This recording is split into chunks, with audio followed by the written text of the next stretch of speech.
In his past life, he was a king but helpless to protect his homeland. Unexpectedly, after his reincarnation, he was reborn 10 years earlier as the prince of the enemy nation. A weak prince secretly poisoned by his stepmother for years, bullied by his brother since childhood, scorned by everyone, but he is the only one to inherit the ancestral magic power. From a useless person, he became the strongest mage of the empire, creating a magic army invincible in battle, gradually taking revenge on those who wronged him and climbing to the peak of power. In the end, he succeeded in rewriting history to save his country. The story begins with the scene of the STIA territory being invaded by the Kiss Empire, with the entire capital city engulfed in endless flames and chaos. King Baron, even though he lost an arm, still fought to the death like a true warrior, but the mages of your heart are too many and dangerous, constantly spamming their skills. In the end, King Baron saw his country divided by the enemy, thinking that this was the end of his reign and all his efforts. But he was reborn as the third Prince Callion of the Kiss Empire.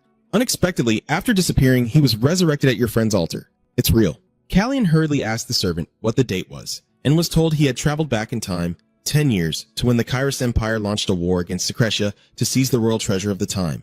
Maybe that was also the reason why Callion was reborn into the past. Deep inside, he silently vowed that if he had the chance to live again, he would absolutely prevent the tragedy of the nation's destruction from happening once more. At this moment, the servant announced it was time to dine, and inside the dining room, a young man with blonde hair was sitting and drinking tea. He is the Crown Prince Randall of the Kiss Empire. Seeing the Crown Prince Callion, he immediately bowed to greet his older brother, but Randall still sat quietly sipping his tea, ignoring his younger brother. In the memory of the third prince, he was always treated as if he didn't exist. Soon after, the second prince also entered the dining room. He is the mastermind who led the army to destroy his homeland Secretia in his past life, the Mad King Branch. According to his memory, Randall, although the crown prince, was weaker than the second prince. Because his biological mother is Queen Kiss, no one in the palace can challenge her authority, and just thinking about having to survive in such a cutthroat palace war made Callion feel a bit overwhelmed. Seeing how you drink tea, the second prince couldn't help but mock you. It's really crude and completely lacking in manners. Truly, like mother, like son. Hearing that, I was so angry I could explode. My jaw kept twitching. If it weren't for the bigger picture, I would have punched that bastard without missing a shot. Seeing Callion's murderous gaze, the second prince immediately became furious and shouted, "Why do you dare look at me like that?" Things are getting tense, and the crown prince suddenly slammed his teacup down and said enough. Although the second prince's power is greater, he still has to show respect to the crown prince and can't do anything, so he leaves in anger. Afterwards, the crown prince also reminds Callion to reflect on his behavior. Because the emperor's birthday is coming up, he doesn't want any trouble to happen.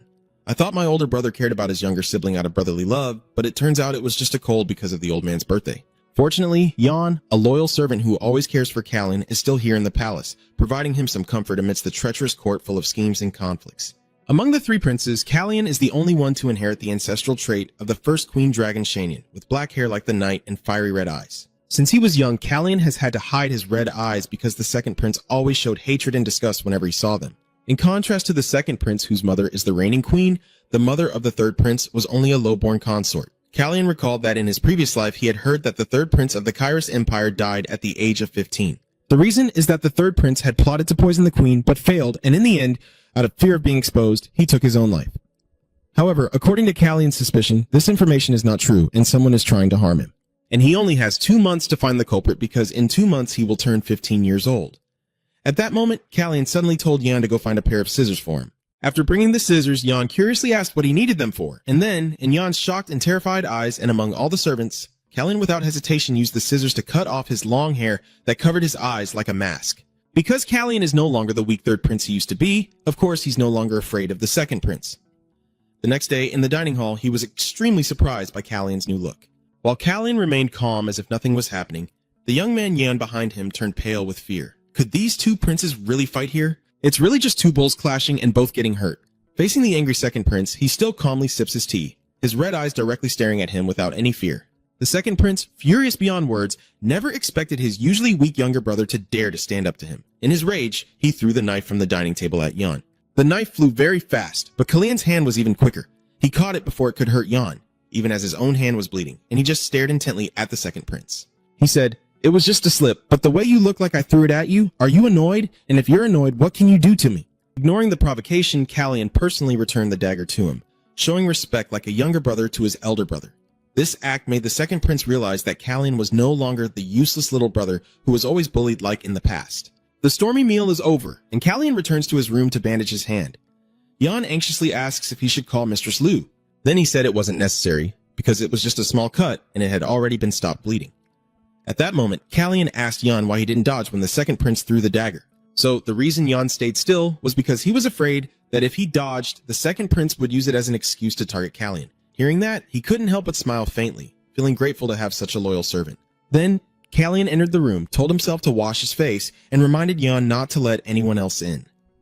Recalling that moment when Jan was in danger, Kallian had intended to use aura, but at that very instant, his heart suddenly felt a sharp pain. Now I want to recreate that situation to confirm the condition of this body. Soon, I sensed 3 magic circles forming around my heart. Seeing that, Kallian couldn't hide his surprise at the original owner of this body, yet he was a mage. 3 days later, Kallian was sitting on a chair with a somewhat confused expression. It turns out that 3 days have passed and my hand wound still hasn't healed, making young Jan panic. He's worried about someone else's pain more than his own. I really do have a reliable little brother. Then the royal tailor came to take Kallian's measurements for his upcoming graduation outfit. But upon seeing the crown prince, he was startled because the crown prince's face looked too much like his mother. Kallian is used to it because ever since he cut his hair, he's always had this reaction. The former crown prince suffered a lot just because he looked like a mother he never met. That is why the original owner started to hate seeing his own face so much that he destroyed all the mirrors in the room. While the tailor was taking measurements, he couldn't help but wonder. The Kiss royal family are descendants of dragons, inheriting healing powers and magical abilities from their ancestors. In other words, the wound on his hand should have healed long ago, but it still hasn't. And every time he uses mana, his heart aches painfully. If you meet an assassin at this time and can't use mana, you're really screwed. And he'll just shoot 7 arrows at once and go straight to see the elders. Kallian was about to find someone knowledgeable about mana to ask, then overheard the tailor casually mention the emperor's birthday. His mind immediately calculated that if it was a royal birthday party, that person would definitely attend. He is the great mage Manison, one of the 3 or 4 only grandmaster mages and an idol to all magicians. In the past, Ellen Manison was invited to the king's birthday celebration and visited Kyrus, and there are stories about a mistake that led to his being turned away at the gate. He arrived at the neighboring kingdom of Secret Kritia and Manison, the one who cannot attend festivals, and became a perfect mage 10 years later. He is also the only person on the continent capable of doing that. Kallian sat in a corner of the room, thinking about him. When it comes to knowledge of mana, no one can surpass him. He will help me with this body. I don't know what that mistake was, but Caius also doesn't treat mages kindly, so I don't know if he will agree to my proposal. The reason why thousands of knights refuse to join the Kyrus kingdom is because of the influence from Planche's maternal family, the Briston family. Even if I only control Briston's power, I still need the strength of the mages. If I can bring Alan to my side, I can prevent Planche's upcoming war. After thinking through various options, he stood up abruptly, sighed, and looked at the servant who had been excitedly choosing outfits for the upcoming grand birthday party. Aren't these little bands too small? I prefer the big ones like in the sample. Should we add jeans? Kallian simply made a very straightforward request. No magic, no jeans, just nothing. Slake hurriedly obeyed. Yes. On a beautiful morning, Kallian sat by the window enjoying a warm cup of tea to start the new day. In just a moment, he finished the entire cup. The guy sighed and thought to himself that he's gradually getting used to this life. His hand has fully healed, and Planche has also started to ignore him. Then it's even better. Jan carefully informs you of today's schedule so you can keep track. This morning you have a writing lesson, and this evening you have a dinner appointment with the Empress and Marcus Brisson. I wonder if Marcus Brisson has any questions. Yes, I think it's probably because of His Majesty's birthday celebration. He pouted and muttered to himself, eventually realizing he would have to face him after all. Yan, standing nearby, asked him worriedly, "Your Highness, are you planning to train today as well?" He replied casually, saying that training just means running around the lake next to the palace. He smiled brightly to reassure. Don't worry too much, everything will be fine. A vast, expansive courtyard with broken-winged birds appears before us. Under the courtyard, Kallian kept running in circles, never stopping. After a while, he leaned his head against a nearby tree, gasping for breath as if he was about to collapse. I'm doomed! Seeing my master in trouble, a girl hurriedly ran over to check on him. Your Highness, this is Marilyn Fratt, Kallian's servant and the second daughter of the general defending the outer city. Are you all right? On the first day, he ran 4.5 laps. On the third day, 4 laps. And today, he only managed 3 laps. He could only stand and watch her without saying a word. Deep down, I have to admit that what she said is right. Yes, I am training, but my health keeps declining. Something's wrong. Flash felt extremely uneasy. If it's too difficult, can we call the doctor? He quickly refused. No, it's okay. He clenched his shirt over his left chest and whispered to himself that if he called a doctor, Mana Pulse would be exposed immediately. Even though Yan didn't know Kallian was a mage, if he acted carelessly, his life would be in danger. He leaned against the tree behind him and said confidently, It's nothing. My health is just weakening. No need to call a doctor. Fan hesitated to advise him, but before the prince could finish speaking, he forced himself to straighten his weak body and forced a smile, saying, I'm fine. Just need a little time to recover. Suddenly, a deafening scream echoed from somewhere. Don't look away. Read Thankiem's attack direction and stay alert. Both of them looked back in confusion to see what was so tense. It seems the knights have already started training. Everyone is practicing mock combat chaotically, while a commanding leader stands in the middle of the training ground, pointing out each mistake. Don't dodge the sword like that. If this were a battlefield, you'd be dead. Don't hesitate. Keep going. It's like the entire training ground has turned into a real chaos. Callian smiles happily as he watches everyone train. That's great. I remember the old days. Prince, this is the training ground of the Paban Knights. I know. I came to watch because I found it interesting. Flash was very surprised by this statement. You previously had no interest in swordsmanship. Now I find sword training interesting too. The girl then asked, surprised, Your Highness, do you know what kind of place the Paban Knights are? He uses his existing knowledge to tell her. Of course, they are a royal knightly order. To be precise, they are the knights of the Brisson family, the ones holding the king's power and control. Suddenly, the general approached and asked a question that made Fraz startle. Who are you? If you have no business here, go away. He works in the Paban Knight Squadron, General Paban, and he doesn't hesitate to complain. The knights are distracted by your gaze and can't focus on their training properly. As he said, all the soldiers stop and turn their eyes toward the two of you. Please, show some respect. This is Crown Prince Callian. He pretends to look surprised and scared. Is that so? So you are Prince Callian. Then he switched to a sarcastic tone and said, I thought you were some sneaky rat spying on us. Faced with those contemptuous words, Callian began to feel a bit uncomfortable. Outwardly, he only smiled through the insult from General Paban, but inside he kept this grudge in his heart. O gods and spirits of heaven and earth. Flash activates the fierce mode and shouts in Tuanquan Paban's face. How dare you speak such blasphemy in front of His Highness? He still calmly replied as if nothing had happened. I told you I misunderstood him. Why are you so sensitive? Seeing the prince so indifferent, just a moment ago so confident, he now had to be startled and panicked by Callian's attitude. What's going on? It was definitely right in front of him. In the past, he kept finding excuses to bully Callian. What are you doing? Third Prince, I need to return to receive the summons from the Queen. How dare you block my way? At that moment, Callian, weak and helpless, pressed himself against the wall and obediently followed his orders, saying, Please forgive me. I will move out of the way now. General Paban remembered that he was just a weak and feeble prince. Now he seems like a different person. Callian stared at him with eyes full of resentment. Even General Paban had to tremble before a prince. I just walked over and said, Paban, I have a question for you. What is your mission? He was stunned by Callian's question, and two curious soldiers stepped forward to ask.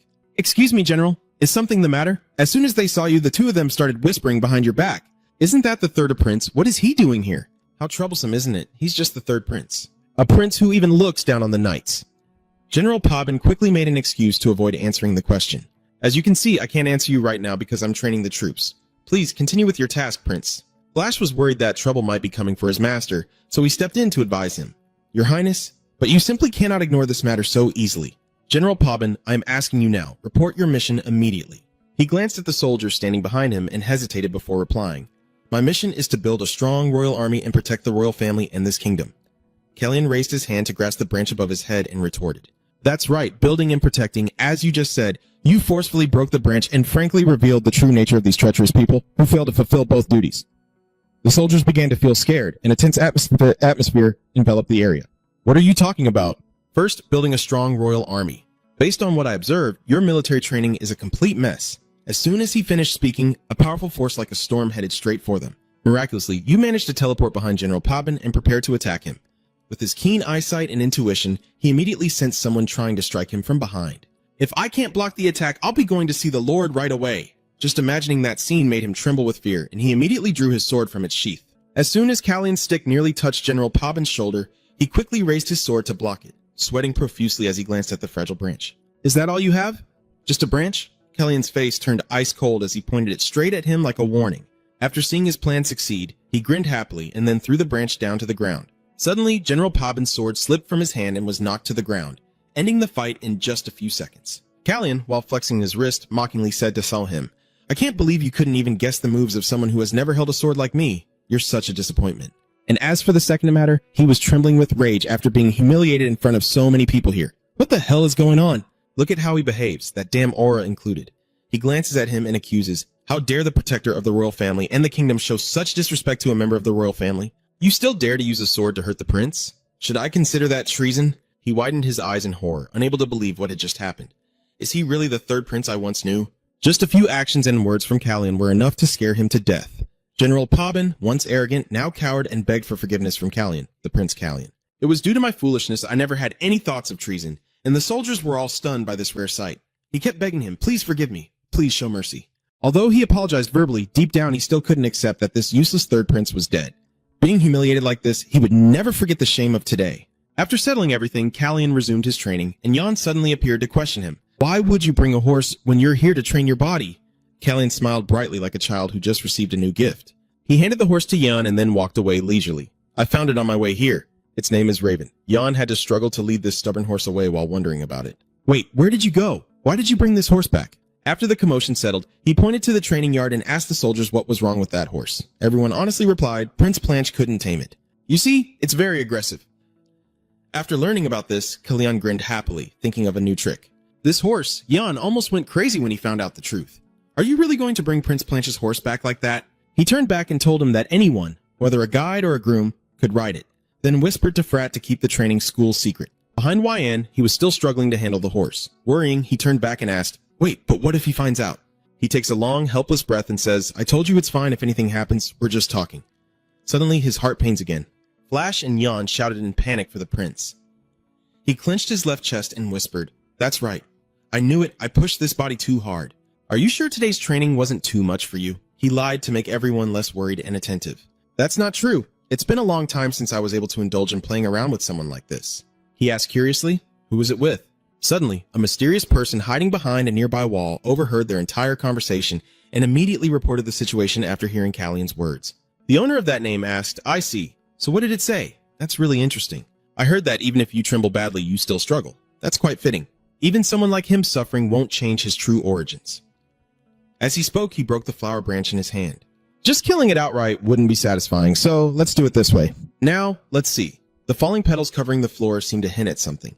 During dinner with the other princes, Kalyan could only force a smile at Branch's actions. This atmosphere is really unbearable. Is it always like this every day? One person keeps turning away and refuses to look at me during the meal, while the other just sits and eats silently.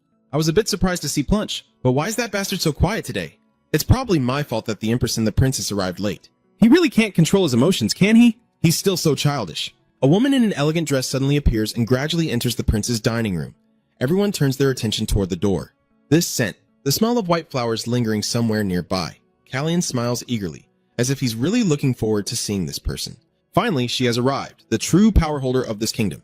Celes Bryn, the current second queen of Kiss. After the former queen died of illness, Celes, who took over that position, borrowed power from her family, the Brisson clan, and held control over the Royal Knight Army. Most nobles supported the Brisson family, so Celes' power continued to grow. And the prince who had no power at all, Kalyan became a joke among the common people. Lord Renong, standing behind, asked Cess with a wide smile, Then let's make a deal with General Pobin. Compensate him properly. He immediately obeys the order. Yes, I understand now, okay? Celes reminded them. And from now on, don't report such trivial matters to me anymore. Honestly, I have to pay attention to all these petty things.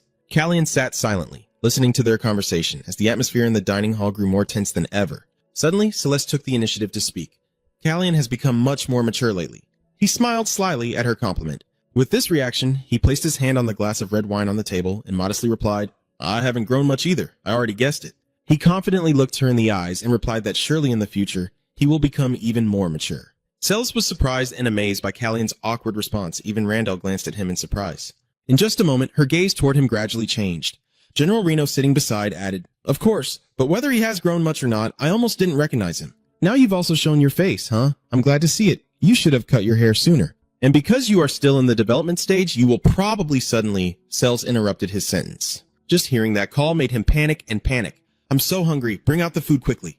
Kalyan sat here in disbelief, silently judging this Duke Renong. The owner of the Brisson Trading Guild is so dull. Everything is just as the rumor said. It's really interesting. Cess silently looked at his son sitting beside him. Seeing it sit still as if unconcerned with the world, she called out, Lunch? Did you tell me? He asked curiously. What about? Celes whispers, about his disobedient horse.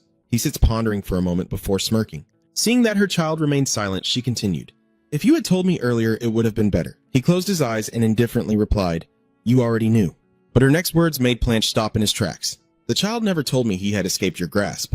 He dropped his fork on the table and replied, From the very beginning, it was a useless horse. After finishing, Planche got up and left the table. I'm going ahead. Celes stared in shock at the back of her beloved son, Planche. 3 weeks later, the Emperor's annual birthday celebration finally arrived. In the castle grounds, many distinguished guests have arrived, while the servants rush around to complete the preparations for the reception along this path. This way. Since it's the Emperor's birthday celebration, we must not make any mistakes. A herd of horses loaded with goods is gradually entering the grounds. Everyone standing on both sides of the road is paying close attention to it. Look, that's the congratulatory envoy from the elves. Are they all gifts? The birthday party must be very luxurious. The princes are probably busy preparing as well, right? I can't wait to meet them soon. I'm so excited. In Callion's room, Slake was still measuring his body dimensions. After getting the data, he realized something was off. Wait a moment. He looked up at him with teary eyes. Your Highness, you have eaten. Suddenly, a small bloodstain appeared on the floor below. Slake's face was panic-stricken, pale as a banana leaf, unable to speak. He summoned all his strength and shouted, Your Highness! When he saw Kay's nose bleeding non-stop, he froze, unsure what was happening to his own body. Callion looked on in horror as the blood dripped onto his palm.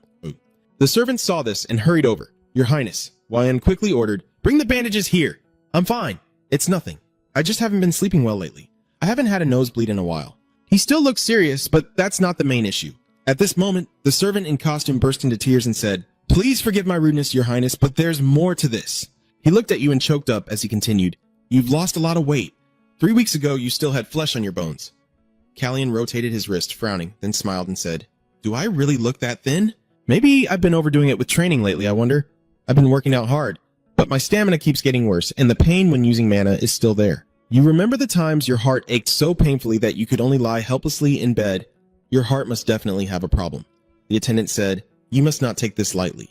Your Highness, have you been examined yet? I just have a nosebleed. It's not that serious. Do I really need to see a doctor? I keep thinking, why does this old man keep bringing up the healer sister? And why am I suddenly bleeding in front of so many people? He tears up and says, Isn't it just a nosebleed? I really am not hurt or anything. Callie. And secretly worries, I won't get through this. Suddenly YN crossed his arms and said, I knew it. It was because you were picking your nose yesterday. The boy and the attendant were both stunned. He continued, You also find it hard to admit that personal interest to others. The boy hurriedly interrupted, Wait a moment. What is that? The costume designer thought.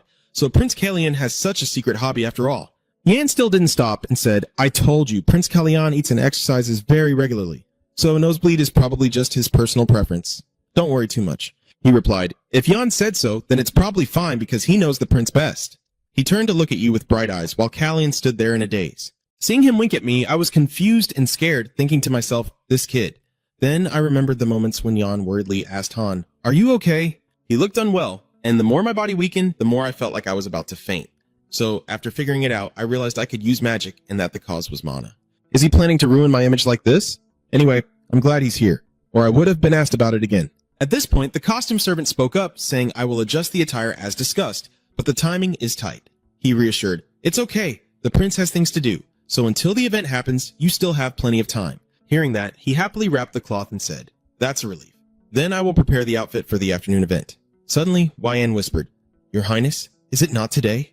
Kalia looked at him with a serious expression and said nothing, thinking that if her condition spread, it would affect the entire palace. So before that, tonight I must meet Alan Menacine at all costs. At this moment, the palace steward came and said that due to urgent matters, Prince Lanxian couldn't come. So we will make up for it by meeting each person individually. I was surprised. There's hardly any time to meet, yet he wants to see each of us alone? Wouldn't it be more convenient to meet everyone at once? I didn't expect I would have to meet them separately, so I'm a bit worried. Then he led the prince inside. Your Majesty has been waiting. At this moment, King Kyrus is focused on reading some documents. Kellyan enters and bows, saying, I humbly request an audience with Your Majesty. Seeing no response after a while, he looked up and thought suddenly, Does he not care about me? Even though I don't know anything about Kyrus' etiquette, I am sure this behavior is very rude. He finally spoke and said, Please sit down. He sat and said, Happy 38th birthday. King Kyrus responded coldly and then asked, How are you doing? You look quite lively lately. Kellyan was stunned, images of worried servants flashing through his mind. Your Highness, have you been examined yet? I'm really worried about you then. He secretly chuckled bitterly, thinking that even passers-by could tell how quickly I would be released. Now I understand why he wanted to meet each of you individually when no one has time anymore. If he met all three princes at once, he would have to focus on the conversation. So, meeting each person separately would be more effective, because spending time just listening to the son's congratulations would be a waste. The more I learn about this family, the more I see it's just a mess. A father who doesn't care about his children at all. The eldest prince is a reckless person. I remember the gestures of His Highness Prince Planche, and we could all smell the alcohol. He ordered them to be quiet. The second prince is disrespectful. And the rest is the Queen Dowager, the Emperor said. You're a bit late, she replied calmly. Yes, it has to be like that. She is powerful enough to look down on the king. Among them, someone is trying to kill me. The event will start soon. Let's see who this is. Who sent the assassin to try to kill me? Have you heard the latest gossip? Just recently at this Prince Callian's square. Another person replied, "Oh, I've also heard the rumors." He appeared before the people in a completely different form, didn't he? Compared to him, second Prince Per looks like he's drunk. He thought to himself, "Oh no, not again. I guess I can't really change anything." Everyone is busy doing big things, but something feels strange. Aren't not everyone noticing it? Unlike in a past life, something has changed. At this moment, the third Prince Kian Jongki's voice is heard. He slowly steps out, surprising everyone. They showed clear signs of shock. Wow, the rumors are true. The prince with black hair and red eyes like Saifani has cut his long hair that used to hang over his face and is also wearing a red hairpin. Perhaps this is a declaration that he will no longer hide. "Your Highness, how is everyone?" You look at some of the people at the banquet, and they glance away when they see it. He continues, "Why is everyone looking at your outfit?" "Just as I thought, it's because you look so handsome in that outfit." Zaitin will definitely be very happy when he sees it. Callian was surprised by his guests, then had to explain that they were all wondering why the third prince like him would wear such jewelry. "Do you know how hard I struggled to stop him? Luckily, it's only this much. If you wear all that jewelry, you'll look even more ridiculous," Yan said as if she was admiring your dashing appearance. In frustration, you think those two don't know anything, so they just casually chose that hairpin. Then, the two of them walk away, and you say, "By the way, Ian, you said your family is also in Keeses, right?" He replied, "So you still remember that? My sister and my father have gone back to the countryside, and the others are living in Keeses." "Is that what you're saying? Do they visit the royal palace?" He replied that he would if he received an invitation. "By the way, when should I transfer the carriage to the garden?" He thought to himself that it seemed like he didn't want to answer anymore. Callian also thought there were things he shouldn't bring up. Then he said, "Wait until the right time comes. You see, I want to meet someone." Yen was surprised. "Is it the person you want to meet?" He signaled for silence, then asked, "Do you know why the ballroom is called the XF Hall?" He replied confusedly, "Of course I do. That is because it is named after the family name of the first clan leader, who was also one of the 8 heroes of the Dual World War, Duke Kitos Han Sefed, the only ducal family of Kisfed. Despite their great power, they have remained loyal to the royal family for over 500 years, wholeheartedly protecting the Sisfan territory."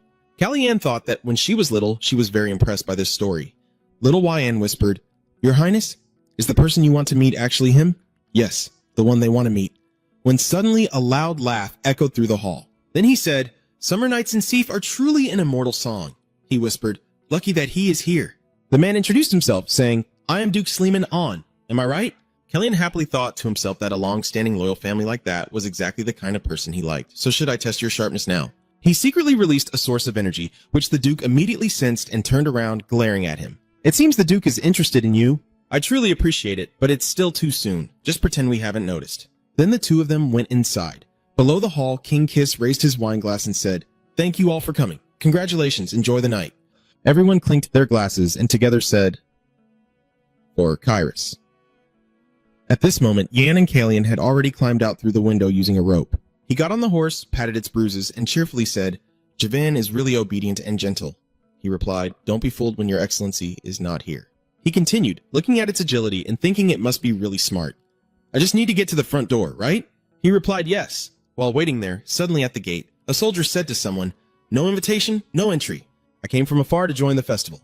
The soldiers continued, "You are not allowed in, go away." Callian is delighted, he's here. At this moment, the other person asks, "Do you really want to refuse me entry just because of an invitation card?" "I am Enison," the guards exclaimed in surprise. Ellen Menison. They looked at him for a moment, then exchanged silent signals, and one person stepped forward to say, "Even Enison, you need an invitation to enter." He sneered coldly at that, his eyes turning sharp as he scolded, "So Kias judges guests by their appearance." Callian, seeing the situation in front of him, was a bit confused and wondered what was going on. Judging others by their clothes to discriminate is indeed a problem. But Madison is clearly trying to cause trouble. It seems he's just making an excuse to avoid going to Kiss on this side. After hearing the guard's response, Ellen Madison quickly turned his horse and rode away. Before leaving, he announced, "All right, I'm heading back then." He was about to leave when he was a bit startled and confused, thinking if we let him go like this. As he was lost in thought, Yan beside him kept worrying and loudly said, "No! The king's order forbids anyone from leaving during the festival." Seeing his figure gradually disappear into the distance, you frown anxiously and say, "I've lost my chance to hide from him." Then you point at Yan beside you and order, "Find a way to stop the soldiers, and quickly urge your horse to chase after the person who just left," continuously saying, "Let's go, Raven." Yan was startled and frightened by your actions. By the time he reacted, you and the horse had already gone far away, and he could only shout, "Your Highness." The soldiers quickly took a defensive stance when they saw you riding out of the city gate. One shouted, "Your Highness, get off the horse. The king's orders are that no one is allowed to leave." But he ignored what they said and quickly galloped forward, directly passing the guards and rushing out of the city gate. The soldiers were also panic-stricken. They shouted, "The prince has left the city! Quickly prepare the horses and chase after him!" Yan, hearing them say this from behind, felt extremely worried. He was panicked and didn't know what to do, so his thoughts became a bit disorganized. What should I do now? At this point, he remembers that before leaving, the prince pointed at me and ordered to do everything possible to stop the soldiers. So he clenched his teeth, tense and focused. I am a servant of Prince Callian. I must protect his highness at all costs. This is my duty. Then he suddenly shouted, "Stop!" And stepping forward into the dim light from the festival, he said, "The Duke permits Prince Callian to go outside." The soldiers were surprised and asked, "Who are you to dare call the Duke by his name?" He slowly untied his hair and said clearly, "I am Sir Rowan XFI, the eldest son of Duke XY. In the quiet night at the palace, a loud, cheerful laugh echoed as the person clapped their hands on their thighs and laughed heartily. Yan, sitting beside him, also felt extremely embarrassed, his face flushing. After a moment, unable to hold back, he gritted his teeth and said, "Nothing funny about this, father." The Duke finally stopped laughing, wiping tears of laughter from his eyes as he said, "I can't believe my son is so clever." Then he pressed his head down again and vigorously patted it, saying, "You left home just to raise a little brat." Yan shouted, "Dad!" After a while, he cheerfully told Yan that it was the right decision, while Yan, fixing his hair that his father had tousled, argued back, "No, your highness is about to break the relationship between the father and his majesty." He confidently replied, "He won't ask." He asked in surprise. "Yes," he repeated, "he won't suspect anything. Rome is very suspicious. If the prince happens to receive help from the FCK family, he will be forced to be cautious about our good intentions. If this relationship is used, he will receive support rather than punishment. This is also like acknowledging the friendly relationship between our family and the prince. A person will probably notice that something is off." Then he chuckled slyly and continued, "So just bury this matter as if nothing happened, regardless of why he left the city. It seems you didn't come all this way just to criticize me for showing up uninvited, did you?" Then he took off his hood, turned around, and asked why the third Prince of Kiss was following that old man. Seeing his face, he couldn't help but be shocked and think, "I heard that touching the seventh magic ring could cause reverse aging. Perhaps I just witnessed that ability with my own eyes." After calming down, I asked, "Are you still planning to leave now that it's late?" He replied, "Usually when I try to open a door that's closed, the door frame is too high." The boy wondered what he meant by the door frame being too high. Is he planning to argue with me? Then I'm doomed. Although feeling a bit uncomfortable inside, you still try to appear cheerful and say, "I say this because you keep banging your head against a closed door while another door is waiting for you. I keep blocking the wind but forget to clean the dust off the door frame." Are you implying that you hid the invitation somewhere? I don't think the guard would make a mistake just because the Lord wanted to prevent outsiders. He listened to what you said and wondered in confusion whether his straightforwardness or rudeness was the reason he didn't apologize but instead judged me. Then he smirked to himself, thinking this was indeed an interesting prince. The first time he saw him, that look in his eyes was not that of a 14-year-old. Then, as if he had just realized something, he suddenly widened his eyes in surprise and called out, "Your Highness, you find his sudden actions and expressions a bit hard to understand." A second later, Anisim grabbed one of his arms and said, "Please allow me a moment." Not knowing what he intended to do, he shouted, "What are you doing?" A surge of aura from his hand flows into your body. Kellyan suddenly felt an intense pain in his heart. His face covered in sweat, biting his lip to endure the agony as he clutched his left chest, and at this moment, Un reached out and grabbed Kellyan's wrist. Alan's mana source is flowing directly into his body, causing his heart to ache intensely and painfully. As the mana influx increases, Kellyan can no longer bear it. Then he shouted loudly, waved his hand, pushed away, and stepped back. En, sensing something, said, "Even if one door closes, another will open." Kellyan then whispered to himself, has he always known about his body's condition? Then Kian asked, "Will there also be another door opening?" "Yes, you're right. At some point I could no longer use mana." Alan then whispered to himself, so it's not the issue, he really doesn't know that? Then, looking at Kanan's hand, he quietly asked himself, is the true root of the problem somewhere else? Ellen was silent for a moment, then clenched his fist in anger, and then he remembered that Caius treated mages very badly, regardless of whether they were descendants of dragons. The Archmage personally coming to a family like this to teach those in the land that having a great mage means nothing if you don't know how to keep it. Yet, could this encounter with the young prince blocking my way be fate? After a moment of thought, Anne asked calmly, "Why are you looking for me?" Hearing that, Callian also responded calmly. He said, then he thought to himself that if he lied, he would know immediately. Then he said calmly, "I want to take that name. I believe that soon my life will be in danger." Hearing this, Anan immediately thought to himself, it's not that I don't understand the situation of the third prince. Everyone hates him, and everyone is his enemy. Suddenly, Alan used magic to create a circle that surrounded Anan and Callian inside. Callian was startled and thought to himself, is this silence magic? Does he cast spells without incantations? I guess he's a master mage. So is your goal just to prevent that from happening? Or are you trying to find a way to eliminate it at the root? At this moment, Can dismounts, smiles, and replies, I'm just trying to prevent it from happening for now. So En had to exclaim in front of everyone? Then Kion continued, I also want to thoroughly resolve the root of the problem. To get what I want, even if I have to sit on the throne, I am willing. That's all there is to it. Ian just chuckled silently, thinking to himself that the throne was just another option for him to achieve his goal. Is he just a prince with that body slowly wasting away? Then he looks at Callian smiling and continues to think. A prince with a personality like Zephanian. A prince who needs me to achieve his goals. How interesting. Then he said to Callian, then send me that invitation again. Show me what you can do. Hearing that, Callian smiled, then knelt on one knee and said, Callian John Kyrus, I humbly request an audience with my master. Ian also responded to the prince. Alan Madison will accept the prince's invitation to save him. Now, at Jan and his father's side, he asked his father, do you think the people in the palace don't know who I am? My father Celine laughed loudly and replied, I told you I handled everything well. You don't need to worry. Then Jan sat back, resting his chin on his hand in thought, and said, I guess you're telling the truth because otherwise I wouldn't be able to stay by the prince's side. Celine also responded calmly to his child. That's right, Dong Dong is a member of the royal family. So why does he not resemble his family at all? Yan was silent for a moment before asking his father. How is Leah doing? Celine replied. She is doing very well in the position of head of the division you left behind. Then he stood up, stretched, and continued. If you're tired of being a babysitter, you can always go back to your old position. We'll probably meet again after some time. Ian just lowered his head and replied to his father. What did you say? In 3 months, we will see each other again. Sleeman responded gently to his son. Are you really considering giving up your position as the prince's servant? Sleeman pressed the question when he saw you didn't answer. Are you really planning to quit being that brat's servant? Anne sat quietly, clasping her hands together. Then Anne hesitantly replied, He will be 15 years old soon. This foolish son of mine makes even a father like me helpless. Seeing Jan look sad, he started a conversation. My son, do you know what our SF family nickname is? Hearing his father ask, Jan was surprised, and before he could answer, he was already speaking. Yes, just as you said, the Kyrus elephants have been around for a long time.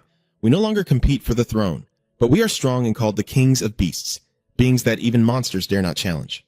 Ian sat silently listening to his father, feeling puzzled. Why is he laughing while choking his son right now? I'm calling my own name. The one you betrayed is very strong, so just do whatever you want. Understanding his father's feelings, Jan felt moved and couldn't help but smile happily. Celine continued to joke around, holding Jan tightly. After all, this kid makes me worry about you. He shouted and struggled. Stop! Dad, it hurts! I'm about to die! After a moment of joking, Jan straightened his clothes and said solemnly, Even so? Ducksif still teased when he heard his son call his name like that. Really? Suddenly like that? Yan bowed respectfully and said, Well then, see you next time, Dad. Watching his son's figure gradually disappear into the distance, the father pondered silently. That stubbornness was probably always there for the XF family. At that moment, he thought of the male lead, smiled softly, wondering since when that kid had grown so much, and looked up at the moon with a sigh, pondering what that boy was planning to do. At the Grand Palace, an ornate carriage is parked, drawing the attention and gossip of the local residents. Oh my god, I wasn't seeing things, right? Is that really the symbol? 7 flower chains and a silver wand. I've heard about your contract with Reborn, but why did you come to Kias? Isn't it obvious? Because he went through the same thing. If it weren't for his relationship with King Reron, he would have been left behind too. It's probably because of that rumor, right? Is that so? The son of Alan Madison. At this moment, the person on the carriage stepped out, and Madison calmly got off the carriage.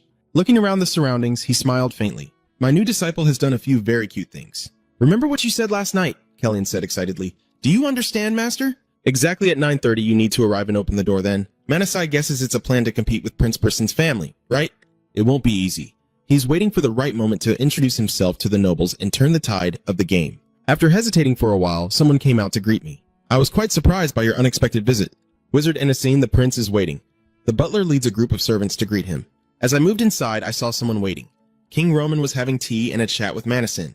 He was surprised. What do you mean a place to stay? Are you Alan Madison from Kisses? And Madison replied casually. Exactly. I need a place to stay and kiss. The king fell silent, constantly calculating in his mind how to face select. I think I need power like Ellen. But when I consider what he might suggest, what is he planning? Seeing his unease, Ellen Madison then spoke up. I honestly saw a black cat with red eyes in the square last night. He's quite clever, so I think I should teach him a few new things, but I don't have a place to stay. Roma asked seriously, what do you plan to teach the prince? Of course it's magic, but not only that, I also plan to create an environment the cat will like. To do that, I need the help of the house owner and to tidy up the house a bit.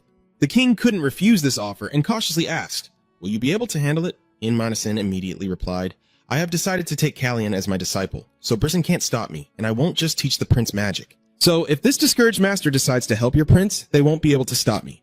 All these thoughts are truly the invitation from Prince Callion. At this moment, King Roman suddenly clenched his fist, stood up and said, I will provide you with a place to stay. This house is already messy, so I can't let it get any messier. But for some reason, I am quite curious. I heard that child is not special. Is Manon wondering if it's not special, even if his health condition is truly hopeless? It's so difficult to find something normal. I heard he has quite a few fears. So, thinking about that child, the one who seems to be afraid of horses chasing after him. But why? Since before, he only talked about what he had heard. When Roman turned his back and said he was exceptional, I already knew about it. And Medicine asks your highness about your son. Perhaps you know his height.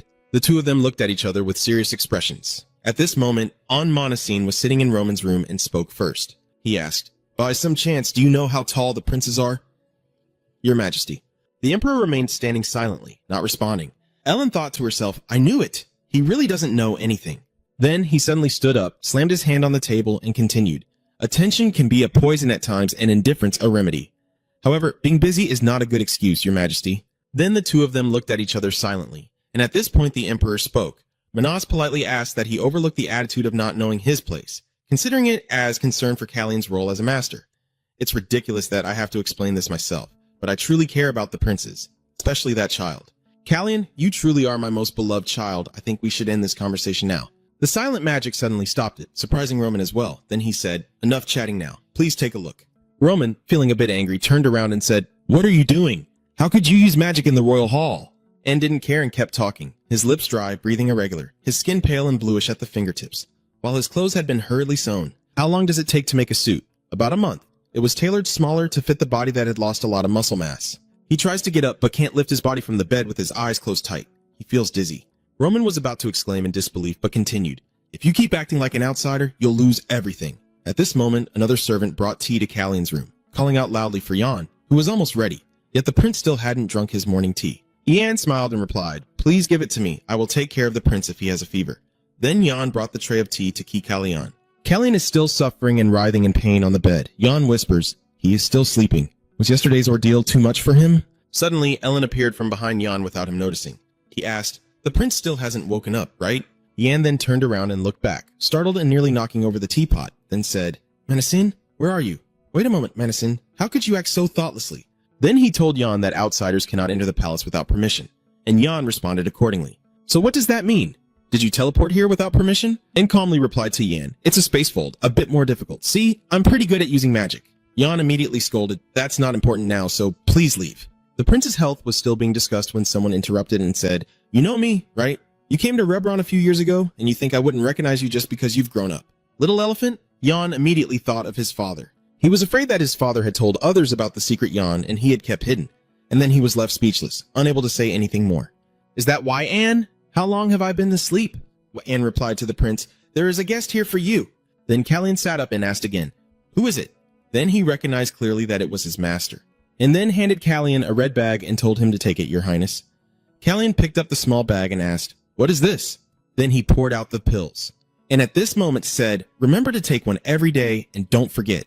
Callion wondered if it was medicine, and N smiled and replied, now you are facing two problems. First, you cannot control your mana, and second, your body is becoming severely weakened. Ellen sighs and then responds, I haven't even said anything and you already see through everything that happens to me. He then asks, do you have the blessing power? Callion quickly replied, yes. That's right. This power gives me healing ability and an increased sensitivity to magic, but somehow it feels like that healing power has disappeared. Could there be a problem with my heart? At this moment, he said thoughtfully, have you never considered that it is an extremely strange combination? A mix of healing power and magic. Callion was also surprised and replied, I thought maybe the blessing effect had strengthened my heart's health because after all, the origin of both mana and life comes from the heart, right? Yes, the blessing power has indeed strengthened your heart, but Your Highness, your blessing power has not disappeared and your heart has not been harmed in any way. Your mana circuit is also not blocked. Callion, not understanding, asked why and continued to explain. Have you never considered that? What if Safanian's blessing power hasn't disappeared at all but has been pushed to its limit somewhere? Could it be that the blessing power is affected by something that prevents it from recovering, even from the smallest wound? At this moment, Callion's eyes are filled with killing intent as he says, could it be poison? Callion, furious, clenched his fist so tightly that veins bulged, and with an angry look in his eyes, he asked Manhwa, is it poison? He replied, if it weren't for luck, you would be dead by now. He was surprised to hear him say that, his face filled with unspoken anger. He continued, the deadly poison suffocates your heart. The healing power has reached its limit, and your attempt to use mana is why your heart can't accept treatment. He held the pill in his hand and fell silent. He remembers the past, when Callian was already assassinated, but he had been poisoned before taking over this body. Now, in the present, he clenches the pill in his hand, veins bulging in a terrifying way. He continued to think, this must have been a long-planned scheme. He clenched his teeth in anger, a murderous aura surging as he silently wondered why they would try to kill a child who would eventually die anyway. Madison looked at him suddenly startled and worried, contemplating this matter. His face turned pale as he thought to himself, this murderous aura couldn't belong to a 14-year-old child. Madison wondered silently, is he really that kind of person? He turned to look at him, his face angry as he said, so this must be the antidote he mentioned. Yes, I made it quickly, but it should still work. He rolled the pill between his fingers. The boy paused for a moment, then glanced at Madison and said, Hey! He raised the pill, his eyes determined, and asked, What if I say I will use both the antidote and the poison at the same time? He was surprised when he heard you say that and exclaimed, What? He helplessly shouted, Even if you take the antidote, if you introduce more poison into your body, the antidote will only slow down the onset. He sighed softly, closed his eyes, and said, That's fine then. He stood up and asked loudly, Your Highness, are you really going to drink both? Do you know who the culprit is? I am also suspicious. Reflecting on the past with a serious expression, I ask, Could the morning tea I drink every day be the poison? I drank the tea in front of everyone, so it's easy to confirm whether I ingested poison or not, and they didn't share the same teapot with me. Maybe they think this is the safest way. You are right. Maybe Callian knew what happened to his body and refused to drink the poisoned tea. That's probably why he was assassinated. He worries and ponders, since the situation has changed after this body became mine. I don't know what methods they will use to try to eliminate me. At least, I will keep this secret until I understand everything clearly, he said, looking at you with a suspicious expression. Is that the only reason? I replied. If it gets out that there was a problem with the morning tea, I remember everyone and then continue. Jan and the other servants will be in danger. I worry and then say, the culprit has often done this before. I am sure he knows those people will take the blame for him. He listened to your reasoning and also looked stunned. His eyes avoided yours, and he looked away with a disappointed expression. He sighed helplessly and said, That kid will be fine. He tilted his head in confusion and asked, Huh? He replied dismissively, trying to get it over with. It's nothing. He slapped his hand to his forehead and said, I understand now. Then he asked you, What are you going to do? You stayed silent after hearing that, with a worried look on your face. Cut to the man leaning on the table, cursing. Baron is really stupid. He said, If you want to take someone else's treasure, you must give first. Madison frowned and thought, Only in times like this do I remember that person. Father returned to reality. Kellyan placed his hand on his chest and said, I hope you will stay outside the palace to protect me tomorrow night. This afternoon, one of the servants loudly said, Prince Blanche, you must wake up. The door suddenly opened, and the servant continued, The Queen Mother has arrived. The Queen Mother hurriedly approached the Princess Steward and said, Your Highness. Not even having finished her speaking, she said, Get out of the way. She decisively pushed aside the curtain and said, It's already too late to prepare the afternoon schedule now. Don't you see? She called your name, but you just sat up, covering your face with your hand and didn't answer her. She angrily scolded her son, yet he was covered in the strong smell of alcohol. She continued, Do you still refuse to sober up after being banned from drinking at the square ceremony? Then he picked up the glass of water on the table and asked his mother, Why did you come here? He casually scratched his head and continued, Once you've answered, you can leave. She was so angry that she bit her lip. She clearly said that Callian has a mentor. His master is the seven-ring sorceress Ellen Madison. The boy listened while gently shaking his cup. The mother continued, The nobles are starting to waver, the boy asked in disappointment. So what? She angrily stepped closer to warn him. Blanche, don't let my investments in you go to waste. Her eyes widened and her tone commands, Get ready now. She stepped away from him and continued, Today many eyes are judging her. She waved her fan as if giving an order to the servant behind her. The servant quickly bowed and obeyed the order. She said one last time, Don't disappoint me. It's over. She turns then leaves. The boy, furious, grits his teeth and endures. He smashed the cup in his hand, causing the maid to panic. Your Highness. The female servant beside you says, Your Highness, you're bleeding. Blood drips onto the floor and you say, Get out of here. He swung his arm in pain and shouted loudly, Get out all of you and disappear! The boy, furious and filled with killing intent, called out Kalian's name. Soon after, the crowd gathered to see the prince, with cheers everywhere, led by a procession of horses, everyone shouting in unison, Congratulations to our King Roman on his birth, wishing his majesty eternal longevity and endless prosperity for Kairos. Dad, look over there. All the princes have appeared. Dad replied, I see. Look carefully. The last person to arrive is the one I want to see most, Prince Callian. The servant asks, Your Highness, are you feeling well? Then she sighed and said, Luckily, you look healthier than yesterday. Prince Callan replied, Of course, I rested well. He thought to himself that maybe because he had taken the antidote, his breathing was easier and his heart pain had lessened, but still, it was indeed a busy day. With so many events. After the parade, there was a riding show and then a ball. What if you start bleeding from your nose again? This is a bit too much. Ian, don't worry, he replied and then laughed. I still have the strength to meet my people without any problem. Maybe your happiness now is just being able to see your people and not asking for anything more extraordinary. Then suddenly he realized someone was following him in the crowd. It seemed like he had met them somewhere before.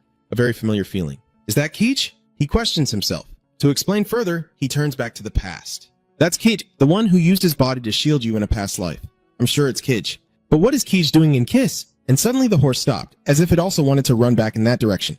Yan shouted, "Wait a minute, why is it suddenly acting up like that?" "Keep going, Raven." Prince Can ordered, "Raven, go." A moment later, he wondered silently if it was because of what was over there. "Isn't that right, Raven?" I asked my horse. "Do you think others can feel it too? But for now, I can't go there yet." He glanced back as if he would look for an opportunity. "Wait there, Kidge, I will find the person." We have arrived at the castle ahead. Mi Fia Pun, the owner of the auction house Pun, is here to welcome us. He said, "The prince being served like this is truly my honor. We have prepared the performance carefully and will ensure your satisfaction." Kalia looked ahead and perhaps realized something.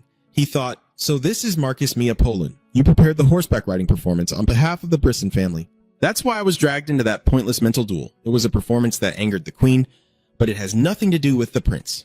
I don't really care anyway. If I remember correctly, Randall was injured during the horse show and Count Pun was executed. Then Pun invited everyone to this way. The gods have prepared special seats for you." He looked up at the lantern and realized it was the very chandelier about to fall. It was just a chandelier that would drop during the performance. The more I think about it, the more it seems unreasonable. For a royal event, why wouldn't they check everything that could be dangerous? There are even groups of knights standing guard tightly. He thought to himself, it's strange how, with the king himself attending the event, the knights could overlook such a major issue. And there's also the Paban Knight squad from Brisson always on duty. Just thinking about the Paban Knights, I can't help but remember that troublesome old general. "I thought you were just a little brat," he said with a smile. "Should I give him a chance?" Then Paul continued to lead the way, inviting the prince this way. "If anything happens, I will do my best." Before he could finish speaking, Callian replied, "I think the lampshade on top isn't quite right. Go check it out." And then he walked away on his own. He looked up at the chandelier with a confused expression, not knowing what was happening or what to do about it. After a while, 4 horses entered the arena. Finally, the day has come, and I have the honor of sitting beside His Majesty. Tulun said, "I am confident in my preparations. I cannot miss this opportunity." Then he looked at the prince and remembered the warning earlier, wondering if he had checked the ceiling above himself yet. Lord Poland was holding that rope, which belonged to the giant chandelier in the building, and the rope had been almost cut by someone. He looked down and saw the king of Kisilas, the first prince, the second prince, and other princes watching the horse race, and he thought that without that advice, just imagining it would be terrifying. He imagines the giant chandelier falling and hitting the first Prince Randall, and he wonders what would happen. It would be terrible if that were to happen. "Countess, how could Prince Callion possibly know about this?" Prince Callion thinks that Lord Pun gave up close contact with the king and relied on his own abilities to do his work. "I think whatever choice he makes, he calculates very quickly, not only pursuing immediate benefits, but also looking further ahead. But why is Prince Callion causing this commotion? Callion wonders what the reason is for the Brisson family to be wary of Count Pun as Prince Callion and second Prince Planche ponder silently. "Does Planche wonder what his true identity is?" Lord Pun said loudly. "Everyone be quiet. We're not finished yet. This is the proud cavalry unit of the second prince." Prince Planche said to Prince Callion with terrifying disgust that the filthy and cowardly blood runs through your veins. Everyone turned to look at Planche. Prince Callion, feeling angry, spoke. Callion repeats Planche's words as if questioning Planche about the dirty and cowardly blood.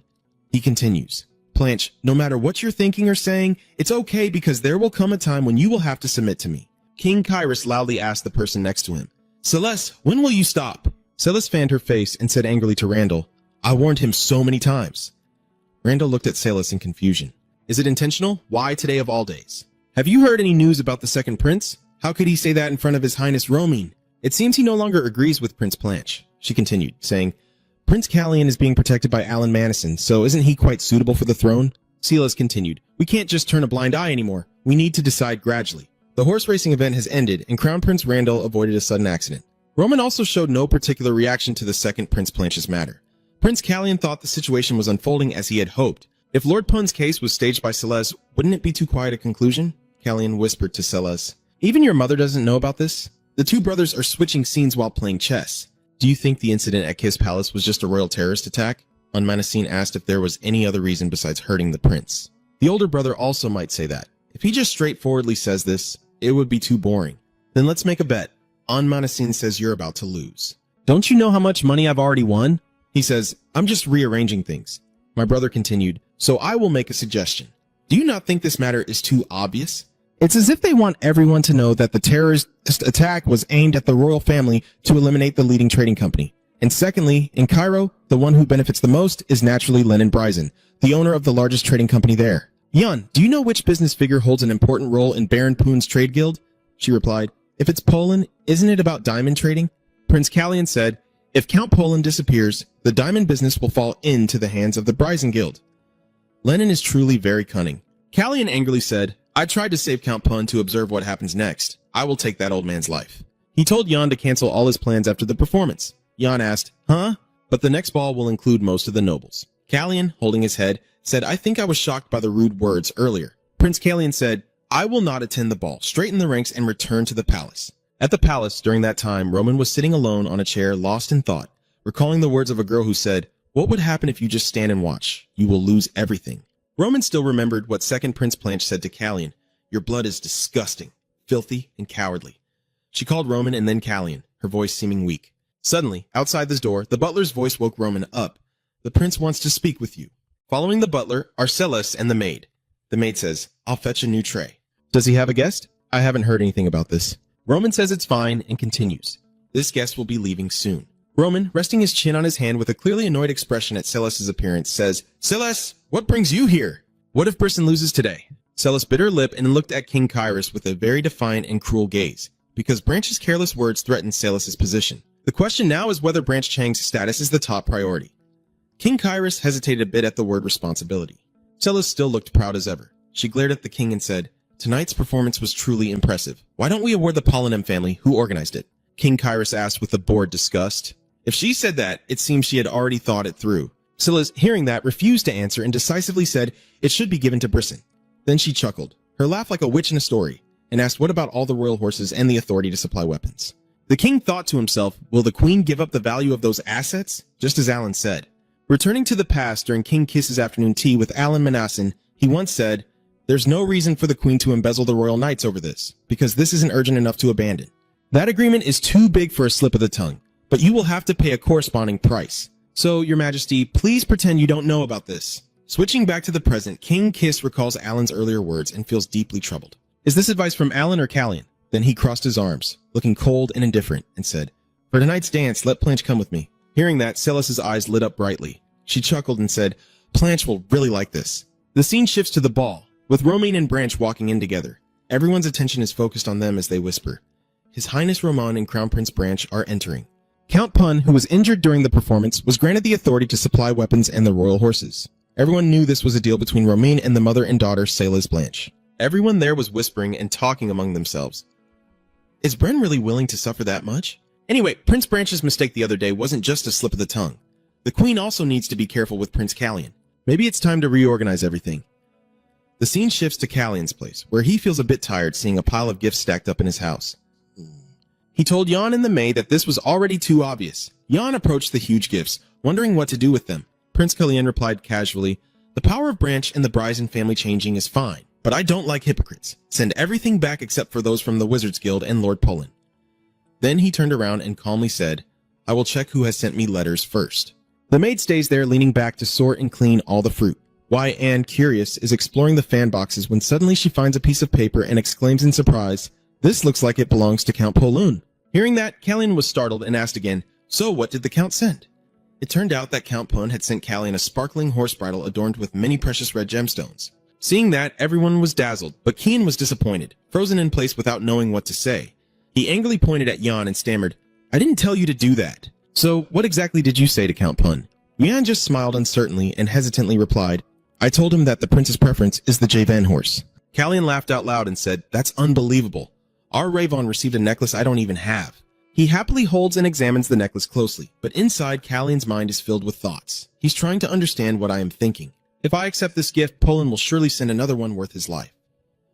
Look, is the life of Count Pun worth just losing a gem? Then Callian told Yun to calculate the price of this transmission cord and inform the Pawn family. I will buy it because I like this cord. Ian was quite surprised and asked, so you received it and bought it right away? I also think it's amazing, but kind of strange. The prince replied, I didn't buy it because I thought it was magical, but because it was a magical horse harness. Then suddenly Callian saw a mysterious black flower pot that exuded an eerie, enchanting scent. Callian turned to Yun and asked, that flower is even more magical, right? Anne approached and touched the flower, frowning, and replied, "Let me see. This is a gift from the Wizards Guild." Callian, looking pale, said, "These people are really interesting. Why would they send me this strange flower?" Then Yan found a piece of paper and said, "The note here explains that it's quite rare. According to what is written here, this type of plant is very famous among fanatics for its ability to spread bioluminescent pollen after death." Hearing that, Callian's eyes widened and lit up as if he had just come up with a brilliant idea. Yan asked him, "Should I return it?" Callian said, "No, just keep it. I have a really good idea." The beautiful maid quietly cleaning the glass. Suddenly she jolted and turned around, exclaiming, "Oh, Prince! It turns out Prince Callian just broke something." Yan anxiously asked, "Are you burned?" "It's okay. My hand was a bit slippery. I accidentally spilled all the breakfast tea this morning." Yan turned to the maid and said, "Hurry up and clean this up." The tea was spilled all over, even into the flower pot. Yan anxiously asked Callian, "Do you think the plant might be affected?" Callian said, "It's okay. The morning tea isn't poison. Just leave it there. I'm quite satisfied."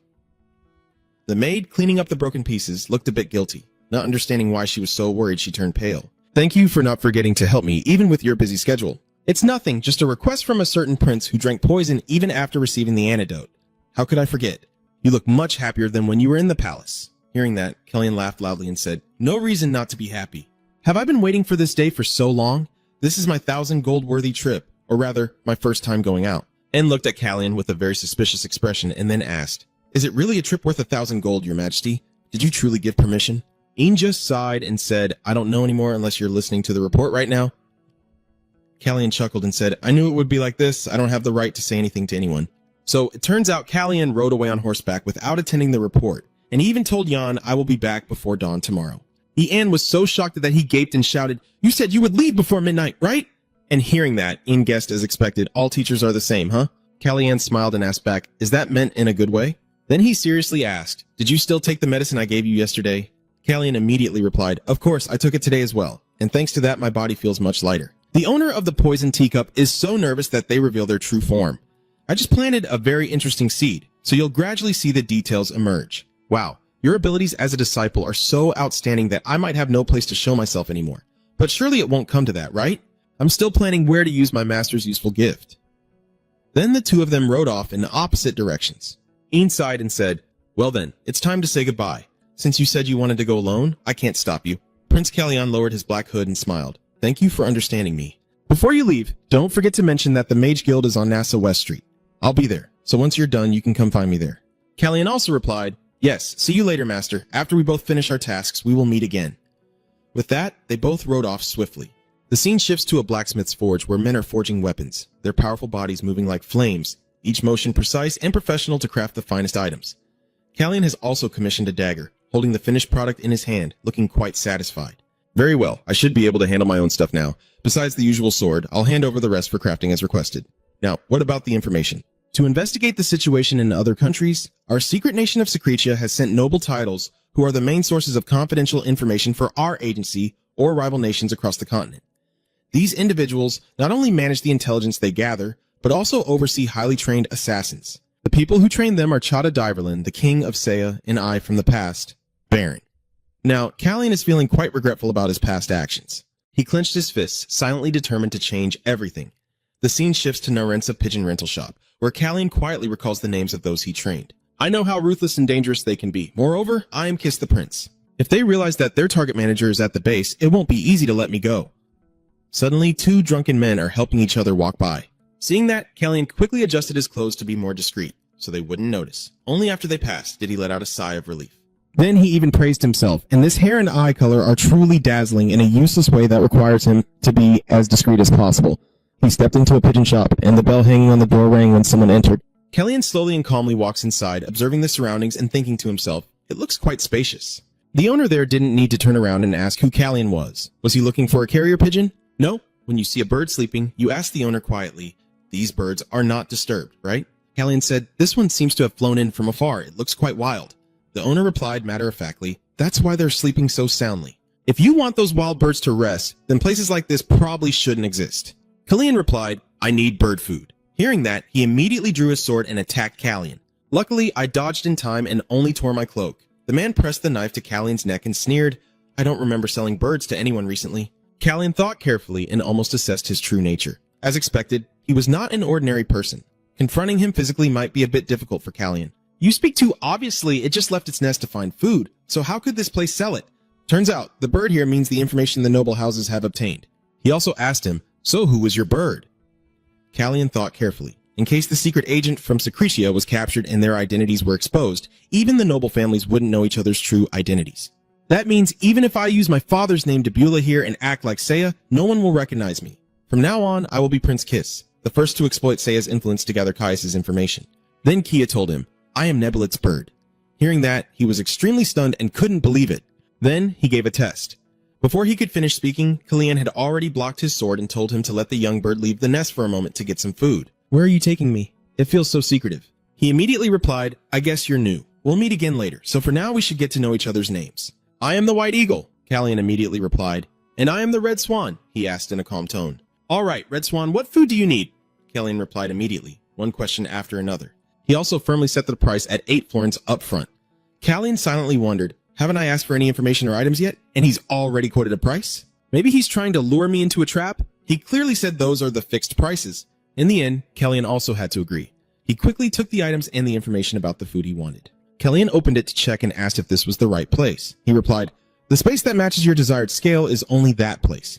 Callian politely replied, thank you for your help. Before Callian left, he also warned you to be careful as that is a dangerous place. Callian just smiled and said, it's okay. No matter how dangerous that place is, isn't it more so than a white eagle? Switching scenes to Callian riding his horse on the road, he was very surprised to see many people dressed in black gathered there. I'm really curious. What's going on tonight? I shouldn't let others find out. According to the map, I need to cross this bridge, so it's best to do so quietly. As Callian was about to lead his horse across the bridge, suddenly someone raised their hand to stop him. He angrily said to them, what's going on with this sudden roadblock? What are you all up to? They said, please forgive us. Your late companion is completing the journey.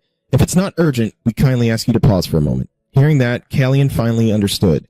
Are you the deceased? Oh, I see you're holding a funeral. Callian dismounted and told them, I have no reason to stop the departed. I will wait. They also politely replied, thank you very much. It turns out that the farewell rituals for the deceased differ from country to country. In Keese, it is believed that when red petals drift on the river, if someone passes by above, it will cause the departed to lose their way. Just like in my homeland Seiya, people place Synasta flowers, a special kind of flower, on the grave. After the white flower blooms and withers during the day, a blue flower blooms again at night.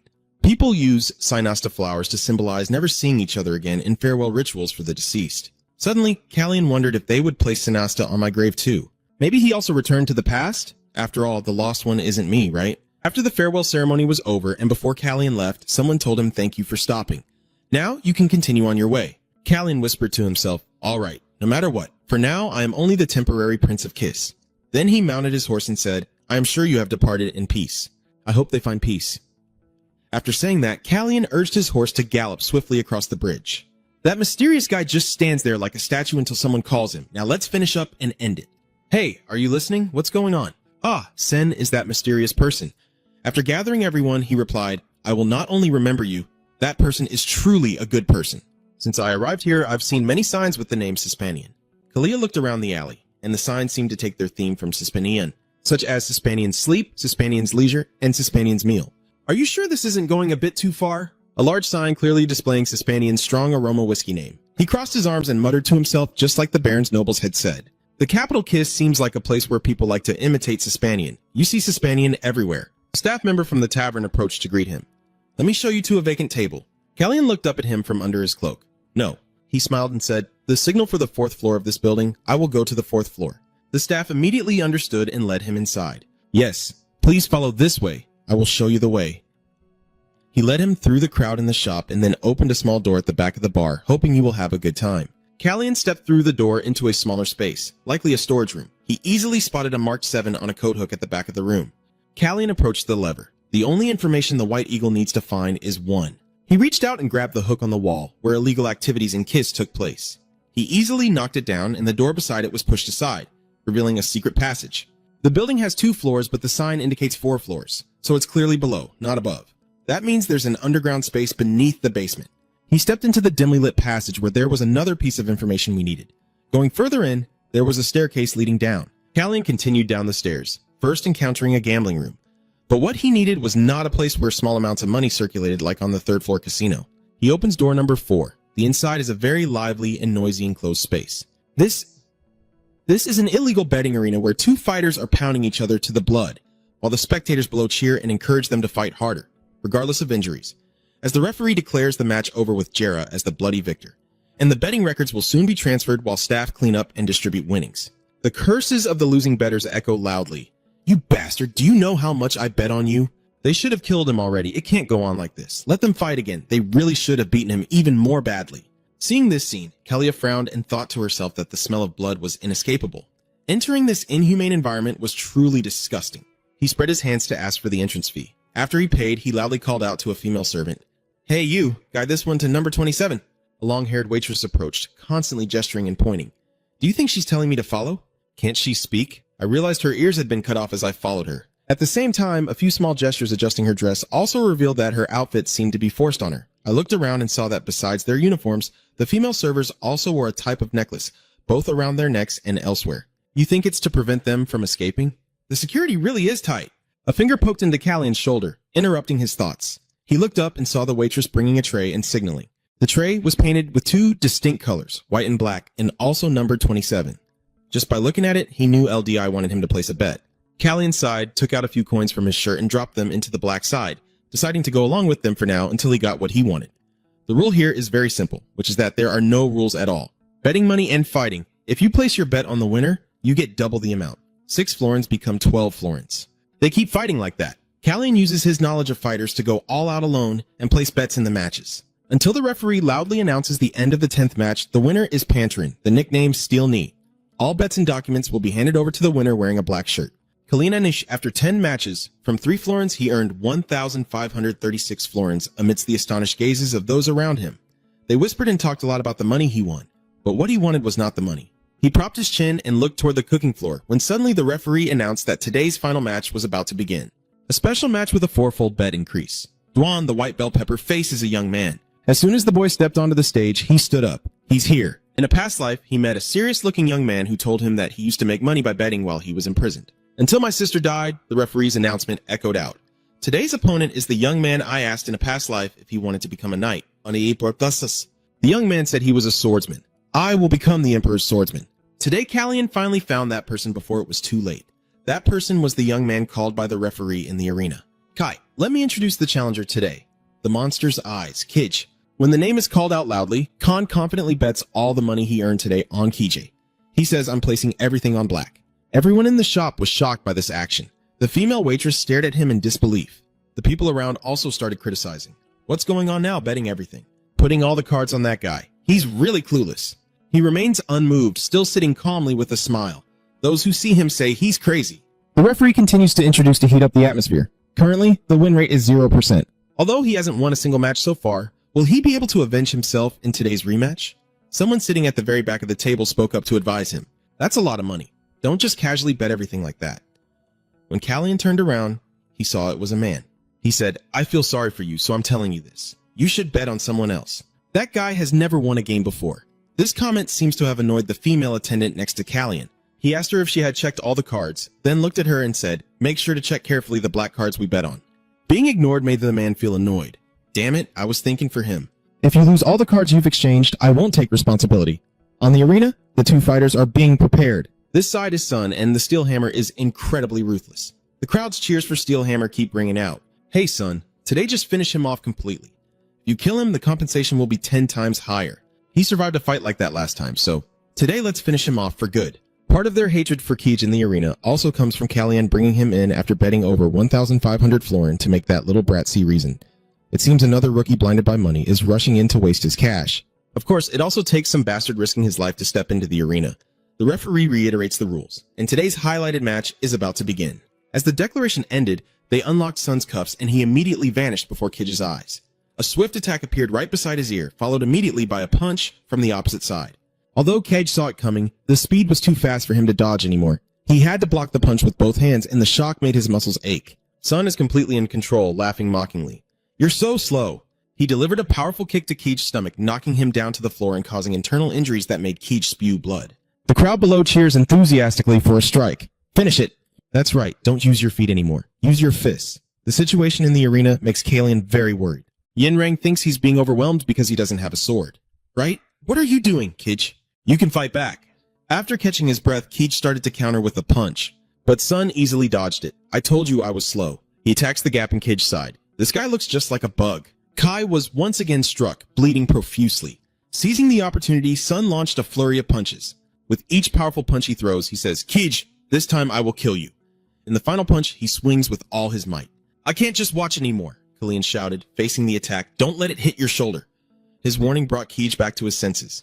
Once again, opening his eyes, he saw Sun's huge fist rushing toward him and instinctively repeated Callian's words, be careful of your shoulder when facing an attack. Fortunately, Keej managed to dodge this punch in time. Then he lowered his body, his arm bulging with tense veins. That's right, Killian smiled with satisfaction. That's right. On the ring, Keej delivered an uppercut hook from below into Sun's stomach. The right timing and enough force allowed him to change the course of the fight easily. With just one punch, Keej made Sun suffer so much he nearly lost his sight. He then threw another punch with his left hand into Sun's face, hitting so hard that Sun was knocked off his feet. The opponent was twice Keej's size, yet he knocked him out in just 2 moves. Everyone watching the fight was stunned and couldn't close their mouths. What is this? How did this happen? The referee announced that Keej's monster eyes had defeated the Steel Hammer. He has secured his first victory. Kai didn't forget to turn back and look at the mysterious cloaked man, Callian, as he was being cursed by the losing bettors, and he saw a strange smile on his face. Suddenly, the shop guard approached Callian and said someone was looking for him. His face serious, he said, please come with me. In a small room, the manager sat behind his desk, tapping his fingers, and said, he's truly very perceptive. He earned over 6,000 florins from 3 florins, but such a large amount of money. Callian realized the guard behind him was ready to draw his sword. The manager sneered, I'm a bit worried to entrust something to a kid like you. But do you really think I came here to negotiate easily with you?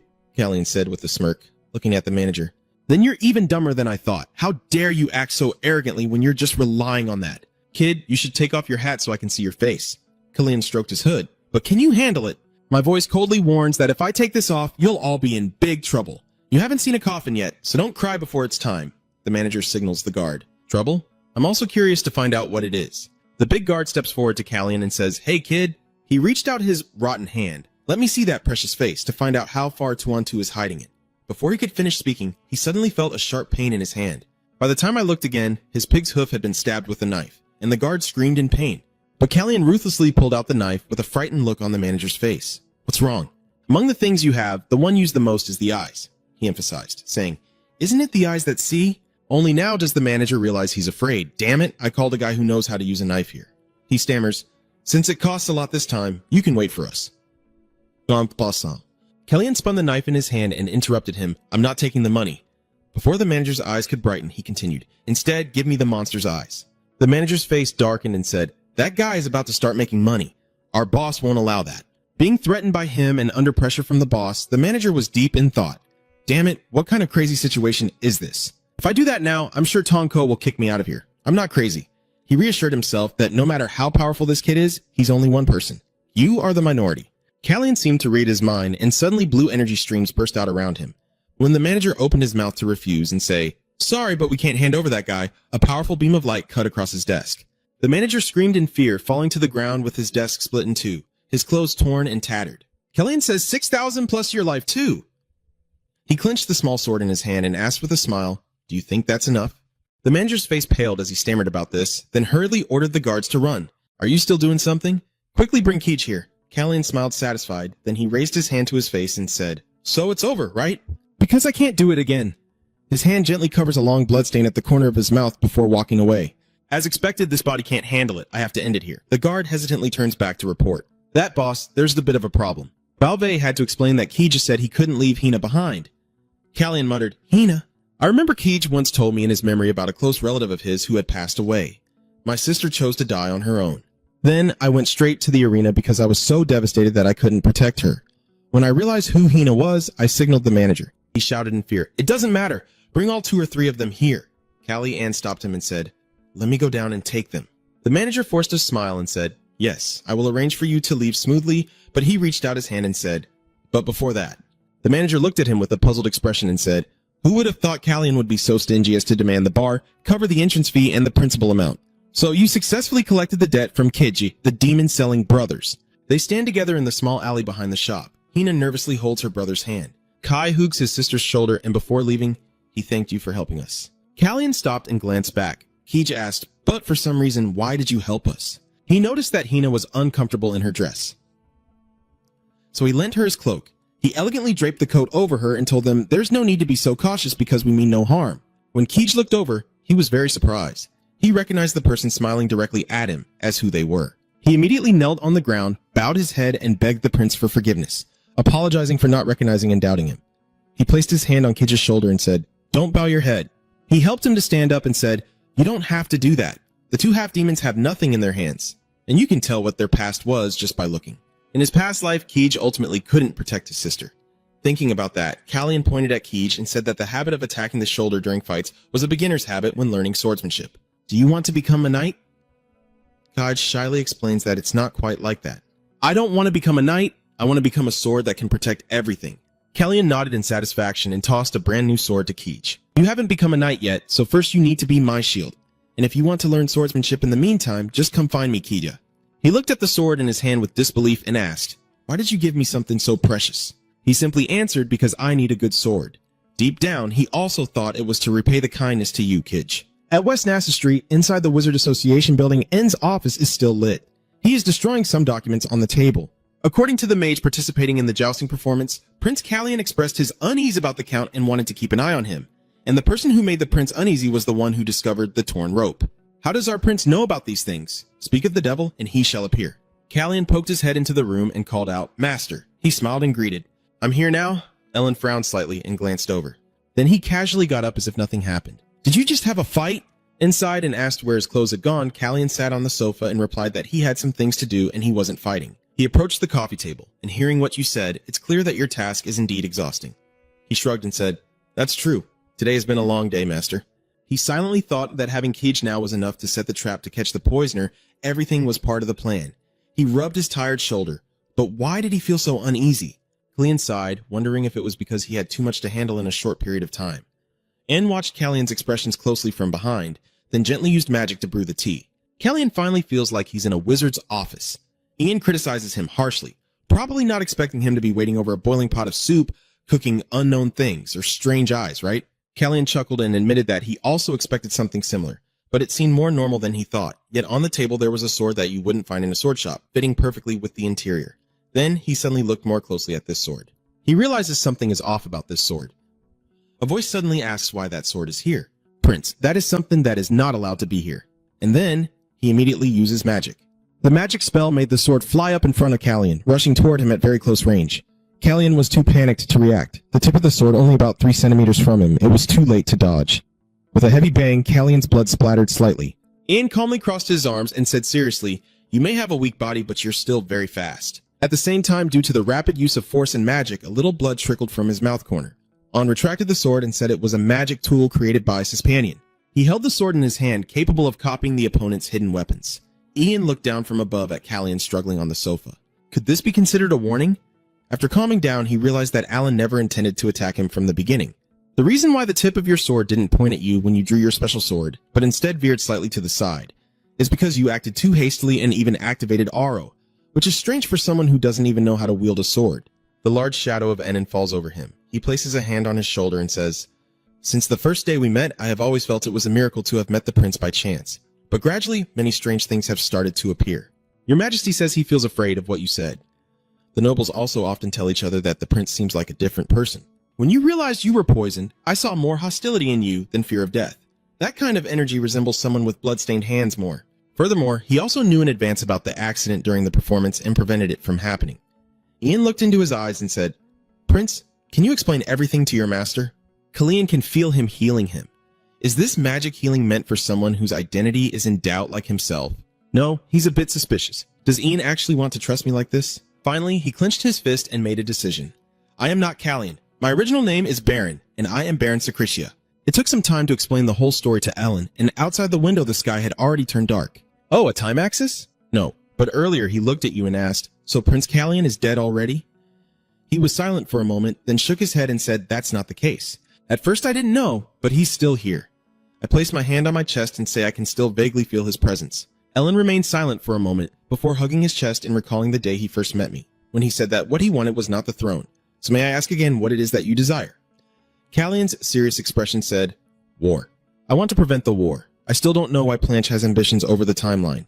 If the cause still exists, the problem will keep repeating. So I want to understand and confirm it." An clasped his hands together and said, "What the prince wants is for himself or for Jay, Baron's brother?" The question made Callian freeze. "What do you mean by that?" An replies, "First of all, there's something the prince needs to know. Kritia is currently only playing with the crown prince alone. TH was originally a child born outside the harem, and the Empress Dowager had no children." Alan emphasized that the character Baron mentioned is not someone who exists here. "What? This news surprises me greatly." And Meneson's face became very serious. He mentioned a person named Baron. He carefully asserts that the truth does not exist in this world. Ain's words like a sharp dagger pierce into Khan's mind, making him struggle to believe that he might not exist. Are so many questions constantly clouding Callian's mind, whether in Seda, this land, or anywhere else? His eyes remained blank for a while, still unable to find his calm. Why fix it for myself if I have already turned back time? He begins to question deeply. So where exactly is the problem? Using the time axis causes both time and space to be distorted. That's why I merged into Callian's body. It seems like Callian has grasped something. He raised his hand to examine Callie's body again, recalling images from the past and pondering further. I vaguely sensed it. When speaking, his eyes avoid looking elsewhere, but his voice is very commanding. Could it be that since I entered Callie's body, maybe someone has also entered mine? But since I'm already here, there can't be another Baron. Callian closed his eyes tightly to regain his composure. That's right, it was indeed me. While he was lost in his thoughts, the person next to him, with a tense face, was the one who took another's life. Alan Moneson said, "The game of the present." His figure briefly appeared in his mind. Alan continued, "The position of Crown Prince Kritia has been officially announced. Just as the past you knew is different from the present, perhaps the future can also be changed." Ian's calm voice is trying to awaken Callian. But as the third Prince of Kiss, whose life is in danger, there's no need to worry about the outstanding Prince of Saya. Ian furrowed his brows in determination. Kalia looked on in shock. After a moment of processing the information, he chuckled softly and asked, "Are you saying I should stop living in the past?" He solemnly assured, "I understand what my master is worried about, and I promise that what you fear will not happen. From the very first day I opened my eyes and kiss." A harsh truth was spoken. I have given up on the idea of continuing as Baron. N was extremely surprised by his words. Callian, knowing his feelings, asked kindly, "Are you really okay, master?" He looked directly into N's eyes and asked if I was not really Sen. Suddenly being directly questioned, Alan looked up in surprise, unsure how to respond. He awkwardly smiled and explained, "I still don't know what you're worried about, and I'd like to remind you again. Does fate bring us together?" My finger pointed straight ahead as I said, "There has always been only one person." Upon confirmation, Callian happily blushed. Changing the atmosphere outside, Callian continued to ask Alan Moneson, "So you already knew about the time axis before?" Even though we are riding horses, your voice still echoes steadily, as if you expected there to be multiple timelines. "Do you know anything more about it?" And continued to wear a contemplative expression without replying. After a moment, he carefully responded. Around this time last year, the prince had searched for and consulted us about some time. In his memory, he had come across a mysterious artifact being created. I secretly traveled to Secreta, but I only learned that it wasn't something created by humans. He raised one finger to describe its shape. And a month ago, I received news that the time axis in Secretia had disappeared. The prince once said, "That was when you returned from 10 years in the future, right?" Alan's final words left Callian stunned. He had uncovered the truth. The time axis disappearance was also the moment he regressed. In the end, he couldn't figure out the reason after thinking all day, so he had no choice but to ask for advice. "Do you think there is a reason why I am regressing?" Callian's face sweat nervously as he asked. "Why the timeline?" And Menacing quickly raised his hand to stop him from speaking and answered, "Right now, no matter how much we rack our brains, we can't solve that problem." He cheerfully presents a solution. "But there is someone you can ask, someone who knows more than I do, someone you will meet soon." The sky is full of stars. As Sia looks up at the statue of the god, N reveals the identity of the mysterious person, Sispon. Suddenly remembering something important, Callian exclaimed, "That's right, my coming-of-age ceremony is soon!" A wave of past life memories flooded into his mind, and he quietly recalled the Prince C. Rosalita's coming-of-age ceremony, which was a ritual to visit Sispanian's former residence and announce his official entry into the royal family, where he could meet Sispanian's will. Mentioning important matters, he was also quite eager to discuss them. For the graduation ceremony to go smoothly, the most important thing is to keep him alive, so please quickly resolve the issue with the traitor. Being carefully reminded, Callian agreed to the request. Yes, by now those seeds I planted must be sprouting. The seeds Callian entrusted to test the poison have blossomed. Returning to the palace, he stands before the mature plant, with Jan's continuous sorrowful cries echoing behind him.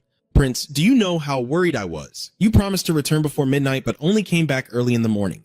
Callian carefully senses the vitality of the plant through its leaves and falls into thought, just as he predicted. He softly calls out Jan's name. Yan is crying and quickly responds, "Yes, if you plan to sleep, you should wash your face." Callian suddenly suggested, "Let's go see this wonderful thing." Jan was surprised by this unexpected invitation. What? Going up to the rooftop, you can comfortably welcome the strong winds blowing through. Prince, why do you suddenly want to go up to the rooftop? Ignoring the caring words, Callian was certain about the flowers he received from the Mage Association. In the past, a mage had introduced this plant as a famous species in its pollen realm that would glow after death, and that's why he completely trusted its effects. Because it is so rare, not many people know this characteristic of it. Everything was part of Callian's plan, including accidentally spilling poison tea into the flower pot. The servant with malicious intent quickly fell into a state of worry after seeing his actions, and observed the behavior of the other servants in the room. Of course, Callian, with keen eyes, noticed these unusual reactions. He smiled with great satisfaction as the plant quickly reacted by wilting after absorbing the toxic substances. This is a dangerous poison that ordinary people can't survive for even a week. Now that the plant looks very healthy, it only confirms the suspicion that the flower that absorbed it also cannot survive. But the plant doesn't understand and remains healthy as usual, as if someone deliberately swapped the flower pot. A sudden flicker of light appears before Jan, making him dizzy. His eyes shine brightly, cheeks flushed with excitement. Outside, the white spots of light converge on Callian as the focal point. Jan exclaims, "It's so beautiful!" Both Jan and Callian are happy with this breathtaking scene, and it's not easy to destroy it just by replacing it, so the lock must be kept in the safest place. His eyes narrow in satisfaction. Callian softly says, "It will lead us to the culprit's hideout." It's as if fireworks are bursting brightly in the sky. A terrifying image of the lady owner suddenly appears in his mind. Callian silently thought, that's right, the owner of the sanctuary is her. Raindrops patter on the leaves, and the quiet space allows each drop to be heard clearly. In the gloomy house, a figure uses the rainy scene to express their thoughts. Callian, reaching out to the window frame, suddenly turns his head back. At the door, Jan is seen approaching with a tray in hand. Callian says, "Hello, Jan." He looked at the other person, then smiled kindly and asked, "Han, do you dream beautifully?" The image of Kay appeared with a handsome appearance that easily captivates all the girls. Jan was momentarily stunned by his attitude, but still politely responded, "Yes, your highness, you also dream beautifully." He walks over to the table, places the tray down, smiles, and makes a comment. "Hearing the prince greet me, I find it a bit strange." Callian stepped forward and explained that he woke up early. Hearing that, Jan found it quite strange. "That's strange. The sun must be rising from the west." At this moment, Callian's expression darkened as he glanced behind. Looking in the direction of his gaze out the window, Jan asked, "Is it the sound of rain that woke you up?" Callian leisurely sipped his tea, looking at his reflection in the cup, and thought to himself, "Although it's a bit strange, today is different from usual. The poison has increased." After finishing his drink, Callian asked, "Jan, do you have a schedule that includes all the nobles for a week?" As he was pulling up the window shutter, Jan also had to stop his hand movement and turn to answer. "Next week there will be a meeting with all the nobles including His Majesty the King, and he prepares to take another sip." Callian mutters to himself. A week from now, his gaze becomes much sharper as he plans his move. After the noble meeting ends, there will be a banquet, and that day is perfect to retaliate against this poison. He looked up outside with a calculating smile and gaze. "So Celeste, just enjoy the happiness until then. There is now a round gray pill placed in the palm of your hand." "But your highness," he blushed and started to speak. But before he could finish what he was saying about the thing you drank a few days ago, Callian interrupted. It seems he already knew what he was going to ask and answered. "A tonic." He held both ends of the rope tightly in his hands and smiled as if nothing was wrong, saying more. "My body is already weak. Should I go have breakfast early today?" Seeing that he changed the subject, Jan didn't press further and replied, "Yes, I'll help the prince right away." Then he carried the tea table outside. Jan's shadow reflected on the tray. He looked at these objects intently, standing in the dark corridor with no one around, and Jan couldn't help but wonder why he was so troubled. Callian, thinking as he spreads butter on the bread, bites into a piece with focused eyes, glancing over carefully. Blanche is no longer at the breakfast table. The food makes a satisfying sound as he chews, and he thinks to himself that it's better this way since what he's about to do can't be allowed to ruin Blanche. Callian suddenly spoke after thinking, saying that the roses seemed to be about to bloom, which made Randell, who was holding a glass of wine, suddenly freeze. Callian looked at him and smiled warmly. He also looked back at him but said nothing. Randall quickly felt uncomfortable and stood up, and since this action seemed to please Callian, he smiled brightly. Randall left with the servant's respectful bow. Jan looked worried, lowering his voice to ask his master, "Prince, why are you suddenly talking about roses?" Callian calmly replied, "I saw roses while taking a walk." Thinking of Randall with scissors in hand pruning flowers, I just remembered my brother Randall trimming the flowers. Then his ruby-like red eyes kept staring intently outward. Callian's gaze indicated that Randall was standing there, and he spoke loudly as if to inform the other person, with no other intention. Then the image of Callian running outside in the rain appears. With a flushed face and disheveled clothes, he runs as if he doesn't know fatigue. After enduring it no longer, Callian stopped by a tree, clutching his face and gasping for breath. Just then, someone approached and said, "What have you been doing that just a day apart from me has already made things so bad? Or do you have a habit of self-harm?" Callian, clutching his chest, replied painfully, "I feel like I won't be able to control myself without training my body." At that moment, Madison appeared, causing the other person to immediately greet him. "Master, where have you just been?" He glanced and replied, "I came to talk to Romain." Callian, upon hearing this, was not surprised and asked back, "Do they know each other well enough to call each other by name?" Madison stretched out his arms and replied, "There's no relationship at all. It's just a one-sided way of addressing from me. But he's only about my age, so what do you want to command that makes this old body come here?" Callian openly raised 2 fingers and said directly, "I have 2 things to ask my master. The first is, I need to know the identities of both of you," Madison calmly replied. "That's not difficult." "All right, then what is the other one?" The second matter Callian mentioned seems much more difficult and important than the first. "I want to investigate the mysterious deaths of nobles, especially those related to Brisson." The 2 of them pointed at each other and said in unison, "Indeed, they are truly a perfect match in mind and spirit." Reaching out and sighing, Madison smiled and said those 2 things weren't difficult, so why do you keep commanding this old body? Callian smiled when he heard his master's suspicion. "Is there something urgent that requires your help with these 2 matters again?" He replied that the poison level has increased. This statement left Anison stunned. Clenching his fists, he stood up straight and crossed his arms. Ellen Madison added, "Looks like you found the culprit. I also have an idea who it is." Callian kindly reminds you, "Your master will also be soon restrained." With just a finger pointed forward, Callian confidently states, "Even though it's not easy to target a great mage, now is the time you need a backing force." And Madison immediately realized and asked again, "Are you planning to use me as a shield?" Callian's gaze sharpened and corrected. "Not a shield, but a weapon right now," I think to myself. "Yes, a weapon I know better than anyone the power of capable mages." Thinking about the confrontation between the forces, Callian couldn't help but consider that both his life and his country would be lost. Clenching his fist in the hands of the white-clad demon army of mages, he said with unwavering determination, "I will create an army of mages." Callian's face was very determined as he expressed his desire, "I want to form a mage army." And Madison froze in place, puzzled by his wish, wondering what kind of mage army he meant.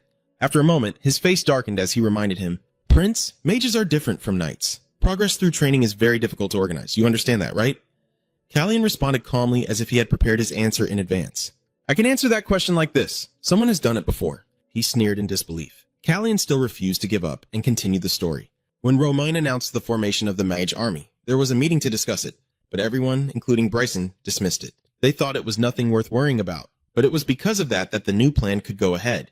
King Kiss tore off his cloak and left determined to form an army, and in the end, Romain created that army.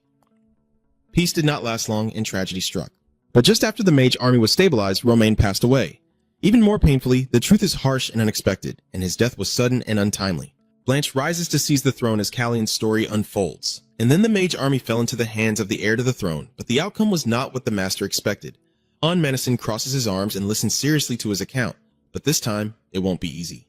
So he sharpens his gaze and reveals his plan, intending to use Celeste's poison tea to negotiate. Alan is completely tense about his plan, grabbing the key phrase to ask again to confirm the poison tea. No matter how much he thinks, he cannot understand Ceylon's intentions. He asks suspiciously, "Can I ask what method you plan to use?" Callian smiled casually and replied, "Secretly, you will soon find out, master." N, helplessly holding his head, had to admit it was true. A very trustworthy answer. He mischievously suggests an idea. "Master, try sharing your opinion with Roman. I'm sure he's also thinking about this." Callian carefully rolled up his sleeve. His voice still rang out firmly. Returning to his serious demeanor, he looked directly at Alan and expressed that when mistakes are made, agreements must be successful. A cup of tea was served as the servant reported. "I increased the dose of poison as instructed." Celeste suddenly slammed the teacup down on the table and shouted, "It must be dealt with decisively." She rested her hand on the edge of the table and turned to remind, "Recent rumors have been bothering me a lot. I show no reaction on my face, but my words carry a strong threat, so it's best not to do anything that might worry me further. Understood?" "Yes, I will remember." Suddenly, a strange voice rang out, the one doing that useless thing. A foot that had been standing there watching for a long time suddenly crushes the flower beneath it. Celeste remains unmoved, gently feeling the warmth of her teacup before speaking. "The one who truly needs to start over is sitting still, so I have to work so hard, right?" She called out to the young man who just entered Plunch. He grimaced and threatened, "Don't try to stop me, I just came to say that." Celeste hurriedly blinked once, and she propped her chin with one hand, saying no. "Plunch, that's not something a useless person like you can decide. But what can I do? Doing these hard things is my fate." His hands clenched in anger, trembling. Unable to argue any further, he turned and walked away. Celeste sneered to dismiss the nuisance, raised her glass to toast, and prepared to enjoy while observing. The frail woman glanced at him with a kind expression. "Let me help clear the way for you. Today's bright sunshine marks the day you enter the palace." Hina's cheerful singing echoes happily outside the windowsill, and Keej, catching her joyful mood, teases her. "Hina, you seem to be in a good mood today. You've been humming all day." "Seeing my happy sister in front of me, I also feel happy." Are you so excited? Hina happily replied to Keej. At last, the day to enter the palace has arrived. He hasn't arrived yet, but just thinking about it makes her feel joyful at the thought of meeting the prince. And Kia gently pats her head as he asks, "You like the prince, huh?" Hina confidently confirms. I have to explain. Her excitement is completely reflected in every word she says. I want to get to the evening quickly. Over there, everyone is extremely busy preparing for the party. Callian, dressed in a formal suit, was preparing to report work while holding a noble meeting, and in an hour, he had to be at the evening party. Suddenly, he called Jan's name. Jan looked up confused, but before he could ask, Callian interrupted and said, "There's something you must do for me." Inside his heart, he had made his judgment. Finally, it was time to end this. Outside the palace hall, hurried footsteps could be heard. He goes ahead of the group of servants, his face tense with concern. This is the only tea reserved for the most fragile prince, this medicine. Callian opens the door to the room with a calculating smile. Celis sat at her desk, one hand holding a fan over her mouth, seemingly expecting who would enter, and without surprise, she greeted him. "Third Prince Callie has arrived." She cast an indifferent glance, and Callian met her gaze without fear. He concluded it would be the turning point signaling change. The horse's hoof struck the ground hard, galloping forward like a gust of wind. Jan rushes to complete the assigned task as quickly as possible, his face extremely tense. A few hours earlier, Callian unexpectedly handed over 2 letters with requests, one to the Mage Association and one to my master. Trin Trang seriously stated, "You must go to the association first before seeing your master." Jan was startled and asked in disbelief, "Do you really plan to attend the banquet alone?" Callian raised his hand to stop him from speaking further and said, "I will handle the rest myself." He looked cheerful and told Jan that he didn't have to worry about anything. The more he remembered Callian's words and actions, the more beads of tense sweat appeared on Jan's face. Remembering the image of him in the past, Jan thought that similar things had happened before. A series of painful memories flooded back into his mind. But he probably was just worried for nothing. He automatically reassured himself to stay calm, even though the image of Callian lying motionless on the ground was vividly clear in Jan's mind. That's right, surely the prince wouldn't be in any danger. At the Mage Association, Siren came to report her assigned mission to Manison. "Lord Manison, everything is ready. Just gather the cases of sudden and mysterious deaths that are as numerous as these." It is known that this girl is named UIA Siren, and she serves as the current head of the Mage Guild. Looking at the documents she brought, Manison casually picked up a report and asked, These really seem suspicious, but no one has seen anything so far. I guess we can't say anything now." Then the two of them began to discuss the case in more depth. How could the weaker nobles dare to confront Brisson? That's right, if they do that, the next ones to suffer will be them. Siren picks up another report to review. She was just idly wondering how the prince planned to use these documents, but Manison remained silent without replying. Suddenly, Jan burst into the room, his shouts mixed with a hint of urgency. "Thank goodness the chairman and Lord Manison are here. This is fortunate." Ian handed over a letter to both of them and said, "The prince told me to send these to you. This one is for the leader." For some reason, Manison grabbed his shirt and questioned, "Hey kid, where is tonight's party being held? What's going on?" Lord Manison, seeing him leave without saying a word, Jan understood a bit and said that without an invitation, he wouldn't participate. Manison immediately turned back, glaring with his terrifying eyes and pointing directly at you, saying, "There's no time to worry about that now. Your master could lose his life." Inside it says, "Today I will risk my life to make a deal with Celis. If anything happens to me, please, master, save me." An hour ago, the owner of the letter met with the mysterious lady. After the tea was served, he gently lifted his cup and said, "Come on, let's take off our masks now." The woman quickly snapped her fan in response. "Fine, do that, but I don't see what's different if I don't remove my mask. I only said not to wear a mask. I didn't say you should abandon all manners like that." Celeste started using seductive words. "I still don't know what you're trying to say. Are you just looking to argue?" Then the woman suddenly stood up, changed her tone to a noble one, regretting that I had felt interested for a moment. "Sure enough, the lowly bloodline runs through your veins." Callian's next words were truly terrifying, claiming that her tea was poisoned and causing Zealous to collapse. Callian added, "It's about time to stop right now, isn't it?" I had to force myself to drink it even though it made my throat feel weird. Celis stared. "What are you talking about? I don't understand any of this. I don't know about this." Then she burst out laughing bitterly. "Do you not know? I figured she would do that, so I came up with many options. If I want her to be unable to do those things in the future, I guess I'll have to do something myself. Right now, I only have one healthy heart, so I will try to use it to bet." Callian took out the prepared potion to reveal a secret. This potion will make the heart stop beating for a moment. This is what I received from the White Eagle. It doesn't react to silver, nor is it detected by magic tests. Of course, my heart won't stop beating because I have the power of blessing. The power of the blessing can only counter one type of poison per day, so when it fights this drug's toxin, the poison from the tea I drank before will destroy my body. So who will everyone suspect first? Celis not only shows no fear, but her attitude also makes Callian a bit uneasy. She laughs loudly and says, "Do you really think everything will go according to your plan? You probably know this isn't the first time." Celis approached him and reminded him of the painful past. Your mother was also dealt with by me like this. Everyone knows about it.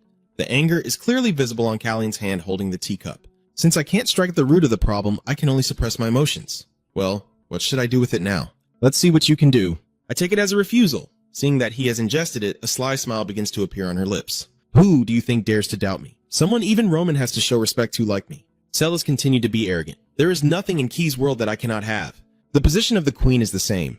I am just removing the thorn in my eye to get what I want. And so I achieved everything I wanted, except for one thing. There's still one thing I haven't obtained. The evening party will now begin. After the announcement, Callion reacts with pain as the poison in his collar takes effect. This just happens to please Salih, who lets out a series of triumphant screams, so all you need to do is... Callion, after a series of coughing fits, suddenly spat blood, spilling it all over the floor. The two princes and some nearby guests all noticed what was happening. Most of them were very shocked by this. Celis continued, "You just need to become a stepping stone for me, just like you've always done before." A multitude of shouts erupted. Someone quickly called the divine light. Are they the steel poison? Was it because the drink was poisoned? The king hadn't arrived yet, so why did the prince drink first? So, could it have been poisoned earlier? Who was with Prince Callion before the party started? A wealthy man quickly signaled, "Shut up or you'll lose your head." Hearing that, the questioner immediately changed his words. So, the prince has probably been like this for a while. Everyone stop talking. The cunning woman is still not satisfied with herself. Look at this. Even though everyone knows I am the culprit, no one dares to say anything. This time, the victory will finally belong to me. The king quickly arrived and ran to his son, shouting, "Callion, wake up! Are the gods not here yet?" Callion, don't lose consciousness. Luckily, his weak voice rose in despair. Wow. He gently touched Roman's trembling hand, just like how his late wife did a few years ago when she was in her final moments. Her hands grasping Callion's hand. Our Callion, our son, please protect him. Seeing how you are now, Roman will never forget the terrifying moment back then. He clenched his teeth tightly. As for Zalis, she quickly dispelled this gloomy atmosphere with a few unpleasant lines. Is this kind of shady incident happening inside the palace? I can't stay here to take any more hits. I will return to Haya Palace. However, Roman lost his composure and shouted in the hall. In the end, you still want to harm my son? Zealous. The guests, especially the two princes, were stunned by the scream. She was directly accused, and she could only turn back and give him a shocked look. The entire hall began to whisper. Queen, come to think of it, weren't you both present at the previous banquet? Could it be that she planned to assassinate the prince around that time? If she is the queen, then it's possible. Actually, everyone was just deliberately avoiding mentioning it.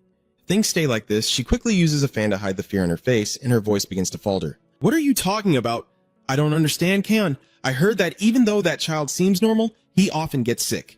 Roman bitterly recalled that when she fell, she also took all the Brisson knights with her and said the same thing. He remembers every word clearly, claiming it was just due to illness. Roman, even if you say that, it won't make me the culprit. Does anyone dare say that the child is normal and healthy? Because no one will agree with you, and while we're at it, maybe the princes who see Callion every morning at breakfast will know about his health condition. Seeing that he had no reaction, Celeste continued to sneer. What now? Do you want to confirm with the princes? Is Celeste really that desperate? At this point, she no longer maintained a humble expression and kept arguing. I only did this because I was worried. If this fuss continues, maybe Callion. Oh no, what if our son's condition gets even worse? Roman drew his sword and rested it on his hip. How dare she say our son like that? Plan interrupts. How could anyone do that to Callion? Not letting Celis have the last laugh, he continued speaking. Callion was always very normal. I never felt there was anything unusual about his health. I told you before that all your efforts were in vain. Celeste bitterly looked at her son. At the same time, the divine envoy was summoned, one side desperately demanding to return to the Haya Palace, while the other actively used divine power to save Callion's life. As Callion received the divine energy, an unexpected incident occurred. A protective barrier was formed, blocking all external contact. This was entirely caused by Manison. He rushed here and arrived just in time to save her. Why? I'd rather you tell me to die than that. Manison tried to reach into the fire and said, Why do that instead of killing the prince? King Kiss shouted. Manison, what are you doing? You need urgent treatment, he replied. Both of them were stunned. The prince's heart has a ring.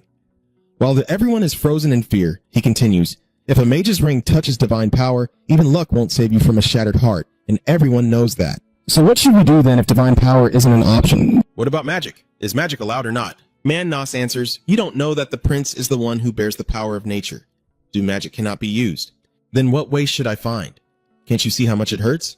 He looked at the red wine bottle on the floor and exclaimed, Why did Callion collapse and lie at Mannos's feet, asking, Why do I, your master, look like this? I never thought I would have to use this spell again. He said, This magic will help you no longer feel pain. Everything exploded. Letters filled with words fell from the sky, covering the entire horizon. Everyone around pointed at those letters. which carried cries from the grave. We want to know the truth about the Brisson family, the ones who killed 37 people. Everyone is talking. Brisson has faced a storm. The Empress is suspected of poisoning Prince Cowan. The crimes of the Brisson Danson family have sparked a wave of outrage among the public. They all angrily asked Marcus Brisson if the rumors were true. Give me back my father. Stay away from Brisson or we might get caught up in it too. The whispers are starting to spread. Isn't it the king himself who directly accused Queen Cez of being the culprit behind the poisoning of the prince? The queen is the murderer. What kind of queen is Celeste? Exile Queen Celeste. They are furious. Madison is sitting in the room and speaking. To form the mage army, Prince Callie said they had to take advantage of the situation when Zealous was pushed to the brink. King Kais replied, I want to form the mage army myself. Does it think like I do? That kid, the Mage Association. He hesitated. The Empress sits in the room with a smug look. She'll probably be busy soon. I don't know how long you've been preparing these things. Callian replied, What are you talking about? I don't understand anything, but thanks to your concern, I can rest longer. Celeste replied with a sinister smile, still sounding alert after a week of suffering. I barely managed to answer and almost crossed over to the other world, so I guess I won't be able to talk with the queen anymore. If you have nothing more to say, I want to rest. Celeste begins to negotiate, each side giving a little. What do you think? Callian doesn't seem to be convinced and says, Maybe you should have said that a week ago? Our situation has changed now, but first let's hear what you've prepared before coming here. He casually continued, If you help me deny the rumors, I won't oppose His Majesty's preparations. Then he burst out laughing as if he was misunderstanding something. I never needed the queen's permission from the start. Callian asked the queen, Do you have any suggestions? Celes replied, Tell me what you want. He began to set conditions. What I want is for the land of the Cispanian descendants to be enough for such a loud clash of swords. I want to stay in this kingdom, return the Pobbin cavalry squad, there will be no place for Brisson anymore. Celes angrily replied, What? Are you giving everything back? Perhaps Marcus Brisson gifted the royal guard Paven to Celes to control the king's guard unit. Losing this army means losing half of her strength. Callian then changed his mind and ordered the disbandment of Paven to form a mage army with no more compromises. Then he left. Jan entered holding a stack of papers and said that this was the signed agreement with the seal of the oath. Celes panicked and waited if it was the mark of the oath.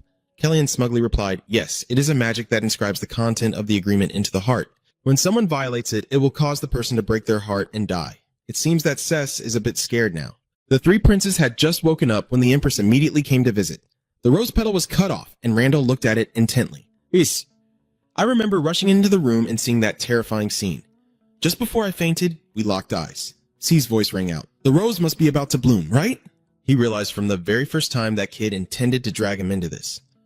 Curious about how that rose would bloom, I decided to act according to its will. Callie was very normal, but I didn't expect Blanche to step forward. There must be something going on. He silently thought as he continued the story of the queen and C. Celes shouted, Wait! If it's the mark of the oath. Yes, it is a different kind of magic from the content of the agreement, and he raised his hand to his chest to show her his heart. He continued, If you break it, you'll die from a shattered heart. The trust between us isn't that strong. Your face has started to look more sinister than ever. Celes looked down in helplessness and asked, What do you want? C was silent for a moment before the queen took out a feather pen and signed her name. Callian said, Very well, so the two hearts are now bound together, completing the agreement. That's right. I said it because I was afraid you might misunderstand that my relationship with you guys has never been close. Callian began recounting that day. Blanche stepped forward, not because of me. He placed his hand on his chest and said, If you had spoken one more word that day, your Majesty's mirror blade would have cut your throat right then and there. Celes fell silent. As Madison approached and said, I heard you suddenly came looking, so I was worried and came to check on the situation. Then he threw the banana peels away, picked a banana for Callie, and she replied, The banana is very tasty, master. Madison said jokingly, So can you really not enjoy your food after dying and coming back to life? I have done my part anyway. Can you still laugh today? I thought I almost had to meet you at the tombstone first. Just then, the two brothers L appeared, and Hina, by chance, was Heller who could summon the power of nature. It's really lucky. Otherwise, I would have already spent all my money on that day, Madison said helplessly. You didn't know that Hina was Heller in your past life? At that time, I only had a connection with Kiri. Sen said, I met Kiri when Hina was no longer around. So then, Prince, do you only rely on your faith in the power of Trukfuchs to blindly use such a deadly poison? Do you think you can risk drinking unknown lethal toxins to manipulate the poison tea? Are you really not thinking at all? Lying in bed for a whole week without any plan? In the end, what do you want me to do in the future? Kelly then pretended to be cute to flatter. My master was wrong. Do you want to eat a banana? Then he continued. Never mind, take this. This is the identification document you requested for the two of them. Monis replies, Kali appears to have remembered something. I forgot. Faking identification papers isn't that hard, is it? He looked at the letter and hesitated. Madison explained that he needed their family names to fill out the proof documents, so he borrowed the old family names of the prince, who just so happened to be the ones the prince had brought back by chance. Callie carefully looked at the letter and then expressed her gratitude. Thank you, Master. He smiled and said, It's not even fake. It's genuine proof of my identity, and I am also a citizen of my Velan territory. His master replied that Roman was the one who did it. What are you so panicked about? How do you feel about being rumored as the beloved son of the king? Monas asks. Sion responds, Why would there be such rumors? Back then, of course, there would be rumors when I was anxiously tending to you in front of all the nobles. I hesitated. So how am I supposed to feel about that? That's something someone should have done from the very beginning. He called Yan over, and she began to help me peel the banana. Yan seemed to want to say something. Prince. Anne hesitated and said, I have something to tell you. I want to stop serving the prince. The scene shifts to a hurried figure rushing somewhere, revealing Zero Yan running down the corridor toward the last room on the right, on the second floor of the mansion. I'm here now. I greet you, sir. The stranger replied, Hello, Siroan. I left behind my guilt to step outside. Siroan told him, I have something to tell you. Did you hear the cicadas singing this morning? He asked curiously. Cicadas? He happily lay beside him and said, Vow, every summer those black ones make loud noises. You call them cicadas. He asked, What kind of insect is that? Is that strange? Are you asking him? It's very strange, isn't it? The boy asked him happily. If you want to see it, I'll bring him over tomorrow. The man refused and said, No, I won't watch. You think it looks like a monster? Just play the violin for me. Here, a voice echoes that his condition is worsening. Zero Yan hides in the corner, watching the two men talk. The man in the brown vest said, Isn't Mr. Manassan's son still making regular medicine? I think we should. The man in the white vest said, They do it for other purposes, so how could we? I listened blankly to their conversation. He looked exhausted and continued. But my lord also seems very troubled, so there must be another way. Back in reality, I realized that at that moment, I didn't know that telling someone who couldn't know was pointless. He grabbed Siron's shoulders and called her name, making her so scared her body froze and sweat poured down. He said, Don't avoid it. Look at me directly. He looked at you and continued, Don't turn a blind eye to the fact that I'm dying, bit by bit. He thought about how terrible it was to know, then gradually remembered the old memories. The flames are burning down the mansion. A voice echoes, You must escape quickly! You watch the flames engulf the mansion as the servants around you panic. One servant says, Take Zero Yan and get out. The fire is getting worse. One day before his 15th coming of age ceremony, he chose to escape everything on his own. After that, summer turned to autumn, then winter, and when the surroundings were once again filled with noise, I locked myself away. Father couldn't bear to see me like that anymore and forced me out of the room. He carried me outside, and with a vacant look, I asked, Dad, keep talking, who is that little boy? The father was surprised to see his child speaking again and looked in the direction of the hand pointing and said, That little one, that is the third prince of our country. Callian's dull eyes looked in that direction, causing him to suddenly freeze. I saw the servant there, with a look of disgust, say, I want to stop serving the prince. Callian was stunned when he heard that and stammered, No, wait, what are you suddenly talking about? Yen said, I am the one closest to the prince, but I knew nothing at all. He grabbed my sleeve and said, Even the prince's condition is my fault because I personally served him the tea. You are surprised to hear Jan recount this. He lowers his head, crying, and then continues, It's my fault. I didn't pay attention to what I should have. That's why it turned out like this. When the prince was critically ill, I wasn't by his side. Colleen grabbed his shoulder and said, Jan, wait, but it seems he didn't hear you, just kept rambling and didn't understand anything. The prince was almost dead. Jan recalled that painful past and said, I was once again lost in my thoughts. Although Callian kept calling him, he was lost in that painful memory where the stranger looked at him with anger and said, Siroan, don't ignore what's happening as I slowly die. Then he shouted loudly again, calling your name. Jan, look directly at me. He suddenly snapped back to the present, tears streaming down his face as he looked at the third prince. Don't get up and talk. Come on, answer me. Who is standing in front of you right now? He looked at you with an annoyed and displeased expression.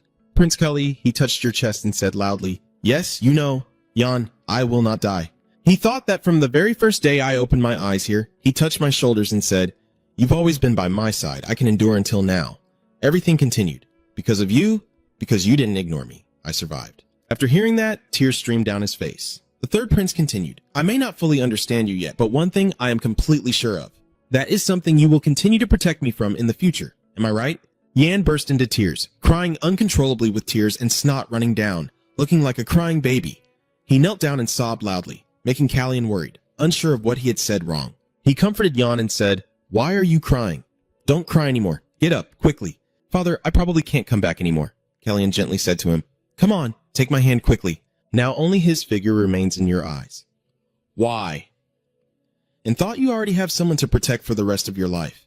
I took the prince's hand and burst into tears again, leaving him stunned and frozen. After crying it out, Jan told him I will eliminate everyone who caused this to happen to him. Your spoiled face, your hand is crushing a banana. Callian teasingly asked, Why are you suddenly saying that? Are you planning to avenge me? He stood up abruptly and said loudly, Nothing is impossible. He shouted again, The prince is injured this badly. He turned and left, sighed, then answered you. Come on, stop it. If the elephants stay still there, a war will break out. Anne boldly said, If there's a fight, even though I no longer operate under the XF identity. But suddenly you freeze and think about the elephants. His face suddenly darkened with fear as he stammered, Do you still know about that? The third prince saw his frightened expression and burst out laughing. He suddenly jumped and shouted loudly, then asked, But since when? Caleb turned around, shrugged, and sarcastically asked, So what do you want? How could you possibly know about that? Oh no, you're such a fool. He cheerfully replied, After you finish all the banana peels, help me with the coffee. His voice trembling, stammering, Is that true? Calian thought, Yan, shall we have a match? And happily replied, I will bring it to you right away. He continued to wonder whether I would be taller or shorter than you in the future. Suddenly, a drop of water fell onto the calm surface of the lake in the darkness.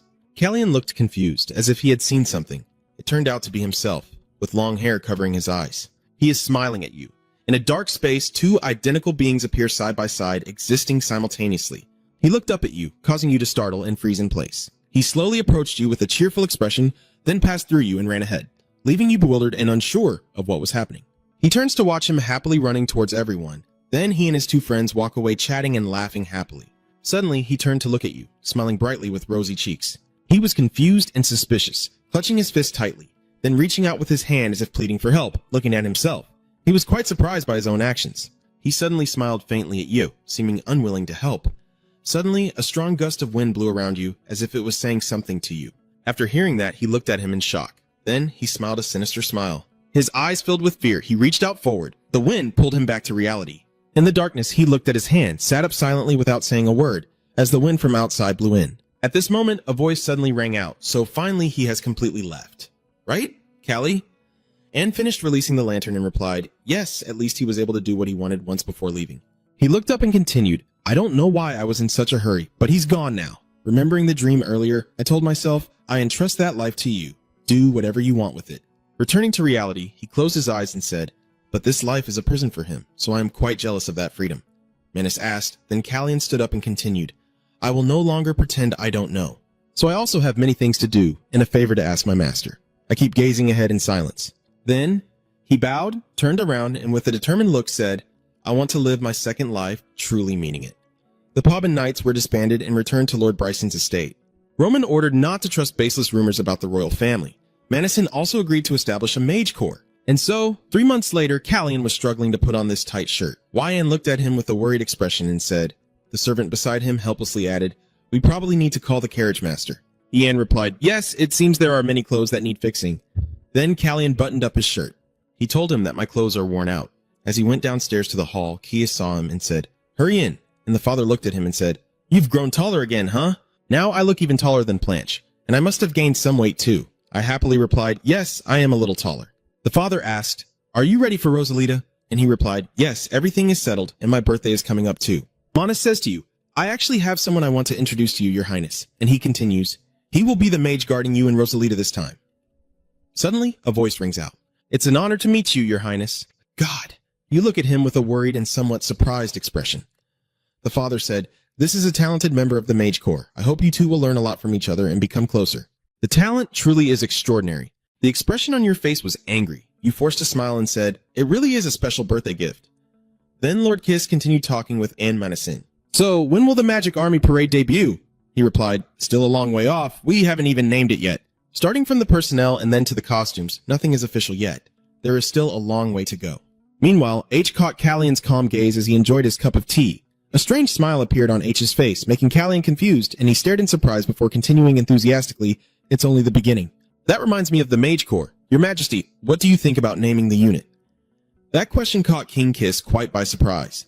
Me? Yes, you've been considering this army for a long time. I do have a name in mind. King Kiris nodded, unconsciously clutching his pants, showing his worry. Finally, he uttered the name Bon Kan. At that moment, he teased, Looks like you're just waiting for it. If I hadn't asked, it really would have been a big deal. Kiss shouted angrily, blushing. Monison, weren't you the one who asked first? Callian suddenly asked. What does Hex think? That made him a bit startled. He looked over and saw Callian smiling, then nervously replied, Yes, what are you saying, sir? He then asked again, Are you satisfied with that name or does it seem familiar? At the same time, Elan Manison took a sip of tea and paused when he overheard the conversation. He felt a bit surprised and quietly waited for H's response, but at this moment, he was clearly confused and he nervously said, "Oh, but it seems like he's trying to hide his confusion." H suddenly smiled happily and replied, simply thinking it was a nice name. Although a bit suspicious, Callian still replied with a gentle smile. "I see. Is that so?" The scene shifts to the next morning, and the atmosphere becomes more tense than ever as Ellen Manasine suddenly shouts out in panic. "What? I didn't expect the two of you to have such a past. Are you trying to remind me?" Callian shook his head and said, "No, there's no need to do that." He hesitated before continuing, "But if what you say is correct, yes." Callian's voice suddenly turned sharp. "Hex is the one who once killed me," making N's whole body stiff and unable to believe what he was hearing. Callian continued, "Of course Hex now is different from the past, and I also know that a lot has changed, so the future I once knew may not happen." Ellen truly couldn't understand and quickly said, but at that moment Callian looked directly into Ellen's eyes, his eyes flashing with the danger of a predator. But instead of continuing, he suddenly burst into a laugh, a bitter and sarcastic laugh. "If we have to be like this together, I feel very wronged." Callian's strange smile made Ellen feel a chill run through his body, shivers spreading all over, goosebumps rising. One day, a voice rang out. "My apologies, Count Pooh. I humbly request an audience with the third prince." Callian cheerfully replied, "It's been a while. Please have a seat." "Baron Poe, I apologize for not informing you in advance and for hiding my identity and coming here like this. It's not easy to reveal anything." He excitedly replied, "You coming all this way is an honor for me." They sat facing each other, the atmosphere between them becoming gentle and friendly. But deep down, Paul harbored silent doubts. Prince Callian has never shaken hands with any noble, so him secretly coming here means he's noticed me, right? And clearly the reason he came to me was not for pun to guess or speculate. Kalia quickly got straight to the point. "Your voice is deeper and more serious. I won't beat around the bush anymore, I'll speak directly. I'm here to repay the favor of saving my life. What is the Paul caravan trading?" Callian suddenly changed his tone and asked Count Poro seriously, just as he expected. "As expected, not long ago I officially started trading diamonds with Tensilu, as well as horses and mules with the royal family. But I guess this isn't the answer the prince is looking for." Callian anxiously awaited his response. At that moment, Count Polo knelt solemnly and said, "Not yet, your highness, we haven't made any transactions yet." Suddenly, Callian grinned with a very sinister smile and said, "Count Polun, besides the trading caravan, is there anything else you can manage? If someone has money, what's so hard about it? I also have money." But Callian quickly interrupted him. "Bryn has it too, right?" That made Pun stunned. He was extremely surprised and replied, "The prince has it too." Then both fell into silence. Callian also suddenly realized and burst out laughing. "I guess I asked a bit naively." "That's right, I have it too." Then Callian continued to the main point, saying, "I want to establish a mage corps. I have the money and the mage manager, but the issue is management." Paul asked in surprise, "Is that the price for my life saving?" "Your highness?" Callian said nothing more, only smiling for a moment before speaking again. "I have accepted it." The price of the favor of saving his life surprised Pun, who confidently gave his answer. "Then I am ready," Callian thought to himself happily. "All right, I was supposed to die on my 15th coming-of-age ceremony, but everything before that changed. I also have trustworthy people by my side. Lord Poonkij, Ian, and Madison. The rest is to meet Suspanian's Will in Rosalita and ask what the reason behind all of this is." When entering a palace, everyone there exclaims in surprise, "Happy 15th birthday, Prince Callian." But it seems that something more surprising and interesting will happen at this event. Callian thought to himself, everything is prepared. Meanwhile, in a hidden corner of the palace, Planche was quietly watching him and had noticed Callian happily greeting him, saying it's been a long time since they met, while he only glanced without any reaction. When Callian walked past, Planche finally spoke. "Hey, Bloodshot Eyes." Callian turned back to look, his voice now completely different, warning him, "I will only listen this once." "Brother, my name is Callian," Blanche said teasingly. "Callian, you're not the Callian," which makes him stop in surprise. He leans against the wall and sneers. Knowing how to ride a horse, use a sword, and fight back, Blanche stepped forward and asked in a stern voice, "Who are you?" At this moment, Callian was also a bit stunned and couldn't say a word. An intense silence enveloped both of them, as if an unseen battle was taking place. At this moment, Callian reminded himself not to forget that he was no longer the Prince of Syria, the one who lost his country. Likewise, the man in front of him was no longer the Mad King who had destroyed his homeland. Everything will be revealed. You gradually calm your anger, loosen your fists, and smile with a sinister look. "Once I learned the truth from Suspanian's Will, he said it was strange," Callian said, with a mocking tone that made Plan get angry. Then Can meets Alan Madison outside on the balcony. He says that Planche is very perceptive, and perhaps he has already figured something out. He tried to persuade Rue, but she was tougher than she seemed. Callian listened carefully and suddenly asked, "So is that attitude just a fake?" "Exactly. That's also why his suspicion doesn't surprise me." After a moment of thought, Callian smiled and said, "I understand now. For now, I'll just play dumb. He doesn't like it, and I don't expect him to like it either. So then, what do you want him to believe? You only have one name to choose from. Will you decide to trust Callian from now on or not?" Callian turns back with a determined look. Are you sure about this? This confident reply makes Un pause for a moment. He's thinking, forgetting might be easy, but truly forgetting who he once was is something else entirely. Then, Madison spoke. Your Highness, this is for you. He flicked something to Key Callian along with a message. Use it when you need me to help you think things through. Callian couldn't help but be surprised. A ring. Is it enchanted? Yes, it's one of my tricks. He also said that it doesn't work inside the palace, where Suspanian's magic is strongest. But outside the palace, just call and I will answer immediately. Callian found it quite interesting and felt a bit grateful. Thank you. Knowing that you will help me at any time makes me feel at ease. Ian also said you don't need to worry about anything. Loyal people are always by your side. Callian chuckled and said playfully, let's see. Yes, Your Highness. Meanwhile, there was a person kneeling with a very serious expression. Urin, commander of the SF Knights, is ready to serve you. The knights under his command will escort you to the palace. Callian suddenly exclaimed in admiration when he saw them. They really are the SF Knights. So impressive. Although it might seem a bit too imposing, their fierce gazes give off a slightly chilling feeling. Just then Jan suddenly appeared, and before departing, he asked the prince if he needed anything else. Kalia watched the knight staring intently at him, thinking to himself, let's see. Then he placed his hand on Jan's shoulder and asked for a glass of water, saying he would be right back. Yes, water. Have some warm tea. That's fine too. Then, Anne quickly ran off. Please wait a moment. Meanwhile, Callian glared at the knights with a provocative look, smirking mockingly that made them panic and wonder. Ian stood beside him, exhausted, watching the scene and muttered, what's going on? He's only making the soldiers dislike him more. This is a once-in-a-lifetime opportunity to fulfill Khan Shimanani's wish. In the palace courtyard, a lively scene unfolds as many gather to bid farewell to them. With bright smiles, the sound of hooves echoing rhythmically, and the procession passing by, creating an atmosphere full of pride. But from a hidden corner, Blanche quietly watched, his sharp eyes never leaving them. Meanwhile, Celeste was still calmly sipping her tea. Her calm face hides a dangerous intent, as if she is plotting something cruel and sinister. Returning, Callian rides on horseback, looking incredibly cool and drawing all eyes to him. Suddenly, he sees Madison also present to see him off. En smiled gently, and Callian responded with a similar smile. Both of them understood that this was only the calm before the storm. So, the prince's coming-of-age ceremony has begun. During the conversation, the Emperor revealed that Callian barely survived the previous trial. I'm very worried about it. Should I go with it? However, Madison objected. There's no guarantee it's His Majesty.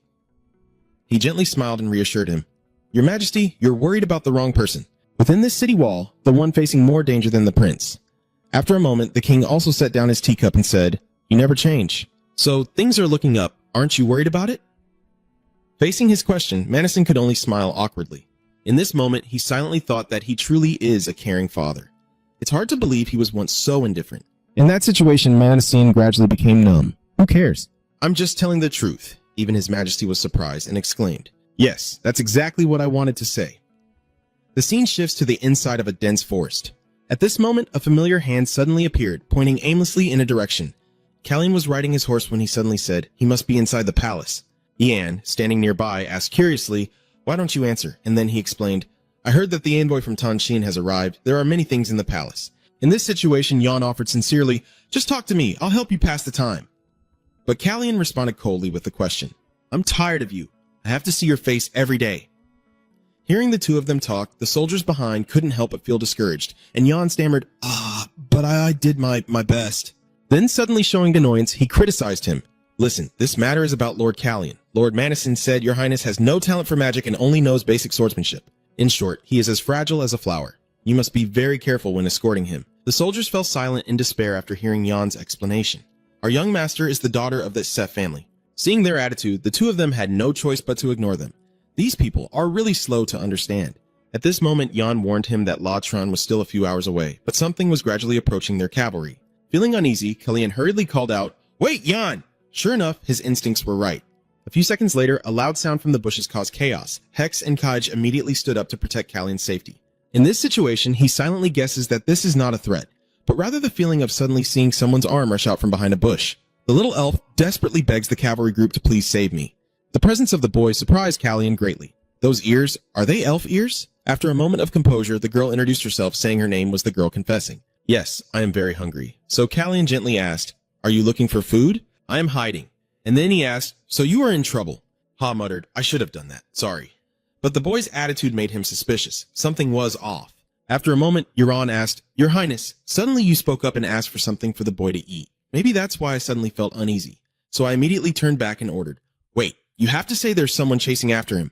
A figure on horseback emerged from the bushes nearby. Given the current situation, Kalian quickly threw on a coat and moved him to the back of his body. Be careful. His presence made Euron suspicious, so he questioned him. Who are you? Despite Kalian's formidable forces, he shows no fear and confidently declares, I am just out hunting. Have you seen a strange blonde-haired child around? Euron quickly admitted there was no such child and told them to go, but it seemed he had noticed something strange inside Kitch's cloak. At this moment he spoke, I didn't come here to fight the knights. I just want to find what I seek, just for a minute. Seeing that he wouldn't give up easily, Euron became worried and chased after him. I told you there's nothing there. But now Kalian asks, who exactly are you looking for? He revealed a terrifying face and replied, a little demon girl. So Kalian straightforwardly admitted, I see, so it's her? Your actions have made the boy tremble with fear. The situation is becoming more tense as he approaches, but Kalian still looks very proud until he passes by. And then he softly says, listen, don't turn around. Are the people in the forest your friends? You need more trustworthy allies. They are here to kill you and the child. Kalian's words seemed to terrify him completely. As soon as they see the child, they will attack. Having finished speaking, he stubbornly turned back to look. In that moment, countless arrows flew towards him all at once, and in the face of those sharp projectiles, he seemed to have given up and accepted his fate. Fortunately, those arrows were all cut off by a sword strike. The one who did it was Kalia, who told us not to look back. Currently, they are continuously firing countless arrows at the cavalry group, but the soldiers still stand firm to protect the prince. Meanwhile, H quickly cast a spell to create a protective shield for Kian. Thanks to that shield, the casualties among the soldiers were reduced. He suddenly glanced at H, and under his gaze, it seemed he understood the implication. At this moment, Euron shouted loudly, chase after them, but don't go too deep into the forest. After a few minutes of fighting off the rain of arrows, it also stopped. The rain of arrows has stopped. They must have retreated. Suddenly, the hunter glanced in a certain direction. H, protect him at the same time. Leave this kid to me and go to the prince. Not long after, Jay went to Kalian to check on how he was doing. However, at this moment, he realized something terrible. An enemy suddenly appeared behind him, trying to ambush him. At that moment, Key panically warned. Everyone witnessing this situation would be stunned in fear. But when they looked back and saw even the hunter was amazed, it turned out he could block the enemy's strike with just one hand. He simultaneously cast a spell from his hand to counterattack, landing a fatal blow on his opponent's body. Immediately, he collapsed to the ground, moaning in pain, while the soldiers witnessing Kalian's power were all stunned beyond words. What is that magic? Is the prince a mage? His eyes now radiated a terrifying aura like never before, and worried, Jan hurriedly ran to Kalian's side. Please don't do this again. Luckily, you haven't been hurt. Why did you have to go ahead when there are so many knights here? You only know basic swordsmanship, and you're not even a talented mage or anything. Yet you jumped into danger again. This incident made YN so worried that she couldn't help but cry. You're unreasonable, young master. So elegant like a flower? What kind of flower makes enemies gasp like that? In a corner of the knight squad, Hadu watched everything but remained speechless. Then suddenly, Kalian hurried over, grabbing his shirt and demanding, we need to talk. Under his determined gaze, the boy looked very scared and finally spoke up, saying, that was Lucas doing. I don't know anything. Hearing this, he guessed that the person was the thief, right? After a few seconds, he also admitted, I really didn't know anything about this. His attitude makes him a bit uncomfortable. Are you really not knowing anything? But they said it was him. At this moment, Kalian was so helpless that he couldn't speak. Suddenly, he called out to H and asked him to talk to this kid and report back to me. Don't let that scared little kid get to you. Hongtai, come here. I will do my best. A little while after H reported in, his face now appeared somber. I would like to report, Your Highness. That is the name my mother gave me, meaning the spirit of the bowing horse. This kid lives in the Siriska forest. His name is Ciaros Titana. It has to be. Hex also revealed another thing. The boy has an elf friend named Luca. You stole from the ambushes we saw earlier. Luca split off while fleeing, and the boy ran straight to you. Even the kid himself didn't know why he was able to answer the question first, but he quickly denied it. Is it not because Kalian quickly guessed the divine skill? But in the end, H interrupted. Your Majesty? A moment later, he happily ran after He to make his proposal. Can I go with you? Us? Given the current situation, Jan asked Kian for his opinion. What do you plan to do with him? So you suggested releasing the kid somewhere near his forest. Otherwise, he'll get caught again, since it's on the way. Jan asked curiously. Should we investigate further? But Kalian outright refused, saying there's still a long way to go, and we shouldn't get involved in this mess just to delay things further. Send the report to the nearest lord here, so he can handle it. Jan replied, we will go to Lachan territory in the evening, and the lord will be informed then. Just then, Euron ran over with something to discuss. I have something to tell you, Prince. We searched that guy and found something unusual. Would you like to see it? Hearing that, Kalian also showed some interest. What is this? Euron took out an object wrapped in a cloth from his pocket and handed it to him. When he opened it, Kalian seemed to recognize the object. He asked in shock, do they really have this? Euron immediately replied, do you know what this is, sir? So Kalian had to tell everyone. Of course, how could I not know? Because I've already tasted it before. At this moment, you ask where that guy's name is? Celine H. Svrit is injured and bound, sitting at the base of a tree deep in the forest. He then asked, "Do you think you're a lord or something?" His eyes showed determination, saying there are many things you don't know yet. The footsteps approaching him, he replied naturally. Callian, with a proud expression, declared, "I am a noble of much higher rank than other lords." Now back to the main topic. He takes out a white cube-shaped stone and shows it to him. Callian asks if he knows what this is. In the middle of the forest, his calm expression makes it seem like he sees that thing as nothing special. Svrit stammers, asking, "What kind of good thing is that?" "How am I supposed to know? I only took a few for precaution, and they all have one of these." Callian thought for a moment and looked at the white stone, guessing they must have some kind of plan. SF also knew nothing about the information regarding the royal stone. The warm scene is filled with sunlight as Callian questions him, "Do you know who they are?" He replied, "No. They cover their faces." Callian father asked further, "Is there anything else you can say?" He immediately replied, "No." He also didn't ask anything further with a contemplative look, probably having already thought of something. "All right then, it seems you have no loyalty to us at all." He's negotiating with him, so what do you want? With a sharp gaze, he told Svid to cooperate with him and promised to help him handle his problem, while his eyes showed a contemplative and thoughtful expression. "You can trust me. He seems confident and is saying sweet words to persuade you." He sneered and said, "I told you I'm not like the other lords here. Maybe I will grant you the power to get what you want." It seems those words hit Sixfit right in the heart. He paused for a moment. He then told them that his wife was in a village called Ha-Sun, and they knew about it. On Callian's side, he was cheerful and said, "All right, I will help her stay safe." Seizing the opportunity, he asked what schemes they had. He replied that they were searching for a small gem about the size of a fingernail. The gem shone brightly and gleamed with an aura radiating outward. They didn't say anything else, but he remembered that only Tan's priest could distinguish it. Kay suspects that Tan Shin's priest is the only one who can identify it. Does he think this is the holy relic they are after? That priest can extract magic from the holy relic and use it as a substitute to gain divine power. He knows why Tan's sacred land is tearing countries apart to find it. Si Len placed his hand on his chin and pondered if such an object had indeed been stolen. They would surely send hunters to track it down, but one question still remained unanswered. He raised his hand, the white cube in his palm, as he looked at it and pondered. This is a poison pill used by spies as a backup if they fail their mission. Looking closely at it, he remembers that he went straight to the White Eagle because he was sure no one else could control it except him. Suddenly, Mr. SF spoke up. "I don't know who they are, but they mentioned their leader with a strange code name." Callian asked in surprise, "So what is it?" He replied that it was the Blue Tit, the bird with a white feathered chest and wings woven with snow-white blue, symbolizing their leader, the secret behind everything. After hearing him speak, Callian was stunned and surprised. He realized something. He said it was a blue tit? That blue tit is his bird. He always keeps it in a goldfinch cage. He covered his mouth with both hands and whispered, "Why did that person appear here?" In the past, it was raining heavily outside Lachan's estate. Prince Callian sat by the window as heavy evening rain forced us to end our conversation. Callian thought it was a stroke of luck. Suddenly, La Chan slammed his glass down on the table and happily said, "At last I have the chance to meet you. It truly is an honor." He pointed at Callian and declared, "This rain is what we need. It must be a sign from the universe that I am the one who will take care of you." Kian looked awkward and shy, then smiled back at him. Lachan really is an extrovert. Callian was recalling the moment at the manor when Yan suddenly asked if he had called the Count back. "Your Highness, Count Ha Lala Tron Yiha." The Countess is one of the people who sent the gift. Callian saw his name on the list. It was the round blue gift box. He wondered, weren't we supposed to have returned that gift already? Yes, that's right. He provided troop support for Prince Rancho's forces last time. And then he switched to Prince BR's side, supporting the war between Great Prosperity and the Holy Land 6 years ago. Callian realized the problem, the flattery. He wanted to gain his favor and support. It seems there's a two-faced person here. Remember that meeting back then? La Chan was cheerful and eagerly awaiting the grand presence of Prince Callian with hurried breath. Hearing that he would come to this territory kept him awake all night. Deep down, Sen thought that he probably flattered PR just like this last year. That's enough for you to know how he treats those under him. Behind him stands the butler Chi, standing silently. He was worried and hesitant about something. Suddenly, a door opened. "Sir, we have caught a messenger pigeon." Kelia recognizes Letron's true face. He's a scoundrel, and surely the Count will report his presence to the Greenfinch. While people usually don't send carrier pigeons in the rain or at night, the Count raises a bottle to invite him. H jokingly says, "Oh, a wizard. How honored I am to meet you. Let me pour you a glass to lighten the mood." Kellyan immediately replied, "Thank you," but he wouldn't drink now. He wanted to ask him something. "Do you know any priests of Tianjin around here?" As he finished speaking, he dropped the bottle and apologized for drinking a bit too much, while beside him, the butler looked worried.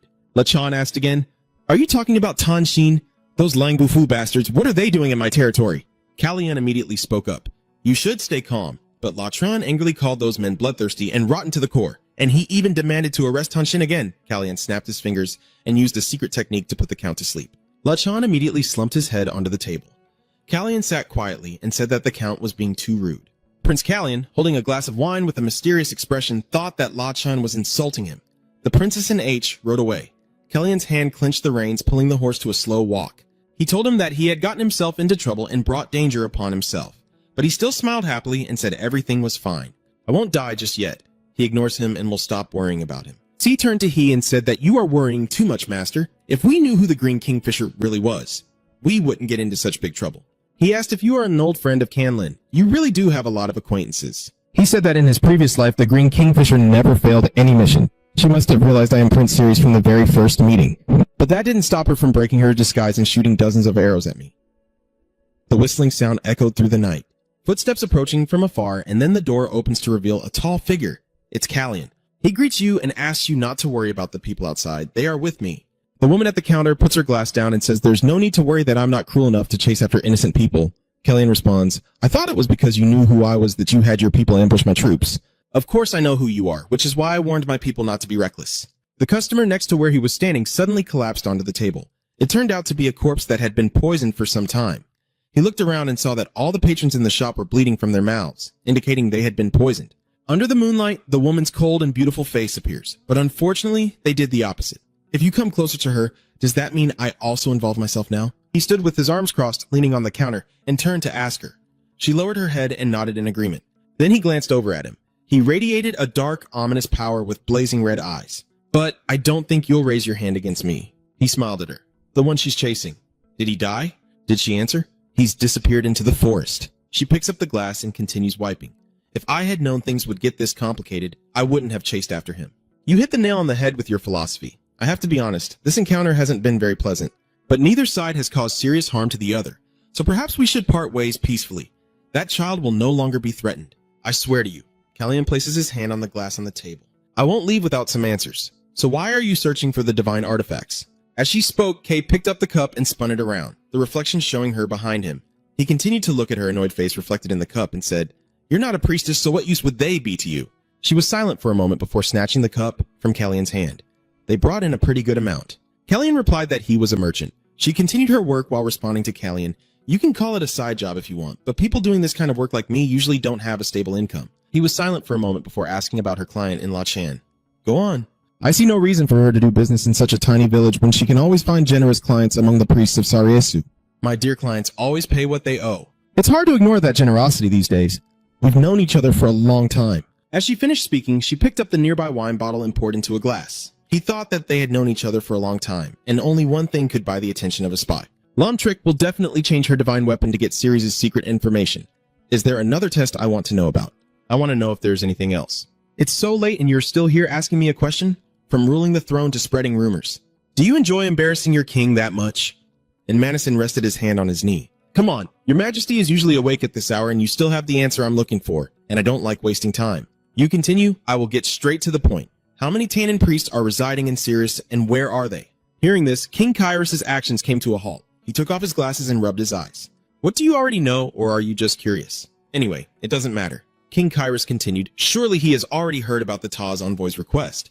Currently, there are 14 priests in Sis. The holy city is summoning them all back, leaving only one to serve in the palace. They also made it clear that they would no longer accept any request to add more priests.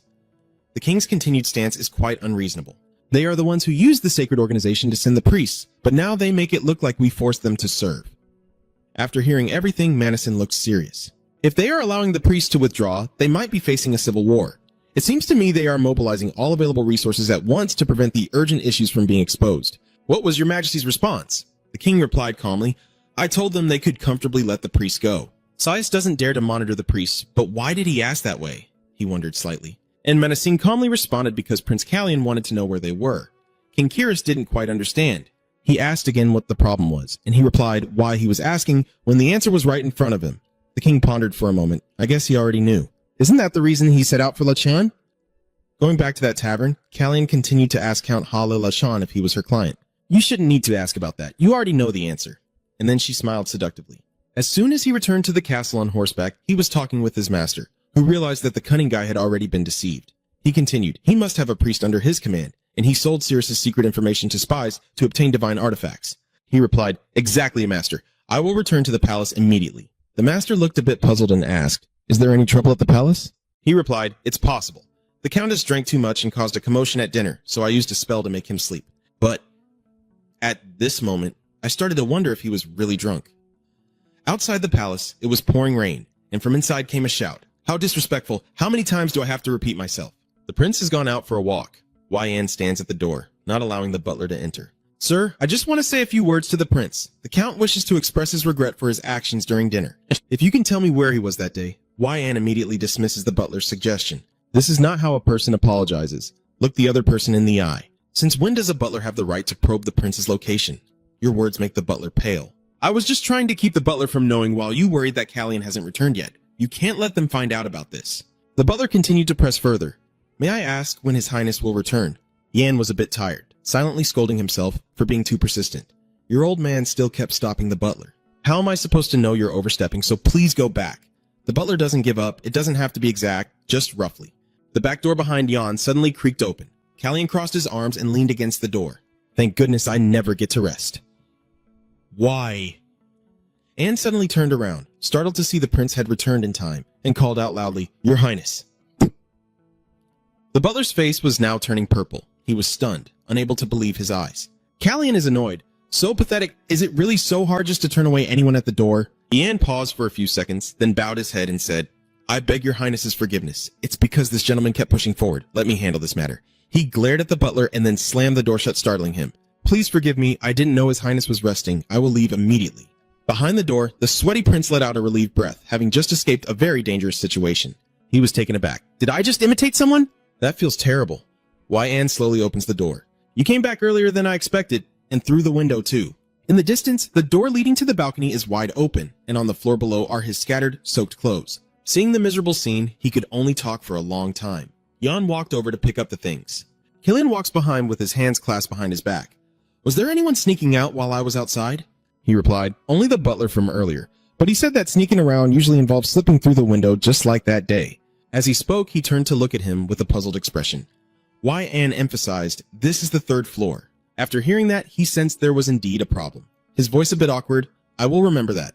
He asked you, "Why are you so angry? You weren't this hot-tempered when you were at the castle."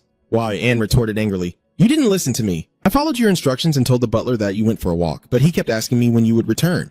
He was a bit surprised. "Really?" "Yes," he kept asking. Anne replied, "It seems he cares more about the timing than where you are." Anne continued speaking. After a while, when he was alone, he bent down and whispered to the ring as he usually did. "Master, the Count seems quite suspicious. He suspects you are investigating his activities. And we were right. He wasn't drunk when causing the commotion." After a moment of silence, the master replied, "And that entire act was most likely just a scheme. He continued to distract us from his secret meeting with Lamtrich tonight, which also explains what Lamtrich had been hoping for from the start.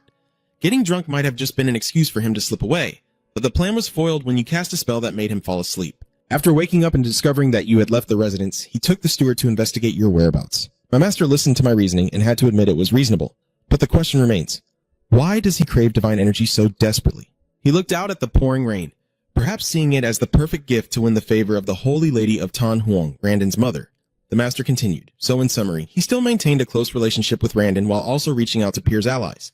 He also sent you many gifts behind their backs and handed over national secrets to the spies. The assistance has led to crucial clues.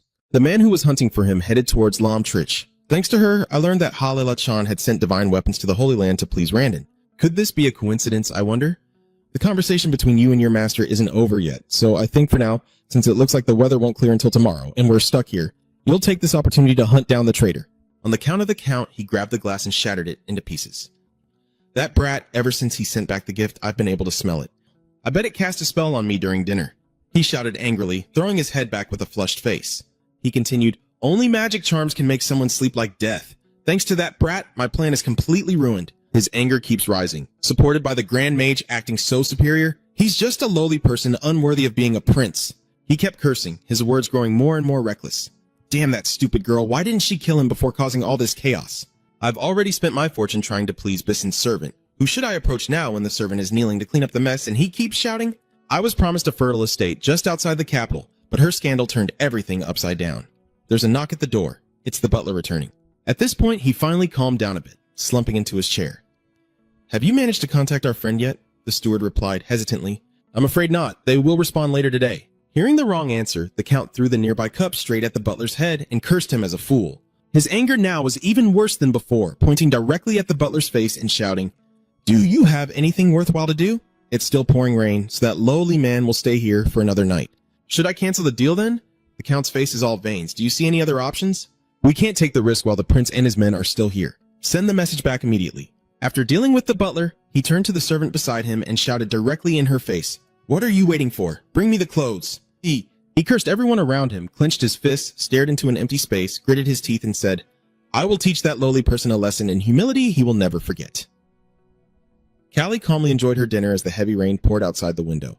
Facing him, Count Ha-le-la-sha-nam-ni sips his wine with a calculating look, secretly mocking that the calm expression of the young prince will be useless. Deep down, Lachan is extremely proud of his power inside and is convinced that the aristocracy will rise up once they find out Sen dared to use magic on him. And at that moment, even the royal bloodline couldn't protect him. Watching Sen still calmly eating and drinking, Lachan smiled wickedly with a thought. "You foolish king, soon you will have to beg for my forgiveness." At this moment, Lachan begins to speak, feigning innocence. "Your Highness, I apologize for my actions last night." Callie simply responded briefly, "It's okay. When the old Count hesitated to ask if I had cast a spell on him, I secretly thought that it was because of his increasingly unacceptable behavior that I had to put him to sleep with a charm." Seeing the opponent's confusion, Can smiled reassuringly and said, "Below perfection is just water, dear Count. You don't need to worry too much." He also cleverly teased that since the Count only manages the suburbs, this is probably his first time hosting a royal family member. So he's just a bit awkward. It sounds gentle, but it's actually a subtle dig. Those who get it will feel awkward. Kallian smiled brightly, pretending to sympathize with the Count's worry. Lachan could only force a nervous smile and admit it, but inside he was seething with anger at the prince's cunning. He never expected to be turned around from the one in control to the villain due to his lack of experience in hosting. Kallian sighed and lamented that investigating the ambusher had drained his energy, causing Lachan to startle and ask, "The ambusher, is it the prince's condemned prisoner brought here?" Kallian confirmed it was indeed that person and also revealed he had found some quite strange information. As Lachan was still curious to hear more and grasp the situation, Cien calmly continued that it was the name of a submerged species. Immediately, the Count was so shocked that he spat out his wine, despite the butler anxiously rushing over to wipe his clothes. Lachan snapped irritably, brushing him off. "Don't interfere. The prince and I are talking." Cien still maintained the cold expression. He believed a deeper investigation was necessary to find clues, but still wanted to inform the old man about what was happening in his territory. Lachan quickly stood up, looking eager and promising to do everything possible to help because he couldn't let the prince be in danger on his territory. But deep inside, he was grinding his teeth in curses, determined to find the weakness of this puppet king to take revenge. The sudden appearance of a subordinate bringing news only makes Lachan more furious at C's arbitrary control of everything. On the surface cooperating, but deep down he's itching to strike back. "Count, you're in luck." In front of Lachan's bewilderment, Callie smiled brightly with a hint of meaning and announced that their friend had finally spoken the truth. The group immediately moved into the damp, dark prison area. Lachan shuddered in horror and disgust as he accidentally stepped on the sticky, dark red stains on the floor. He was extremely uncomfortable being dragged into this filthy place, secretly thinking he was the one in charge here. Cien glanced at the old man with a cold look, secretly mocking his futile effort. He knew he held the decisive move in his hand, ready for the checkmate. Memories of last night come flooding back as the prisoner, stunned, recognizes the person standing before him and exclaims, "It's you again!" The prisoner clings tightly to the bars, shouting in panic. "What did you do to my wife?" Callie remains calm, asserting that he will not harm his family as he promised. "You must have guessed it already. You're about to be executed." He was stunned when he heard Callie outline a bleak future where plotting against the prince is a death sentence, and he would be taken back to Sirius to be hanged before the crowd. Even if he escaped the execution, the festering wound on his body would leave him alive, but worse than dead because he wouldn't receive proper treatment. Seeing through the opponent's hesitation, C smiled charmingly and made an offer that could not be refused. "I can help you escape." In front of the surprised prisoner, Cien continued to paint a picture of a peaceful new life, with his wife in a distant land, but only if he agreed to help him. It sounds nice, but there's a suspiciously naive smell to it. The punishment will be reduced to just cutting off the infected arm, a price too cheap to trade for a life. Cien's blazing red eyes bore into his opponent's mind like a powerful assertion, leaving him with no way out. After a moment of silent deliberation, the condemned man finally agreed to take the risk. "Fine, what do you want me to do?" Cien began revealing shocking information that the so-called Blue Nightingale was actually a spy for Seiya. She came here to deliver a package to a longtime customer, and it's certain that those two have colluded beforehand. Witnessing this, Count Lachan and Butler Chotit couldn't help but be stunned, sweat pouring down like rain. Callie slightly smirks at the fragility of being friends with a spy and casually adds that if another double agent hadn't gotten involved, things wouldn't have escalated this far. He emphasized that treason is the greatest crime under serious law. The statement hit like a heavy blow, making Count Latron turn pale and sweat profusely out of fear. He suddenly turned back with a knowing smile. Am I right? My dear Count. La Chan was startled and stammered as the young prince chuckled with delight. Callie's eyes suddenly turned cold.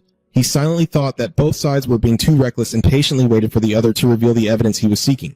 At this moment, Butler Chotit suddenly kneels on the floor, trembling and crying out, "Please forgive me, your highness." Chotit tearfully admits that everything he did was arranged by his master. Although admitting his guilt, he still begged Callie for mercy to spare his life.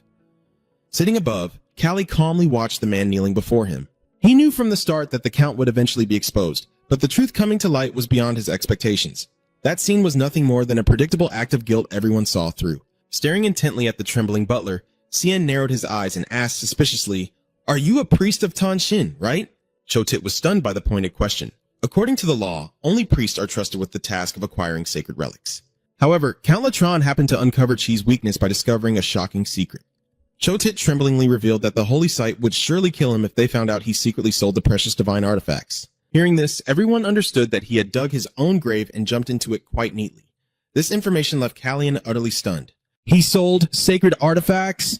Callian quietly calculated that if he wanted to gain Tan's support, he should have collected divine objects in their name. He pressed him to reveal who bought them. Chotit swallowed his saliva in fear and decided to confess everything to save his life.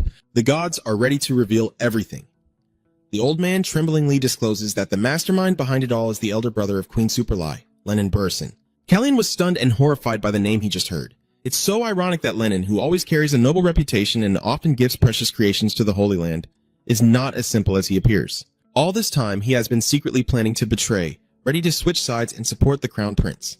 He not only stabbed the Empress Superlie in the back, who always dedicated herself to her son's future, the second Prince Blanche, but also betrayed his own family. Sure enough, the more polished someone looks on the outside, the more problems they hide inside. Sitting in a dark room, Callian lightly tapped his fingers on his thigh, quietly marveling that the trap meant for mice had caught something much bigger. The current situation has completely turned upside down, forcing him to reconsider every move ahead, as his companion questions the next step. Xian insists this changes everything. We should tell the king first, that's the best course of action. But before meeting the king, Xi still has one more pawn to deal with. He looked at his master and asked, "Master, may I borrow your name to write a letter to Count H. Lelatron?" With a calculating smile, Sen immediately ordered his subordinates to treat the prisoner in the dungeon, because his wounds were worsening. He emphasized, the injuries are serious. If not treated promptly, he could lose an arm. Clearly, he didn't intend for his pawn to be ruined too soon. Callie handed over a small package containing medicine and gave detailed instructions, then told him to deliver this and receive orders from the prince. "Yes, your highness." Callian carefully assigned an important task. "Kiri, you will go to the village and find his wife. Protect her from every threat around." As Sen was still giving instructions about giving the prisoner medicine, a series of urgent knocks came at the door. The door swung open and Hina burst in happily with another girl. "Hello, Hina's here to clean the room." "I came to drown myself." Hina said no, but I still came. Hina giggled, trying to cover for her friend. I knew, but I didn't want him to scold her. Xian could only stay silent because he hadn't even had a chance to ask a single question. Watching Hina happily call the little bird, Ken sighed in exasperation, secretly thinking this kid is Ian's trouble, not his. While Hina was busy greeting the white dove in the cage, Kiri asked the owner's opinion. "What should we do with the bird? Do you want to keep it?" Xian firmly replied, "No." Everything happened so quickly that he hadn't even had time to understand why the story had shifted to the bird. He explained that he was waiting for the right moment to return it to his master. Seeing the silver-haired girl look at the bird with regret, Callie gently promised, "I will buy you another one when we get home." The girl was startled and confused when she heard the prince say that the bird would have to leave tonight. The joy that appeared quickly disappeared as if it had never existed. The girl waved her hand to refuse, saying, "No need. Your highness, Molin wouldn't like having a bird in her room."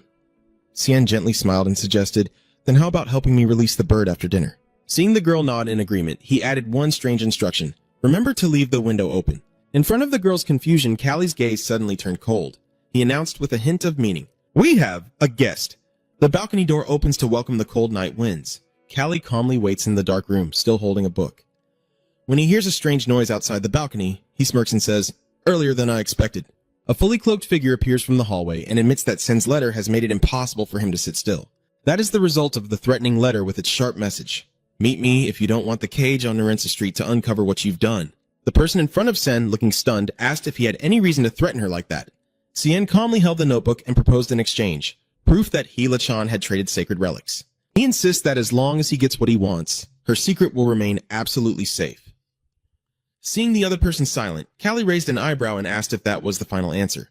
The girl with the coal blue hair replied that she hated having to face the consequences. Immediately, her body began to fade into a cloud of dangerous magic smoke. The answer was so clear that no further explanation was needed. A series of hidden weapons suddenly sped towards Callie, tearing through the air. He was amazed to realize that the so-called Blue Nightingale was using hidden weapons instead of the swordsmanship he knew. In that life or death moment, Sen quickly activated his magic shield to block the attack and flipped to dodge the flying debris. The sudden commotion caused the soldiers outside to panic and shout about an assassin. They worriedly asked about the prince's condition, but Callian immediately cast a spell to lock the door shut. He sternly ordered that no one was allowed to enter and everything was immediately secured according to his wishes. Callian looked at the wreckage and calmly said, "So you really want me dead, huh?" He smirks confidently. "Is there anything else?" Immediately, the female assassin shouted loudly and charged straight at him. The two swords clashed, sparks flying everywhere. Callie realizes he's in a tough spot and quietly thinks that the sword he's holding is pure steel, not strong enough to withstand his magic. He tells himself to finish quickly without using magic. His sharp sword strikes made the opponent scream in fear as they were cornered. The sword clashed loudly, but C suddenly changed expression. "What?" He was surprised to see the opponent still had a secret weapon. She said she has nothing left. The attack comes at a terrifying speed, making him realize too quickly that he can't dodge without using magic. The situation unfolded so unexpectedly that even he was caught off guard. In the urgent moment, Callie had to channel her magic to make the sword glow brilliantly and block the attack. But the ordinary weapon started to crack and shatter under the overwhelming power, and in an instant, the sword shattered into pieces right in the prince's hand. In Callie's blazing red eyes now, only the reflection of the approaching enemy's figure is clearly visible, while shards of the broken sword fall scattered on the floor in the stunned assassin's surprise. She trembles, unable to believe her eyes. No way. A master swordsman? Callie still maintains a cold expression. He quietly considers how to deal with this prey properly and suddenly calls out, "Oh my." The name just spoken froze her in place. Her eyes widened in horror. "How do you know my name?" Callie rushed forward, grabbing her by the throat and silencing her with a strangled cry. Despite her struggling and asking what he was about to do, Sen coldly observed and then remarked that she didn't have the Critia spy tooth, so maybe she always had a deadly tooth of her own. Cien releases her hand and commands with authority, "Now then, tell me what you know." La, gasping for breath, still tried to bargain. "If I tell you, will you set me free?" Cien narrowed his eyes, observing.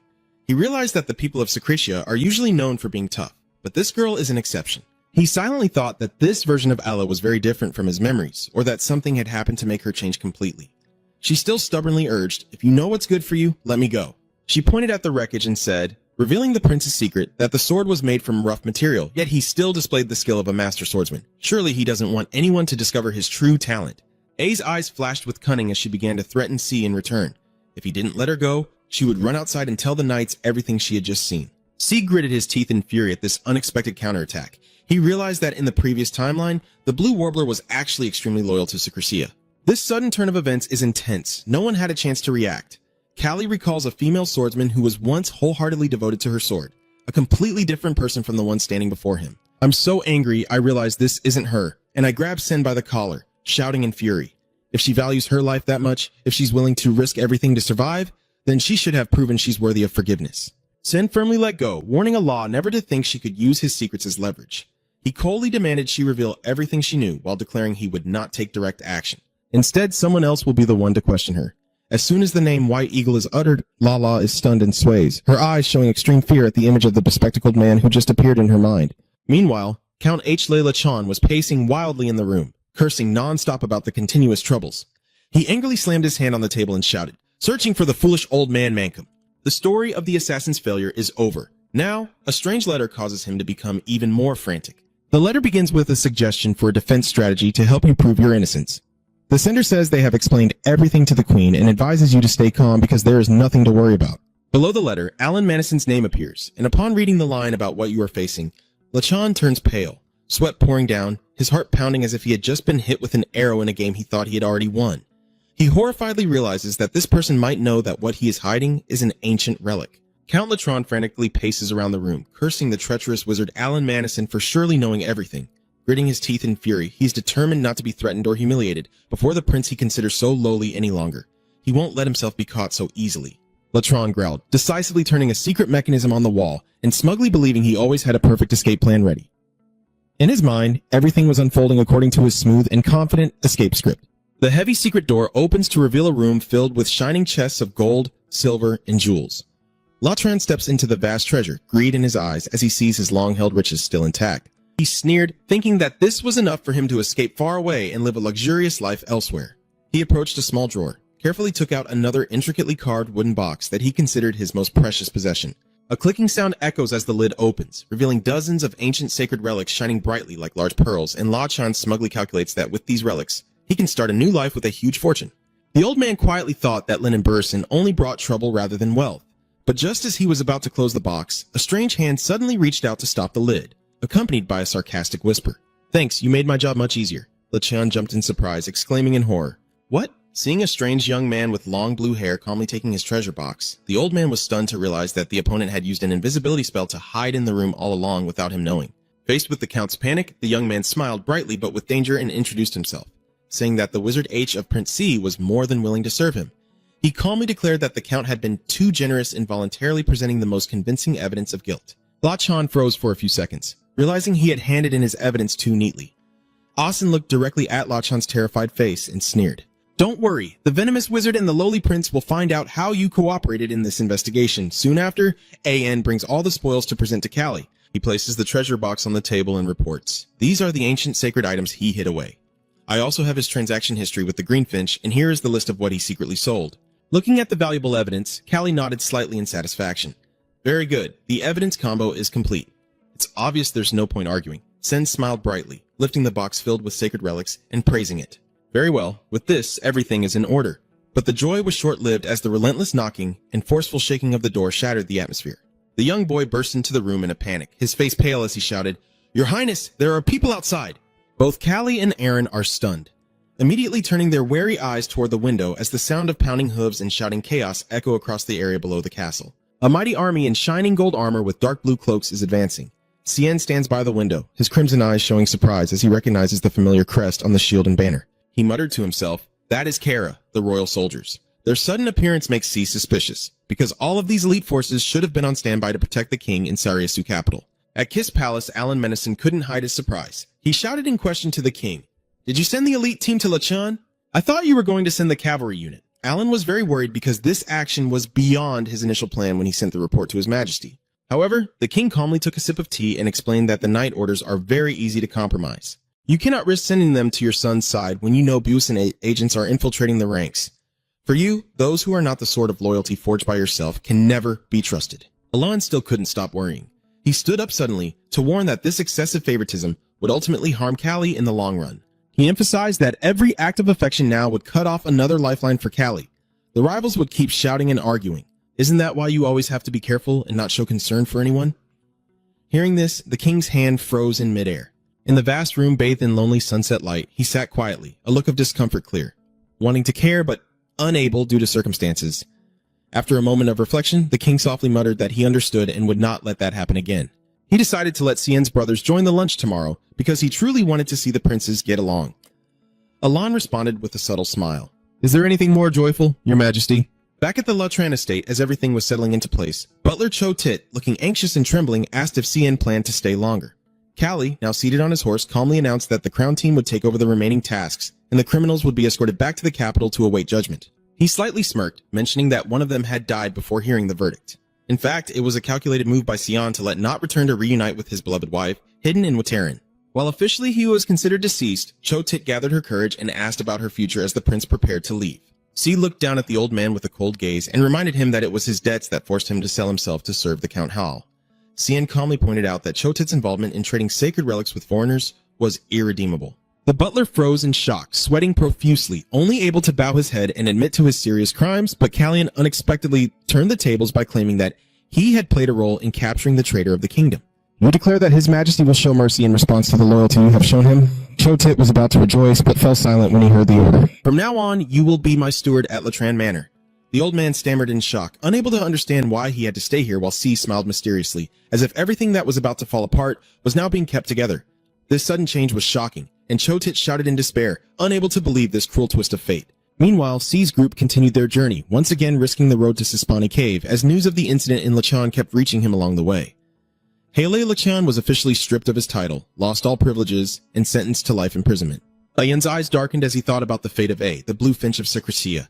She has been sentenced to the gallows for execution. On the main square of the capital, Renegade leaves cover the streets today, In fact, they are the thorns of the renegade cactus, a plant capable of absorbing moisture from the surrounding environment very effectively. When the square is covered with these leaves, they help keep the white stone slabs from being stained red with the blood of the condemned. Witnessing this scene, Crown Prince Randell sat pensively at the banquet table, realizing Sen was secretly testing him. Prince Planche also couldn't help but feel uncomfortable with the cold glare. He understood well that this was Cien's way of asking whether the queen had any connection to the woman beheaded for attempting to kill him. Blanche stared coldly at his brother and declared that his suspicion was misplaced. Randall calmly took a sip of his wine before suddenly speaking up. "I heard you avoided Callie's upcoming banquet," Blanche said with a faint mocking smile. "What's wrong? Do you remember my heavy alcohol breath?" Randall didn't reply, quietly dropping the handkerchief on the floor before coldly warning him. "Of course not. Now your days of drinking and partying are over. The next step is learning to stay silent." He turned and walked away, leaving behind an atmosphere thick with tension.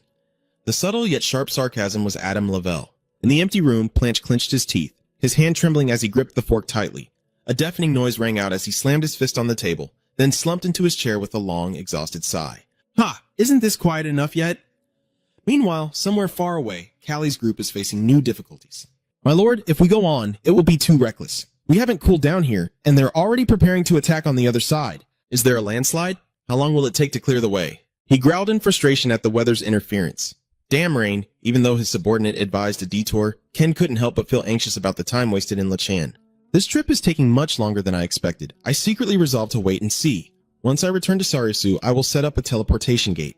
After a long journey, I just want to fast travel to save energy." Lost in thought, Sen suddenly tensed up when a hand unexpectedly grabbed his shirt. A girl with pointed ears and green hair cheerfully exclaimed, "Then come with me. Let's go to my village." "I told you, my village." Callie looked confused and asked again, "The village?" In response to the prince's surprise, the elf girl beams with a bright and energetic smile. "I live here, the elf village." The girl even boasted that Laka and the elder were also there, then cheerfully invited everyone with a bright smile. "Your Majesty, stay here and depart tomorrow." In response to this sudden enthusiasm, Sen gently smiled and replied, "Oh, that's great. Before I even understand what's going on, the plans have been changed." The whole group decided to change course and head to Elf Village. Callie hoisted the girl up helplessly, asking everyone when she had become His Majesty in this kid's eyes. As they crossed the hanging wooden bridges through the vast forest, the shimmering beauty of the village with its treehouses shining in the night left the soldiers in awe. Even he couldn't help but marvel, never imagining he would have the chance to set foot in such a mystical place. The appearance of the group quickly drew attention, as a tall man with long silver hair and an elegant aura slowly approached. As soon as he appeared, he asked arrogantly, "Who among you is the king of mankind?" He frowned in annoyance, silently thinking that this guy must have some kind of problem. He straightforwardly replied that no one in his group was that noble, but if they wanted to speak to a representative, it would be him. The man introduced himself as Elder Jer of the village and boldly asked the ruler of humanity for help with the matter. Cien coldly corrected his identity. "I am not King Sis. I need to listen carefully before I can respond." Jay began explaining the situation with a serious expression, saying that a few days ago, 3 elves from the village visited a human's residence, but they haven't returned for 10 days. Even the 2 spies sent to search later disappeared without a trace because the elf race has very little knowledge of the human world.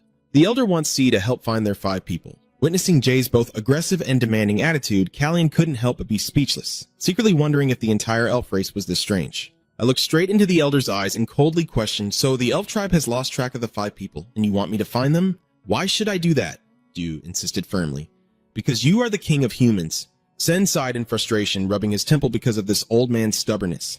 He snapped, "Why does he keep repeating the same thing?" "No, I am not the king. I am the prince of Cirrus." "No, it's very important. The king and the prince are completely different." The bandit sighs and compromises. "Fine, I won't make you do it without a reward. You're on your way to the Seafit territory, right?" Seeing the confirmation, he starts offering tempting bait. Taking the usual path would be slower, but we know the forest trail can help you go 4 times faster. Cien pondered silently, realizing that taking the elf path could shorten the 2-month journey to just 2 weeks. This sounds like a win-win situation that's hard to refuse. Callie immediately changes her attitude 180 degrees. "You look so eager and excited. 5 elves, right? Poor them. Of course I will help. I am the Prince of Sis. You can trust me." Faced with the prince's lightning-fast betrayal, Jer could only smirk with a knowing smile. Both Doan immediately mounted their horses and rode deep into the border forest. Callie's subordinates, while studying the map, reported, "We found no signs of slave trading. Sir, this forest borders 2 towns, Nerica and Sting, located deep within high risk of forest." The guide said that although many mercenary groups are lurking around here, they don't seem to be involved in any illegal activities. Asen pondered silently, thinking that he had once suspected a slave trade ring here, but in reality, that was probably not the case. Cien decisively made the final decision. "So we will start searching in the nearest town as planned." Sting is right in front. These two towns are about the same size. I'll go to the closer place first. It seemed like an easier route, but now it looks like trouble is coming. On the way to the nearby town, the subordinate reports to see that these two neighboring towns are fiercely competing with each other. Maybe because both lords are in their prime. Just respond casually with, "Is that so?" Actually, healthy competition can help us improve. I secretly hope I can find a new sword here to replace my broken weapon. But as soon as we approached the blacksmith, the shopkeeper dashed our hopes. We don't sell swords. The higher our expectations, the quicker the disappointment.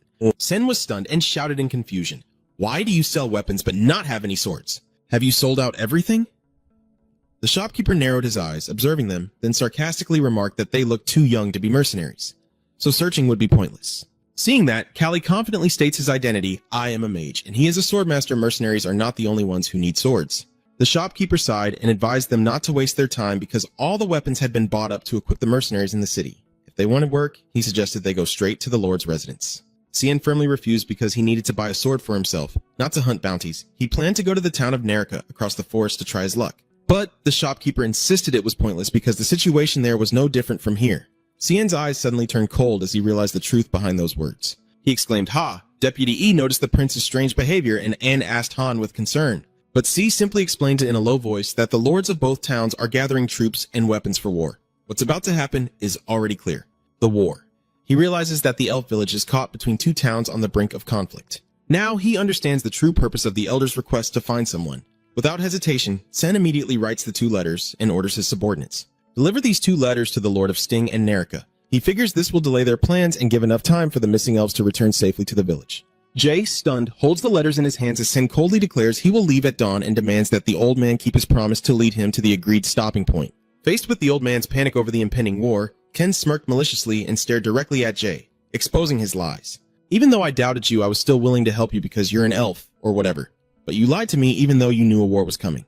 Callie sneered sarcastically, his blazing red eyes piercing into the old elder's mind, as he coldly exposed the deception.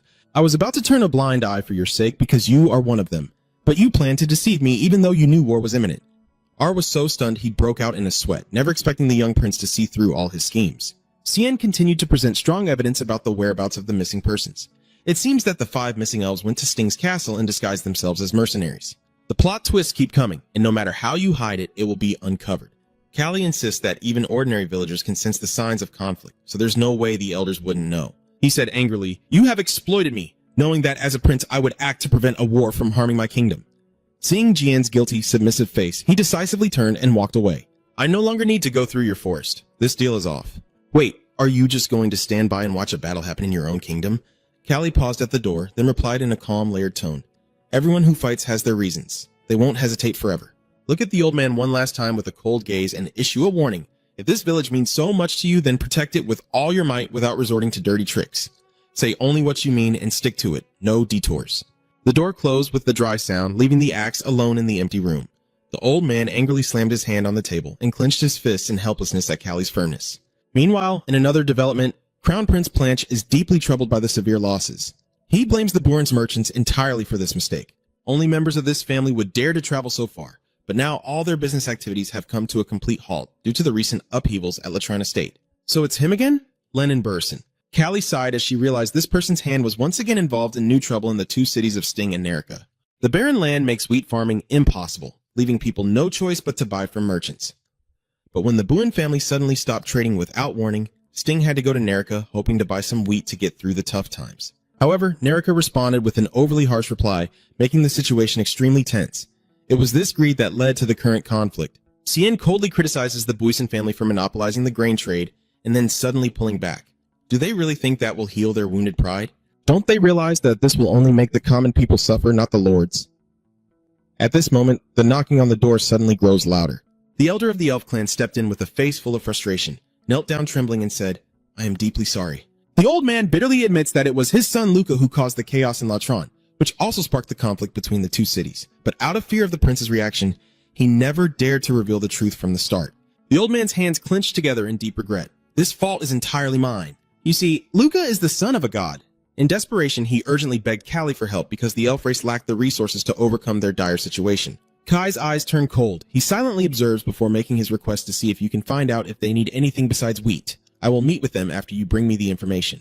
Hearing the hope, the old man cheered happily. So you will help us? Yes, Cian immediately poured cold water, affirming he was doing this not to help the old man. Despite that coldness, the old man still bowed his head to thank and promised that the elf tribe would never forget this act of kindness. Callie sat quietly in the dark room, the name Lennon Buin lingering in his mind like a thorn he couldn't pull out. He gently touches the ring, his glowing red eyes showing determination as he silently admits he's indeed a troublesome problem. A flash of light from the ring sparks a sense of urgency, and C makes up his mind that it's time to clean house. It sounds like preparations are underway for some unseemly cleanup. Meanwhile, at the Busin estate in the capital Sariesu, the atmosphere suddenly changed. Marcus Evan Busin, head of the Busin family, returned with a serious expression. When the servant respectfully announced that the carriage would wait until the meeting was over, Evan suddenly ordered to stop.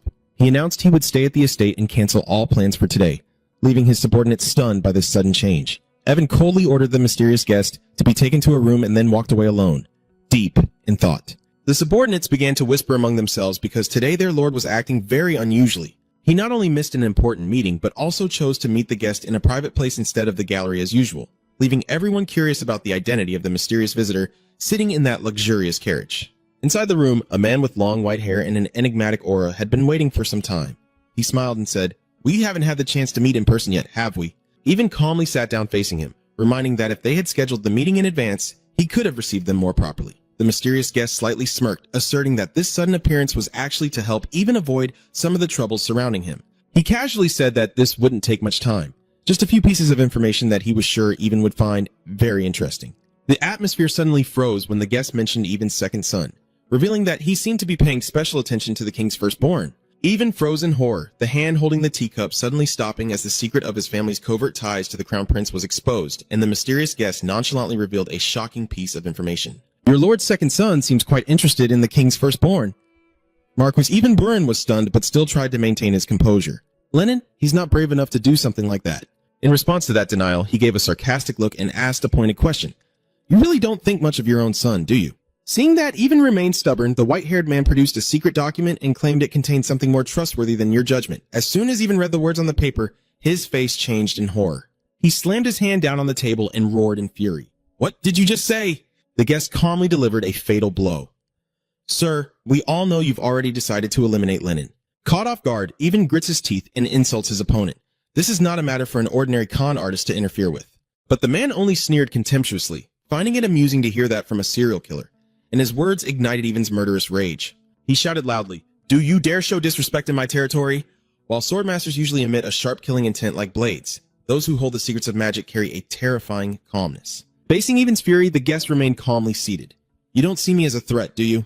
"Keep going, if you dare!" A blazing red aura engulfed the room, turning primal fear of death into an invisible weapon that suffocated Even. Seeing the Countess trembling in fear, the cold-haired man warned, "I won't hesitate to fight like my disciple, so continue the conversation for your own benefit."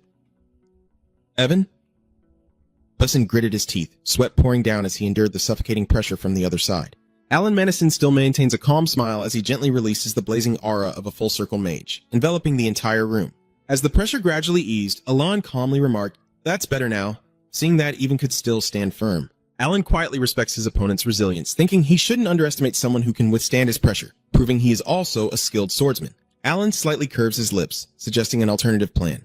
"I know you'll take care of your son wisely, but may I suggest a more effective approach now that the pressure has eased? Shift straight into strategic planning as smoothly as if there had never been any drama." Alan continues to outline a plan to secretly detach Lennon from the Marquis' inner circle. According to Tion's calculations, Even should declare his willingness to buy back his son's guild. Once, rumors spread that Lennon dared to poison the prince, the Busin guild would surely face the harshest backlash from public opinion. In reality, this guild can only survive as long as Lennon remains profitable. But originally, the Busin family was a noble knightly clan, and that guild was only created for a son who lacked talent in swordsmanship. Callie is sure that when the guild no longer brings benefits and instead damages the family's reputation, Even will do everything to eliminate it immediately. Just hearing the plan, you can tell it's a cut-loss move without hesitation. Even pondered silently at this proposal. "Maybe so, but why would he agree to be in your hands? And in the hands of your prince? Why should I give him that benefit?" Alan smiled as if he had anticipated this reaction. He confirmed that neither he nor the prince would be the one to buy it. Callian had already prepared a more suitable pawn for this deal. In front of Even's suspicious gaze, Alan revealed that the mastermind behind it was the leader of the second largest trading guild in Sariesu. With a big player backing him, this deal is quite risky. Alan calmly pushed the documents toward Even and argued that shifting focus to the competitor was a very reasonable move. He emphasized that his task now was to find a convincing reason to sell it, and he would give him a price that was equally convincing. Even was stunned as he read the terms in the document, his eyes wide with shock. Meanwhile, at another luxurious residence, the mysterious guest they mentioned was happily watering his plants. He gently pats the plant with a very happy expression. Cook Kwong, Papa has been so busy lately, but don't be sad. Now Dad is here, switching from the intense battle to 100 choo-choo trees. The arrest of he made Lennon Burson extremely anxious, especially since there's been no results so far. He thought maybe he was smart enough to stay silent until now. For a moment, Lennon considered liquidating all his assets to flee to Tannen before their connection was discovered. But it was a terrible place, so he had already cut ties with her. Lost in thought, Lennon's hand accidentally clenched too tightly, breaking the decorative leaf and startling him. Oh, Dad's thing. I'm sorry. He reassured himself that the other lord's dealings with Tanshin were nothing to worry about, but then suddenly felt an unusual presence right behind him. Turning around, Lennon was startled and asked, Huh? What are you doing here? Before he could finish his sentence, a shadow suddenly lunged forward, grabbing his neck tightly. Lennon struggled in despair, smashing the precious flower pot before being dragged away roughly and violently. Soon after, the news began to spread throughout the capital that the sanctuary had seized an ancient treasure vault with the help of Lennon Burson from Ceres. Thrown into the prison cell, Lennon desperately clings to the bars and screams, Let me out! He kept threatening the guards. Do you know who I am? My father will behead you all. But Lennon disappeared completely right after that. Marcus Boosin searched every corner of the kingdom in a desperate hunt. Although suspicions pointed to Alan Madison and Melpi Pilon, the truth quickly surfaced that they were not involved in the incident. Meanwhile, the acquisition of the Merchant Guild is progressing smoothly under Melpia's management. Through magical communication, Alan Madison reports to C. The item you requested is on its way to you. Prince, if you need anything, please let me know. Callie gently smiled. Thank you, Master. At the Elf Village, Elder Dai announced that the Mother Tree had accepted the plea and they would soon be allowed to enter the stopping point. When Jared was about to let his son Luca lead the way, C suddenly changed his mind. Thanks, but I prefer Cyrus to lead us. Hey Sia, lead us through the stopping point.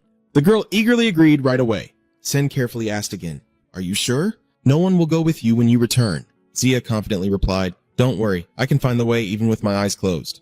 Callie nodded with satisfaction. Good. Then go ahead, but suddenly he stopped because he sensed that something was very strange. He realized that Zia was speaking in a very normal way, completely different from his naive attitude earlier. When Sen suspiciously asked if everything was okay, Zia softly smiled a mysterious smile and revealed a strange glowing purple stone in his palm. Callie takes the black stone from Zia's hand and narrows his eyes to examine the strange glowing symbols on it. He ponders, What is this? Turning to question Locke trembling, Sen asked directly, Is it a divine artifact you stole? Luca broke out in a sweat, stammering nervously. How would I know? I don't remember. Seeing the cold expression of the prince, Anne approached anxiously. Your Highness, maybe this is in Sion's mind. The image of the black stone appears among the items Luca brought back to the village. Although it looks like a treasure, he sensed a chilling aura. He quietly thought that it might truly be a divine artifact, but it felt too dangerous. Its nature exudes a bloody stench standing right behind. Euron also agrees with this perception. While Aaron seemed unaware of anything unusual, Cien heard mournful groans coming from the stone. Just hearing it was enough to raise suspicion. Callie whispers coldly. In other words, the owner of this stone must have been murdered brutally and needs to be investigated. However, he still decided to gently flick the stone back to Zia and told you that you could use it. We need a means of communication when we set out. It's no longer there. Zia happily takes it. I will keep it. All right then. You will take it back when we reach the other side of the forest. Watching the small figure running ahead, Euron and Asen quietly realize that this kid seems to always know the answer to every situation. The boy appears to know the answer before the question is even asked. Euron quietly remarked that he suspected Zia could see the future in just a fleeting moment. Callie also agrees that this kid always senses everything a step ahead. Looking at the shining hourglass-shaped relic, Sen the King exclaimed, Maybe if that's true, this kid isn't just a cute face after all. Callie quietly wondered if this black stone was connected to Akis Tempest. While in the capital, Crown Prince Randell stood silently among the rose garden, his sad eyes gazing at the withered plants. He quietly calls out Callie's name and realizes that after all the recent upheavals, it's now Lennon Boosin's turn to be eliminated from the game. Randall reaches into his shirt and pulls out a necklace with a shining, luminous round pendant. As the pendant neared the rose branch, a surge of powerful magic caused the withered flower to tremble and suddenly bloom into a vibrant red rose. Randall gently touched the petals and whispered, You are still beautiful. Keep it that way a little longer. At the same time, in the Heriska forest, Sion was meditating under an ancient tree when the ring on his hand suddenly emitted flickering lights, signaling a shift in mana. Callian closed his eyes, feeling the raging flow of mana and focusing all his energy into his chest. A voice echoed in his mind, congratulating him for nurturing a powerful aura instead of just developing magic. Sion painfully clutches his head and says, No. The teacher's mocking words hurt him more than punishment itself. He collapsed under the tree, blaming himself for his mistakes while the one who truly suffered the worst was his master. Old habits from a past life are really hard to break because Callie has been a master swordsman long before he started practicing magic in this timeline. His soul is too accustomed to transforming all mana into sword aura. Instead of saving it for higher level magic, C quietly responds to the voice in his mind. I know that. You are clearly aware that the aura of the sword and magic share a similar mana cycle. And it's not that you lack mana, but your mind unconsciously decided to strengthen your aura before you could stop it. Alan Madison's voice echoed again. I never said that your basic understanding was lacking. However, that doesn't mean I will let you return to the capital without a solution in hand. Callie gazed into the distance, silently wondering if he could truly find a solution. The voice of his master still echoed through the starry night sky.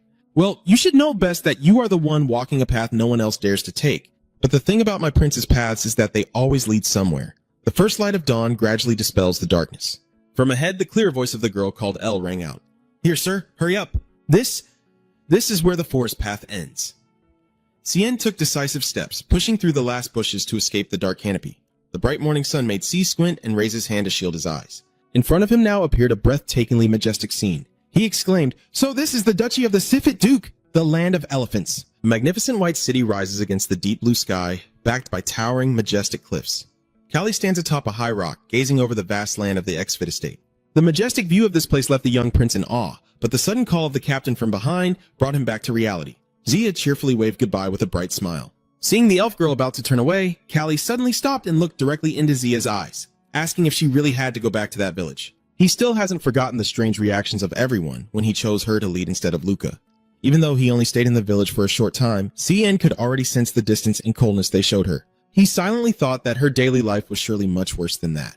If the issue was just her habit of answering before everything, I am sure I could sense Hispanion's will and ask about her, showing a light concern that hits right at the core. Well, less talk, more understanding. Kellyan sincerely makes the offer. Until then, do you want to continue accompanying us? Without waiting for him to finish, Zia calmly replied, Yeah, that's right. The girl admits that sometimes the villagers feel uncomfortable around her, but Zia isn't bothered by it.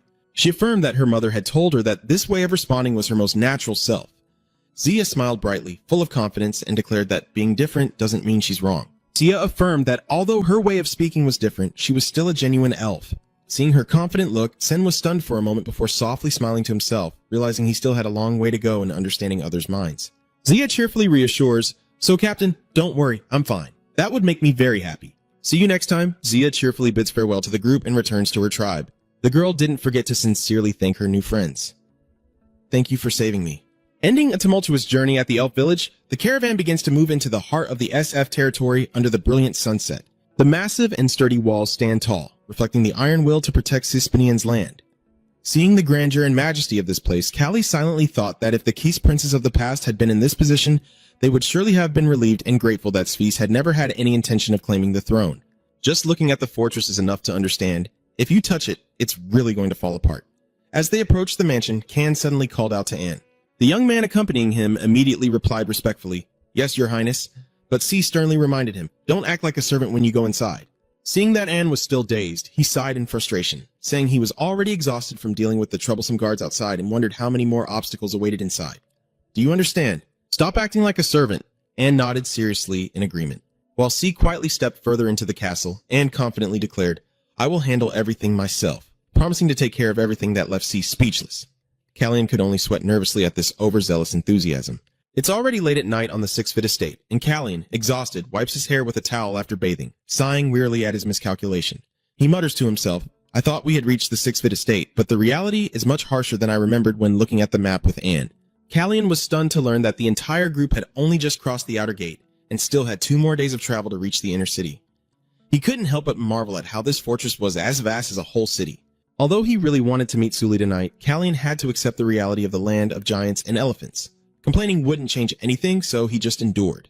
Thinking they had arrived, no one checked in at the gate. What a map shock. His eyes stopped at the black stone on the table, recalling Sia's statement that although her way of speaking was different, she was still a true elf. Cien softly said, All right, I will start focusing my mind, realizing that even if mana transforms into aura, the source of power has always existed. I wonder why I have always thought differently until now. Then sink into a meditative state to sense the surging source of energy. Callian realizes that if he cannot break the habit of transforming mana into aura, he just needs to create magic circles using that very flow of aura.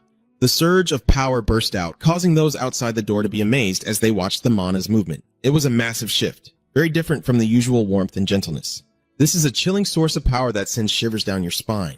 The observer quietly wonders just how far this prince's abilities have truly advanced. Amid the radiant light emanating from his chest, Sion smiled with satisfaction as he finally broke through the fourth circle. The magic circle problem had been solved, but Sion knew he still faced a much bigger challenge.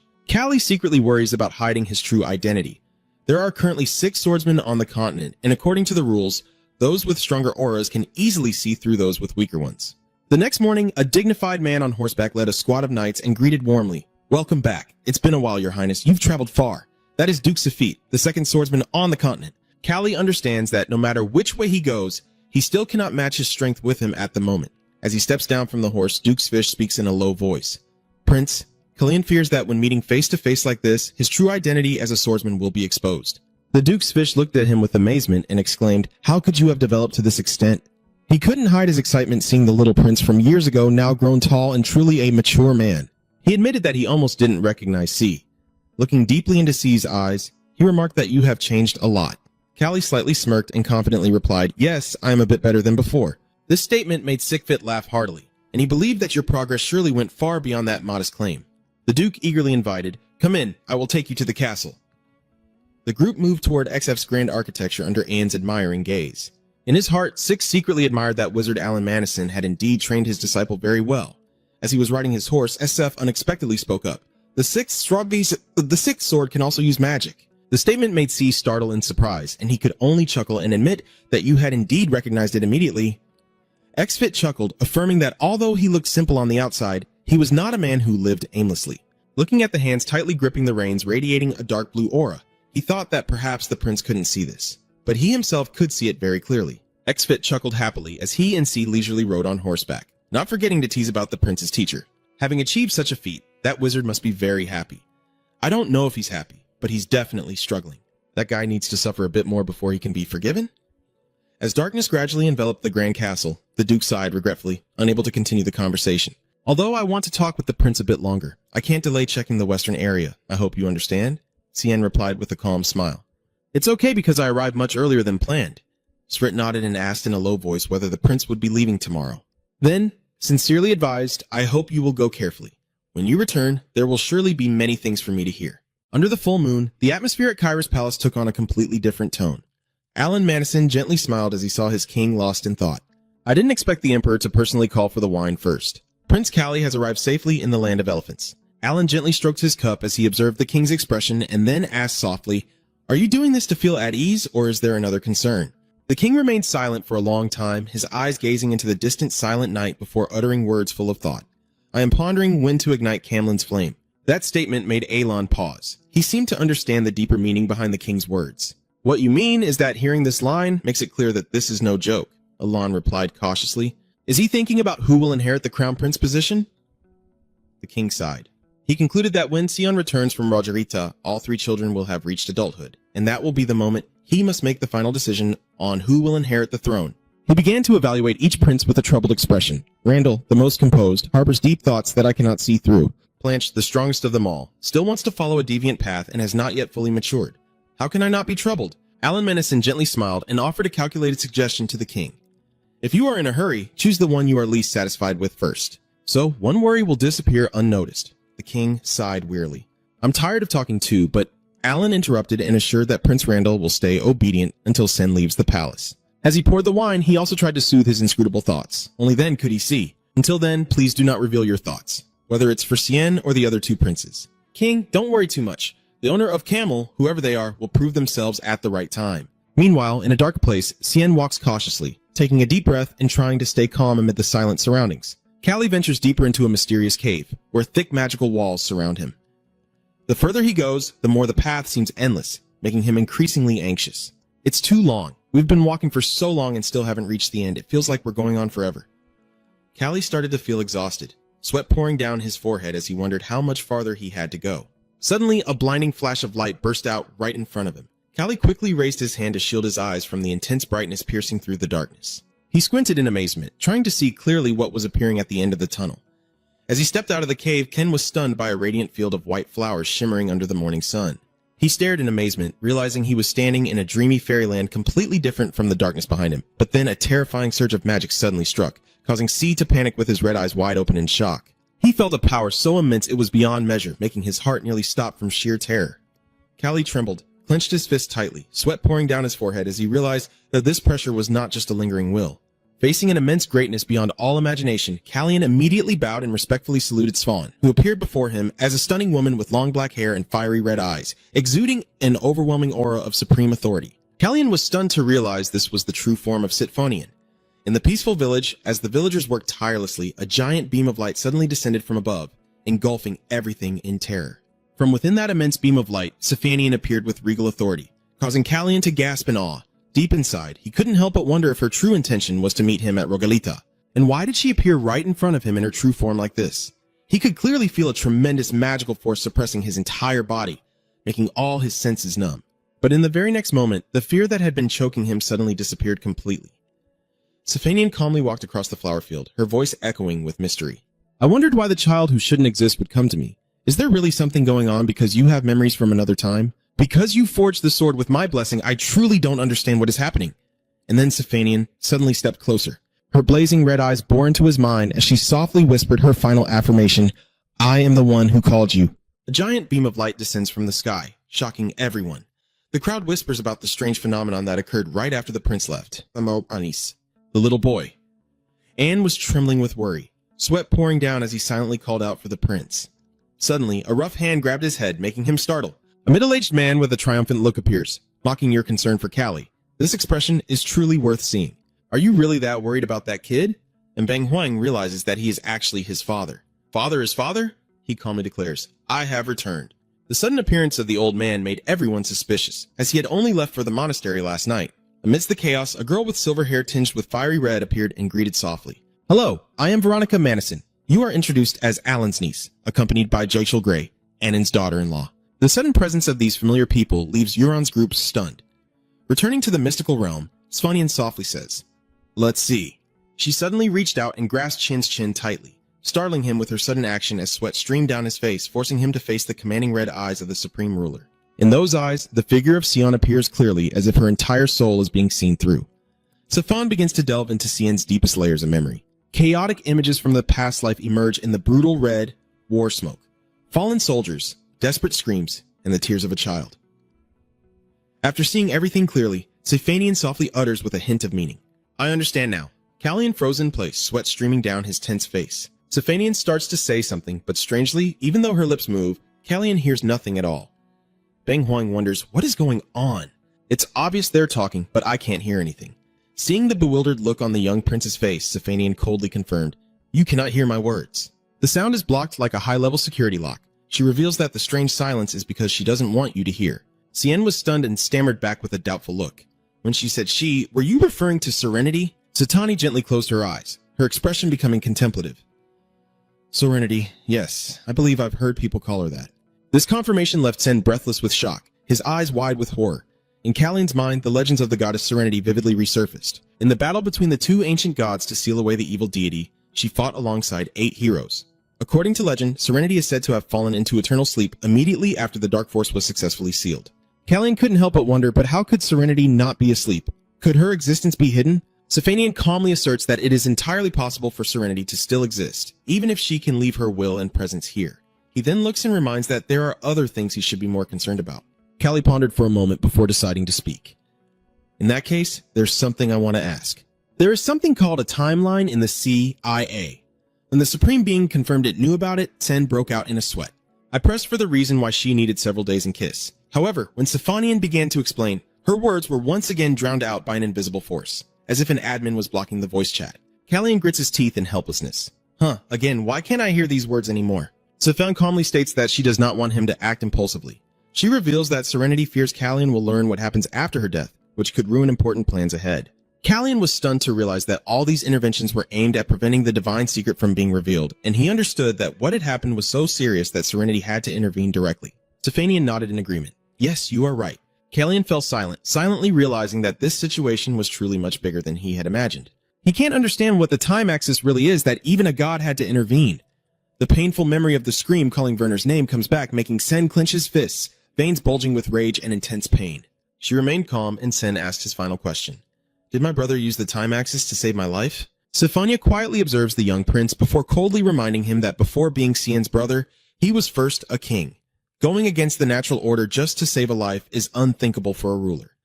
Sophania firmly asserts that he is not foolish enough to do such a thing. The words hit Callie like a thunderbolt, leaving him stunned as he clenched his fist trembling and his eyes burning with shock upon realizing a terrible truth. If it wasn't JY, then who was the one truly manipulating the timeline?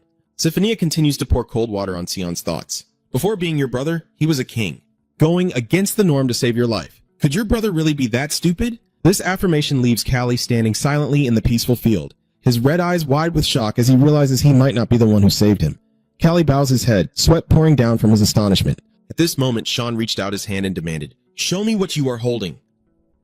Callie looked on in confusion, wondering what it was that had attracted the Supreme Being's interest so much. He thought to himself, "Don't tell me that." But before he could finish, the sacred object revealed itself automatically. The black stone with ancient symbols appeared in midair, and Sean grabbed it, his eyes narrowing in amazement.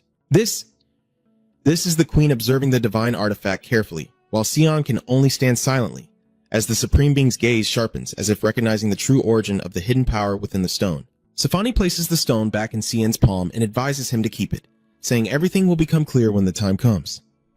Callie clenches his fist tightly, his eyes showing determination despite still having countless questions unanswered. Don't be disappointed, just because you didn't hear the answer you wanted today. When you feel ready, come back to see me.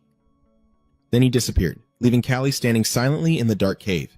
Meanwhile, the sky above the 6-foot domain suddenly became unusually lively, filled with messenger pigeons carrying urgent messages from the land of the elephants. Standing on the high balcony, Duke XF squinted at the flying birds and sighed.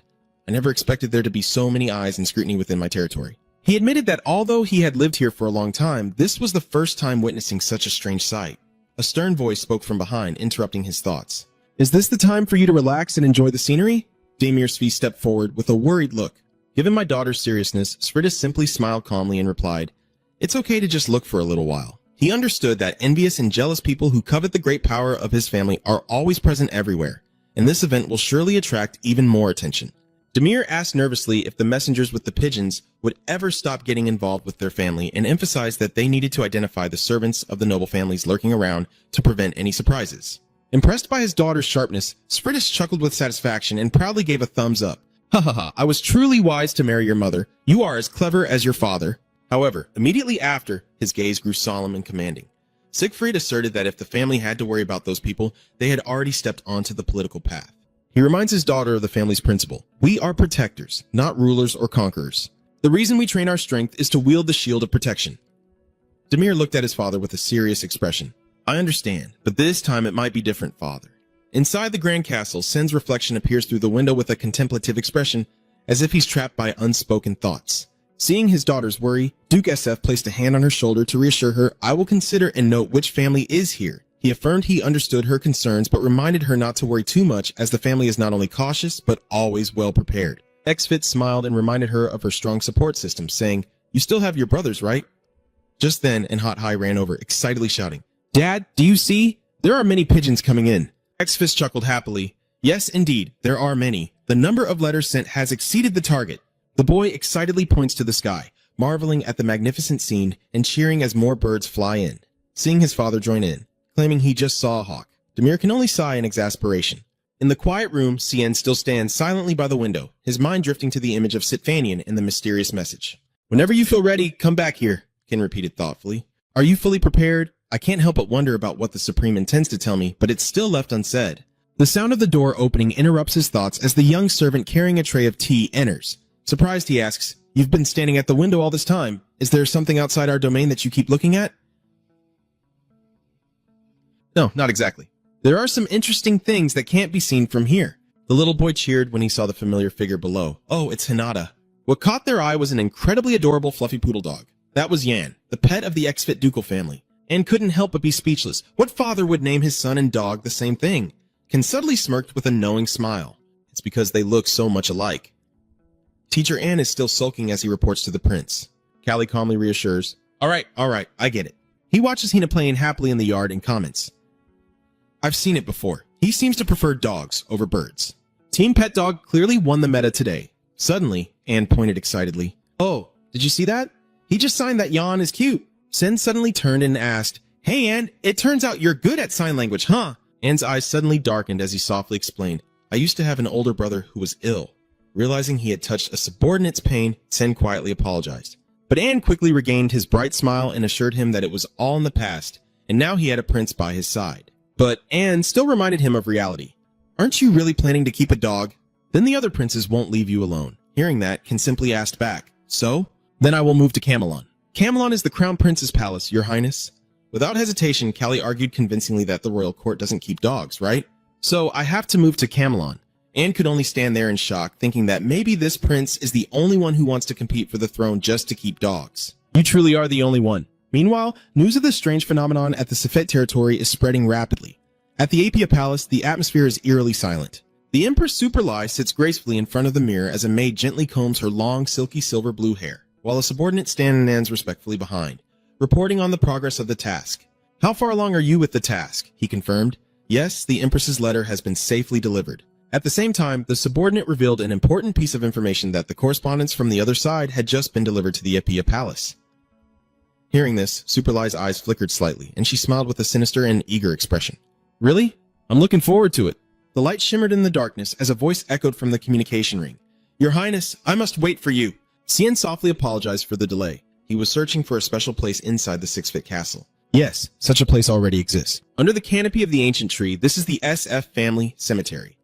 Earlier, Anne told Sion, "Your Highness, this is the closest place to the city center, with few passers-by and unaffected by Safanian's power. Someone who can speak freely here." Cien sweat slightly, leaning against the big tree, beginning an important conversation with his master.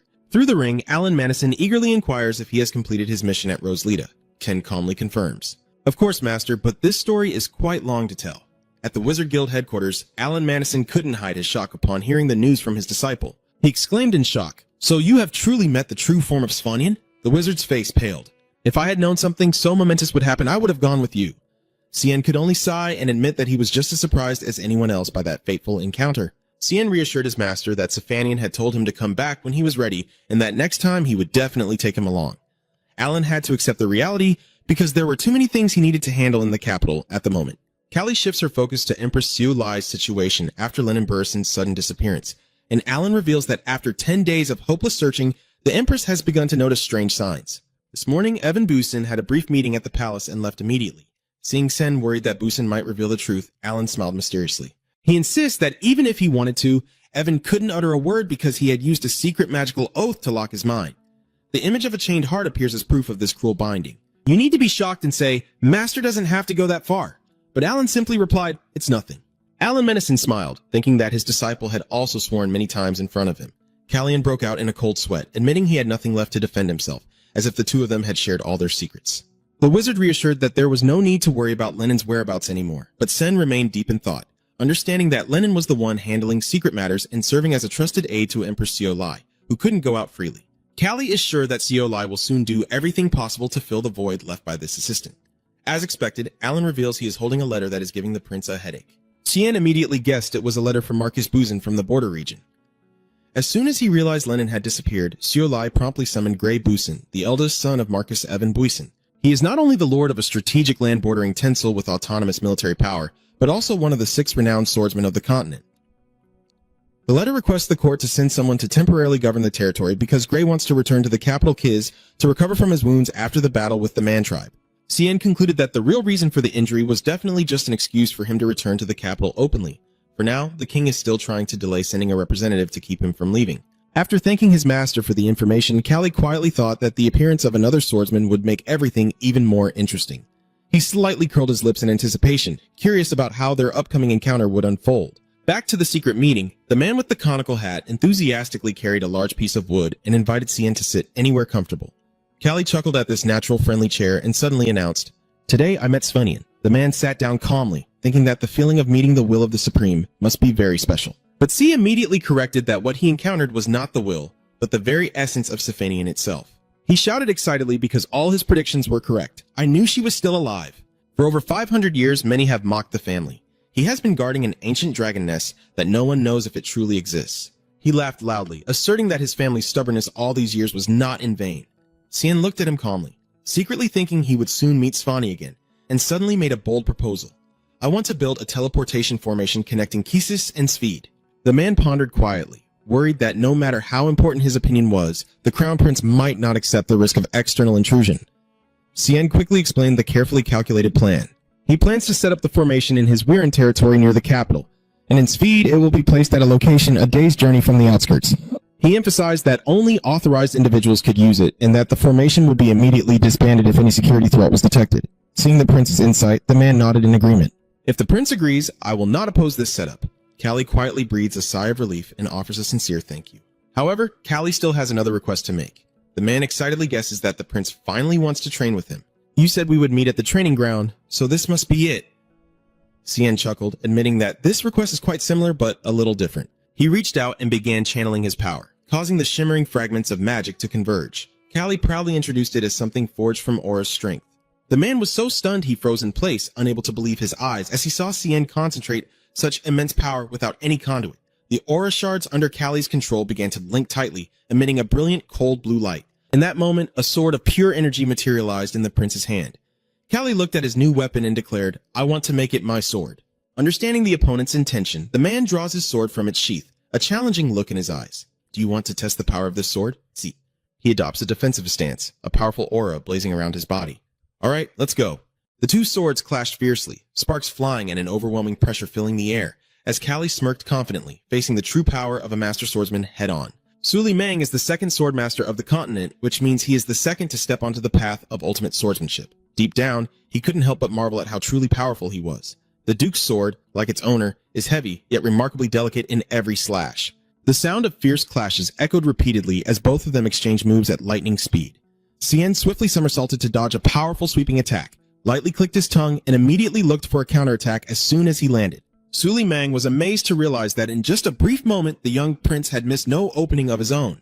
Although Cien's arm strength was not enough to generate enough force on the sword to overpower directly, that very lightness made his attack speed faster than ever. However, maintaining that sword with pure energy is also draining a large amount of Callie's magic and internal energy, continuously spamming skill attacks. The confrontation between C and Duke Suli Mang is growing more intense. Although the Duke only wants to help the prince unleash his full potential, even without holding back, Callie is still capable of maintaining an astonishing balance between offense and defense.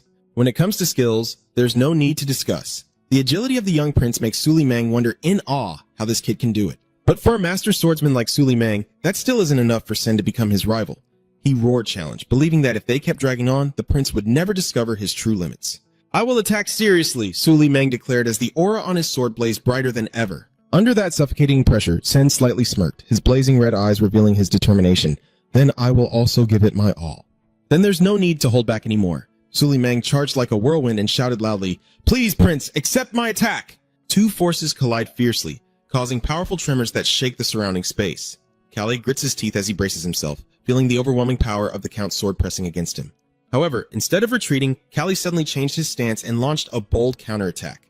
Suli Mang was stunned to realize he had underestimated his opponent's speed when the sword brushed past him by just a hair's breadth. A dark red streak suddenly appeared on the face of the renowned swordsman Suli Mang as he stood stiffly, his eyes wide with shock as he felt the wound just pierce through him. This moment was so close to being a game over that there was no time to save.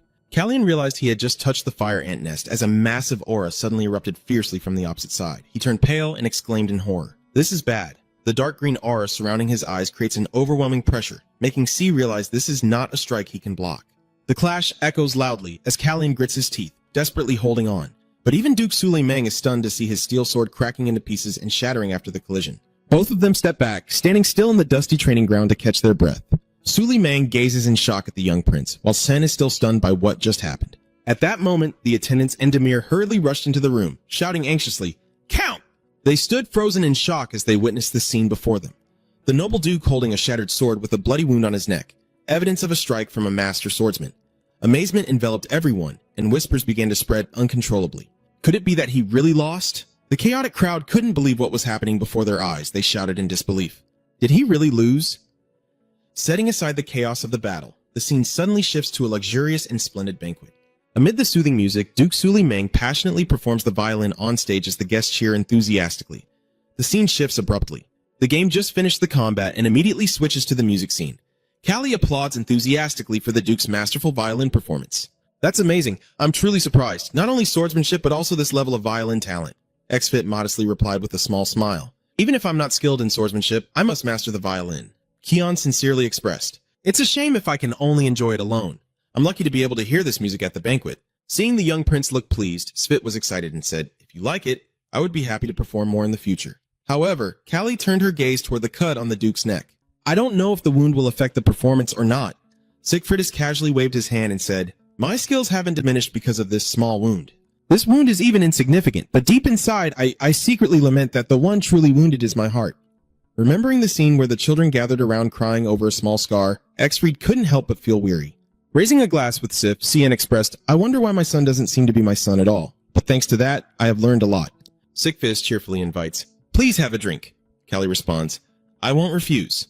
The Duke nodded in satisfaction. So? Callie contemplatively looked into the glass, realizing the value of the recent battle, understanding the limits of his power, and that there might be greater achievements ahead. He analyzed the broken aura sword, suggesting that when faced with overwhelming strength, the sword could not withstand it. When you release that much aura again, the sword isn't strong enough to withstand it. Callie firmly states, the future will depend on my efforts. Faced with the prince's remarkable growth, Svrit was stunned and could only exclaim, the prince! Svrit examined the wound on C's face and asked, is the scar on your cheek from the broken sword? Are you okay? Cien replied casually, this is not worth worrying about, no need to apologize. The Duke admitted that he had unconsciously exerted himself upon discovering an unexpected aspect of Callie's fighting style. He then began analyzing, saying, I do not mean to criticize your quick and light swordsmanship. You usually put your strength into your hips when swinging horizontally or attacking repeatedly. Cien was stunned and exclaimed, do I have that habit? Sifis affirmed, yes, it's very light, but it's there. And then he made a remark that left Ken stunned. This is also a trait of Kritia Knights. Sigfus looked directly at C and calmly added a deadly blow to the secret he had always been hiding. If you learn swordsmanship at Kiss, you won't have that habit. Savies calmly asserts that the habit of turning and using the hips for power is an unmistakable trait of the Kritia Knights. He analyzes that Kias's swordsmanship focuses on using the legs and thighs to maintain balance and generate stable strikes, and especially in horizontal cuts, Cien's habit of relying on hip strength instead of his legs becomes even more apparent and powerful than ever. Realizing that his greatest secret is gradually being exposed, C's heart pounded with shock.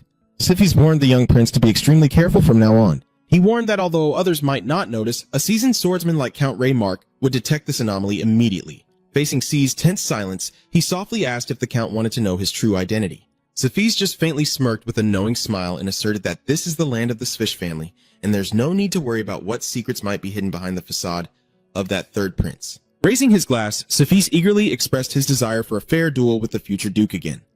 In response to his enthusiasm, Cien gently smiled and sincerely thanked the Duke. But his hands clenched tightly in silent worry. Cien wondered if someone like Duke Greymark could see through the aura he was trying so hard to hide. Cien recalled the stories about Greymark Grave, who was driven to the remote borderlands by Count Evan Brisson for not being welcomed. Despite the cold reception, Mark Grave's talent was undeniable, with his swordsmanship rumored to surpass even Evan Brisson's. For a long time, Callian realized there was a high chance that this Duke would see through his true strength through his aura. Faced with Svid's reminder to prepare everything thoroughly, Callian silently acknowledged and resolved to prepare meticulously for the upcoming confrontation. 10 days later, at the quiet cemetery of the 6-Fit domain, Cien was still diligently making the final preparations. From my master's comments, the communication ring indicates that the atmosphere here is so good that a prince wants to stay forever.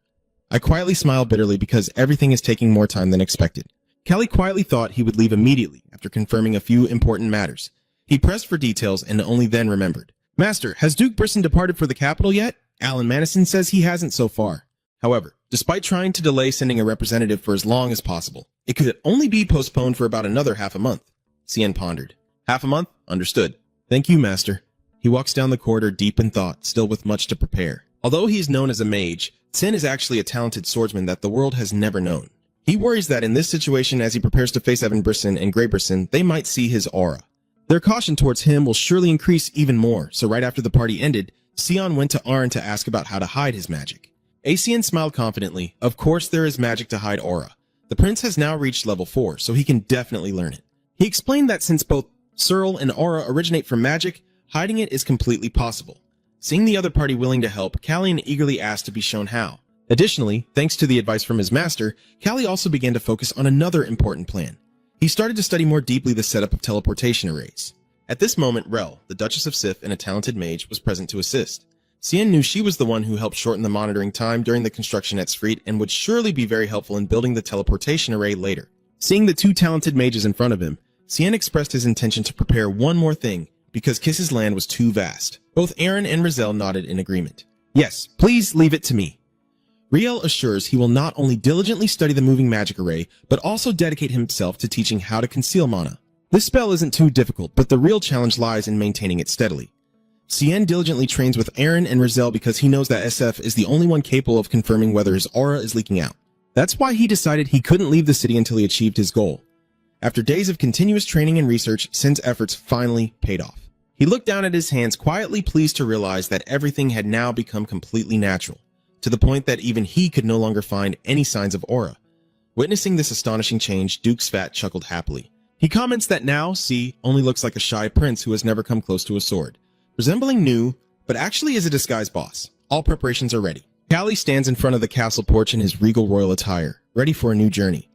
Under the bright morning sun, the prince's entourage officially departs from the gates of XF.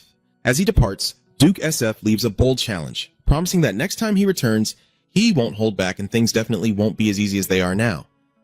Callie smiles confidently, certain that this is exactly what he's been waiting for. With eyes blazing with determination, he ordered the entire group to set out, heading straight for the land he had long been away from, the kingdom of Kiris. Meanwhile, at a luxurious mansion, a messenger tremblingly held a letter in his hand, unable to hide his anxiety as he prepared to meet the powerful figure inside. Although it was still daytime, a burly man leisurely enjoying himself beside beautiful women looked annoyed at being made to wait too long and sarcastically asked if the court only sent one representative. His arrogant laughter echoed through the room as he realized that many interesting things seemed to have happened at the palace during his absence, and his eyes suddenly turned red with danger. He stood up abruptly, pressing close to the terrified messenger who couldn't even speak. With a cruel smile, the so-called border marquise, Reborn, declared that it was time for him to return to Kiss. At this moment in another place, Alan Manassan gently opens the wardrobe door to reveal a massive treasure shining brightly inside. Looking at the glittering gold mountain, he quietly marvels that this wealth always amazes him, even more impressive than the bath made from the bottom of the lake. This is the huge income from the Lin domain, the largest wheat-producing area in the CIS owned by him. In addition, merchant guilds like Poland also generate significant profits as the prince covers all operating costs. He casually puts the money bag into the iron safe, telling himself he will never have to worry about lacking money. As soon as he stepped outside, Alan saw the maid waiting and politely asked if everything was settled, then offered to lock the door. Alan smiled politely and thanked her before quickly leaving, standing still and counting money steadily. However, she suddenly froze when she caught a cold, piercing gaze staring directly at her from the hallway. He was stunned to realize that the person standing there was the second Prince Planche. With his distinctive silver hair, Planche squinted suspiciously at Alan, creating an extremely tense atmosphere. Alan immediately regained her composure and laughed cheerfully. Well, what a coincidence it's been a long time since we last met. Prince Planche gently places his hand on his chest with a polite gesture, but receives only silence in response. Staring intently at Alan, Planche secretly suspects the sorcerer behind him and wonders if he is the one who caused his brother to change so much. Seeing that Alan remained silent, Planche sneered and said that since the other person wouldn't speak, he could only wonder for himself. He added a sarcastic remark, asking whether it was because you stopped drinking that you think too much, or because you think too much that you stopped drinking. In response to the provocation, Alan softly smiles and replies that there is someone here who also feels regret about it. Alan affirms that everyone will change, whether by stopping drinking or by overcoming the fear from the crazy antics brought by his brothers. He smirked meaningfully, suggesting there's no real difference between the two. Looking directly at Planche, Alan reiterated that everything is just the natural law of change in people. Planche's face hardened. He coldly asked to leave and decisively turned his back and walked away. This was subtle but hit the weak spot, forcing the opponent to retreat. Blanche's footsteps echo quietly as he silently walks through the long corridors. Descending the stairs, his face darkens with a pensive expression. He quietly thinks that what is happening right now is truly crazy. Time has passed, and it's been about 20 days since he left Svide, stopping by the picturesque Reddington Lake. Cien slowly sipped his tea and admitted that he also felt a bit regretful about leaving early, even though he initially had no intention of stopping here. Veronica's horse falling into the pit unexpectedly created an unplanned opportunity to rest. Surprisingly, Riel's teleportation was so fast that even the strongest horses couldn't keep up. Cien leisurely sipped his tea and praised Lord Tess Reddington, the renowned noble known for his thoughtfulness and calmness, who perfectly suited the peaceful surroundings here. He decided to see this as a chance to relax before facing the busy days at Kais's palace in 4 days. As Yan was about to pour more herbal tea, a sound caught Kallian's attention. From the balcony, C and Yan looked down at the castle courtyard as they heard the carriage approaching. Seeing the familiar crest on the carriage door, C slightly smirked, a calculating smile on his face. He remarked with amusement about the lucky coincidence and immediately told Yan to deliver an important message. Yan asked nervously if Cien really wanted to reveal his location to the newcomers while the Viscount was in a state of panic. Although not deeply involved in high society, the Count still knew well the bitter rivalry between Prince Callie and the Brisson family. To preserve the dignity of the esteemed guest inside, he ordered his subordinates to immediately chase away anyone coming from the Brisson household. The atmosphere was tense enough to snap.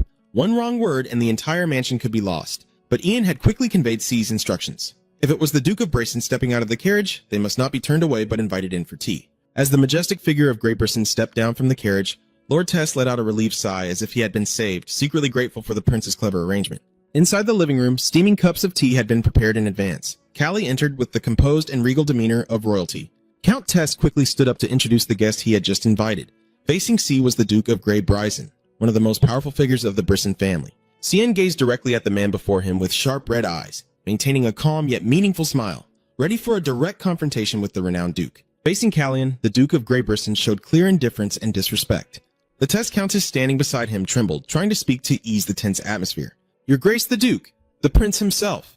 But Grey immediately cut him off with a false excuse. "I don't know if you already know, but I am only lightly injured." So he casually leans back in his chair, hand on his chin with a defiant expression. "I cannot perform the full ceremony. I hope you understand." Prince Callie. This disrespectful act made Lord Tess so frightened he turned pale. Callie gently bowed his head, his hair hiding his eyes, silently recalling the rules of the kingdom. "That is Duke Slayman Han Zigfrey." Callian slightly smirked in response. "I see." Grey still doesn't stop, he continues to mock. "Yes, so I hope you understand. The pain from the wound still stings, so I cannot stand up." C's eyes suddenly turned cold. He looked directly at the opponent and issued a commanding order. "That means, Grey, you should bow your head." Duke Grey of Kung Kwang. He quietly confirms that the other person cannot find any reason to refuse this order. Behind the door, little Jan is eavesdropping with his hand on his ear. His face turned pale with horror as he heard the prince's fierce declaration of war. What was he planning to do to make his words so loud? The atmosphere in the room is tense, and Jan is terrified that if the frontier duke loses his temper, Cien's fragile body won't be able to withstand it. He also desperately thought about seeking help from Asenhak immediately. Just then, Aaron and Razel suddenly appeared from the hallway, startling Jan. Aaron asked, "What are you doing here?" Seeing the two saviors, Jan, panting heavily, pointed towards the living room with a look of urgency. Right now, the prince is in the living room. Seeing the girl in that state, Jan, Aaron, and Razel hurried over to ask Han. Jan tried to reassure her, saying, "It's okay, calm down and tell us." What's going on? Hina. Through her trembling hand signals, Hina reveals that her brother and the knights are in serious trouble.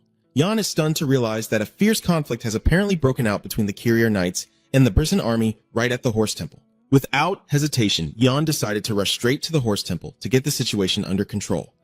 Seeing Asen about to go with him, Jan sternly warned Lord H not to act first to prevent everything from spiraling out of control, and nodded, affirming that he was not someone lacking self-control, and immediately rushed out. Watching the wizard's figure, Jan still couldn't shake the uneasy feeling that was surrounding the mansion. He silently thought that something serious must have happened that the prince absolutely couldn't ignore. When he returned to the reception room, the atmosphere was now thick with deadly intent. Grey Brian gritted his teeth in fury, his veins bulging as he asked in a strained voice, "What do you mean by bowing your head?"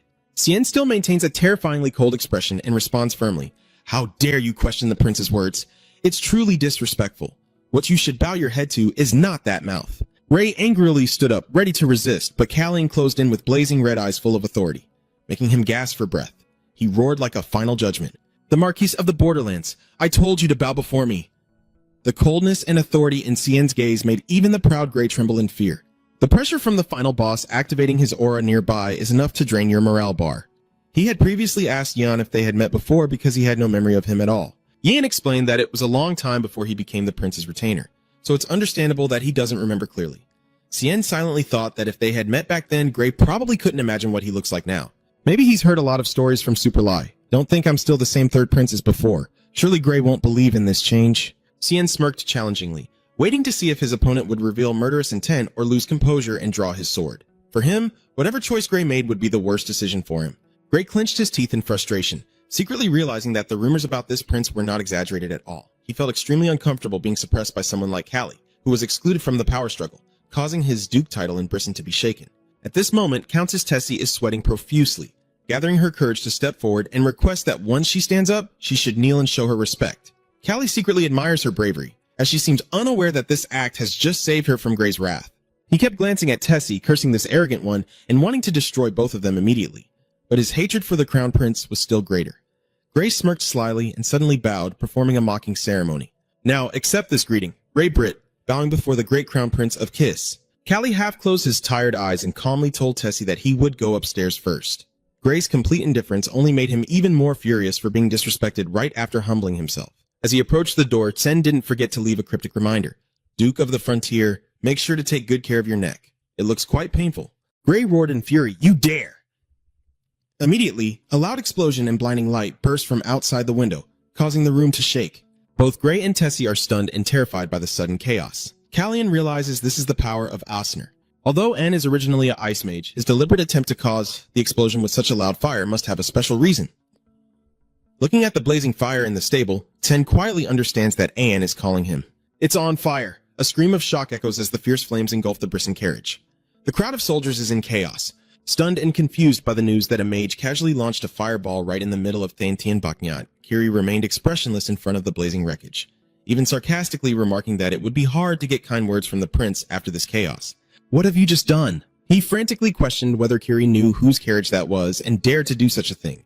Unshaken, Kiri protected the boy behind him and sharply retorted, "Do you know whose person this boy is and dare to touch him?" The soldier sneered sarcastically, saying Kiri was just a pawn of the third prince.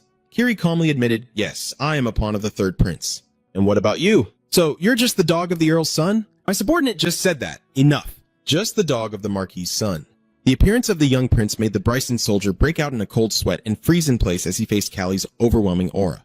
Callie calmly walks past the burning wreckage. Seeing that, Kiri asks if he needs to compensate for the damaged carriage. After a moment of thought, he proactively suggested, "No need, just deduct it from my salary, Your Highness." He glanced around and remarked that although everyone was gathered, it seemed nothing major was happening. However, Cien's gaze suddenly turned cold as he inquired about his handmaiden's whereabouts. A Brisson soldier was startled and frightened when he heard her name, and Anne coldly revealed the truth that these soldiers, not knowing she was the prince's person, had intended to capture a beautiful mute girl to present to the border count. Hearing this, Ken chuckled bitterly, but then his face darkened and became terrifyingly cold, with his blazing red eyes showing utter contempt. He silently wondered why such scum kept appearing before him. Witnessing the horrifying scene, Gray Brisson roared in fury. He frantically questions the brutal act just committed. Seeing his subordinates lying scattered on the ground, Gray shouts loudly, "Do you dare to cut out the tongues of my knights?" Cien still maintains a blank expression, calmly standing among those who can no longer resist. Arn steps forward to assert that these individuals are no longer worthy of being the Count's knights. He emphasizes that they are only criminals who have been stripped of their honor for daring to attack the prince's lady and assault his servant Greybrand. Grinding his teeth in humiliation, the old man furiously cursed his foolish subordinates who had tarnished his honor right before the eyes of the crowd of servants and soldiers. While Gray was still stunned with rage, Cien calmly walked past him and announced that Sir Manacine and Kiss would cover the full cost of repairing the destroyed carriage. After the fight, he still remembered to settle the bill, handling everything from combat to logistics. Ray Biar clenched his teeth in fury, his fist trembling as he roared in utter humiliation. "How dare you! How dare you!"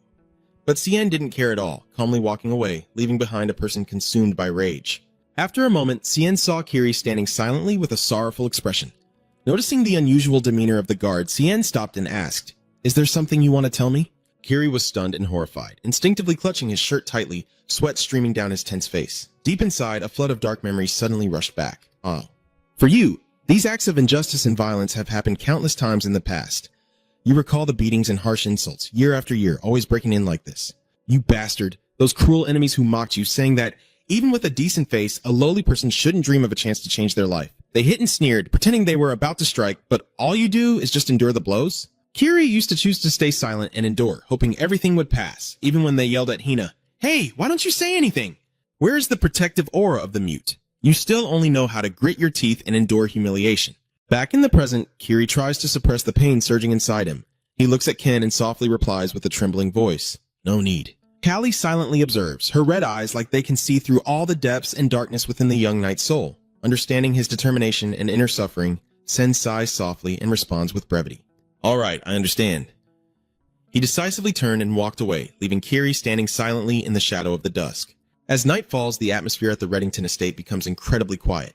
Callie relaxes on the balcony. Namni sips her milk tea and comments, "Hung, this silence is so peaceful, and the milk tea is really good too." Unlike the prince's calm demeanor, Count Tess sitting opposite is extremely worried, his face pale with fear. He stammers, "If you find it to your liking, that's good, but is it really okay, Your Highness?" Seeing Callie appear so calm, he tremblingly explained that Count Brisson, the warlord, was extremely angry when he left. Count Tess couldn't help but be terrified at the thought of provoking him like that. "Is there anything that happened before you returned to Keys? Aren't you worried? He is a swordsman. right? Cien still kept his mysterious smile, his glowing red eyes reflecting the cold moonlight. When he first faced Gray, Callian sensed a very strong aura emanating from him. Feeling this power meant that Gray's strength was at most equal to or even weaker than his. That means Sen could crush him at any moment. Callie smiled reassuringly and said, "It's okay, after all, it's just a one-time encounter with someone I have to face in my life." The Count quietly found it strange that a young prince could be so terrifyingly calm. As the elder approached to pour more tea, C asked, "Are you still worried about something?" Test hesitated before admitting he still had doubts about something. He looked down at the training ground and asked if Lord Cien planned to let his servant continue like that. The old man was worried to see Kiri running around the courtyard for hours without stopping. And as he looked at Kiri's sweat-drenched figure, C's eyes grew cold and resolute. "I assure you everything is fine because there are things I need to teach him, even if it means using harsh methods like this." Callie looked down at the field where Kiri was tirelessly running and then calmly affirmed to Lord Test, "I had to punish him in that way." Seeing Test's concern about whether the punishment was too harsh, C coldly asked a practical question. "Can I entrust my life to someone who can't handle that level?" He emphasized that what he and Kiri face is completely different, and it's time for the guard to realize that. Test nodded slightly, now understanding that this was not just a punishment. Meanwhile, the wizard Asen, who had directly damaged the carriage, was leisurely resting with a book in hand. Test suddenly realized a costly truth. This is the punishment for not trusting Prince C. At that moment, Test remembered an important matter and informed Sen that Lord Greyburn had requested to borrow the Count's carriage to replace the one that was burned. Cien slightly smirked, looking into the Marquis's heart as he retorted, "But isn't your carriage also broken so you can't lend it?" His blazing red eyes bore into the opponent. "Is your carriage really broken?" Test broke out in a cold sweat. The old man admitted it was just an excuse because he didn't want to risk letting someone like Greybren get deep into his territory. The old man was stunned by C's sharpness, as if he had known everything beforehand. Test sighed, realizing he was just a small lord. If he handed over his only carriage, there would be nowhere left to go. Cien smiled knowingly, asking if the Test family truly felt at peace living so far away in Kiss, leaving Test puzzled and questioning the true intentions of the prince. Callie calmly took out a letter sealed with bright red wax and handed it to the old man. "Take this." He confirms that just by showing this mark, Test can request to meet him at any time to receive support. This is not just a promise, but also a powerful protection offer for the lonely Count. With a determined look, Callie made one final invitation that left Test stunned. "Let's go, to Keese." Countess Test was stunned, staring intently at the royal seal on the letter in his hand, his throat choked with emotion and surprise. Test whispered to himself that once the Prince Callie's horses are back in shape, my cart's axle repairs should be done too. The old man clenched the letter tightly with hopeful eyes, while Chi gently smiled, satisfied to have secured an important card. Meanwhile, in the capital, rumors of an imminent return and legendary achievements are spreading like wildfire. Crown Prince Planche sits quietly with a cup of tea, his face showing deep contemplation as he listens to the news. Facing him is Empress Xiu Lai, who calmly takes a sip of tea and says with a hint of meaning, "I truly look forward to that day." The quiet space between mother and daughter suddenly became tense as Xiu Lai mentioned that 5 months had passed since she last truly spoke with her son. Blanche subtly smirked. "Are you trying to show your happiness for your younger brother, Lord Trieu?" When Xiu Lai announced that Lord Bean Kwong would arrive soon, Blanche just sighed with boredom. "What does that have to do with me?" Super Lai said sharply. She warned her son not to waste effort resisting uselessly because he would definitely have to follow the predetermined path. Blanche clenched his teeth in anger, feeling disgusted by the words coming from his mother's mouth, and demanded to know who was truly the one controlling his life. Xiu Lai looked her son straight in the eyes with a terrifying expression and snapped, "Why do you still act like a child?" The lady coldly asserts that no matter what Blanche says, the future will not change. Xiu Lai once again reminds that Lord Ben Kwong will arrive soon. She demands that Blanche remain completely silent. Gazing into the reflection in her teacup, she quietly observes that someone has changed too much, but there are also those who haven't changed at all. Super Lai ends the conversation with a cold reminder. "My son, don't push yourself too hard." Blanche gently bowed his head, bitterly accepting his mother's request. "Yes, I also think you will keep trying like that, so I will remain silent as you wish." The cold gaze and pursed lips of Empress Super Lai show she will stop at nothing to achieve her goal, and Branch's silence is the next pawn in her plan. Meanwhile, on their way back, Callie and her master were leisurely discussing the situation of the nobles. They mentioned that Count Reddington would arrive next week. Countess Poland was lucky to avoid overexertion and death due to the prince's schemes. Alan no longer has to worry about his subordinates suffering. What will happen when the prince keeps causing trouble everywhere?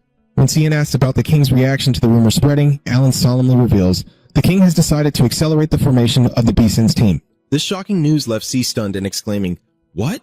His outstanding performance in Sixth territory had made everyone's expectations fall on him, and also made the Brisenhouse extremely cautious. The disgrace of the military lord only worsened the tension, and the king, suddenly ordered the transfer of the land and the building once used by the Paven Knight Order for Callie's Beacon's team. Handing over Paven's base to Ben's team is like declaring war on Brisson. Standing alone on the balcony in the dark, the king quietly contemplates that if he needs to divert their attention from Callie, this isn't a bad option. If the king is firm in his decision, then it's not necessarily a bad choice. Cien immediately realizes his father's deeper intentions. He worries that the king is turning himself into a target and that there will definitely be threats against him. He has taken that into account. The Bonkin's team formation ceremony will officially take place next week as soon as Sen returns. He clenched the ring on his hand, his face grim with anger and worry. No, this is not going to be easy. Even with a master by his side, the captain of the Kira Knight Order guarding the king has not yet perfected his swordsmanship. Cien realizes that if Grey Brisson returns to the capital smoothly now, King Lang's life will surely be in serious danger. He quietly asked his subordinate if there was any other route from Reddington to Keese and received the answer that this was the only way. Not wanting to take a long detour, he clenched his ring and silently vowed to cause a little more trouble because he absolutely would not let Lord Brisson reach the capital easily. While Grey Brisson, furious, cursed and kicked the shabby carriage he was forced to ride in, shouting in shame as a renowned swordsman like him sat in a cheap women's carriage, urging the coachman to go faster to escape this miserable situation. But his haste was interrupted by a scream from his subordinate reporting that someone was fiercely chasing from behind.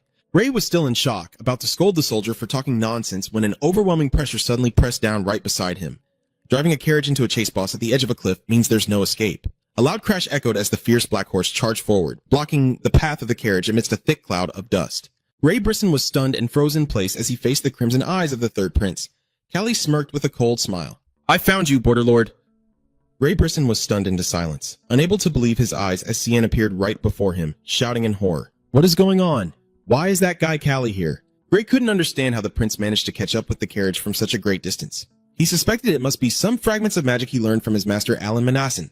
Callie quickly rides his black horse closer with threatening red eyes, coldly sneering. Still so rude, not even bothering to greet the prince. Grey Bren burst into a wild, insane laughter in response to the sharp provocation. Ha ha ha. The rage erupts, twisting his face into a savage and ferocious expression. He gritted his teeth in fury, unable to accept that someone he always looked down on would dare to confront him directly and threaten him with courtesy. He stomped hard on the carriage wall and shouted to stop immediately. Grey roared with deadly intent, declaring he would end the disgraceful bloodline of Callie right here. A devastating collision erupted, causing a powerful shockwave that shook the entire surrounding space. Amidst the thick dust and smoke, Grey Bryson painfully realizes he's being completely overwhelmed. He is choked so tightly that he can only cough in agony.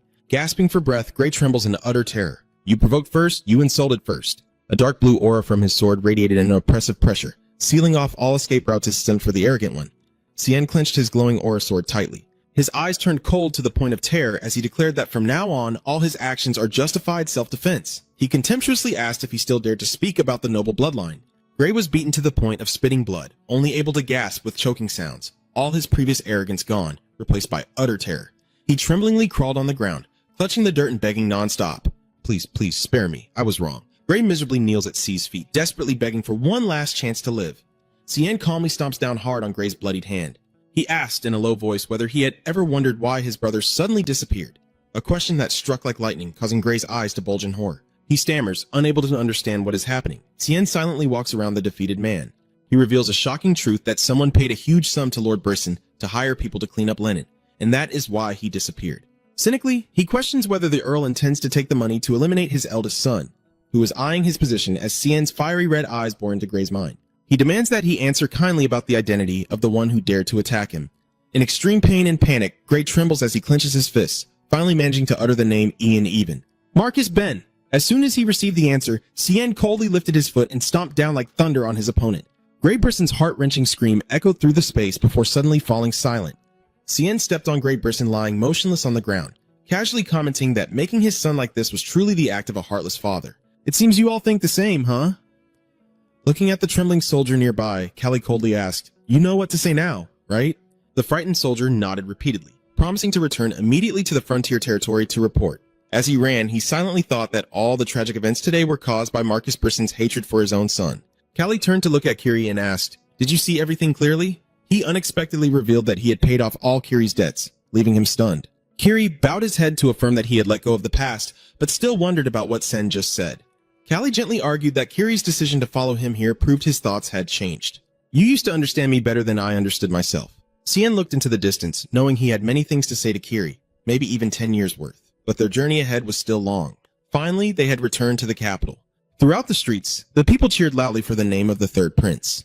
They whispered excitedly about the sacred light of Sifani appearing in Rojaleta as a sign of blessing for him. The crowd believes that although he is the third prince, Kalyan is the most deserving of the throne, and surely the king will think so too. Cien pushed open the heavy door and entered the grand hall amid the clear ringing of the announcement. Prince C has arrived. Inside, Crown Prince Randall and Second Prince Branch are already seated and waiting. Kalyan stepped forward with a confident demeanor, smiling and apologizing for the delay, expressing his joy at finally having the chance to greet his two older brothers after such a long time. Blanche and Randall quietly looked at their younger brother, who exuded a completely different aura, then nodded slightly in response. Blanche faintly curled his lips, calmly welcoming his brother's return. Yes, good, you're back. This unusually warm greeting surprised both Randall and Kalyan. Callie glanced at his older brother, feeling a surge of suspicion about this strange attitude. He quietly wondered if this was some kind of joke or a new scheme from Frank. The royal banquet began in a formal yet tense atmosphere. King Lok Meng, while dining, kindly asked Crown Prince Randallo, "Have you finished reading all the treatises of Siatai that you said you were studying?" After receiving Randall's polite yes, he was pleased and advised him to share his feelings with him later. Immediately, the king turned to encourage the second, Prince Frank, praising his diligent sword training that improved his appearance and promising a hunting trip together. Witnessing the sudden concern from the king, Callie secretly felt suffocated by the awkward atmosphere. He takes a sip of wine, secretly thinking that he should soon embark on a distant journey to escape the suffocating palace. Seeing the caring attitude of his father, Kalyan can't help but marvel at how drastically he has changed. A father who was always cold and distant from his children suddenly became warm and caring in an unusually tender way, as if he had become a completely different person. Just then, a close official quietly approached and whispered into the king's ear to report an urgent matter that needed to be addressed. The king's gaze darkened slightly as he ordered the waiting guest to be allowed inside, and the sudden appearance of the new character immediately made Blanche become alert, his expression turning grim. Callie slightly smirked, as if he had anticipated the arrival of the next person. He silently mocked their impatience as the announcement echoed once more throughout the banquet hall. The Empress Dowager has arrived. The superlative empress in a luxurious blue gown, holding a golden fan to partially cover her face, enters gracefully with an air of authority. Facing the scheming woman approaching, Sin offers a knowing smile and a provocative greeting. "It's been a long time since I last met Empress Dowager." Cien smiled, her fiery red eyes staring directly at the scheming woman.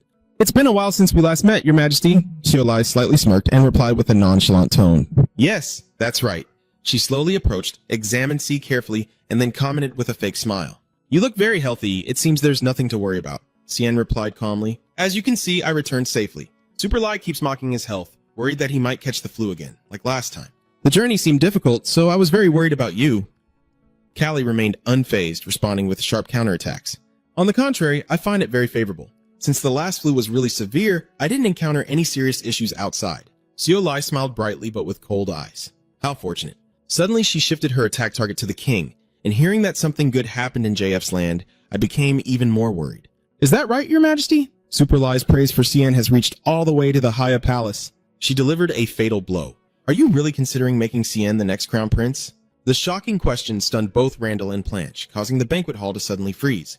As King Lang clenched his glass of wine until his hands trembled, Cien silently thought, "You really no longer know what to say or not. Is it because of impatience that you have even given up on maintaining the slightest appearance of decorum?" Superlai still kept a calm yet challenging expression. In his heart, the king recalled the cryptic advice from Lord Madison not long ago. Send the person he hated the most to Camelin first. If you do that, everything will resolve itself on its own. The king's gaze at this moment becomes extremely terrifying as he stares fixedly at Branch. He spoke gravely. "I have been deeply troubled because each of my children is a precious treasure, but now you want to help ease my worries? Thank you very much for that." The king's words, full of hidden meaning, left Blanche stunned and frozen in place. Suddenly, the king slammed his hand down on the table, the sharp sound echoing through the room like a harsh judgment aimed directly at the arrogance of Superlai and her daughter. Superlai clenched her teeth in fury as the king insulted her in front of the princes. She angrily pressed her hand on the table and growled a bitter threat aimed directly at Blanche. "You will definitely regret treating me this way. It has to be." As Chao Lai leaves with heavy steps, King Lok Meng sighs softly, clenches his fists on the table, and suddenly offers a tired apology. "I apologize." Seeing your shock, the king gently explained to Blanche, "What I said was not meant with ill intent. Please don't misunderstand." The second son only bowed his head in response. "I understand." The king sighed. He mentioned an old royal scar. "I'm sure you all know how your uncle is living now. I don't want any of you to live such a life. According to the law, princes who are not chosen as heir must leave Kiss when they turn 20, be granted their own territory to live in, and are not allowed to stay in the capital for more than 5 days. That night, Ten and Yan strolled together under the quiet moonlight to discuss this. Yan began to recount the story of Lord Asin, the King Lang's brother, Unlike the usual rules, as soon as Lang was named crown prince, Asnan refused to accept the decision and rebelled with his army. The bloody battle ended in a disastrous defeat, and now their uncle is imprisoned forever in a deep tower in the Verika Abyss, south of the Sigfit territory. The king always fears that history will repeat itself. He does not want to see his children fall into fratricide and only hopes that everyone can live in harmony. Yan wondered if such harmony was possible given the current situation. Kallian simply replied indifferently, "Who knows?" He silently thought that with the current plans it was truly hard to imagine. Lost in thought, Kallian suddenly exclaimed, "Ooh," upon seeing something strange. Yan panickingly shouted, "Your Majesty, the prince!" When Callie thought Yan was seeing the same thing he was, the boy pointed at him and screamed in terror. "No, not that. It's in your pocket." Cien looked down in surprise as the black stone in his pocket suddenly shone brightly and emitted a terrifying heat. Callie stared intently at the glowing black stone in his palm and softly said, "Honestly, your gaze is drawn to a single bright red rose blooming alone in the night, which is absurd since all the other flowers in the garden have withered long ago. Even within this majestic palace, do strange events beyond natural laws still continue?" Callie slowly reached out and touched the crimson petals. But as soon as his finger touched it, the rose suddenly shattered into pieces and withered instantly. Callie was stunned, standing still as he watched the fragments of the flower vanish into the air, realizing that time seemed to have stopped for this rose for a long while, but then suddenly flowed again in just a brief moment.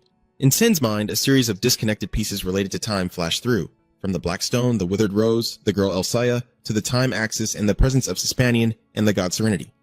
He recalls Suspanian's cryptic reminder that Serenity does not want him to act hastily. Callie clenched his fist, filled with anger and impatience as he saw precious time slipping away right before his eyes. Yet he was told to hold back and not to rush. 2 days had passed since C returned, but he still stayed in his room and did not attend any meetings. Little Jan nervously stands by the bed, asking if C will cancel tomorrow's breakfast because his constant absence is drawing attention. Callie, exhausted, replies that he's still feeling drained after the long trip. Yen sighed and excused himself, not forgetting to wish the prince good night before closing the door. Callie lay quietly in the darkness, her blazing red eyes staring blankly at the ceiling. Suddenly, a deep voice from outside broke the silence of the room.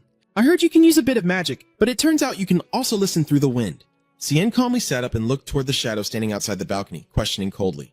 "At this moment, in this way, I only ask why you came here, Sir Blanche." Second Prince Blanche stands under the moonlight, quietly observing his younger brother with a calculating gaze. Cien looks out from the balcony, silently wondering if this uninvited guest is a hereditary trait from Queen Xiaolai, and he coldly confirms that the missing roses in the garden were definitely caused by Callie. Callie couldn't help but be surprised by the sudden accusation. Blanche stepped closer. He is convinced that it is the flower Cien treasures most, which is why he took it. A blazing red magic circle envelops the space as the two princes face each other directly. Callian walks up to his brother and sarcastically remarks that it's surprising Blanche would resort to such rudeness just to get a flower. But Blanche realized that C knew it wasn't an ordinary flower, and that's why he was absent from breakfast today. Cien silently admired Blanche's sharpness.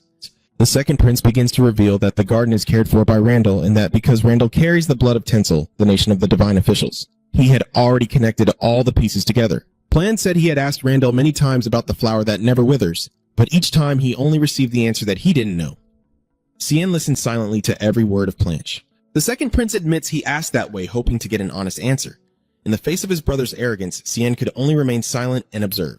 Blanche insists that without the power of a divine official, that flower could not have lasted this long, but he still doesn't understand why Randall has to hide his true identity. These words hit him like a heavy blow to the mind, leaving him stunned to realize that his judgment was completely correct. Randall truly can wield the power of a divine official. Plan casually leans against the railing and unexpectedly suggests that he took responsibility for burning the rose in front of Jan and Deo, asking C to just report it that way to keep things smooth. Before jumping off the balcony and leaving, Blanche reminds Cien to settle the statement and then bids farewell. "See you tomorrow, little brother." Just as Blanche was about to leave, Callie hurriedly asked, "Why did you do that?"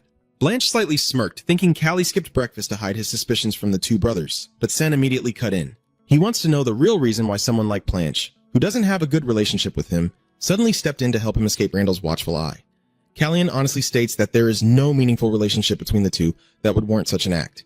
Blanche chuckled softly with a knowing smile and asked back, "Do you remember?" Sen, looking puzzled, was met with a cold assertion that no matter what power Randall held, he would never be able to win. Blanche's eyes suddenly turned cold as he compared himself to the eldest brother, leaving Sen stunned. He sensed the bitter undertone in their words and pressed further, asking if perhaps Blanche decided to help him because he knew Randall couldn't overcome Queen Xiaolai's influence. Blanche didn't answer. He simply turned his back silently, leaving behind a mysterious remark that he had never truly...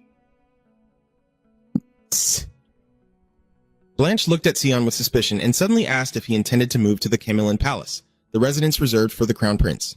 Blanche sighed softly, believing that from the very beginning everything had been predestined that way. After Blanche left, Callian returned to his room, sitting silently on the bed with turbulent thoughts racing through his mind. He thought to himself that no matter how great Randall's power is, he could never win against the Queen's control. The image of Randall with a vibrant rose appeared, a testament to the strength of a divine official. But what troubled Callie the most was the foul smell of blood emanating from the black stone as it resonated with that strange power. In the air, there was a scent, an unmistakable plot scent, not the fragrance of flowers. Callian clenched the stone tightly in his hand. He knew that to uncover the truth behind this strange reaction, he had to find a way to make Jandel act. Only then does he reveal for himself the reason why the flowers bloom, and why he has kept it secret all this time. Cian decisively stands up, gazing out over the vast palace. He realizes there is only one way to force Randall to act, which is to completely eliminate Queen Seolai. Looking towards the distant greenhouse, Callian silently resolves to act immediately because he doesn't have much time left. Meanwhile, in the Empress's palace, a loud bang of the Queen's hand hitting the table made tea splash everywhere. Seolai jumped up, her face distorted with shock and anger. What did you just say? Say that again. How could the Duke be a soldier?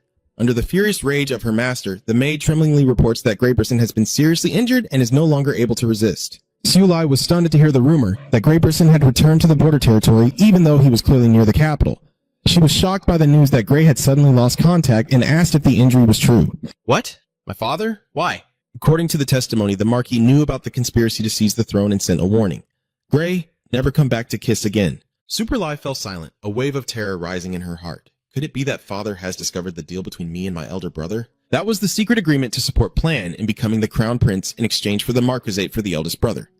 However, Seolai quickly regained her composure. She insists that no one could know about that and suspects that only a Marquis himself could have injured a sword saint like Gray. In response to the maid's hesitation, Chao Lai smiled knowingly. She ordered an immediate dispatch of medicine to the border to verify the injury and to track down the true culprit behind this incident. Alone, Seolai slammed her hand on the table and suddenly burst into a wild laugh, fully aware that Gray was perfectly healthy and believing that someone's plan to harm him had utterly failed. Seolai smirked with satisfaction. You plan to blame my father, right? Her eyes turned colder and more sinister than ever. Superlie secretly confirmed that the mastermind behind the scenes and the one who told Gray to use the excuse of being injured to act was her. Superlie casually throws a heavy bag of money onto the table and orders coldly for it to be taken. The person across quickly grabs the bag, quietly marveling at the Queen's generosity, and then wondering if this opponent is a crowd or not. Superlie calmly sips her tea, asserting that there is only one target.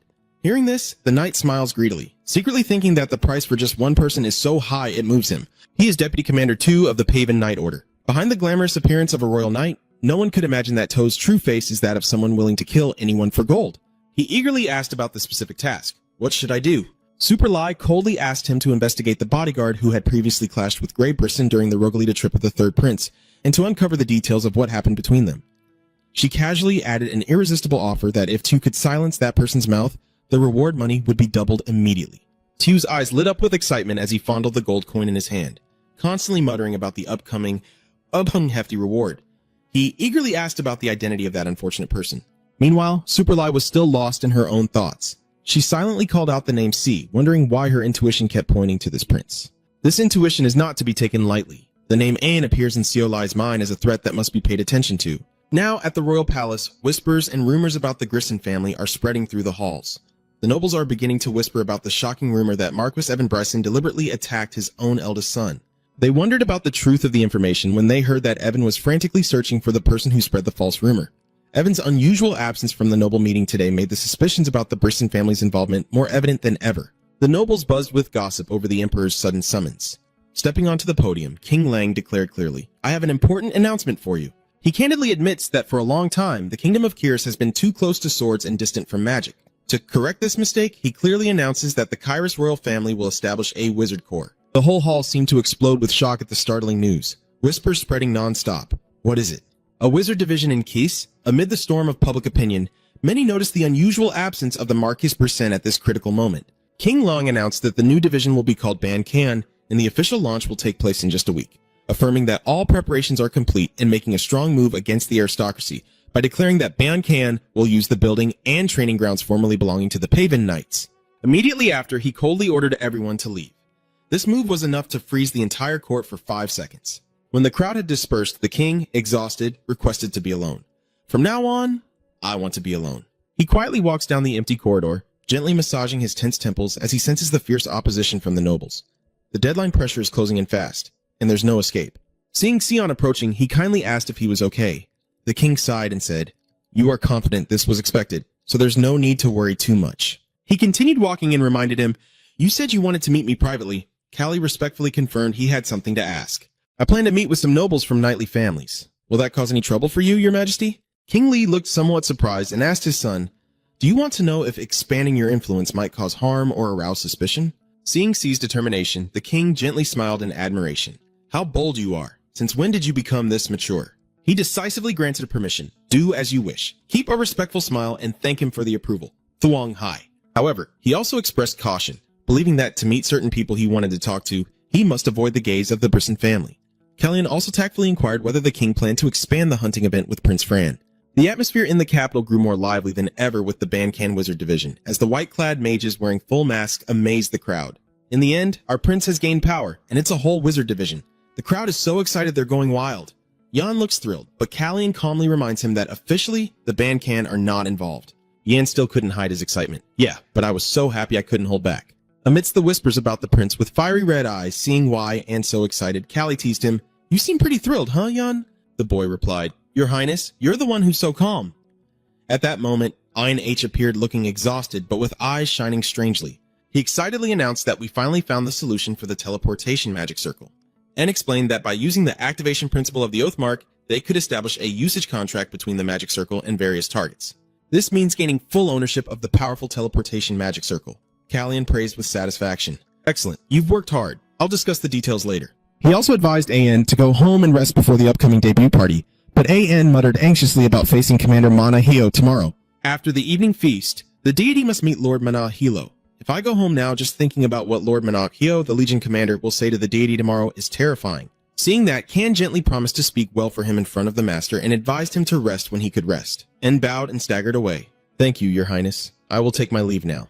Callie watched the tired figure of her companion and reminded him, "Be careful on your way home and don't fall asleep on the road." The carriage rumbled quietly into the silent night. Inside, after days of exhausting work, I couldn't hold on and fell asleep. In my hazy dream, Cien's warning suddenly sounded like a premonition. "I told you not to fall asleep on the way." A violent jolt shook the carriage violently, waking him from his nightmare. He was stunned to realize he had fallen into a carefully planned ambush. Not just one or two assassins, but an entire group of assassins. The alarm blared in panic as he saw the masked assassins riding horses in hot pursuit, and he immediately jumped off the carriage to find an escape route. Sleepy eyes haven't even stretched yet when survival mode kicks in as the murderous assassins grin wickedly, swinging their swords straight at their target. Damn it!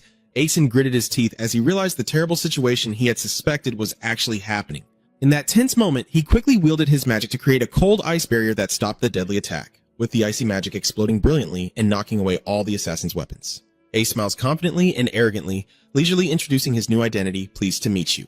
I am the Deputy Commander of the Bankan Mage Division. My name is An A.H. Amid the pure white space of the party, the atmosphere suddenly became strangely silent. Taking a sip of tea, Alan Madison looked around and wondered about the absence of Lord Han. He casually replied that he was probably busy with work right now and revealed that news about Gray had just been delivered today, and that Queen Seolai had surely already begun her actions. Alan shivered slightly as he realized Sen had deliberately thrown Hex out as bait. He sighed at the young prince's ruthless manipulation, quietly wondering if he still harbored resentment over past events. Callie smiled cunningly and confirmed that Seolai must be feeling suspicious right now. She will have to wonder whether Lord Bin Kwang is truly on her side, because Gray's decision to help Sai is not just out of brotherly loyalty, but because his real goal is the title of Marquis, which he can only achieve if even Bryson dies. Therefore, Sai is also considering the possibility that Even has discovered the betrayal plan and is punishing Gray himself to intimidate her. Ala believes that understanding the full situation will require more time. Callian fully agrees and also points out a deadly mistake of C. She has never met Hex, and therefore has no idea how formidable he truly is. With her arrogance, she probably only trains a few mediocre knights to handle it. Callie leisurely stirs his tea, confident that H alone is more than enough to deal with those trash. After the journey to Rosalita, C's trust in Hex has become stronger than ever. He smiles coldly, fully confident in his subordinate's abilities. At this moment, in the dark night, Ain appeared like a mighty icy god, a giant glowing magic circle enveloping the space and emanating an oppressive pressure. His cold face was the last thing the assassin saw before falling into death. Sharp shards of ice tore through the air, piercing into the enemy's bodies and leaving them unable to resist. One soldier was impaled and let out a choked cry of pain. The others screamed in terror, begging for mercy, but it was all too late before the wrath of the Vice Legion commander. The desperate screams gradually fade away into the cold bones as combat looks on, clearly seeing that Aotrine on the other side has already vanished before understanding what happened. The leader of the assassin team was sweating bullets. He couldn't believe his eyes at what was happening. What happened to that wizard? Usually, a wizard should target carefully, calculate, and chant before casting a spell. But Anne's swift and unwavering attack completely shattered all the rules. He shouted in horror, "What do you mean?" But at this reckless speed sensed the danger, and the mad leader ordered his subordinates to dismount in hopes of closing the distance and exploiting the mage's close combat weakness. He roared to dispel the fear of his subordinates. "Don't be afraid. Do you know how much he's worth?" Thinking about the money they'll get, the assassin's eyes flash with greed as they wildly swing their swords and charge forward. But Anne remained strangely calm. His deep blue eyes showed no hesitation, and in an instant, a sturdy magical shield appeared to block all of the enemy's attacks. Bang Huang's leader froze in shock at the opponent's masterful skills, deploying a shield so quickly. His subordinates were gradually defeated by Asen's sharp ice shards, and the leader trembled, filled with late regret as he realized he had fallen into a deadly trap. Damn it, I really shouldn't have taken this mission. He realizes the overwhelming difference in strength and feels bitter, blaming himself for his blind greed. How could he think he could succeed with only 10 people? Amid the devastated scene, Anne stands tall, calmly sweeping away all obstacles with powerful magic circles. He desperately searches for a way to survive in his despair. I can't die here for nothing. He finally realized that the so-called good opportunity from the Queen's invitation was actually a death sentence with no escape. He was completely overwhelmed by the overwhelming power. How could he handle someone like that? In just a moment, a decisive magic strike ended the last of them. Arn quietly looked around the devastated battlefield and confirmed coldly, only one remains. The leader of the assassin team kneeling at Arn's feet screams in agony, "Spare my life, I will tell you everything you want to know. I will reveal everything I know about Prince Cien." Anne calmly looked down at the trembling man. "What do you intend to say now?" He gasped and revealed that Empress Superlie was the one who directly ordered him to carry out the assassination. He continued to spill dark secrets in hopes of saving his life. "I once handled a lady-in-waiting of the Empress who sneaked into Prince Cien's palace. If needed, I can testify." Arn slightly smirked with contempt, firmly stating that C absolutely did not want to bring up that matter again. The assassin, panicked, mentioned Lennon Bryson's disappearance and the wounded lord on the frontier. He realized that all these shocking events were orchestrated by Callie behind the scenes. He shouted about the one holding the funds of Marcus Brisson. The more he said, the more he revealed himself. No one asked, yet he kept exposing his own faults. He revealed a private casino in Kiss where the elite bet with lives, but Ayan calmly crushed his last hope. "It's a shame. The story is somewhat interesting, but someone closer to the prince already knows more than you do." The leader's face completely collapsed, pale with disbelief that the young prince could be so cunning. He struggled to reveal the final secret about Marcus Evan Brisson. In fact, the Marquis has been pursuing the path of swordsmanship for a very long time. I've seen that his sword was badly damaged, but he's always kept that secret from the Border Lord. Arn slightly furrowed his brow, showing interest in this new information. He placed his hand on the assassin's shoulder, startling him, then calmly remarked, "Perhaps the prince will find this a little interesting." Toyo tried to play his final card to save his life. "You know a lot about this, huh?" The assassin grew even more smug. He desperately begged, "If you allow me to meet His Highness, I will tell you even more details about that." But in response to the plea, it was just a cold magic sword strike that immediately ended the traitor. At this point, thinking you can negotiate is just a delusion of max level power. Ayn looked at the corpse at his feet and calmly remarked that once words had been spoken harshly, it was better to stay silent. After resolving the trouble, he sighed and looked around the quiet forest. The carriage is destroyed, the horses have run off, and there's not a single soul passing through this deserted place, making him worry about the way back. But suddenly, the pounding of hooves from behind startles him in terror. In the capital, a blood-stained cloth bag is placed on the table, while Sen maintains a cold, mysterious expression. Elsewhere, Marcus Evan Brisson is going berserk with rage. The old man slammed his hand down on the table, roaring in fury at the accusation aimed directly at him. "What did you say?" "What do you mean I caught unhacking?" Even realized this was a warning from the king, indicating he suspected I had dared to interfere with the Ban-Can division, the new power of the royal family. I asked about Tu's involvement with the mage and was told he had entered the palace by order of Queen Seolai. Even's eyes grew cold. He decided to go to the palace immediately, regardless of the request to notify the queen. Even roared fiercely. He did not want to witness father and son tearing each other apart, and his true target was the second Prince Blanche. Meanwhile, the atmosphere at the Three Princes dinner became extremely tense. Crown Prince Randell suddenly mentioned that the deputy commander of the Ban-Can was missing, and suggested that Callie must be very worried. Cien remains calm. He admits he's become too accustomed to trouble since his time in Rosalita. But beneath the banquet table, C's hands clenched tightly with tension. Outwardly calm but internally tumultuous, the key lies in his demeanor. Cien forced a strained smile, believing that the king and the master were the ones truly worried about the safety of the vice commander. Randall quietly observes his younger brother with a thoughtful look. Suddenly, Crown Prince Blanche mentions the scheduled hunting trip and turns to ask Randall if he plans to join. Randall firmly declined the invitation to join the hunt, thinking this was a royal event meant for Blanche, so he had no reason to be there. After Blanche's advice to go outside and get some exercise, Randall simply thanked him politely and affirmed that hunting was not his thing. Cien watched silently. He realizes Randall is secretly checking Bly, even though he knows the answer, but still deliberately asks to confirm his absence at the banquet. Plan calmly continues eating and suddenly asks if C is helping him. C immediately stared intently at his brother, secretly noting that this attitude was completely unlike Plan's usual demeanor. Suddenly, a tremendous wave of pressure hit, causing Sen to shudder in fear. He was stunned to realize that this overwhelming feeling of anger was actually Sen sweating profusely. He was amazed and wondered how Master Alan Madison could be so furious. Meanwhile, in the palace corridor, Alan Madison appeared and sarcastically remarked upon seeing someone still at ease, despite his subordinate just disappearing. He approached Count Evan Bryson, mockingly asking if he was perhaps too preoccupied with the favored third prince.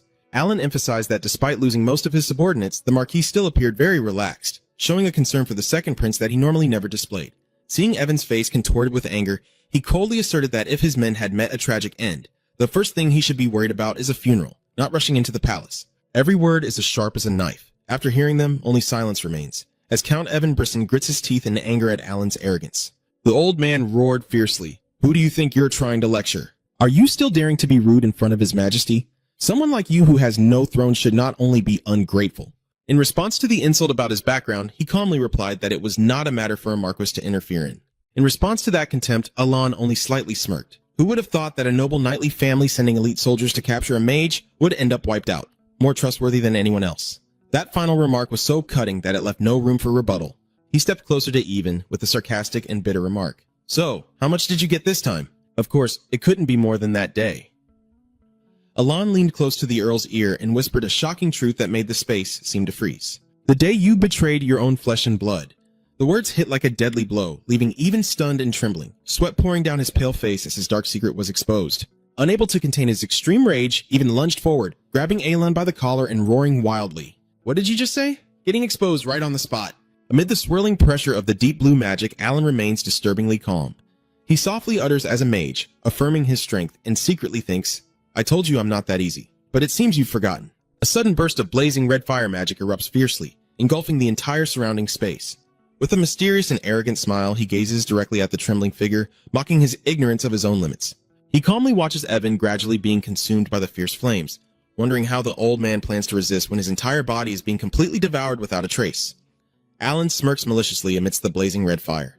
He coldly warns Evan Bryson to think carefully about who he is facing. Completely overwhelmed by the fire magic, Marquis Bryson could only clutch his neck and cough in pain, his face distorted with frustration as he was unable to fight back. Even gritted his teeth and cursed that those who rely solely on their strength like mages won't last long. But Alan calmly replied that he is not alone. On the contrary, the Bryson family itself is full of selfish individuals. He sarcastically questions who Grey Bryson truly trusts and what he seeks by venturing into the capital, leaving Even stunned as he realizes the truth. Dark schemes are gradually revealed as Grey, Bargastare, who should have been on the border, suddenly appears in the capital to seize the Marquis title. Even must have sensed his son's ambition for power, so he decided to act first to eliminate the threat. All clues from the assassin entering the palace to Empress Siolai's involvement point to a brutal betrayal plan, just like how Renong once abandoned Bryson to follow Randall. A series of dramas unfold one after another, each layer more intense than the last, making it unbearable for anyone watching from outside. Even Bryson roared madly in shame. "How dare you!" The old man's scream echoed through the garden, but could not change the predetermined outcome. From the high balcony, Callie silently watched the entire scene below with cold, calculating red eyes. Countess Evan Bryson walked silently, leaving behind the humiliating confrontation with Alan. His subordinate quickly follows, reminding him that quite some time has passed and asking if he still intends to proceed to Chomin Palace as originally planned. Even's face now contorted with a raging fury. Marquis Mukbish wanted to go to Chomin Palace to confirm the truth about the alliance between the second Prince Blanche and Queen Siolai. Every step now must be carefully considered. Just one wrong move and the cost is immediate. But he clenched his fist tightly, silently acknowledging that the current situation has completely changed, and the decision to turn back was made in an instant. Because Even understood that he should only meet Branch when he was sure he had solid evidence of which side the prince truly supported. Outside, heavy raindrops began to fall, erasing the figure of the Marquis lost in his vengeful calculations. Inside the palace, Cien stands silently by the window watching the long streaks of rain flow down the glass. He sighs softly, thinking that if the rain continues like this, the upcoming hunting festival probably won't go as planned. You need to turn and look at the person sitting quietly in the room and ask, "Don't you see it that way?" Blanche still maintains a cold expression. He suddenly mentioned seeing a wizard chase after knights this morning. Cien slightly smirked, stepped closer, and asked if his brother could sense the overwhelming aura hidden in that act. Seeing the mischievous expression on his younger brother's face, Planche sighed softly. He admitted that the king's praise for Callie's swordsmanship was truly not an exaggeration. After realizing he could only remain silent because speaking further would only make things worse for himself, Callie casually asked, "Do you often meet with the Marcus?" Seeing Blanche's solemn expression, he firmly stated that the two of them had never met privately before. Cien slightly smirked and replied, "Is that so?" Then he quietly concluded that the Brisson family was very harmonious, but a little push was enough to cause a crack, and perhaps that was why the Marquis sought out Planche. In the quiet room, Cien reveals the plan, pulling your mother down and pushing you toward Camelon. Planche falls silent, his deep blue eyes showing clear signs of turmoil in response to the harsh truths. "If all you want is for my mother to abdicate, you don't need to side with me anymore. But if you want the throne, go meet even." Planche slumped into the chair, exhausted, as if he had already made up his mind long ago. "So then, let me ask one last question," he said confidently. "This time the queen is likely to make the worst choice." Cien's eyes turned cruel as he declared that he would push everything in that direction and had no intention of saving her. He coldly warned that if Planche decided to take his hand, he should be prepared. In the pouring rain, Planche gazed into the distance, silently contemplating the path his mother had painstakingly built all along. A firm handshake was exchanged, marking an unexpected alliance between the two princes. Hearing this news, Jan was stunned and asked again if Sen had really allied with Plan instead of Crown Prince Randall. Callian calmly confirms the truth. Ian remains in shock. He wondered if this meant Branch had officially turned his back on Empress Superlie. Callian slowly sipped his tea. He explains that it is not betrayal, but rather a surrender. Blanche could no longer stand by and watch the crime Seolai committed just to put him on the throne. So he had long ago chosen to act in his own way. In the dark room, Plan once collapsed among broken bottles, immersed in utter despair. In fact, his drunken appearance is just a perfect mask. Even though he intentionally poured alcohol on himself to mask everything with a strong scent, his breath carried no trace of alcohol at all. Looking back at the past, every time Planche deliberately caused trouble or mistreated Callion, it was always when others were present. He believed that by playing the role of a villain, he could let go of some of the toxicity from those around him, or even protect himself. But it was also soon clear that nothing could stop her mad ambition except death, as another handshake appeared once again as proof of a belated compromise. Yan still couldn't understand. He wondered why Planche had to be so cruel and brutal to Callion in the past. Callion gently clenched his fists and coldly replied that he didn't know and didn't care to ask why, because no matter the reason, the only person who had the right to decide whether to understand and forgive Planche's mistakes was no longer alive. "Reporting to your highness, after searching the Brisson estate, we did not find Lord Aiken. Despite scouring the surrounding buildings, his whereabouts remain unknown. However, the search was not entirely in vain when they unexpectedly uncovered a shocking secret in the basement. I found someone imprisoned in the cellar, and that person is believed to be Leong Brisson." "I understand. Fall back." When the knight had left, a powerful voice rang out, breaking the silence. Truly, such extravagant complaints. "The owner of that voice is Elan Minasin. Even though it's only a temporary position, you are still the commander of Bon Khan." Alan confirmed that it was time for everyone to see where the Ban Kan Legion truly stood in this palace, so that no one would dare to underestimate them anymore. That was also the reason why the Kira Knights were summoned to strengthen the search at the Brisson estate. "Are you implying that I've hidden that wizard here, right?" In the face of the old Marquis's fury, the knight remained calm and resolute. "This is an order from the king. Cooperate with the search." Evan Brisson clenched his teeth and tightened his fists as he realized he was cornered just before the founding day of the Legion. Watching the stubbornness of the old count, Alon slightly curled his lips in a mocking smile. He understood that those who judge others solely based on titles would only truly wake up when they experience firsthand that their opponent is not just an ordinary mage, pressed into a corner but still stubbornly holding on to their dignity. Alan Madison silently thought that his opponent must have also realized the contempt Evan Brisson held for them. Alon proudly asserts that wherever he goes, he is recognized as a grand mage from the Christia noble family to the Liban noble family. But the title that pleases him the most has always been that of the tutor to the third Prince Caius. The king gently adjusted his glasses and confirmed that at Kiss, Alan would not only be the prince's teacher, but also Count Alan Madison. Hearing this, all anyone could say was with such an impressive profile, who would dare to look down on him? The news of the new title left Alon stunned and speechless. His eyes widened in amazement. In the middle of the library, the king wondered at his stunned expression.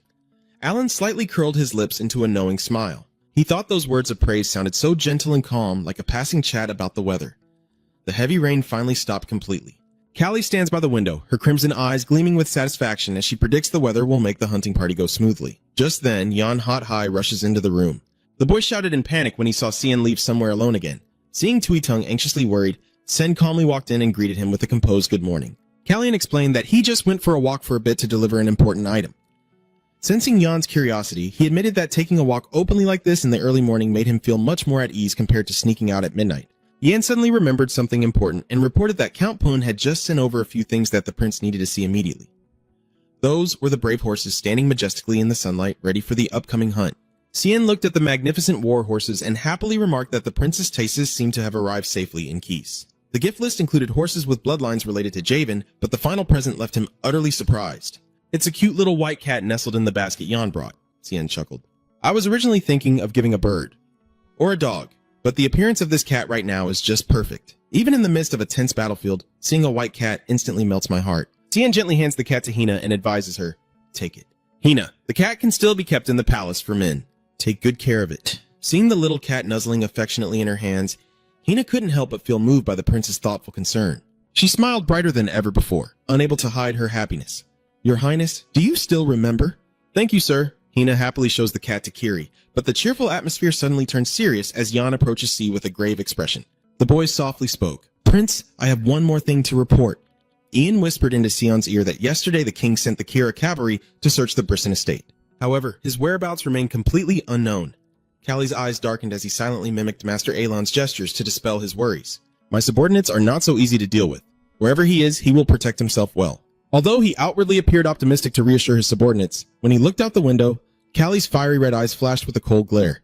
He silently vowed that the disappearance of the Bancan deputy commander was an insult, and he was determined not to let this matter pass easily. I need to gently draw a smiley face on the foggy glass, secretly thinking this will make sure the matter isn't forgotten. I wonder if I should prepare another surprise gift for the Brisson family. With a cold and determined gaze, Callian mounted his horse and declared firmly, "Let's start the hunt." I hear that this time the king organized the hunt exclusively for Prince Planche, but the second prince suddenly announced he wouldn't participate. The rumors about his health not being good are spreading again, even though this isn't the first time it has happened. Standing on the balcony, Plan sighs tiredly. He gazed into the distance with sad eyes, silently wondering, is it today? Outsiders think he's truly ill, but no one knows this is just a calculated drama avoidance. The memory of the previous conversation with C comes back clearly, when C smiled with a knowing look and gave some advice. "You should not join the hunt, Your Highness. I hear you are about to suffer a severe fever." Seeing Branch's confused look as he asked about the plan, Callie casually added that he probably wouldn't have the strength to go hunting anymore then, even pretending to laugh and complain. "Oh dear, what a pity." Callie promised to help him explain everything to his majesty with a bright smile. Back in the present, Planche silently thought that although he didn't know what Sen was planning, if the other side didn't want him to interfere, he would go along with it. A sense of an impending big trouble made Planche feel uneasy. At that moment, the sound of a cat meowing loudly caught his attention. Down in the castle courtyard, Sien's maid was tirelessly chasing after a small white cat, E. Planche immediately recognized her as Callie's maid, but suddenly turned pale when he saw that she was running toward the rose garden. Blanche was stunned to realize that at this very moment, Crown Prince Randall was definitely present there, standing silently among the bushes with his knights nearby. "Who's there? How did you get all the way into the palace for me? Answer now!" Hina was stunned. She knew she had to explain that she was Lady C's maid, but since she couldn't speak, she decided to reach out and show the notebook to communicate. This action made the guard even more alert. He shouted loudly, "Stand still! If you move again, I will consider you an assassin and cut you down immediately." Hina closed her eyes in fear, knowing that if she couldn't get the notebook, everything would go wrong. Just at the critical moment, the sharp sound of footsteps and a mocking voice echoed. "You call yourselves guards?" Prince Planche suddenly appearing startles the soldier into a frightened jump. Planche coldly approached, frowning as he criticized the soldier's incompetence for not even recognizing the prince's personal maid, then sharply asked if they were blind or mentally deficient.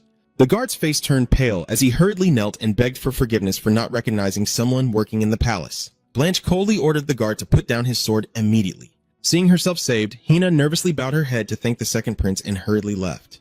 Blanche quietly watched Hina's figure as she hurried away. Suddenly, Randall appeared from behind with a deep voice. "I have been called to go hunting." "So you didn't go after all?" But Randall saw through the change in time and commented with a hint of meaning. "It seems their relationship has improved a lot." Seeing Planche hesitate, Randall coldly added a confirming statement. "I'm talking about Callie." Randall's eyes darkened and became mysterious, making the atmosphere between them even more tense. That gaze is no different from piercing through a dark heart, unable to escape it. The hunt officially begins amid the noble's suspicion of the prince's true motives after this event. "Count Madison, don't just pull the bowstring with your hand like that." Alon frowned, focusing. He replied that he needed silence and asked the other party not to worry. In the distance, the whispers of the nobles began to rise again. They found the way this hunting team was organized strange, something never seen before, and wondered what the true criteria behind it was. It doesn't feel like hunting, more like being werewolves. Everyone suspects everyone. The nobles kept whispering when they realized an unusual truth. Yes, no matter how you look at it, we are all knightly families loyal to Bryson. They began to question the allies of Crown Prince Callie. Ignoring all the gossip, Alan Madison narrowed his eyes at the target, his hands tightening on the bowstring before decisively releasing it. But each arrow fell to the ground before even flying 5 meters, leaving everyone speechless. As a mage, he should focus on his magic rather than wielding a bow. He smugly believed that no matter how he calculated, a simple mage couldn't accomplish anything great. But then a loud noise suddenly rang out along with a cloud of white smoke, leaving everyone stunned. The nobles stared in shock as no prey was struck by the arrow. At that moment, Alan casually snapped his fingers and a fierce blaze erupted, stunning everyone. He coldly asked if there was any law banning the use of magic for hunting, leaving those who had just mocked him speechless in the face of this sharp reasoning.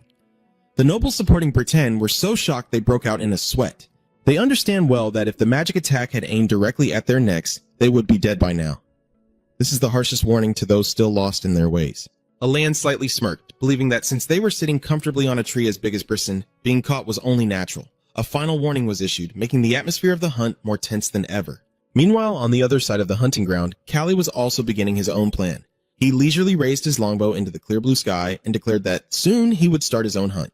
Cian smiled brightly but with a hint of meaning, revealing that this time the prey was not an eagle or a lion, and it was also the first time he had to hunt something so special. The fierce red gaze of the third prince bore into the 2 nobles standing beside him as he calmly requested, "I need your help." Faced with Sin's intimidating presence and deadly calculations, they could only tremble and nod repeatedly, afraid to utter a single word of protest, knowing the consequences of refusal. Hellion entered the palace, leaving a heavy message before departing. "So, we will meet again in the palace." At the same time into the palace, a loud bang on the table echoed with intense anger. Empress Superlie clenched her teeth, her gloved hands gripping the letter she just received from the border territory. Seeing her master furious, the maid nervously asked about the letter, but Superlie only snarled bitterly, pushing everyone away and not letting anyone in. Outside, the hunting party was ongoing, while inside the palace chaos was brewing, both sides tense and ready for battle. The letter reports on the delivery of medicine to Duke Grey Bryson to verify the authenticity of his wounds, but the results were extremely disappointing. Although from afar Grey appears not to be seriously injured, his mind is in a state of terrible instability, preventing his subordinates from witnessing directly. In a dark place, Grey Brisson is frantically screaming in despair. Why? Why can't I use my energy? He was stunned to realize that the entire aura of a swordsman had completely vanished after the confrontation with Callie. Superlie frantically tore apart the letter in her hand upon hearing the report that Grey had ordered everyone to return and would contact them later. Return, return, like the cold splash of water dousing her ambitions, plunging Superlie into an irredeemable rage. Return! Superlie grits her teeth and repeats the report in utter fury. At that moment, Callie appeared and casually asked why she had been looking for him since early morning, as if something important was happening. Superlie still maintained her haughty demeanor, criticizing the prince's rudeness even during tea time. Ignoring the sarcasm, Sen placed a heavy cloth bag on the table and revealed that it was found at the place where Knight Hex disappeared. Callie sat across from him and said it contained a significant amount of money. In response to Superlie's feigned innocence, C sarcastically remarks that she will surely claim she knows nothing about it. Superlie calmly sips her tea, asserting that she obviously doesn't remember meeting the knight that day. She even deliberately tries to turn the situation around, suggesting that Callie's frantic search for a missing mage proves he did something to the Duke of the Borderlands. Superlie narrows her eyes, suspicious, asking what promise he made that made him so compelled to help. Can's fury erupted as he stood up and growled, "Do you think I would team up with a B-ranked like Grey Brit Sen?" That's truly insulting. Sen's eyes burn with murderous intent. He insists he doesn't need someone like her. Superlie scoffs, thinking that this rude attitude proves C has truly lost his mind. Ignoring the insults, Callie slammed his hand on the table and issued a stern warning. This time, you'll understand the consequences of messing with my people. I will show you the ending. Sia suddenly burst into a joyful laugh, her voice echoing through the room, leaving Superlie stunned. Without hesitation, he swung his hand to toss the bag of money towards the Empress. The gold coin scattered across the floor, shocking Superlie. She gritted her teeth as she looked at the mess, her eyes filled with intense hatred, and declared that if he wanted it that badly, she was also ready. She emphasized firmly, "Let's end it here. It's over." The shining gold coins scattered on the floor marked the end of their fake relationship. As night falls, the quiet palace is bathed in the glow of the full moon. In the darkness, a mysterious shadow quietly pushes open the door and sneaks into Crown Prince Planche's room with stealth. At this moment, Planche is still deep asleep, completely unaware of the stranger approaching his bed. Sensing the disturbance, Planche stirs slightly and wakes up with a sarcastic remark. "A bored wizard, huh?" He sat up suddenly, facing the figure cloaked entirely in black. Killian calmly announces that Svan's alert barrier has been deactivated and tells his brother not to worry too much, adding that even their master doesn't want to have to do this intrusion again. Callie slightly smirked, his fiery eyes clearly visible beneath his cloak, indicating his scheming mind. From now on, I will have no reason to come to my brother's room anymore. Plan squinted at his younger brother, impatiently asking why Callian suddenly came here at this hour. Cien smiled brightly and calmly replied that he had 3 important matters to report immediately. Callian started with an inquisitive question. First, I have a question. Randall, did you realize I had teamed up with you? Plan calmly confirms that he did. Callie sighed softly in frustration, realizing the cover-up plan had failed more quickly than he expected.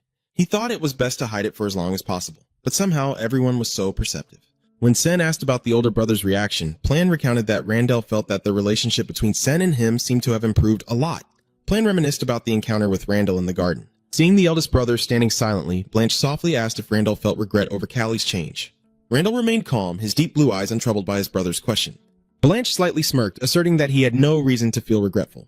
He closed his eyes wearily, admitting that nothing really mattered. Blanche analyzes that no matter who gives up their position, Randall won't be at a disadvantage, so as long as the factions don't truly unite, he doesn't need to be on guard. Hearing that, Callie silently concluded that he still needed to be more cautious. He looked directly at Blanche and then moved on to the second important matter. Cien slowly said thank you, and Blanche laughed bitterly. He believes that C must have heard about him saving the maid in the rose garden, which is why he has this intention. Blanche turns away and coldly declares he doesn't want to hear any thanks from his younger brother. But deep down, Blanche still couldn't forget the moment he saw that small girl in the garden. He admitted to himself that he had already received thanks from that very maid. The image of Hina smiling brightly, holding a notebook with a thank you message for helping her, appears warmly in his memory. Cien gently smiles before quickly returning to the last matter. He reminds him that tomorrow is the founding day of the Band Can division and asks if Blanche plans to stay bedridden for another day, a rare moment of life's gift amid all the drama. Blanche stared intently at C and warned sternly, "Don't cross the line again." Faced with his brother's sharpness, Cien remained strangely calm. "I understand." But then, Cien's eyes suddenly turned cold and full of determination. But no matter what happens, absolutely do not interfere. Meanwhile, at Empress Su Lai's palace, the atmosphere is always thick with tension. A group of maids surrounds and cares for Su Lai, who sits quietly in front of the mirror. "Are you feeling a bit better today?" Inside, the young girl is screaming with exhaustion. Lately, the Empress's mood has been terrible, which makes me even more anxious and exhausted. I secretly think that I should go home and obey my father's wish to marry a young baron rather than endure these terrifying days. Because she was so absorbed in her own thoughts, she accidentally got the hairpin stuck in the Empress's hair and a moment of carelessness turned into a professional disaster. The sharp click sounded dry and cold, leaving the maid stunned and her face drained of blood. I stammer in fear, "Your Majesty, I am truly sorry." A loud slap echoed as Su Lai delivered a harsh punch to the girl's face. The maid fell to the floor, sobbing and desperately begging for mercy. The Empress sincerely apologizes. "I truly lost my mind. I will clean it immediately. Please forgive me." Another maid quickly kneels down, trembling as she takes all the blame and begs for her mercy. The chief maid bowed her head and admitted her fault, saying, "I am sorry, Your Majesty. I did not teach properly. I will handle it immediately." But Su Lai only coldly said no, leaving it as it was and walking away quietly with heavy steps. The young maid watched the Empress's figure with eyes full of horror. In the darkness, Su Lai's face grew more grim and terrifying than ever. "She is scheming and treacherous. This might come in handy later. Keep the small mistake and focus on the bigger plan. The more silent they are, the more dangerous they become." The official founding ceremony of the main Mage Corps took place in a solemn atmosphere at the Royal Palace, with Alan Madison standing on the podium and confidently announcing it to all the guests. "Today we gather here to announce the establishment of Van Can. We are honored to declare the birth of the Mage Corps right in the heart of Kiss." King Lang sits quietly, observing. Randall, Blanche, and Callie are all present to witness this important moment. With the King's permission and everyone's support, Van Can will usher in a new chapter in Kiss's history, as Alan hopes that magic will bring prosperity and harmony to this land. At the same time, in the name of Kiris, as the declaration of the formation of the division was made, a deafening explosion suddenly shook the ground and a huge column of fire erupted from the distance, causing chaos among the crowd. Everyone was stunned and terrified. The screams of panic echoed non-stop. What is this? What is happening?" All eyes are focused on the thick black smoke rising from a corner of the palace. Someone recognizes it and screams, "Isn't that the Haya Palace?" The festive atmosphere was shattered completely when the shocking news was announced. An explosion has occurred at the Haya Palace. Kellyan's eyes widen in shock as he hears the next piece of information targeting him. Hex caused the explosion at the Haya Palace amid the shocking accusation that the deputy commander of the band Kanak. Kellyan stood up in shock, barely able to utter in amazement. "What?" The whole hall started to stir, whispers and murmurs about the name Hex spreading everywhere. If it's Hex, then it's definitely him. All eyes of suspicion turn towards Callie, making the atmosphere tense. Standing amidst the chaos, Callie clenches her fists so tightly they tremble. He clenched his teeth and silently called out the mastermind's name. C's eyes burned with fury. He secretly understands that woman's treacherous intentions. This time, she's framing me with a grand accusation, showing no fear at all. Cien is ready to fight. Fine. Let's see who truly goes all the way. Just as he was about to step forward, a hand suddenly pressed on his shoulder to hold him back, and the king stepped forward to calmly reassure the crowd. Everyone, stay calm. This chaos might be exactly what the mastermind wants, so let's prioritize safety and keep our composure first. He gripped Sion's shoulder tightly as a reminder. Until we find out the cause of the explosion, we cannot jump to any conclusions. But what if I told you I saw the culprit with my own eyes? The firm footsteps approached, and then Empress Superlie appeared from behind the golden fan with a sinister smile. She declared loudly before all the guests that it was her eyes that had clearly seen who set fire to her palace. Superlie calmly walks among the wreckage, ignoring the stunned people around her. Witnessing her mother's shamelessness, Crown Prince Branch stands frozen, sweat streaming down his pale face from shock. Superlie approached the officials, pretending to show concern and inquire. I heard there was an explosion, but you all seem to be safe, so that's truly fortunate. Standing from afar and watching this ridiculous scene, Ten slightly sneers in contempt. Truly shameless, daring to say those words about the very scheme you orchestrated. The two factions face off directly in the burning palace, signaling an imminent, ruthless battle. Callie coldly warns Superlie to avoid speaking hastily, reminding her that His Majesty has declared he will uncover the true cause of the incident. Superlie subtly smirks behind the gold fan. She blatantly lied that the wizard had confessed to being incited by Callie to attack, then caused a commotion and fled. Callie was stunned by the baseless accusation, while Superlie smugly asserted that there was currently no evidence or witnesses to help him clarify or turn the situation around. The story moves so quickly that the audience barely have time to understand before being led away, and in reality, the entire event was a cruel trap orchestrated by her herself. Superlie used her authority to force the maid to carry out a task to atone for her previous mistake. She presented a glowing purple gem and ordered her to place it into the box at the entrance to the living room before she was allowed to leave. Under the pressure of the queen, the poor girl could only tremble and obey in fear. As soon as the stone was placed, a deafening explosion occurred, turning the Heya Palace into a ruined wreck amid everyone's horror. Superlie uses the wreckage as evidence to corner Phalion. She calmly questions whether he still intends to protect the one who destroyed the palace. She forced Callie to find that wizard to prove his innocence, and Callie silently bowed his head. You have to admit a harsh truth that Lord H is currently missing. Superlie chuckled quietly. For her, the truth was never really important. She confidently asserts that her words are the truth, because she personally saw the culprit. Superlie smugly looks at Callie standing alone in the hall, silently declaring that he will forever be trapped in this perfect trap and can never escape. Before Superlie could feel triumphant, a calm voice interrupted the tense atmosphere. Is this the wizard you mentioned? She was stunned, lowering her fan as her eyes widened in shock at the sight of a man calmly approaching. With long blue hair and pure white mage robes, he smiled politely and greeted her. The first time meeting me, H appears just in time like a plot twist, destroying the entire script just finished setting up. Superlie freezes, her breath becoming rapid as she realizes the person she just confidently declared as the arsonist is actually the culprit. Now she boldly appears right before my eyes. The queen's face shows utter horror as she realizes an even more terrifying truth. Why is he walking with his father? Right beside him is none other than Marcus Evenbrisson with a very serious expression. From the shadows, Callie quietly observes the prey falling into the trap. He whispers softly and coldly. Do you see? The outcome of your own actions. From the very beginning, everything was predetermined. A twist so clever that even the mastermind and my mind has to wonder who is really pulling the strings. In fact, Ace and H never went missing as Superlie mistakenly believed.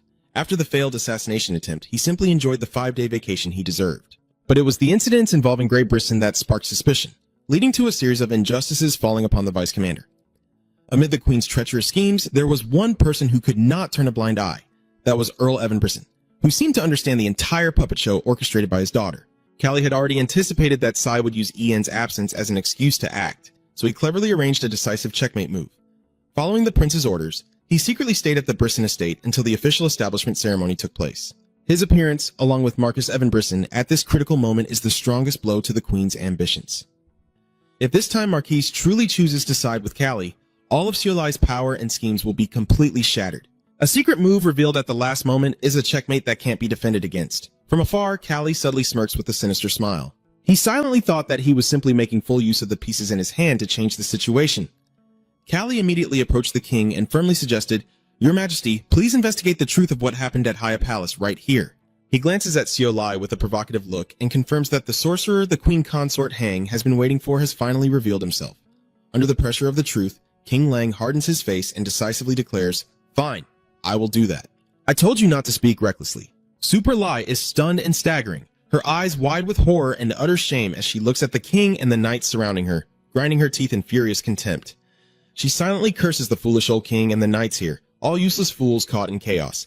The plan is doomed to fail, and the feeling of overconfidence turning into self-destruction is clear in every frame. Superlie realizes that now, No one can stand on her side anymore.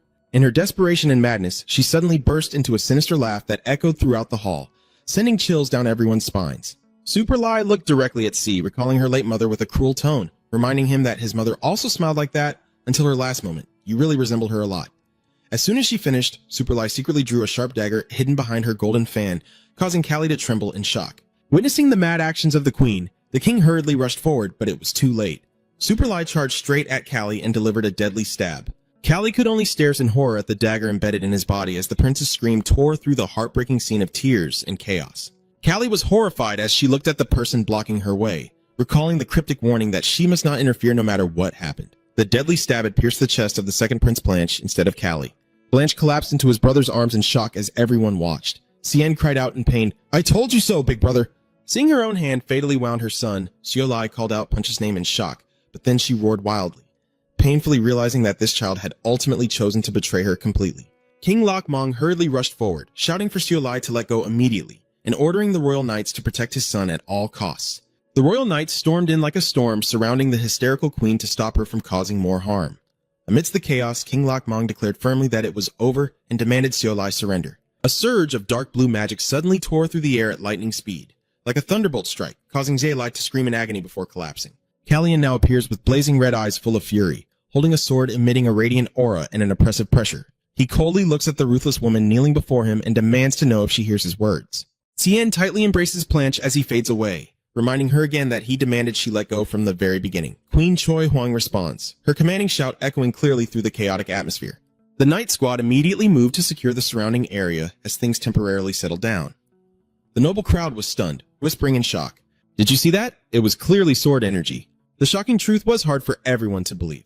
No way. Does this mean the third prince? All eyes turned to Callie, the one who just displayed a power beyond imagination.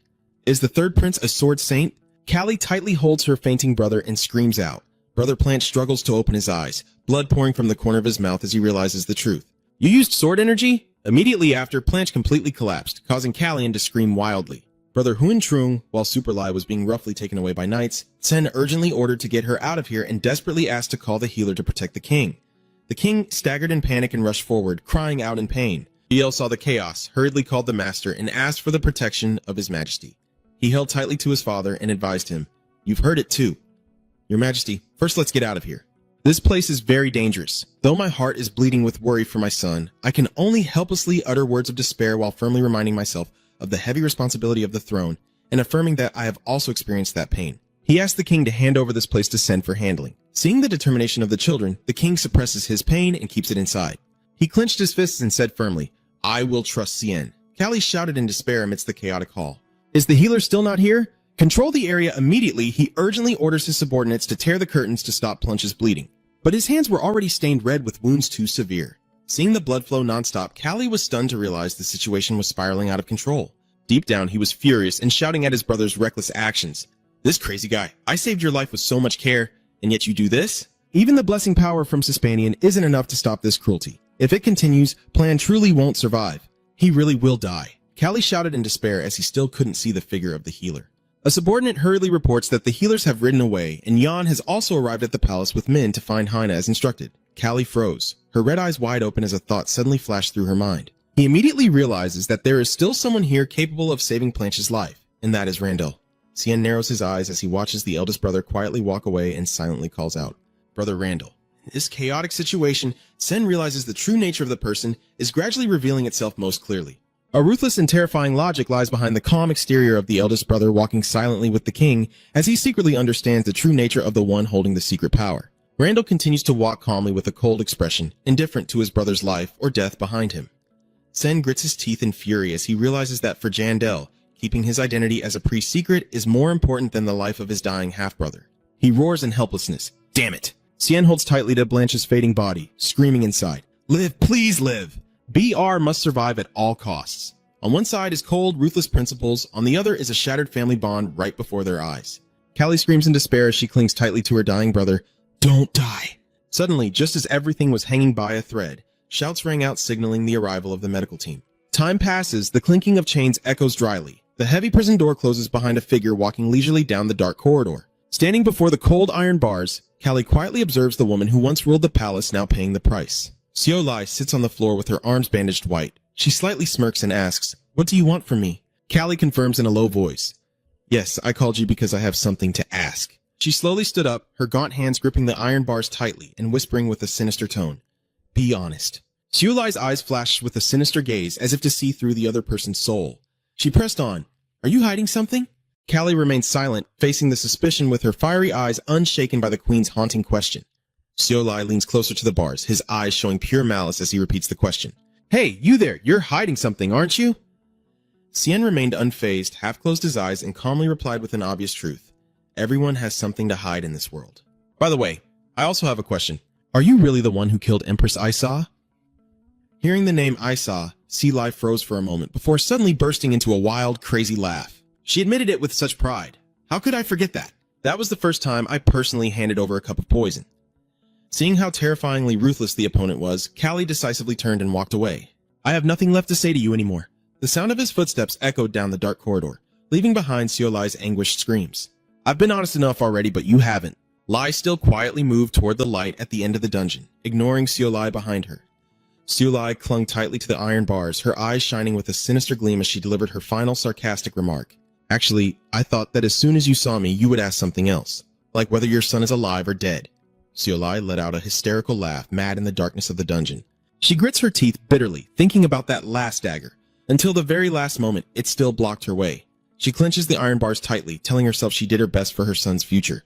But in her eyes, Planche always makes stupid choices and does useless things just to block her. Watching C quietly walk away, Xiao Lai secretly mocks the human nature of rushing in to protect what they believe is important. The memory of that terrifying moment reappears vividly through each drop of dark red blood, a clumsy movement from someone who has never wielded a sword in their life. For a swordsman like Xian, that stab was so slow he didn't even need to dodge. As soon as Xiao Lai lifted his foot, Callie was already protected by Elan's master shield. I am sure that Planche knows everything, but he still chose to rush in and take the fatal blow. Standing sideways in front of the prison bars, Callie couldn't help but wonder, is he really trying to protect me? Sen's footsteps echo through the dark dungeon as he silently wonders why she was willing to trade everything away. The step she chose to take. If only that woman had turned around just once, she might have understood the true reason behind everything. Super Lai laughed through choked sobs into utter madness, the haunting sound echoing within the cold stone walls. She roared in the darkness. "I have no regrets, so I feel no remorse." The laughter of the evil woman echoed throughout the dungeon like a final curse. Callie stands silently outside the iron bars, his blazing red eyes unshaken by the opponent's madness. He decisively turns his back and walks away, leaving Xiao Lai to fade into the darkness of destruction. As warned during the hunt, the nobles, once close allies of the Brisson house, all turned their backs on Xiao Lai, and all the terrible crimes she committed were exposed to the light. Although no one knew who was behind it, Sai's punishment was carried out quickly and mercilessly. This time, the Renacida leaves were not displayed in the square to hide the traces of death. Instead, she had to end her life with a poison that caused her body to waste away in unbearable pain. A week has passed since that fateful day, but the lingering echoes of Empress Xiao Lai's downfall still echo throughout the capital. In a corner of the garden, the nobles are still discussing how the Empress's greenhouse has not yet been fully dismantled. They mourn the glory days now vanished into thin air. Even though those involved have been imprisoned or exiled, the whispers still cannot be silenced. Because such a shocking event cannot be hidden when it was never easy to overlook from the start. But the hottest topic right now is actually Crown Prince Callie. People couldn't believe that a teenager under 15 could reach the level of Sword Saint, an unprecedented achievement. Not only that, but being both a swordsman and a magic user truly caused a shockwave through the noble circles. Everyone was eager to verify the truth, but Callian still refused to leave Planche's hospital room even a step, with no other way to approach him because after that fatal stab, Prince Planche still showed no signs of waking up. Finally, after days of waiting, Planche slowly opened his eyes, but what met his gaze was not a touching scene, but Sen sitting casually beside the bed eating a banana. "But why are you sitting here eating a banana?" Callie, still with food in his mouth, just nodded and said he hadn't thought of a good reason to justify his actions. Seeing Planche upset, Callie chuckled and told him to just ignore him and rest. Planche snapped angrily, telling him to take the banana to his own room and eat it. Callie burst out laughing, thinking his brother was too harsh when he was the one who caused all this, so he deserved some understanding. Plan angrily twisted back. "What? Why are you blaming me? You were the one who suddenly erupted with that aura." He demanded Callie leave immediately, but the Crown Prince stubbornly stayed put. Callie then sneered, asserting that if he showed his face now, he would have to explain that aura of the Sword Saint to everyone. He boldly declares that as long as he hasn't come up with a way to defend himself, he isn't going anywhere. Planche can only bitterly scold his cowardly younger brother and shout for him to go back to his room immediately. The two of them are arguing like children fighting over toys. As soon as Callie stepped out of the hospital room, she ran into Alan Manason with a bright smile. He couldn't help but laugh and tease, wondering how long it had been since he last saw this person. "So, you finally got kicked out by him, huh?" Callie just forced a reluctant smile and replied with a disgusted look. He secretly marvels that surviving in the plan room for 4 days is proof of his big brother's incredible generosity, especially considering his hot temper. Then, a banana peel flies straight into Callie's head, followed by Branchcut's furious shout to get out. Alan happily remarks that those precious 4 days probably brought them closer together. Their brotherly bond is a bit rough, but very genuine. As they strolled down the corridor together, Alan admitted he had thought Callie would stay in the hospital room for at least a week. Cien replied calmly, that was the plan, and the appearance of the third prince immediately drew curious glances and whispers from the court ladies. They kept whispering about having truly wielded the Aura Sword, a feat that shocked the entire palace. Alan glanced at C, realizing that the reason he left the hospital early was probably because he didn't want to face his brother's anger. But more importantly, Sen seems to have decided to come out into the open. Alan silently thought, finally this prince has found a valid reason to showcase his true strength to the world. Although he always appears calm on the surface, deep down Callian admits he's a terrible liar. He knows that in this world full of schemes, there is one person he absolutely must not reveal the truth about his body and soul to, and that is King Lang. The king sat silently behind his desk, his eyes reflecting deep thought as he faced his son, who had just returned from the brink of death with extraordinary powers. King Lang frowned and questioned to confirm the information he had just heard. "So, you mean C was granted a spark of enlightenment in the Sispin hideout and awakened his sword through the spar with Slayman, right?" Lang confirmed firmly. "Exactly." Seeing the doubt still lingering on your father's face, Callie stepped forward and offered to show him.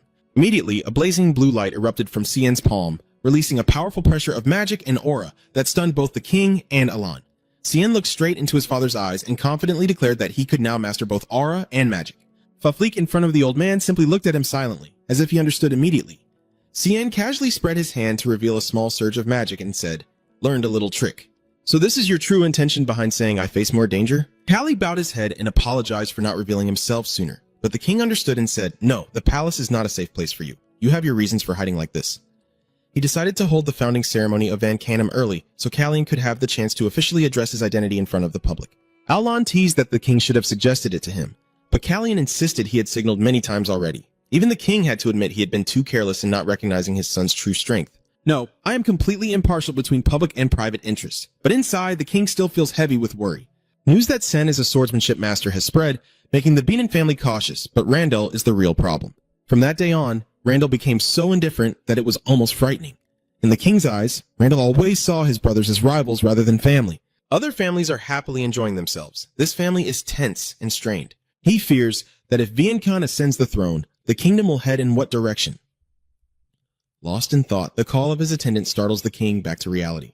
He told himself that now he could only observe, because only time would reveal whether C's power would be a support or a deadly poison for the throne. A week later, the atmosphere in the capital became more solemn than ever. Standing on the high platform in the Grand Hall, the king confidently announced that the Van Canum ceremony was officially underway. Amid the thunderous applause, he declared the emergence of the 6 legendary sword masters of the continent in the series. Cien appears with an imposing presence, his blazing red eyes steady and ready to embrace his new responsibility. Meanwhile, another event is quietly unfolding. The Buren house is now completely closed off, refusing all outside contact.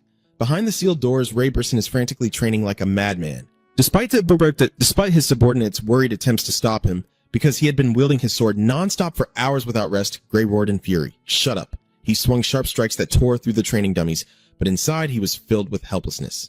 Gray gritted his teeth, telling himself he could no longer see or feel Callie's aura. The disappearance of that power he once sensed now haunted him as a terrifying nightmare, blinding him completely. Time kept passing, autumn gradually faded, and the cold of winter began to visit Kyrus. The white snow covering the kingdom marked the change of all things. Amid the snow-covered landscape, Prince C's little cat strolls leisurely, leaving tiny footprints on the cold snow as spring approaches, coinciding with the kingdom's grand birthday celebration for the king. Amid the lively atmosphere of the party, everyone raised their glasses in unison to toast. "Your Majesty's happy birthday," the king responded with a bright smile, raising his glass in return. He expressed his happiness upon receiving sincere wishes from his subjects.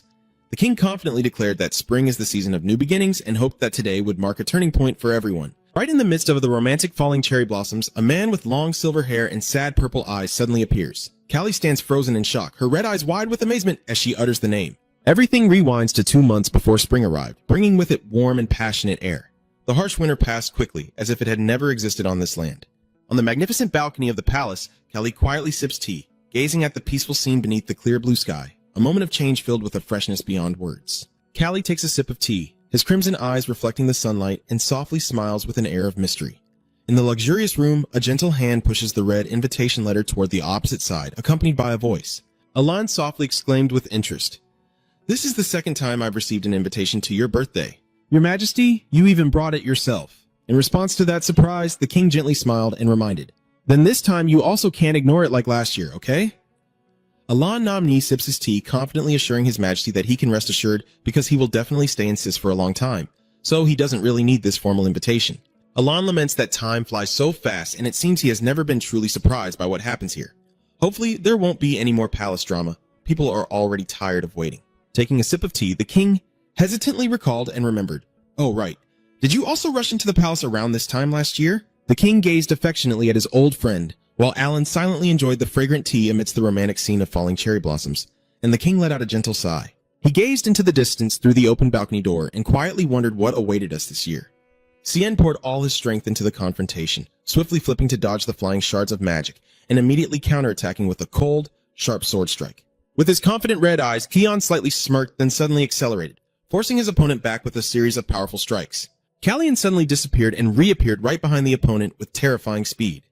Orin could only gasp in panic, raising his shield, but Cien's aura sword pierced through the strongest defenses. A harsh cracking sound echoes as all the magic shields shatter into pieces under the overwhelming force.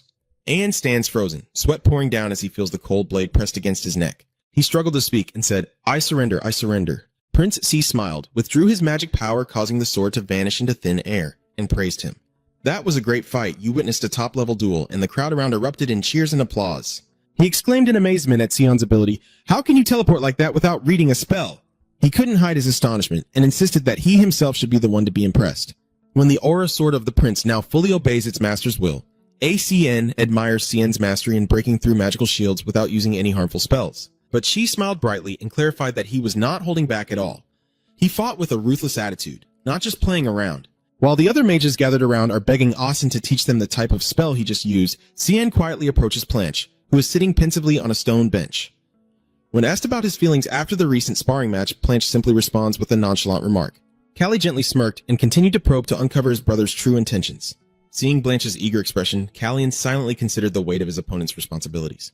In another timeline, although Romain was the founder of the Boncan division, it was Planche who directly nurtured and trained them. In other words, whether these mages would become demons or not entirely depended on his guidance. Planche coldly asked why Callie didn't personally take charge of training them. Callie slightly smirked with arrogance, asserting that he now held enough power in his hands. Blanche just scolded his younger brother for talking nonsense and then quietly walked away. At that moment, Yan Hot Hai ran over to report that the Count wanted to request an audience. Cien narrowed his eyes thoughtfully, fully aware that the old fox had come here to test his strength and gauge his aura. Callian ordered the servant to tell the old Marquis to wait there. He would come out later. Turning to Planche, he slightly curled his lips with a hint of meaning. "See, now everyone knows that you and I are on the same side." C's gaze turned cold. He warned that Branch could not hide in his shadow forever. That's why enemies will come after him, and his brother will become an easy target to kill. Walking down the corridor, Cien quietly considers Even, who has finally taken action after a long winter of secret training. He hopes that the magic barrier hiding his current aura is enough to make the Count believe he's still too weak for him to see through his true strength. Callie told himself he's not much better either, as he also feels he hasn't truly caught up to his opponent's level. The real issue is that Planche has no separate faction within the palace, and that's definitely the first thing Even wants to secure to trap him. The game for the throne of the Kingdom of Sis has finally begun on the chessboard of power. Callie silently wondered who he should pay the most attention to in this battle. Just as he took a step, he froze, realizing he had misjudged the timing. The last person he wants to face right now is his older brother. Callie softly speaks. The two brothers stand silently on the staircase amid a tense atmosphere filled with unspoken plans. As Randall, from the top step, looks down and warns that it is forbidden for princes to look down on each other like this. Cien calmly replied below, "Is that all?" Deep down, he saw through the older brother's facade and knew that just 3 more steps would make him cross the forbidden line and remove the mask Randall Han was hiding. Cien begins to hint at the secret of the rose, seemingly never fading, asserting that he has finally understood its true meaning. Randall hesitates briefly before softly asking again, "You saw it." Callian slowly ascended the stairs, continuing his analysis, wondering why Randall had carelessly revealed that flower from the bushes. He concluded that Randall's intention was to imply that those flowers could only bloom and shine as long as they remained within his garden. Facing Randall directly, Callian firmly added the prerequisite that they must never grow beyond his feet. Faced with his brother's sharpness, Randall could only admit in a low voice, "That's right." His eyes grew dark and serious as he insisted he truly did not wish for that scenario to happen. The two stood silently in the corridor, facing each other in an atmosphere thick with hidden schemes.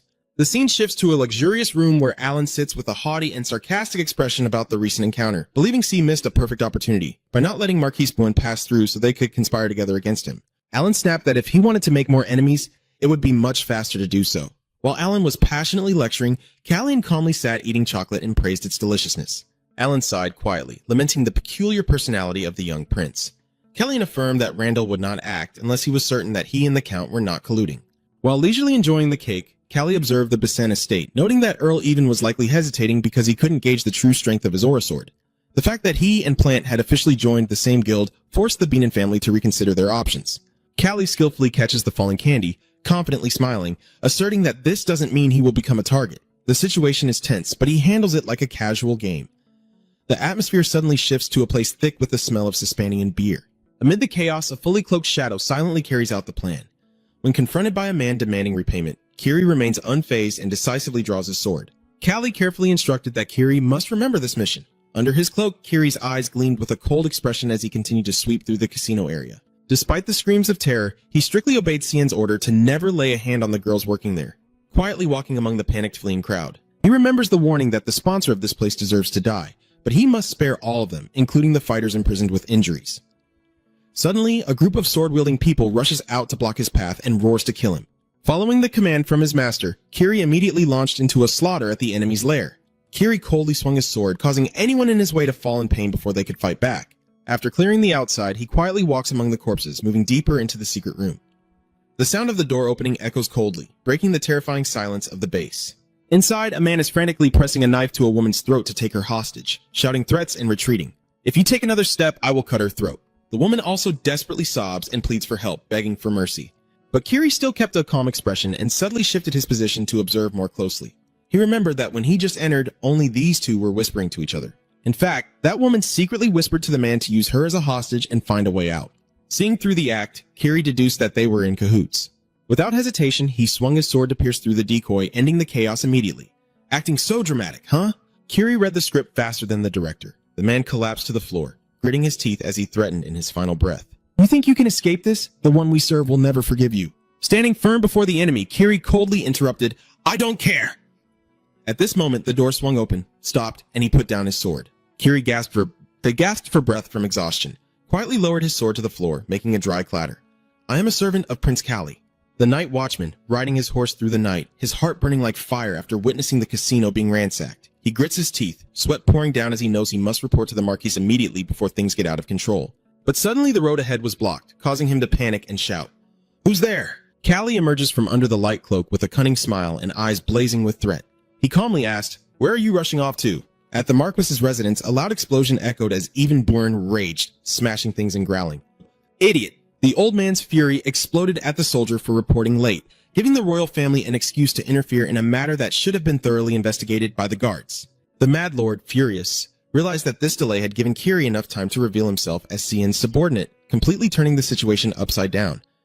The soldier could only tremble and kneel, too afraid to lift his head as the Marquis berated him for being responsible for this mistake. In fact, all of the soldier's statements were part of Sen's plan from the start. As he grabbed his collar and ordered him, and when he did so, in front of Even's shock, the soldier stammered that Prince Hyun seemed to have failed in convincing Prince Blanche. Even stunned repeats the failure to persuade, while the soldier continues recounting how the one who searched the casino gave an astonishing answer when asked why they attacked. Even Burson was stunned when he heard his subordinate report that the other person clearly had shifted all the blame onto the second Prince Blanche. He muttered suspiciously to himself, "I thought Blanche's illness was just a lie they made up, and that Cien had stayed there all night to take care of him, but it turns out that's not the case." Even coldly decided, "I will blame this on Viscount Jess. The old man is determined. I will go to the palace before sunrise tomorrow." Under the blazing red moon, Even indeed went to see Blanche just as Sen predicted. Sitting opposite his younger brother in the morning light, Plan leisurely sipped his tea and admitted that the active discord between the two had been truly convincing. Remembering Even's fake expression when he claimed to have gone through a lot of pressure, Blanche slightly smirked. It seems that C's assessment that Even's name wouldn't appear in the casino's ledger meant that the plan to diminish his influence there had failed. Sen looked directly at Blanche and asked, "Have you made a decision about my proposal yet?" After a brief pause, Plan decisively replied, "Yes, about what you mentioned, I will try." Seeing his brother agree, Can smiled brightly and teased him. "Ban Can, huh? What was my suggestion again?" Blanche could only sigh helplessly at his younger brother's cleverness, but his eyes gradually became more determined. Blanche set down his teacup and officially declared, "Vankin, I will take responsibility for it." Count Jess, who was blamed by even for everything at the casino, had all his assets confiscated. Meanwhile, Kiri also received a 2-month suspension for drawing his sword outside the palace as a guard. 2 months later, the capital's atmosphere became more lively than ever. As the bustling carriages entered the palace gates, Jan pushed open the door and softly asked, "Did you sleep well?" Prince C sat silently on the chair, raising his hand to look at it with a vacant expression. "No, I was dreaming of something, but I can't remember it. Strange enough, I placed my hand on my chest and felt my heartbeat pounding unusually." Callian quietly thought that he was feeling very excited, as if something good was about to happen. Yan, pouring tea, guessed, "Could it be that Lord Kiri returned last night?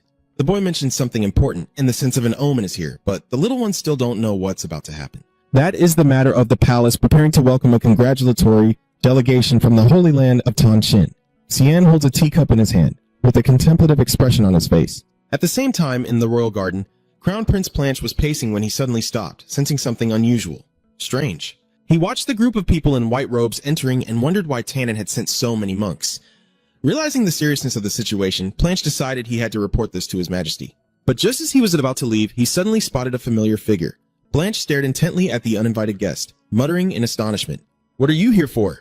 Facing him is a man with long silver hair and an incredibly noble aura. Sia Cha, the Crown Prince, gently curves his lips into a bright smile and calmly replies, "I'm glad to meet you." Both of them stand facing each other in the sunny palace courtyard. Blanche is stunned, unable to believe his eyes. He stammered, asking if that was really the prince of the country. Che gently smiled with elegance and calmly admitted that he was indeed a bit far from home. Che explained that he had a valid reason for being here, which was for a celebration and, more importantly, to meet someone he absolutely had to see. Just then, Callie rode up on his black horse. Callie tightly grips the saddle, stunned to realize the strange feeling he had since this morning was actually what he had sensed all along. From above, Cien silently observes the fateful encounter between Che and Branch taking place in the garden. Meanwhile, Lord Manison was shocked to hear that Crown Prince Gia was at the palace. As soon as he learned that the guest was having lunch with the king and the princes, he gritted his teeth in worry and immediately rushed out in a panic among his subordinates. Alan Manison hurriedly ran down the corridor, constantly scolding the impatience of the Duke, worried that C still needed more time to prepare mentally for this fateful encounter. In the middle of the banquet hall, a clear announcement rings out. His Highness Sion, the third Prince of Saris. Cien quietly stepped forward, his hands clenched tightly in tension, the door opening with a dry sound, his heart pounding fiercely as he sensed the familiar presence behind the door. Callie told himself he would surely not escape the turmoil. And then, right in the middle of the room, the Crown Prince appeared with long silver hair and a gentle smile, just like in the memories. Seeing his brother, who sacrificed himself for him in the previous life, Callian froze, his chest heaving with rapid heartbeat. He slowly approached, his blazing red eyes fixed on the figure before him, and politely extended his hand in greeting. "Prince C, I have been waiting to meet you." The two princes face each other in an eerily silent atmosphere. Noticing the unusual silence and Callie's vacant expression, the father tilted his head in curiosity. Prince Callie clenched his teeth tightly to suppress his overwhelming emotions, trying to contain the turmoil raging inside. Just like me, he gazed deeply into the other's eyes, smiled brightly yet thoughtfully, and affirmed that he had been waiting for this moment for a long time. "I've been waiting for a day like this too." Crown Prince Che Onmonison hurriedly rushes into the room, surprising everyone. Seeing the tense atmosphere, he gently smiled to break the silence. "Why are we all standing in the doorway like this?" Callie hurriedly greeted, "Ah, Lord Manison." He kindly replied that it had been a long time since they last met, and hoped the Lord was well. He suggested skipping formalities to invite everyone inside in the most natural way. "This way, Your Highness." Cien took a deep breath and exhaled slowly to regain his composure before the new uncertainties that were coming his way. He walked forward with determination, but then paused when he saw Blanche waiting with a passionate look in the corridor. Seeing the steaming cups of tea on the table, Blanche silently reflected on the Prince of Seiya's solitary presence here. Inside the office, Che faced Alan Manison and candidly said, "This visit can't just be about the party. What truly brought you here?" Che smiled faintly, acknowledging that nothing escapes Alan's notice. "I slowly set down the teacup and hesitated. I don't know if you believe me, but I hope you will listen to what I have to say." Alan remained silent, listening. "I am listening." Chi began to recall how Tempest disappeared without a trace around this time last year, and remembered the moment he came to me seeking advice about this mysterious artifact. Alan insists that he never forgot secretly visiting Secretia to examine it, but the only conclusion he could reach was that it was not man-made. Until last month, the news of Tempest's disappearance was confirmed once again. Hearing this, it's clear that this relic is no ordinary artifact. It was Alan himself who conveyed this information to Prince Callie. Alan is puzzled why Che mentioned that at this moment. Playing revealed that I was there at the exact time the artifact disappeared last spring, and only a few months ago, strange memories began to surface in my mind. At first he thought it was just a dream, but the images of the Dojang chessboard made him wonder if he was losing his feelings. However, in the end, he could no longer deny the truth. He painfully held his head, realizing those memories were completely real. With tearful eyes, he affirmed that he had no choice but to accept the truth staring right in front of him. I have no choice but to accept that those memories are real and that my brother is somewhere within this very kingdom. His eyes filled with sorrow as he spoke of his late brother. Witnessing Jay's hesitation, Alan anxiously asked, "Did you try to revive your brother with Aus Tempos?" He immediately retorted fiercely, "That's unreasonable. The battle that took my brother's life was a fight among those vying for Tempest." Memories of smoke and war fled back as the powerful nations fought to steal Critia's national treasure. He affirms that those who stand up to protect the relic have their reasons, and B sacrificed his life to prevent it from being misused. The father remained steadfast in his goal. "I will never deny his sacrifice, just make him come back." Jay declared firmly that he had protected Akka's Tempest to the end and had never used it for himself. Alan nodded slightly in agreement. That completely aligns with what Saspinian said. Jay looks towards C, quietly recognizing the familiar face of his brother and thinking to himself that today he saw that face and realized he cannot let him find out that he still remembers. A faint smile appeared on Che's face, knowing that he was still alive and well was enough for me. But their conversation was interrupted as Kiri approached from afar. Alan asked in surprise what was going on, and Kiri respectfully bowed his head to report that the prince wanted to speak with him after dinner. Alan was momentarily startled and silently cursed himself for being too careless. Damn it, I should have used a silence spell before talking to Che. Seeing his awkward expression, Che burst out laughing and then teased Kiri. "You weren't eavesdropping on us just now, right?" Alan sighed helplessly, thinking that complaining now wouldn't change anything, and regained his composure to formally introduce his bodyguard. "Your Highness, this is Kiri, the close guard of Prince Callie." Turning to Kiri, he reminded him, "Kiri, you are presenting yourself before the Crown Prince of Sia." Kiri immediately bowed respectfully. "Kiri is honored to serve you." However, he seemed puzzled when he saw that a prince from a noble family was only accompanied by a single knight like Kiri. Just as Kiri was about to introduce them, an unexpected name was spoken. Jish whispered that the name has been passed down through the royal lineage of Secret Kritia for many generations. Jay faintly smiled and revealed the true meaning of the name. "It means the hero whose name will never fade away." Callian quietly stands and watches. His mind was overwhelmed by the strange connections from the past gradually coming to light. Standing by the window looking out at the square, he pondered what the sudden visit from Che might mean for Sias. He wonders what his next step should be to avoid rendering his efforts to prevent the war meaningless. Haunted by images of brutality and the mysteries behind why Plant launched a war in a different timeline, he clenched his fist tightly, trying to find a way out for the future. At that moment, the knocking on the door suddenly broke the silence. Blanche entered the room, looked directly at C, and calmly declared, "I think you owe me an explanation." Blanche stood there, his eyes full of suspicion as he looked at his younger brother. He wondered why that foreign prince was so eager to meet Callie and why Callie seemed so stunned at that moment, as if he had just returned from the brink of death. Deep down, Callie sensed that the battle was quietly raging on once again. He quietly walks away, leaving a suggestive remark. "Try to see if there's something you want more than anything else, but someone else has already claimed it." Sen stopped, looked straight into his brother's eyes, and asked, "What should you do?" A silence fell as their red and blue eyes locked in tense confrontation. "But if it's something you truly need, you would still follow the rules, right?" Seeing Branch's determined expression, Cien slightly smiled and said, "I understand. Just something to think about. Nothing more." But deep inside Sen, waves of emotion stirred, and he admitted he was deeply moved because Jay was the only person he truly missed. Cien silently thought that this battle would never have a clear answer, and that the current version of Blanche knew nothing about the impending tragedies. Seeing the silence drag on, Plan grew impatient and urged him. "So, to clarify or not," C gently snaps his fingers, and a magic circle instantly envelops the room to block out all sound. He repeats the question Branch once asked about his true identity and affirms, "I have a feeling you already know everything." Plan asks one last time with a serious expression, "Who are you really?" In the silent space, Callian begins to reveal the story of Serenity, the Queen of the Gods, bitterly mentioning the 10-year milestone and pleading for a solution from the divine. Callian looked directly at Blanche and declared a shocking truth. The time in this world has been reversed by 10 years. Blanche's eyes widened in horror at what he just heard. Cien calmly delivered the final blow. "Earlier, I was Gia's older brother, and now I am your younger brother. I secretly vow that if the gods do not grant a way out, I will find a way myself to change this fate." The information comes crashing down like throwing a whole legal book at the listener. After a moment of silence in the quiet room, Alan looks directly at Sen and asks, "All right, now you tell me." Callie realizes it's time to finish this. Admitting to revealing this secret isn't too difficult since a few people already know. With a serious expression, Cien confirms that this truly is the last time. "I can only say what I have told you up to this point." And then the final shocking truth was revealed. "I was once his younger brother, and now I am your younger brother." After hearing that, I just want to ask quietly how many branches this family tree really has. After the confession, Alan gently smiled and said, "Well done." However, he quickly realized that calling him here was definitely not just to confuse him, so he pressed for an answer. "What's going on?" Cien made a proposal to Lady Aurea and hoped Alan could pass along his message. Seeing Callie staring silently out the window, Alan wondered if something was bothering him, but Callie only kept watching the moonlight in silence. Meanwhile, Crown Prince Randall is also burdened with worries. Standing by the window, he feels anxious about the constant movements from the two upper floors of the palace. The sudden appearance of 30 priests from Tensil at this time is highly suspicious for Randall, whose deep blue eyes now show clear suspicion of the new variables surrounding the palace. Callie also couldn't help but feel troubled, telling himself that even if this passes, there would still be many other problems to deal with. His two older brothers never seemed to let his mind rest, not even for a moment. Amid the tense atmosphere, Prince Che's bright smile makes the situation even more complicated. He approaches the distant guest and questions him coldly. What wind brought the Crown Prince of Saya here? Still maintaining a graceful demeanor, he smiled and explained that he was quite free before tonight's banquet, so he asked the king for permission to take a walk around the garden.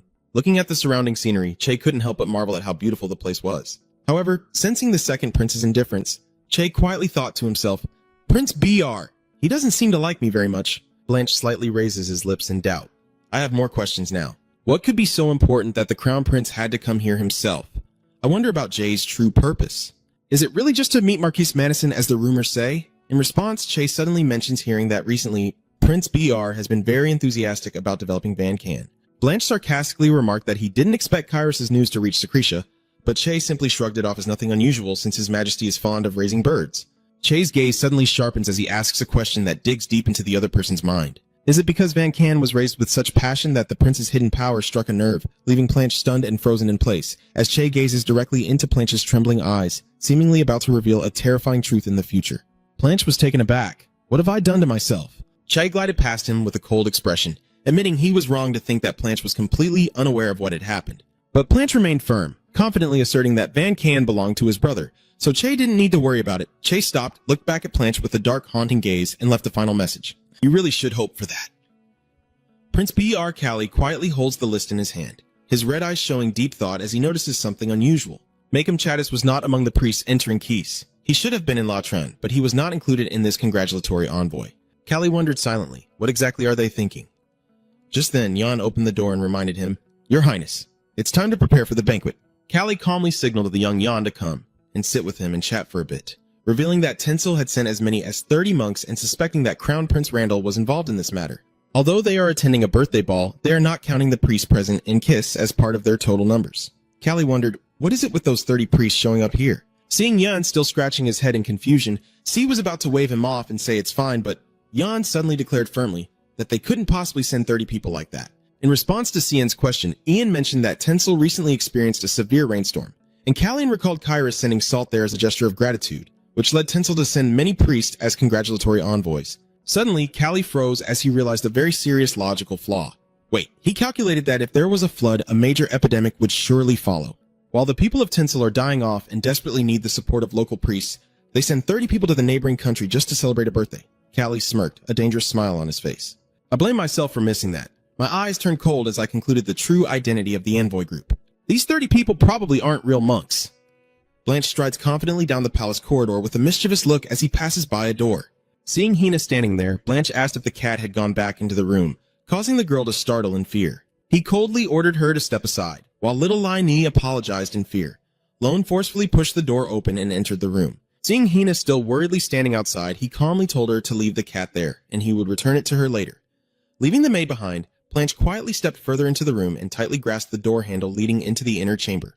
Inside, Tin was sitting casually on a chair, stroking the small white cat, and with a sarcastic smile, he remarked that he thought this was his room. Sen straight to the point, saying he came here to discuss something, and inviting Blanche to join the evening gala, while Blanche, holding the cat in his arms, sighs faintly with exasperation at his beloved younger brother's new schemes. In response to that suspicion, Callian nonchalantly said it wasn't a big deal, revealing shocking information that Randall had apparently sent as many as 30 imposter monks to infiltrate the envoy. He smirked with a dangerous smile and affirmed that he absolutely hated being manipulated by others. As time passed, a clear announcement echoed throughout the solemn hall. Prince Planrun Kiss and Prince Callian Kiris have arrived. Amidst the commotion of the guests, the two princes confidently walk into the brightly lit banquet hall.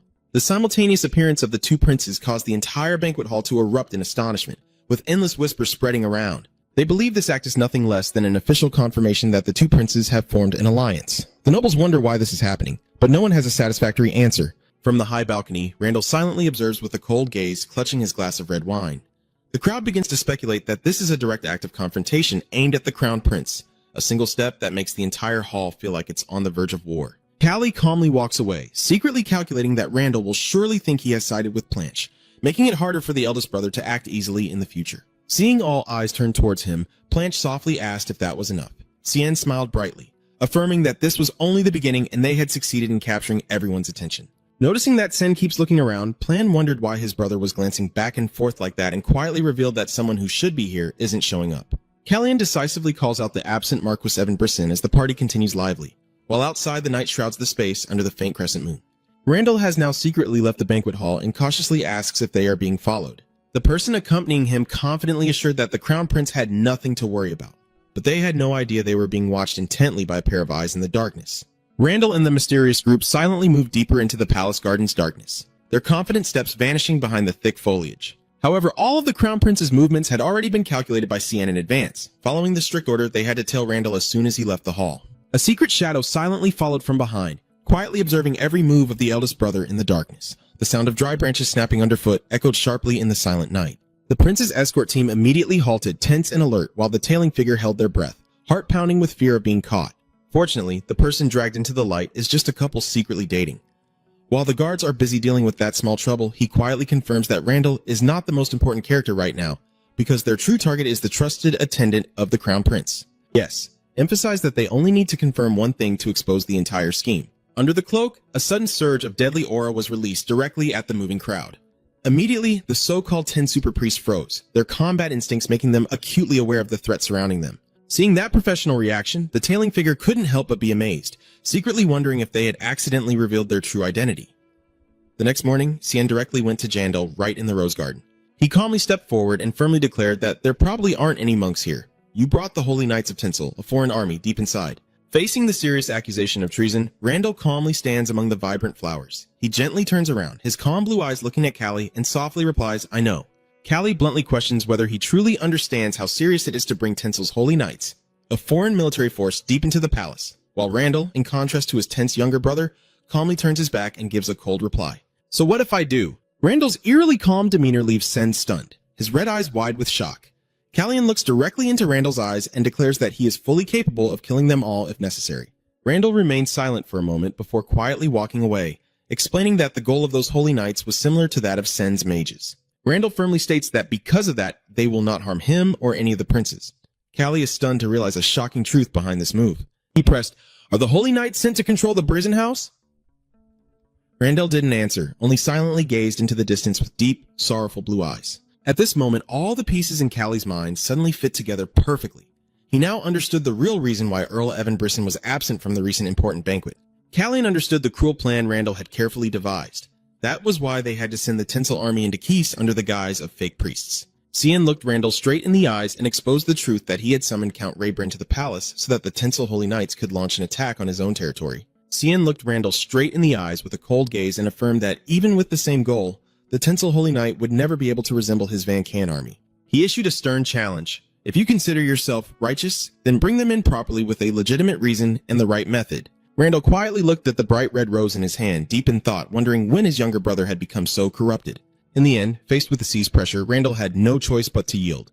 "I will let the knights return." But Randall still left a heavy warning. Do not overstep or stray too far from the path. As those words left his mouth, the vibrant rose in Randall's palm suddenly withered, shattered, and turned to dust right before Callie's eyes. Randall looked at his younger brother with a cold gaze and said with a hint of meaning, appearing quite uncomfortable. Faced with the subtle threat from his eldest brother, he paused silently, then suddenly smirked arrogantly. He decisively replied, "I refuse." Sen's fiery red eyes flashed with a sharp gaze as he repeated his ambitious declaration. "In the past, I would go to Camion to raise a dog."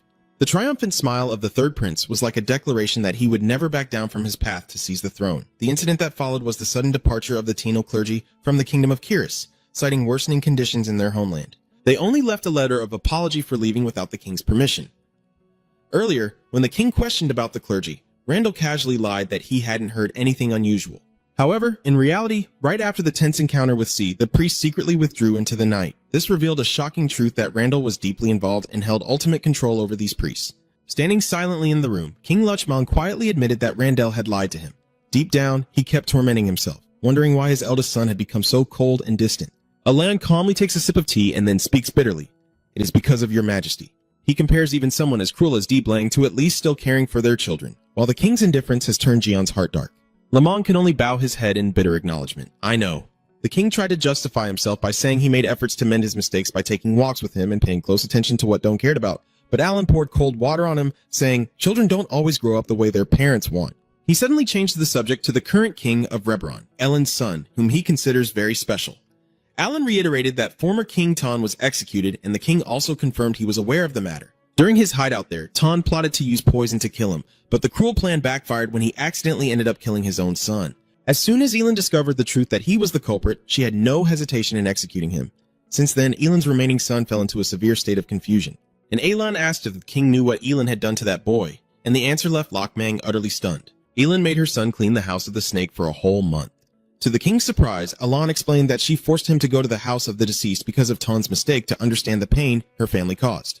The future king at that time had to kneel and wipe away the dirt from the floor, witnessing firsthand the painful tears of those left behind, silently observing the tragic scene and facing the brutal reality left by his father's crimes. After understanding that his father's death was not unjust, he began to behave properly. Hearing the story, the king remained silent in contemplation.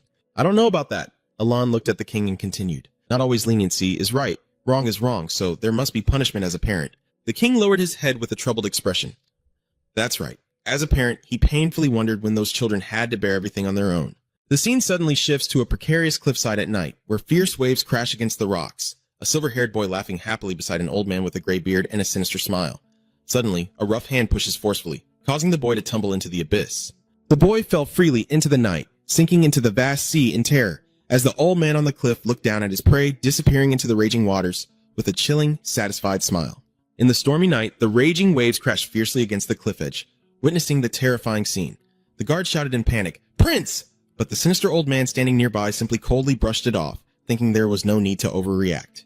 The old man sneered maliciously, secretly calculating that now he was an adult and needed to learn how to fear him.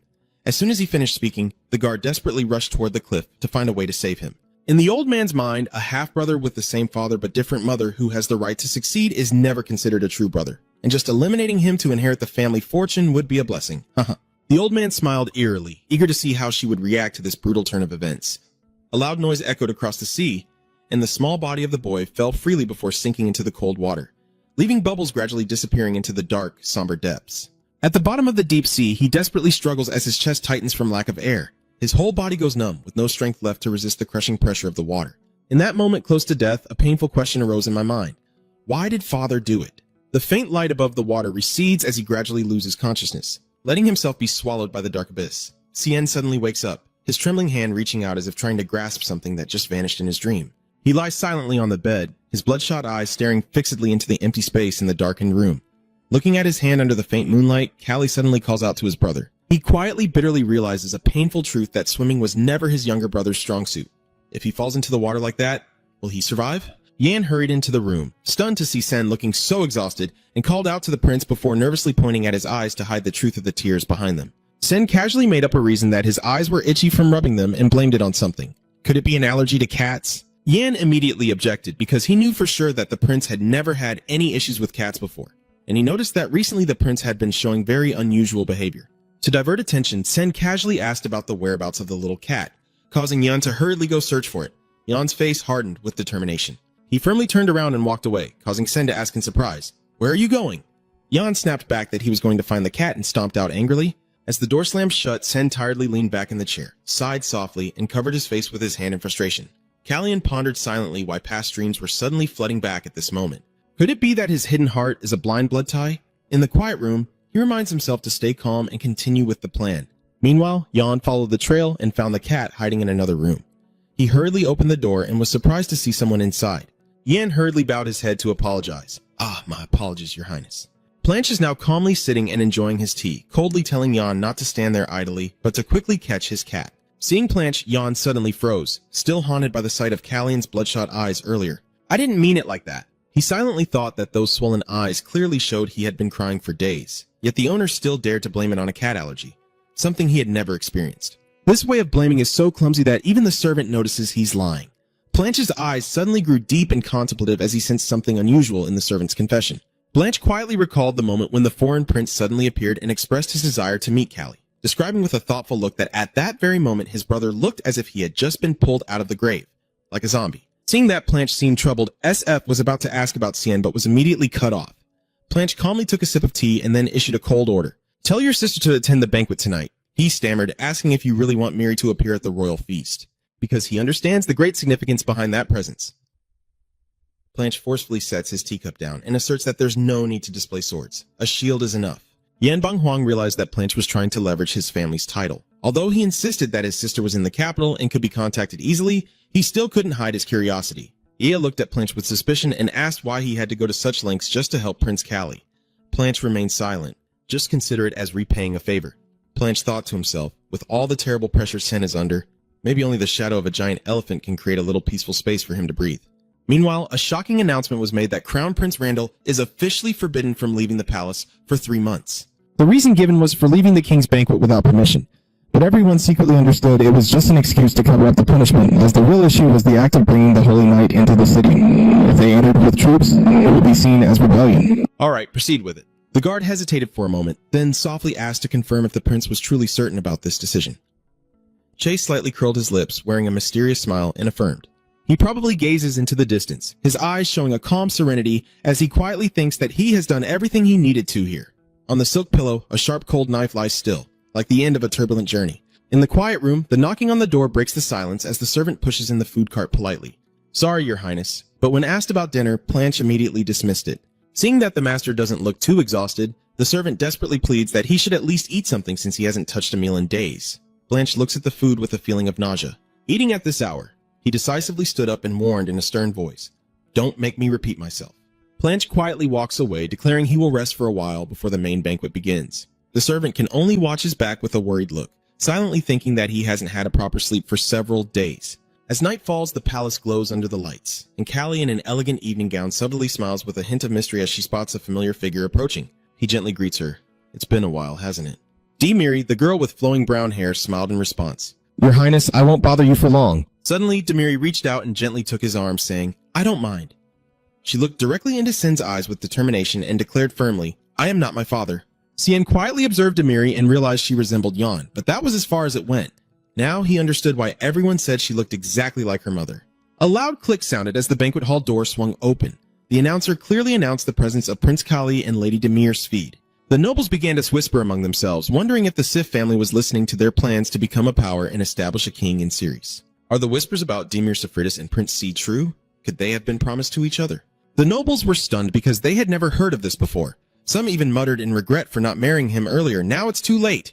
They tell each other to wait for the official announcement before leaving.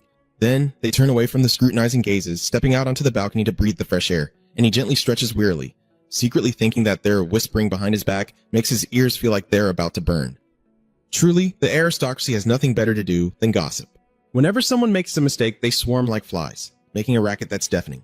Callie quietly walks through the silent night, but then a sudden voice calls out his name, Callie. Realizing that familiar voice, Tim Callian suddenly tightened up. He reminded himself to stay calm because he had been holding it together for too long and absolutely must not break down now. Callie clenched his fist tightly, trying to hold back the emotions surging inside. He turned around with a fake smile and pretended to be surprised. "Oh, lazy prince." Che quietly looks at his younger brother in front of him, a sense of late regret rising in his heart as he wonders why he didn't realize sooner. The image of Bon, the younger brother, always by my side in the past, vividly reappears. Che nostalgically recalls the chess games they played together in the morning sunlight, realizing that his younger brother has always been right there beside him. The painful memories of war suddenly fled back to a place where all those who went to battle never returned, each crying out in despair. "I can't lose you again. Come back to reality." Looking at the other person's hair, he silently thought that she still kept her hair short. His memories still remained clear in his mind. Callie was so shocked that he broke out in a sweat, his red eyes wide open when Che mentioned his hair. Dad gently smiled and confessed that he thought he was the last person to remember that. But as soon as he realized he was no longer alone in this world, Dad decided to cut off his long hair. He gently touched his neck, smiled brightly, and wondered if this hairstyle really suited him or not. Cien stood still, his mind overwhelmed by the cruel reality. He reminded himself that his name now was Cien, and he had to accept this new person, even though he knew he could no longer continue his brotherly relationship with Jay as before. Tears kept flowing down C's face. He softly uttered, but the words caught in his throat.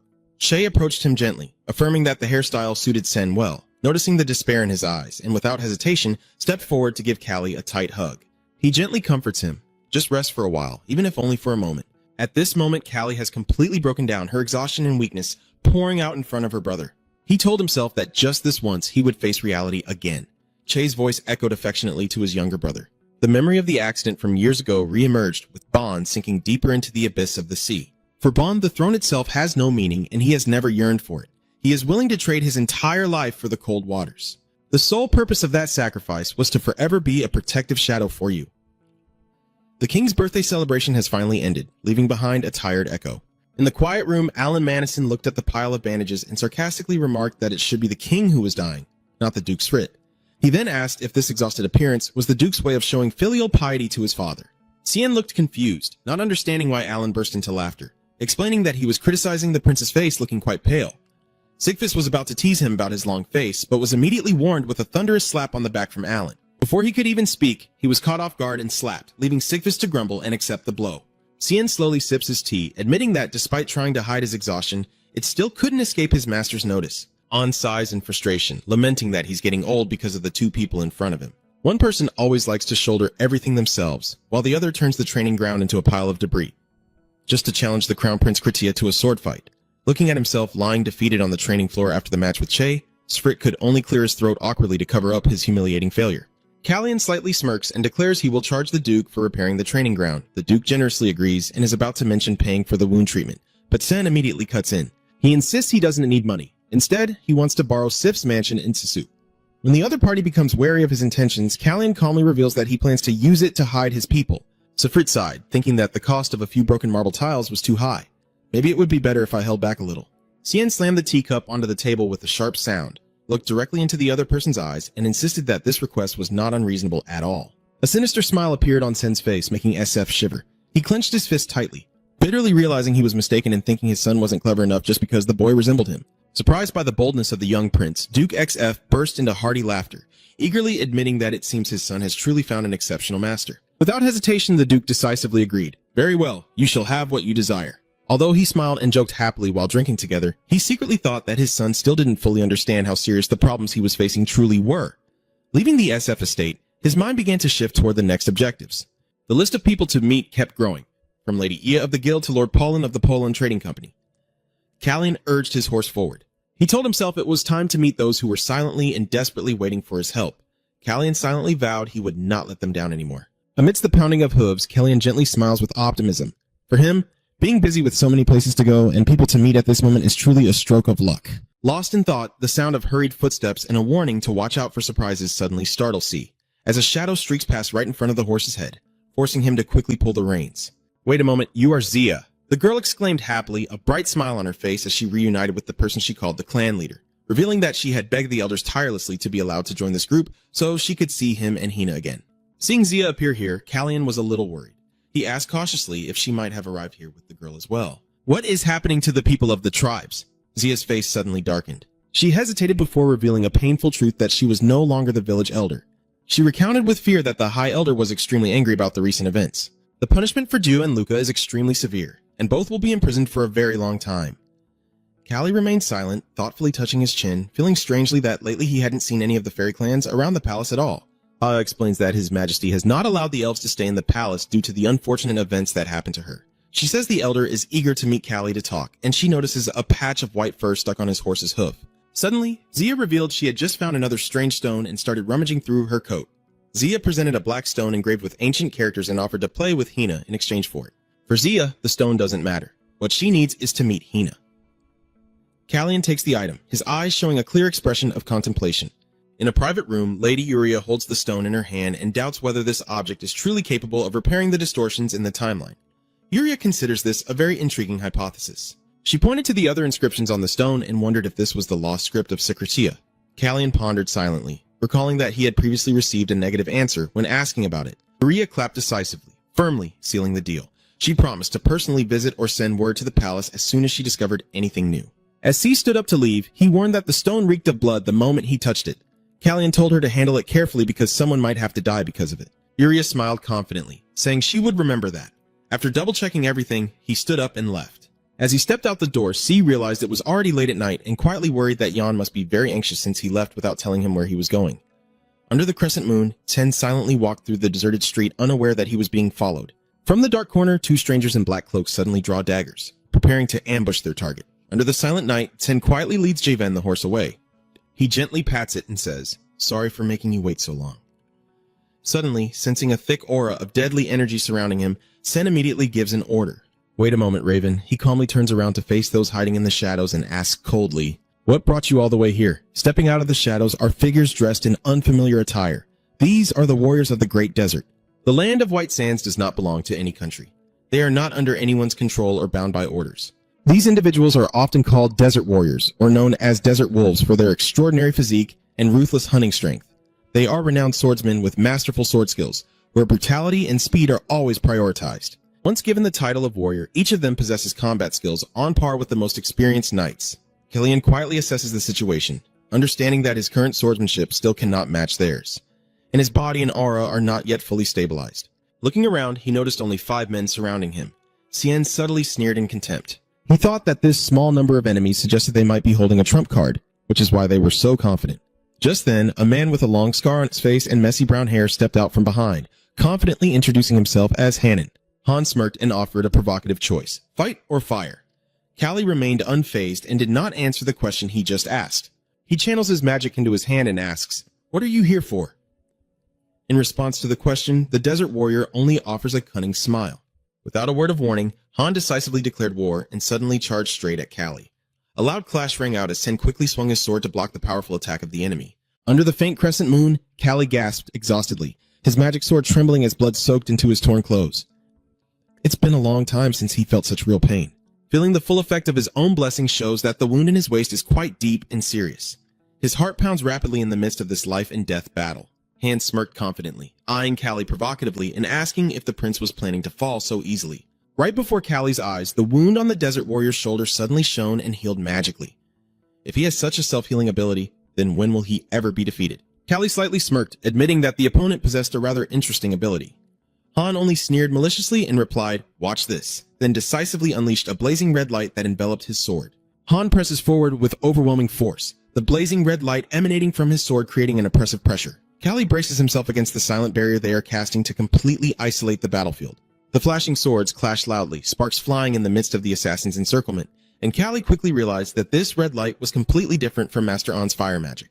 Instead of a fiery aura, this power clearly feels strange and more brutal, resembling the red glow from Randall and his dark gem rather than ordinary magic. However, Callie secretly calculated that only 3 days had passed since he refused Randall's offer. Given the suddenness of this ambush, he was sure Randall was not behind it. Who else is behind this and wants to kill him? The clash of swords echoing loudly through the night makes him brace himself against powerful attacks. He quickly retreated, his mind analyzing who was behind this deadly game. Cien silently confirmed that Even would definitely not ambush him, knowing he was with Duke SF. Just as he dodged a deadly slash, he wondered who could have sent this gift. Seizing the opportunity, Cien suddenly charged forward at an incredible speed, catching his opponent off guard. Cien's blazing red eyes flashed with a cold glare as he decisively swung his magic sword, delivering a fatal thrust that pierced through the enemy's chest. A drop of dark red blood falls onto the cold stone floor, shocking the desert warrior. Even though his heart was pierced, he remained unshaken and fearless. Callie's eyes hardened with suspicion as he sensed the fiery pressure erupting fiercely from the opponent's body. Han gritted his teeth, his entire body radiating an immense heat as if he wanted to burn everything around him. The game is over. Callie narrowed his eyes as he watched the deadly aura swirling fiercely. He understands that the opponent is using a move that risks their life, a power that can only be unleashed once. Even wounded, Han still wears a challenging smile and sarcastically asks if Cien really thinks he can finish him off with that power. Callie remains silent, his eyes steely with determination, silently vowing to end everything with a single strike. Both of them put all their strength into this final strike. A sudden explosion of deep blue magic force creates a giant tornado that engulfs both of them. Han was stunned and terrified, unable to believe the terrifying power unfolding before his eyes. Callie smiled coldly and called his move the wind, a swirling vortex of magic like a giant drill. Callie decisively unleashes the final blow with the wind spear. A column of deep blue energy descends with destructive force, completely swallowing the desert warrior. Hanan can only emit muffled screams before collapsing amidst the tragic scene. Sion quietly looked down at the helpless enemy among the wreckage, finally defeating this cold-blooded killer after all the effort. After unleashing his full power, Callie collapsed exhausted onto the ground, coughing up blood and silently blaming himself for overusing his strength and not allowing his body to adapt. However, the battle is not truly over. Sion wiped the blood from his lips, his eyes turning cold as he realized 4 more assassins are still surrounding him. He slightly smirked arrogantly, his hand beginning to gather a blazing blue aura, ready for the next confrontation. Amid the bloody scene, a remaining assassin struggles to crawl through his wounds in despair, trembling as he vows to deliver this message to his master at all costs, even if it means mobilizing all his warriors to eliminate the target immediately. Callion stands from above, his blazing red eyes revealing desperation, but he still tries to use his last traces of magic to cast a magic circle. At Sif's estate in Keese, the peaceful atmosphere was suddenly shattered when a servant rushed into the room to deliver urgent news. Demiri, stunned, dropped the book and hurried outside upon hearing the thunderous neighing of horses at the gate. Callie is now completely exhausted. He collapsed on Ajivan's back as soon as they arrived. Seeing Demir, he only managed to plead for someone to call his brother before fainting into the servant's arms. She was stunned to realize that this cut was too deep and dangerous. Definitely the work of a true swordsman targeting someone who also follows the sword path. Demiri quietly wondered why, in this life-threatening situation, Kan chose to come to her residence instead of returning to the palace for quicker treatment, proving he had absolute trust in her as he was at his most vulnerable. Demiri quickly realized that his journey to the Sifis estate meant he absolutely did not want this to be exposed. She firmly ordered all the servants to prepare, affirming that from now on, the Sfid family would serve as a strong shield to protect the prince. Demi strictly orders not to close the city gates and immediately assigns trusted subordinates to follow the blood trail to gather information, while DK must erase all remaining traces, not leaving even a single drop of blood behind. Demiri emphasized that it was absolutely crucial not to reveal this matter to anyone else except her brother, to keep Xian's injury a secret. In his delirium, Xian struggled to utter his final request, to call his brother. Demiri was stunned, wondering why in this life or death situation he would make such a strange request. What could the prince's brother do to help him in this case? In the quiet room at the X-Feet estate, Hina focused intensely, her small hands emitting a pure white light, pouring all her strength into healing Ten's serious chest wound. Standing silently in the corner, Plan couldn't help but ponder as he watched his brother lying motionless between life and death. My younger brother trusts me too much. Among the princes, he places his trust in me without any doubt. Seeing Kar's shallow breathing, Plan silently promised himself that if he had gained such great trust, he must not betray it. He turned to Demir and firmly called out, "Marquis?" In response to her respectful attitude, Planche suddenly made a bold decision to change the situation. From now on, the Sfid family will hold me hostage. Demiri was stunned into silence, stammering as she questioned the true intention of the second prince. Plan calmly analyzed that in fact the Sfish family had no valid reason to kidnap the second prince. However, since Callie still cannot identify who is truly behind the assassination, if he returns to the palace severely injured, his father will surely tighten security immediately. Then the attackers will sense the danger and retreat, waiting silently for their next opportunity. Therefore, Sen proactively chose the SF residence as a secret hideout until they could identify the mastermind behind it.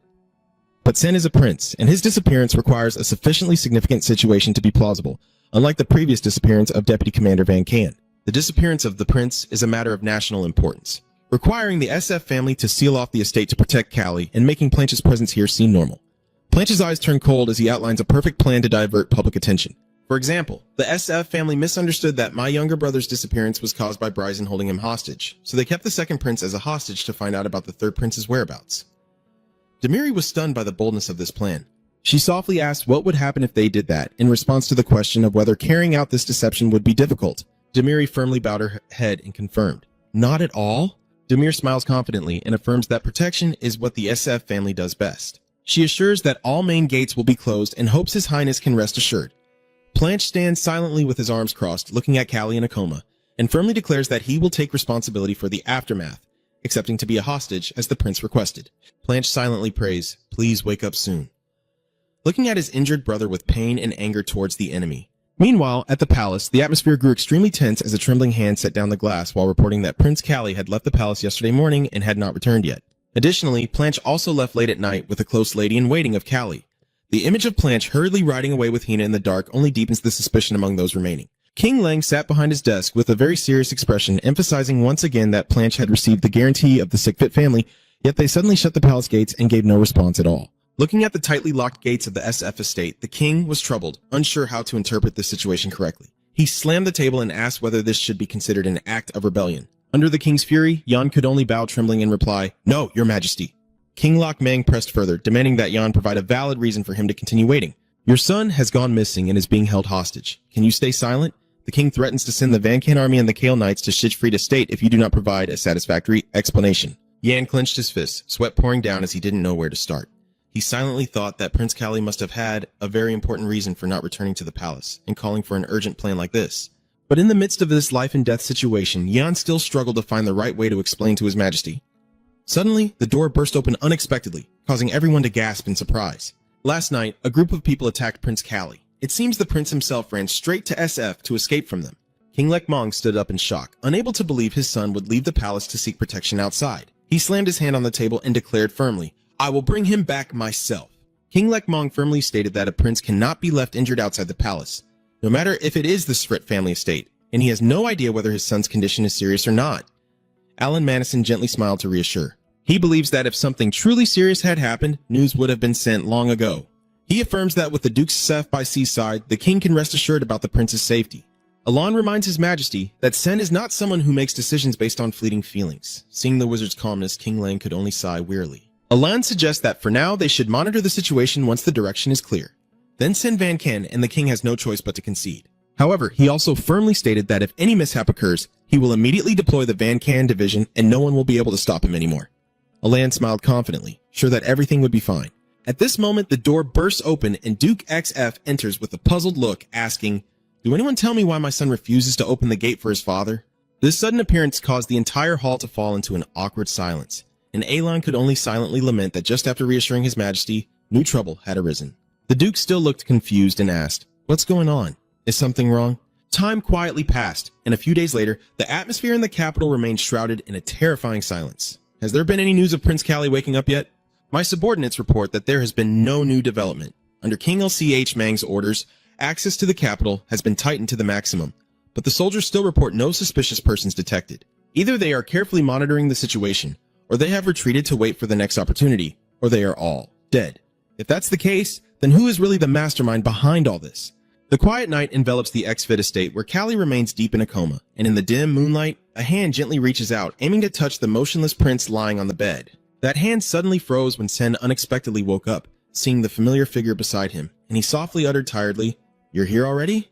Big Brother saw that his younger brother had finally overcome the danger. Planche let out a sigh of relief, his face showing a sense of ease after days of tense vigil. As his health gradually recovered, Calli calmly sat up and enjoyed the ripe bananas in the basket. Seeing Planche sitting quietly beside him, he offered a fruit with a gesture. "Do you want to eat it?" Plan firmly refused. No need. At this moment, Lady Demiri approached to report a new development that today Earl Evan Brisson personally came to the mansion. The Earl, driven by curiosity, could no longer stay still. Demiri said that the old Earl used the excuse of wanting to confirm Branch's safety, but in reality, he was trying to pressure her for an explanation about the rumors of the prince's kidnapping spreading across Kiss. However, she insisted she had completely ignored him and gave no response to that old fox. Calli, eating contentedly, remarked that while he was unconscious, thanks to Demiri's decisive handling, everything went smoothly, and he truly chose the right person to trust. Watching their conversation, Plan could only sigh and complain about the noise. According to the sorcerers from the guild, C casually mentioned that someone had secretly scouted the SF estate and the area around Marcus Brisson's residence before retreating. He calmly took a bite of the banana and confidently declared that the prey had finally taken the bait. However, Demiri seemed worried as everything was going too smoothly as expected. She feared this might be a clever trap to lure Calli away from this safe haven. Kellyan insists that even if it's a trap, he will go into the tiger's den to catch the cub. Right, guys? He affirms that he already intended to meet them again, so no matter whose trap it is, it doesn't matter anymore. He revealed that he had no intention of going alone on the upcoming mission. Facing Alan Madison's suspicious gaze, Calli smiled brightly and asked back, if he didn't plan to let his master protect him, then why did he bring him along? So it's just to stand and watch? Demiri couldn't help but be speechless when he saw the prince honestly admit that he was a burden that needed protection. Even Alan reminded him that he had only just woken up a few days after a serious injury. But Callian remained firm in his decision, because he knew the enemy was deliberately revealing themselves to lure him out. He emphasized that if he continued to stay passive, those rats would never reveal their true intentions. Alan Madison sighed in helplessness. He admits that he also doesn't want to just sit and wait passively. Although dissatisfied, he has no choice but to concede and allow Cien to act as he wishes. Cien smiled, thanked his master, then suddenly flattered him by saying he really missed him. Seeing this, the three of them could only be speechless. Truly a cold teacher-student relationship. Cien decisively made the final decision. So tonight, we will act. His eyes blazing with ruthlessness and determination as he declared it was time to face the prey they had set the trap for. Under the full moon, Callian and Alan silently rode through the quiet streets of King Kyrus. Calli also mentioned that he had requested an investigation into Celis's whereabouts, but the mages seemed quite dissatisfied with the limited information gathered. He calmly admitted that he didn't expect much given their temperament, and it seems his prediction was entirely correct. However, Alan revealed a surprising detail. The information from the bird matches exactly with the news from the spies. Wait a minute. Are you saying the news from the bird and the mages are exactly the same? Yes, that's right. C quietly concluded that this was completely unreasonable because the intelligence from Secretia's espionage network should have been much more detailed. He wondered why everything was happening this way, while the head of the guild was helping him investigate from various sources with identical information. It was highly likely that one side had an undercover spy. Callie realizes that while the mages are not professional spies, Secretia's bird surveillance network is a different story entirely. He deduces that the attackers must have crossed the desert multiple times to prepare their countermeasures after overhearing the rumors in Kiss. Callie insists that no way could those birds miss their obvious movements. Suddenly, Callie and Bang Huang realizes a shocking truth. Master, go immediately to the palace to monitor the movements of Prince Che and follow where he goes. Alan Madison is stunned, not understanding what is happening, while Ten firmly declares that the main culprit is the 7 birds. Alan was stunned by Disciple C's confident assertion that there was a traitor hiding within Seiya's secret agents. He believed the Crown Prince Che might have discovered their involvement in the assassination, thus deliberately hiding the truth and providing false information to mislead. And perhaps the one in danger now is Prince Che. Under the silent night, the ringing of the doorbell shattered the quiet of the old bookstore. The middle-aged man with gray hair and a single-lens glasses looked up curiously and asked the guest who just entered, "Which book are you looking for?" But instead of asking for a book, Alan responded with a probing question. "No, it's not about books. I just want to ask one thing. Isn't it contradictory to be a spy?" With a heavy stomp that shook the room, a blazing red magic barrier instantly enveloped the old scholar, leaving him terrified. Alan coldly analyzed loyalty and betrayal. "You believe that those who infiltrate other countries to gather information, if one day they betray and sell out their own nation, should be considered traitors and dealt with accordingly. Or perhaps they are simply continuing to do their jobs as they have all along." Alan admits that it's really hard to clearly distinguish this matter, but he affirms that once a bird changes its owner and leaves the cage, it is no longer a spy of Secretia. The old bookworm hurriedly bowed his head in apology, trembling with fear. "Please forgive me." "Your Highness, you've come all this way, but I have nothing to offer," Planche replied quietly. "I understand." Alan gently places his hand on Planche's shoulder and declares to Traknish that he is not as easily softened as his disciple, but also cannot maintain the astonishing calm of the third prince at this moment. Alan looks directly at the spy and coldly questions, "I just want to ask one thing. Are the warriors you helped under the command of Tensu?" Faced with the terrifying silence from the opponent, Alan suddenly reached out his hand, a blazing flame of magic erupting in his palm. "Do you know what this is?" The old bookworm trembled. "Supreme fire? That's right." Alan stepped closer, the heat from the flames making the air around him scorchingly hot. A mere brush would set this fire ablaze to the very heart. He calmly let the flames fall to the floor and declared that this was the power of an unquenchable fire. The old bookworm stared in shock at the flames reflected in his glasses, stammering speechless. "No way." Alan looked at the old man with a cold, contemptuous gaze and sarcastically asked if he truly thought they wouldn't find out about the rats that had escaped. Deep down, the bookworm bitterly realized everything had gone completely wrong. From the moment Alan suddenly appeared through teleportation, recalling the events, the old man immediately acted to help his 9 comrades escape in time while himself accepting to stay behind and face the danger. The old man had already lost hope of surviving the night. The only thing he could do now was hope that those who escaped would be safe. The old man quietly closed the red book in his hand, preparing to face Alan standing tall right behind him. The bookworm gritted his teeth and muttered to himself, "So far only one person has died, so I need to hold on a little longer and think carefully about my next move." The old man deliberately stood in front of Branch to buy time for his comrades to escape, but Alan had no patience left. He coldly waved his hand, unleashing a blazing fire spell that startled the old man into a terrified scream. "Wait, you bookworm, all you do is shout in frustration. Can't you give me a little more time to think? I already told you my temper isn't gentle or calm. The blazing circles of fire surrounding you are like a threat of death." Alan reminds him that there are still 6 little birds outside that cage and presses him again with a tense look. Is Tensu behind those warriors? The old bookworm trembled as he adjusted his glasses, sweat pouring down like rain, and began to confess. He revealed that they appeared not long after Chimlam was executed. They paid a large sum and demanded that the old man find a replacement for her immediately. When asked about Tensu's involvement, the bookworm slightly looked up at Alan and asked back, "Do you want to know if Tensu is behind them?" The old man confirmed that those warriors actually didn't belong to any specific country, but each country had its own representatives. That was already obvious, since the Desert Warriors were not affiliated with any nation. The old man revealed a shocking truth that not only Tensil, but also from Secretia, Reborn, and other places, they are actually an organization formed by many people from different countries. What could be the purpose of these unrelated individuals gathering together? That matter needs further investigation. The old man, drunk and rummaging through books, insists he knows nothing more than what he has said, not even the name of the organization. The old man slumped into the chair in helplessness, desperately begging that he had told everything he knew and asking you not to kill his comrades. Alan silently watched, the fire magic still burning threateningly in his hand. Alan slightly smirked and said, "So that's enough, but tell me, Do you know the names of the dead spies? Seeing the spy startled in horror, Alon immediately exposed the act. With someone desperately trying to save valuable teammates, I can't help but notice that you kept stalling until the first 3 people were killed. He calmly pointed out that the real goal was to have at least one survivor to call the warriors here. Caught off guard, he could only gape at him, realizing that his last hope was gone. Alon looked at him with a cold gaze and declared, "Even though I look young, I've lived long enough not to be fooled by such tricks." In front of the opponent's pale face from fear, Alon extinguishes their last hope. Don't hold on to hope anymore. No one is coming to save you. Immediately, giant fireballs from Alan's hands descend, engulfing the entire space in a blazing sea of fire. Elsewhere, magic circles explode violently. SC throws themselves into the midst of the battle. As expected, the location provided by the mages and the scout birds was just a trap to lure him out.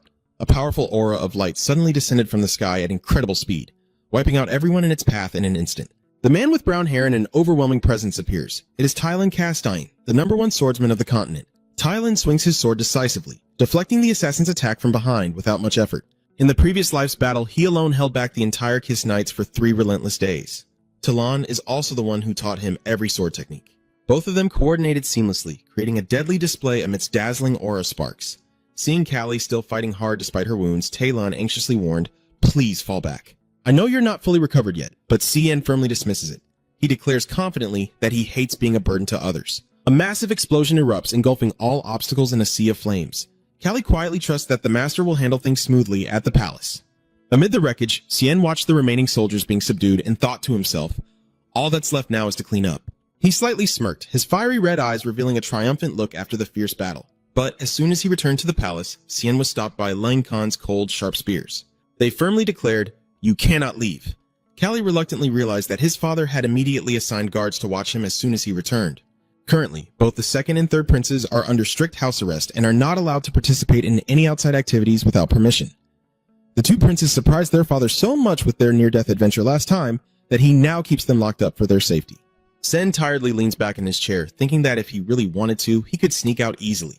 But after causing such a big disturbance, he tells himself to stay quiet for a while to avoid more trouble. Meanwhile, in a dark place, Spy Bai Ying faces a brutal punishment for failing his mission. The young man places 2 bottles of poison on the table and coldly asks, "You must know these 2 things better than anyone else. One is a deadly poison, and the other is a toxic substance that affects the ears, eyes, and mouth." The old bookworm trembles and admits. That's right. He coldly declared that this time the old man would have no right to choose. Without hesitation, he decisively let go, causing the vial to fall and shatter before the traitor's eyes. His gaze turned cold and terrifying as he declared, "You have crossed a line you should never have crossed. Live the rest of your life in despair and regret." The bookworm only widened his eyes in horror, completely shattered by the cruel sentence handed down to him. "This one is a disaster, teacher." After cleaning up the remnants of White Eagle and the Desert Warriors, Callie finally returned to the palace. The earlier noisy disappearance has been temporarily eased as a reckless act by the third prince, and the price he paid was to reflect alone in his room.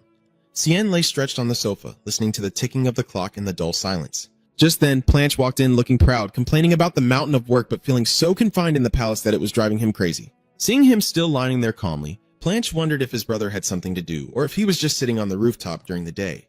He approached and asked, "So, have you found out anything?" Sen slightly smirked, his blazing red eyes revealing a triumphant look that convinced Planche he had uncovered something new, prompting him to return to the palace. Under his brother's insistence, Callian slowly drew out the black stone and placed it on the table. He deduced that the real goal of the assassins was to confirm whether he could use the power of this stone, as rumors about Cien suddenly becoming a master swordsman made them suspect everything was thanks to the stone's power. However, once they realize the truth is not what they thought, they will definitely pause their attacks for a while and won't act immediately. Cien emphasized that the secret hidden within this stone is so important that they are willing to risk their lives to target him. After some thought, he looked directly at Blanche and suddenly made a shocking proposal. "Brother, or should you keep Briss?" Blanche was so stunned that he froze in place at his impossible proposal. Cien explains that their power is too dangerous and he doesn't want to see the Kairos kingdom weaken at this time, but at the same time, he absolutely refuses to hand that power over to Even. Seeing Branch's passionate expression, Callian reiterates that their brother should be the one to keep Brisson. Blanche tries to avoid the issue and says they should discuss it later, but as he turned away, he suddenly staggered as if he was about to fall. Sensing something was wrong, Sen hurriedly rushed over to support his older brother. Blanche's face turned pale, showing signs of extreme exhaustion, causing Sen to worry and call out to his brother. Cien was about to ask, but Blanche coldly brushed his hand away and demanded to be released. He tried to regain his usual calm and then made a promise, saying, "I will consider your proposal." Watching Planche's back quietly leave, Cien stood silently with a thoughtful look, as if he had realized a burden weighing heavily on his brother's shoulders. At Archmage Aelin's office of the Mage Guild, an important document about the Darkstone has finally been completed. Holding the stack of papers, Arya urgently pleads. This is all the information about the Darkstone that the prince requested. Please deliver it to him. Alan quietly flipped through each page, his eyes widening in shock at what was unfolding before him. Seeing the serious expression of the master, Arya confirms that she conducted this investigation herself. Alan suddenly places the documents face down on the table and makes a top-secret request.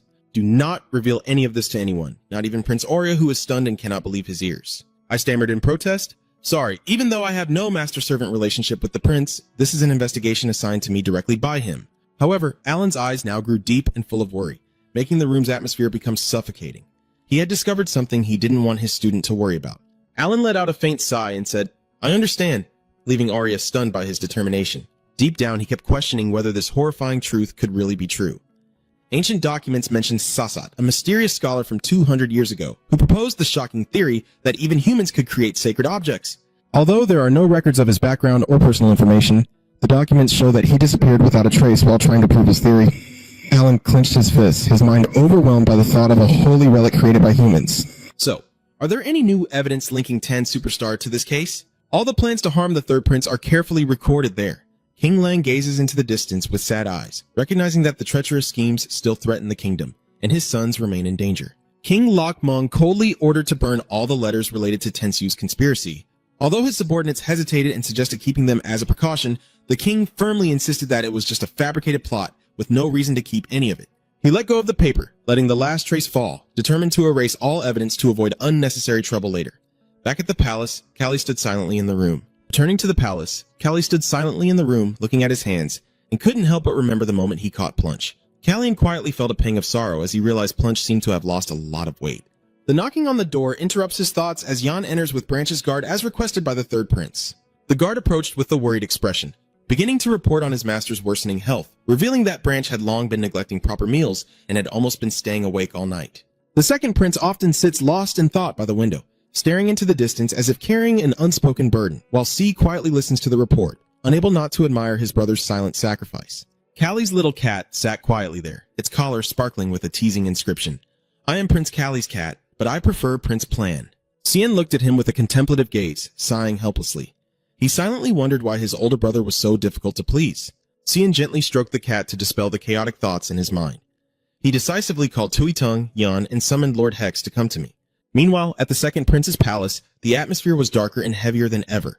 Planche sat motionless on the sofa, his eyes absent-mindedly gazing out the window at the faint sunlight, as if trying to find a memory in the emptiness. Seeing the master look exhausted, the servant stepped forward to draw the curtain, so he could rest, but Planche immediately raised his hand to stop him and said sharply, Don't touch! Faced with that coldness, the servant could only bow his head in apology and quietly step back, leaving Planche alone in terrifying silence. The door closed with a dry sound, and Planche leaned back in his chair with a look of clear exhaustion. He sank deep into dark memories and questioned what more he could do. The voice of Empress Su Lai from the past echoes like a curse, claiming she will clear all obstacles and force him to bear burdens that were never meant for him. Plan C realizes he is trapped in the shadow of blood debts and lifelong accusations, even if it means sacrificing everything in the most brutal way. He gasps for air, his eyes wide with horror, as his heart still races from the shock. He can't escape the ghosts of his past. Plant immediately jumps up and rushes to the balcony to confirm the present. A deafening explosion suddenly shook the entire palace, dust and smoke billowing from a collapsing structure in the distance. Witnessing the devastation unfolding before his eyes, Plan gritted his teeth and shouted in fury. That crazy bastard N-Hack leads the Ban-Can mages confidently in their pristine white uniforms, declaring to his subordinates that today will be the most realistic training session ever. He pointed to a giant ice structure floating above the palace. A CN confirmed that it was the target the team needed to focus on destroying. With a command to channel all their magic into a single strike, the Ban-Can mages simultaneously activated their magic circles, creating an immense energy pressure. And begins a tense countdown 3, 2, 1. A giant fireball erupts, swallowing the target and causing a massive explosion that shakes the entire palace. Looking at the ruined debris and thick smoke, Anne could only chuckle and say it was just bad luck. Facing Alan, Anne honestly explained that this was the reason behind the recent devastating explosion. On size and frustration, unable to believe that all 51 mages could be so careless as to let their mana spiral out of control over a tiny crack in the training barrier. These guys are truly useless. Arn happily confirms and explains that Cispanian's defense system was already damaged after the Empress's super lie destroyed the palace earlier. That underlying weakness allowed a seemingly minor attack to cause catastrophic destruction. Unintended, Alon sighed helplessly, exhaustedly asking about the plan to handle these enormous damages. Contrary to that worry, Aaron appeared completely unfazed. He smiled brightly amidst a rain of gold and suggested that Alon deduct this debt from his salary until it was paid off. Seeing the accomplice's completely unrepentant expression, Alan could only shake his head in despair. He felt that his life was becoming increasingly difficult as troublemakers seemed to surround him. He wondered why people like them always seemed to flock around him. That evening, Alan leisurely stacked the pieces of wood. He looked at the king and asked why he remained so silent. When asked how much he wanted to know, the king firmly demanded that Alan tell the truth as it truly was. He firmly states that he does not want to hear the ridiculous excuse that ACH and the Van Canum Society made serious mistakes during practice. Alan smiles subtly. He confidently declares that ultimately it was your majesty who destroyed that palace. Seeing Liang's puzzled expression, Alan calmly explains, Tuzia was a palace built on your mistakes and deceptions. Alan's face hardened. He believed that mistake had been allowed to grow so tall that its shadow would never disappear. He decisively pushed aside the wooden beams and declared that if something blocks the way, it must be destroyed. King Lok Mong bowed his head in deep contemplation. He wondered why the name of the dead was allowed to block the path of the living. Alon coldly pointed out that this was unavoidable because the king's mistake was so severe that nothing could be restored to its original course without sacrifice, revealing the king's only weakness as he sighed. King Lok Mong bitterly admits he has no excuse for that. Alon gently smiles, softly reaching out to touch the king's shoulder, and remarks that he has truly changed. Alan's eyes suddenly grew deep. He asserted that now is the time for the princess to change. Planche sat alone with his knees drawn up, his face buried in exhaustion. When a fallen leaf gently landed on his hair, he slowly looked up with sad eyes towards the palace, now just a ruined heap under the sunset. A bitter smile appeared on Planche's lips as he mocked himself for how, even though that place no longer existed, his habit of looking in that direction was hard to break. He felt like he was trapped, unable to escape the dark memories of this place. Plan wondered if Sin's decisive action to turn Jia into dust was meant to set him free. This little brother belongs to El Lean against the balcony. Blanche looks down at the garden shrouded in darkness, questioning whether he can truly forget that haunting scent or if he even has the right to do so. The torment of turning away from his own mother weighed heavily on his mind like a heavy stone, making Blanche feel utterly shameless. He leaned forward as if contemplating whether ending everything like this would be better. Just as despair reaches its peak, a sudden hand reaches out and grips the railing beside him. With a swift jump, Callian unexpectedly appears on the balcony, startling Blanche in horror. Big brother, seeing your vacant expression, Cien grins mischievously and suggests, how about we go get something to eat? Plan agrees and goes to eat with his younger brother after being persuaded. In the quiet of the dining room, only the sound of cutlery tapping against porcelain plates could be heard. Blanche sat lost in thought, lightly stabbing his food with a fork, with no intention of eating. The sound of the fork dropping onto the plate echoed sharply, breaking the suffocating silence. Seeing that, Cien paused his meal and kindly asked, aren't you going to eat? Blanche did not answer. He remained lost in his own thoughts. After a long moment, Blanche finally spoke slowly. So, what exactly are you planning to do? He calmly admits that he is actually a little scared. He coldly adds that since she is not his biological mother, he feels no regret at all. Cien smiled knowingly, asserting he had another valid reason for acting, so it was entirely justified. Blanche began to lose patience, snapping at Cien to ask how many more times he had to press him for the truth. At that moment, the cat's cry broke the tense atmosphere between the two, once again causing him to lose his answer from his younger brother. The white cat with its unusual two-colored eyes quietly stood there watching the two princes. Callie stood up, beginning to reflect on the close people around him, as a contemplative comparison of flaws and losses. He said that Kiri has a pair of special two-colored eyes, while Hina cannot speak. Meanwhile, Jan has always been himself, a loyal servant who never changes. The pieces of their lives and their individual suffering come to mind for Callian like sad notes amid the splendor of the palace, as Cien's voice suddenly turns more somber and heavy when he mentions the sacrifices made. He believes that the master lost his only son, while the emperor had to sacrifice many more precious things 100 times over in the power struggle. Callian looked directly at Branch and made a bitter remark. He believes that this brother of his has never truly lost anything because, from the very beginning, he never really possessed anything to lose. Seeing Blanche's face contorting in suffering, Sen coldly remarks that perhaps this brother truly believes his sibling has gone mad, and Sen's final words leave Blanche trembling with shock. As for me, I have lost my entire life. Seeing things seem to be getting too tense, Cien gently smiles while holding the cat and asks if Blanche thinks everything is now okay. He quietly concluded that no one in this palace is truly intact anymore. Callie suddenly suggested, do you think about living with a cat in Camelon? Despite Blanche's firm refusal, Callie slightly smirked and said, I know you're not interested in that position at all. He reached out and touched the window glass, admitting that he still couldn't help but wonder about his own destiny. Whether it is mercy or a joke, the goddess Serenity has cast this curse upon him so he can continue to breathe in a body that was already meant to die. What do you plan to do next after protecting everything you desire? Callian quietly gazed out the window, wondering where his life would go when his usefulness had run out. That's what kept him from stopping his thoughts. So when that moment comes, I wish my shining elder brother would come and Valentine save me. Just like you did at Exfit Estate. Callian's fiery eyes are filled with sincerity as he looks toward his older brother. Blanche remains silent. He tightly grips his cat and silently understands his brother's feelings. He realized that, like himself, Sen was also bearing silent pain. Blanche clenched his teeth tightly, suppressing the emotions surging inside. I will do as you wish, so stop nagging and get it over with. Callian quietly smiles, thinking that His Majesty will surely be busy for a long time, now that all the attention of the kingdom is focused on the development of the Van Canum division. After the shocking upheavals, the atmosphere at the palace finally calmed down. Che sat silently beside his teacup. I admit I am still very conflicted about when to leave whenever my servant asks. Every time I think of C, I can't bear to go. But he understood that he should return early to handle state affairs. Looking at his reflection in the teacup, he silently told himself that it was time for the kingdom of Secretia to also start preparing for the great changes ahead. Meanwhile, on the training ground, Callian and Blanche face each other in a tense sparring session. Callian decisively swings his sword, radiating aura. He reminds that if Plan truly intends to take over the Bison family, the first step is to seize control of those arrogant knights. Cien reveals a surprising truth that Blanche's need to eat properly is actually just one of the reasons he is determined to destroy the Haya Palace. Callie's eyes burn with cunning as he suddenly leaps into the air, charging straight at his brother, claiming his true goal is to create the perfect excuse for his next plans. Callie puts all his strength into his sword. He wants all the soldiers to believe that the only one qualified to lead them to take down Van Canum is none other than Blanche. He can't let his brother give up forever. The clash of swords and the taunts from his younger brother echo as the pressure mounts. Blanche slightly smirked, confirming he understood everything. Blanche's eyes grew cold and dangerous as he decisively declared that he would handle Even's matter himself. Callian walks leisurely along the palace corridor and suddenly reminds Yan about Branche's meeting with the Marquis of Buen happening today. Yan quickly confirmed, but then C hesitated, asking if there was something important he needed to handle.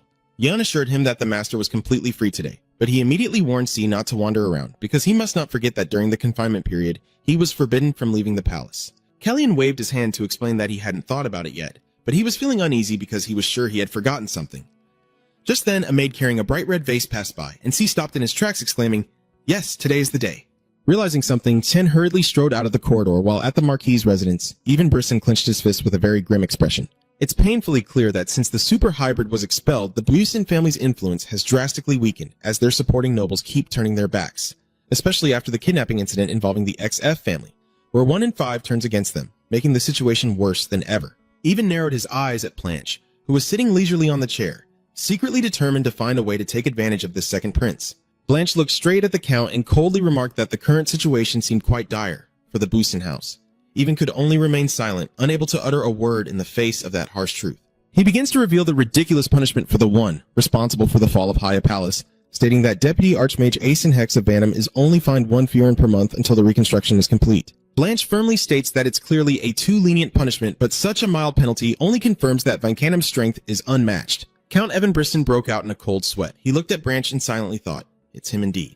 He realized that in the eyes of the aristocracy, the situation could only be seen as the king's absolute favoritism towards Sen even, and he worried that as news of Vanham's strength spread, their reputation would continue to grow, drawing all attention of the kingdom to Callie, and he admitted he had been mistaken in thinking Blanche was just a childish prince clinging to his mother's skirts when in fact he was extremely perceptive in assessing the situation. Suddenly, Plan grabbed the knife from the table and made a provocative hypothesis.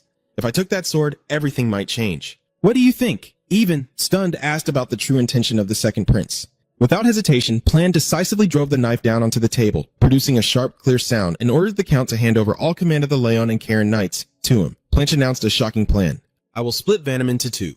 Blanche has successfully set the trap, just waiting for the prey to bite. Blanche's decisive action stunned Even into shock. He secretly calculated that if Blanche truly became Vanham's mage, it would undoubtedly become the biggest obstacle to Prince Callie's vision and ambitions. Even looked at the pieces of cake on the table and believed that Blanche's presence at King Callie's birthday celebration was no coincidence. But he also felt something strange, realizing that all of Blanche's actions so far seemed solely aimed at strengthening Prince Callie's position. Blanche slammed the knife down on the table and challenged in a harsh voice, "You don't believe me? Huh?" You can see the contempt in his eyes as he pretends to be acting. "Do you think I enjoy pretending to be friendly with that bastard?" Count Evan Brisson hesitated and explained that he didn't mean not to trust, but deep down he knew he had no choice but to bet on Blanche. He secretly calculated that the second prince would be more useful than Randall, especially as the hostility between Cien and Randall was growing more intense. He even clenched his fists on the armrest and decisively made his final decision. Fine, I will entrust you with command of R's knights. After all, the bait finally caught a fish. But he didn't forget to set a heavy exchange condition. In the midst of the vibrant sunset by the lake, Tin quietly releases the white flowers into the water as a late apology. It's my fault, I almost forgot.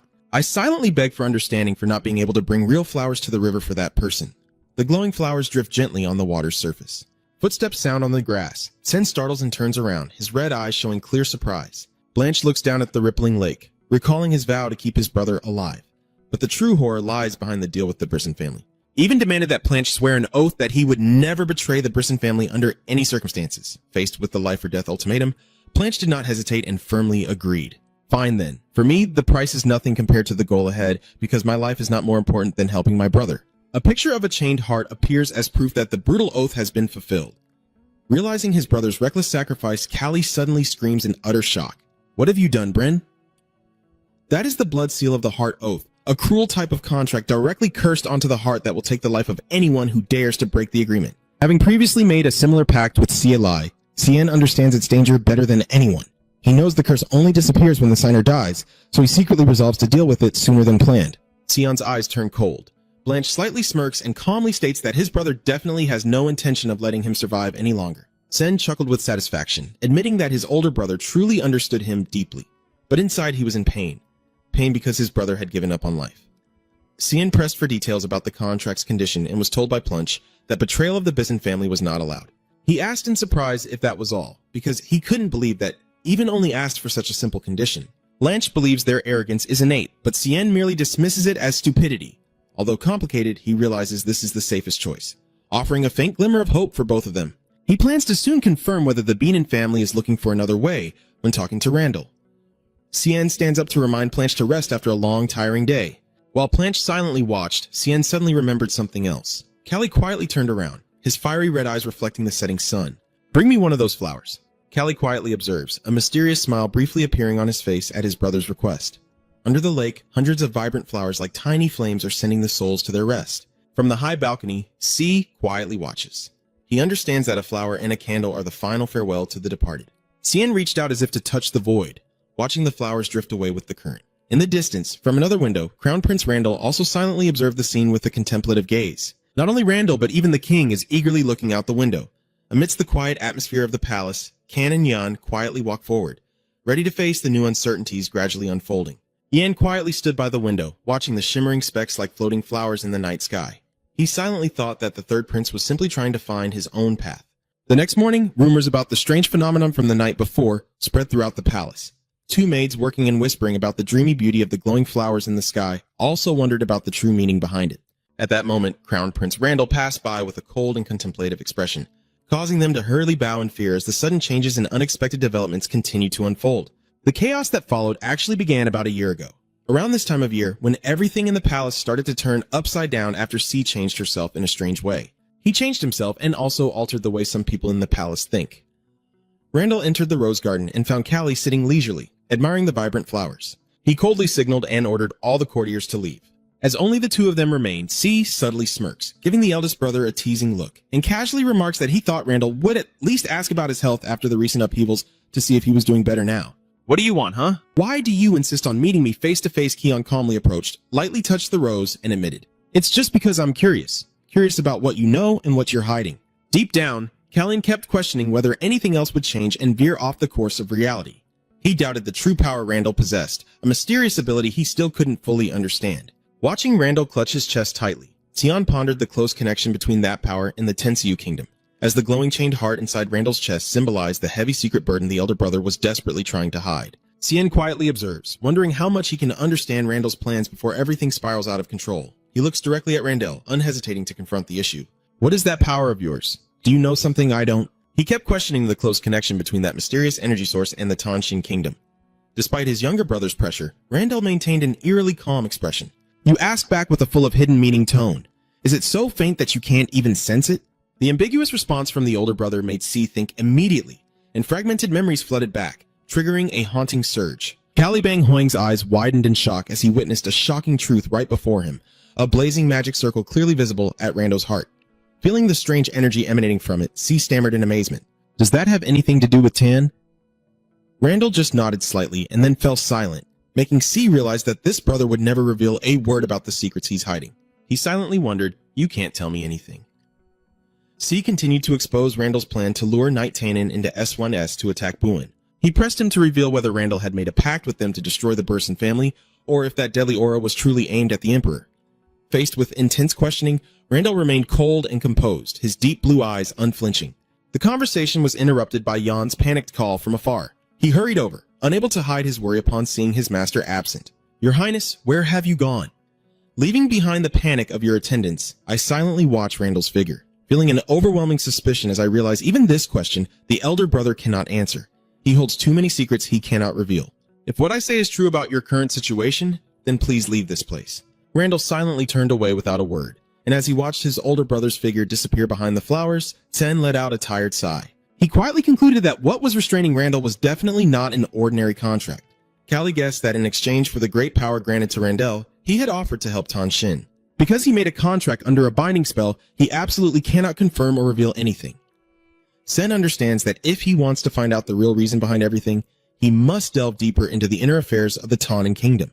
As he stepped forward, he told himself that the only person in Sis who could help him right now was that person. But C was immediately stopped by the Gate Knights, who firmly declared, "Your Highness, you are not allowed to leave the palace grounds until the end of today." Lost in thought, his steps had led him to the gate without him realizing he was under house arrest. So he challenges, "Why not?"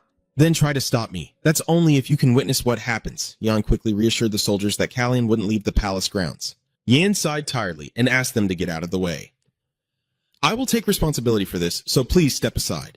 Inside the luxurious room, Crown Prince Che was leisurely reading a book when the knocking on the door broke the silence. Che looked up with curiosity. "Ah!" The door opens and Callian and Jan quietly step inside. Callian apologizes for his abruptness, for arriving unannounced without warning, but the Crown Prince Che quickly gets to the point, admitting he's not very familiar with the situation in the Tannen kingdom. "You came here to learn a few things about this kingdom." Che welcomed you and admitted that both now and before, he didn't know much about Tan Shin.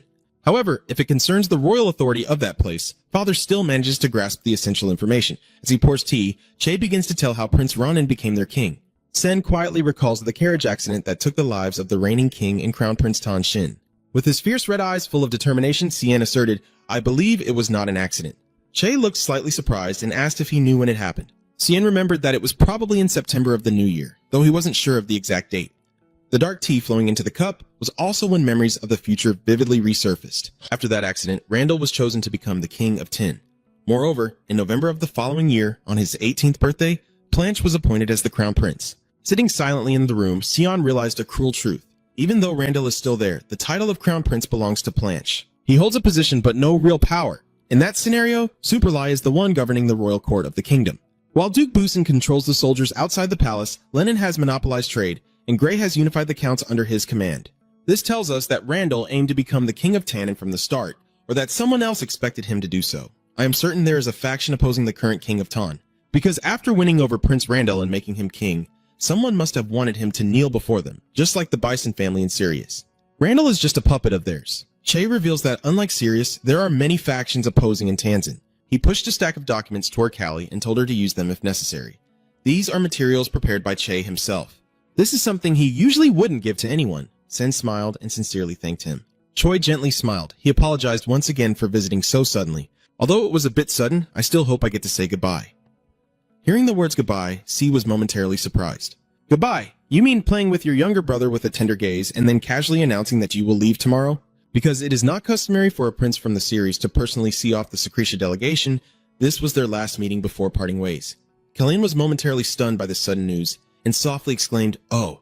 Quickly regaining his composure, Callie sent his early congratulations for the upcoming coronation of Crown Prince Che. Although he very much wanted to be there in person to celebrate his brother, C understood the harsh reality made it extremely difficult to do so. Chai gently smiled and replied, "I understand. Thank you." Callie then began to reveal his plan to gather the witches early next year, making Cha realize that his younger brother had truly started the important preparations for his own journey.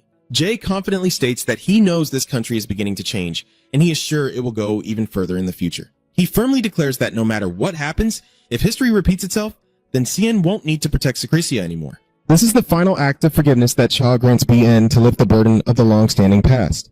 He looks deeply into Callie's eyes and affirms sincerely, "You have done more than enough as a former brother and your king. My words of encouragement and advice before you set out to help you carry no emotional burden. My father also gave one last piece of advice. If someday you find yourself with nothing left to protect, learn how to protect yourself. In response to Shai's unreasonable fear, can only stay silent, his hand clenched tightly around the tablecloth with deep thought. Suddenly, he breaks the tense silence. Crown Prince Jay, there is something I haven't been able to tell you until now. Seeing Che's curiosity, Callie looked at the drink in his hand and calmly admitted, I don't like coffee because it reminds me of Roni's scent. Eerie. Che glanced at the coffee cup and quietly admitted that he never thought the day would come when he would have nothing left to protect. But if such a day were to come, I believe that C, who has completely different taste from Bon and still doesn't like coffee, would be fine even if he doesn't know what he needs to protect. She promises that next time he will serve a different drink instead of coffee. The scene shifts to the king's office where Led Mang is deep in thought, mentioning that C entered the Rubia grounds without permission. Lang quietly marvels at how extreme the obsession of the swordsman is with their blades. The king guesses that perhaps C heard somewhere that Crown Prince Che would leave tomorrow, which is why he's so anxious. Blanche sat facing him and confirmed that he had also heard the news. King L muttered disapprovingly at his youngest son's lack of restraint. He even considered whether to teach him a lesson or not, but quickly returned to the main matter and expressed surprise that Blanche was able to persuade the Bienen House to hand over their night squad.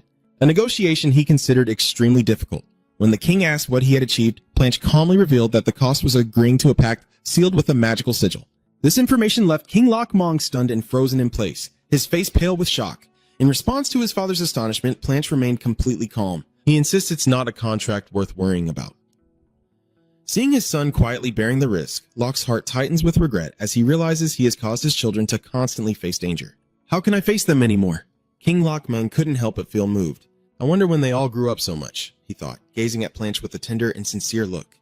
Thank you, my child. I can rest a little easier knowing that you are not fighting each other openly. And so, the Secretia delegation officially departed, quietly watching through the carriage window as they bid farewell to the kingdom of Kiris. Inside the palace, the maids and servants hurriedly clean up the aftermath of the banquet, marking the end of King Lang's birthday celebration. Then everything gradually returned to normal life, but with new concerns. On the training ground, Callie is fiercely training to become stronger, with sharp sword strikes cutting through the wooden dummies around him at an incredible speed.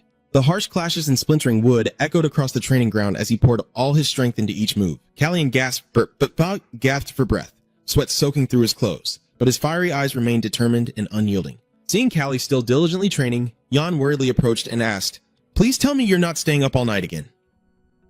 The prince, the boy secretly felt sorry for, as he saw that lately his master had been handling an enormous workload, but still continued to torment himself by training all night. Yan fears that if Callian keeps pushing himself too hard, his body won't hold up, especially since his wounds have only just healed. Seeing the concern of his attendant, Can calmly replied, Almost done. Facing Yan's puzzled and confused look, Callian slung his sword over his shoulder, smiled with a hint of mystery, and declared confidently, Well, I am planning to save a cursed prince. Yan nervously reminds that although saving the prince is a good thing, he fears that the prince himself, who is bearing everything on his shoulders, might collapse at any moment. Callian slowly sips his tea, advising Jan to relax because everything will be fine. On the distant balcony, Blanche quietly watches the ruins of Haya Palace where the Van Can mages are desperately clearing the debris. The powerful mages, who were only familiar with magic, now had to use shovels to dig until their magic was exhausted, causing them to lament the day Haixia would truly be rebuilt. Suddenly, a loud noise and a violent tremor of the earth startled the mages. Amid the rubble, a sudden deep hole almost causes someone to have an accident. Are the aftershocks from the previous explosion still ongoing? The subordinates hurriedly approached to inquire about the situation, but then all froze in shock at what was revealed beneath the earth and rocks. A mysterious passage leading down to the basement suddenly appeared before their eyes, making them realize in astonishment that they had never heard any records of a basement lying deep beneath the Tuza Palace. Everyone's eyes focused on the deep, spiral stone staircase leading straight into the mysterious darkness. Realizing the seriousness of the situation, a wizard immediately orders, Go quickly and inform Lord Manasini. Standing before the newly revealed deep pit amidst the wreckage of Haya Palace, Callian quietly asks if this is the basement his master mentioned. Alan Madison nods softly. He revealed that even the king was completely unaware of the existence of a place like this right beneath the palace. The secret entrance had been hidden for centuries and only revealed itself after C completely destroyed the structure above. If the palace above hadn't been destroyed, perhaps the secret would have remained hidden here forever. Callian still couldn't shake off the strange coincidence. Seeing that, Alan suggested they both go down to explore because he had something extremely important he wanted to show him. Before stepping into the darkness, Alan carefully cast a magic barrier around Sion for protection. They both began descending the winding stone staircase into the depths, leaving behind the fading sunset above. The space below was vast and profound, estimated to be at least 3 or 4 stories deep. When stepping onto the solid stone floor at the bottom, he subtly smirks upon recognizing the familiar markings around him. Looking at the intricately carved giant dragon mural on the wall, he exclaims, "Suspanian, right?" The ancient magical pressure emanating from every corner confirmed the third prince's judgment. Callie reached out and touched the cold stone wall. He concludes that this abyss has surely existed for over 500 years. The miracle is that despite the upheavals of history, the staircase and the murals show no signs of damage, all thanks to the power of Suspanian that pervades this space and has protected them. Alan slowly approached and pushed the heavy stone door that was creaking loudly. He revealed that the reason he brought Callie here was because he believed he would recognize what was behind that door. In the dim, dusty room, a mysterious artifact suddenly burst with a brilliant golden light on the stone pedestal. Callie clenched his fists, stunned to realize that the shining object before him was a fragment of Aku's Tempest. The legendary artifact believed to have vanished without a trace in Secretia now appears right in this secret basement. A big question immediately arose in his mind. How the hell is it here? Where did that old guy buy this stuff? It looks so real. A deep blue aura envelops the body as Sen tries to calm himself down. He slightly smirks, secretly thinking this is quite interesting, but also full of teasing challenges. I wish that damn brother of mine, Planche, would just eat properly. Then I wouldn't have to deal with something falling from the sky like this. Alan Madison quietly approached. He concluded that the only positive point was that history would not repeat itself because it was right in front of their eyes. In response to the master's troubled question about what to do with it, he affirmed that having just one victim like himself was more than enough, and he absolutely could not let it continue killing any more people. Immediately, Callie channeled his magic, the aura sword blazing with power as he swung it fiercely at the relic. The relentless clashes echo on, as Callie fights furiously, screaming that this thing must not exist in this world. It should have been erased and forgotten forever. Why, like some evil spirit, did it suddenly appear before me? A wave of emotional turmoil engulfs C, as he never expected it to suddenly appear like a ghost from the past after a million years. In rage and despair, he screams out in pain. Why? Why does it have to be now? Alan quickly grabbed C's shoulder and urged him to withdraw his sword because even he couldn't break through its formidable barrier. Cien, exhausted and panting, suddenly froze as he realized something unusual. Next to the shining Aku's Tempest, a small stone with strange symbols lies still. Alan quietly reveals an important matter he hasn't yet mentioned regarding Miss Ia's investigation results about the stone Cien possesses. He said, there is a possibility that this is a divine relic created by humans. Callie was stunned and speechless. He quickly turned back to ask how she could have reached such a shocking conclusion. Alan sighed thoughtfully. Deep down, he couldn't help but doubt the conflicting idea that divine relics are created by humans. Could he really believe that humans could create such things? He pressed him to confirm if that was everything UA had reported or not. Alan affirmed that was all the available information, and ironically, when comparing the characters on the Aku's Tempest section just found with that stone, the result shows that there are no matching characters at all. Allah suggests that it might be the same inscription but expressed using different writing systems. Cien nodded softly in agreement, his eyes gliding over the ancient murals on the wall. The images of brutal battles and the presence of mighty dragons seem to recount a forgotten chapter of tragic history. Cien realizes he must act immediately, because now that he is certain it is here, he has no other choice. When his master anxiously asks if he intends to meet Suspanian, Cien decisively confirms. He is troubled by why a part of Aku's Tempest, which had completed its mission in the past, suddenly appeared here after disappearing. And where might the remaining parts be now? I need an answer about these secrets. Cien understands that the only person who can unravel all these mysteries is none other than Suspanian. The crimson eyes of the third prince flash with a determined gaze as he reaches out to touch the glowing relic under the faint crescent moon. Alan Madison gallops through the dark forest. Back at the palace, Alan wondered if Callie planned to meet Suspanian immediately, but the prince calmly replied that he was not in a hurry. He looked at his mentor with a serious and earnest gaze, asking to borrow some of his time tomorrow evening. As promised, Alan quietly enters the Wasa, the deserted forest, alone, secretly hoping to help Cien complete the final preparations for the upcoming important plan. Suddenly, a sharp sword streaked through the air at terrifying speed, forcing Alan to immediately adopt a defensive stance. He was ambushed, and no one else but his own disciple was behind it. Alan calmly cast a magic circle to launch a powerful attack. He didn't forget to tease that his disciple is as hot-tempered as cream. Emerging from the thick fog, Cien appears with the glowing aura sword in hand. He smiles confidently and clearly, confirming exactly what he said yesterday. He truly has no more time left. A powerful shockwave and blazing light startled the birds on the high branches, causing them to panic and scatter into the dark night. A fierce confrontation erupted deep in the forest, where the clash of magic and sword energy shook the entire area. Callion's sword repeatedly strikes with powerful blows, clashing fiercely against Alan's sturdy defenses. Alan smiles confidently as he easily blocks Callion's attacks with his hexagonal magic shield. A powerful recoil force flung the young prince far away, making him realize the huge gap in strength between himself and the Grand Mage. He never expected to lose so quickly. Cien quietly lamented that although he knew the opponent was very strong, he never expected himself to become so useless in a direct confrontation. But this was precisely why he sought the master's help to complete the final step in his crucial preparation. Seeing the glowing aura sword in his hand, Cien recalled that night when he poured all his strength into mastering the blade and unleashing all his available energy. But in reality, his magic was much stronger than he had ever imagined. He understands that while mages fight with mana, swordsmen rely on aura to control their enemies. But true sword masters also possess a hidden source of energy called reverse magic.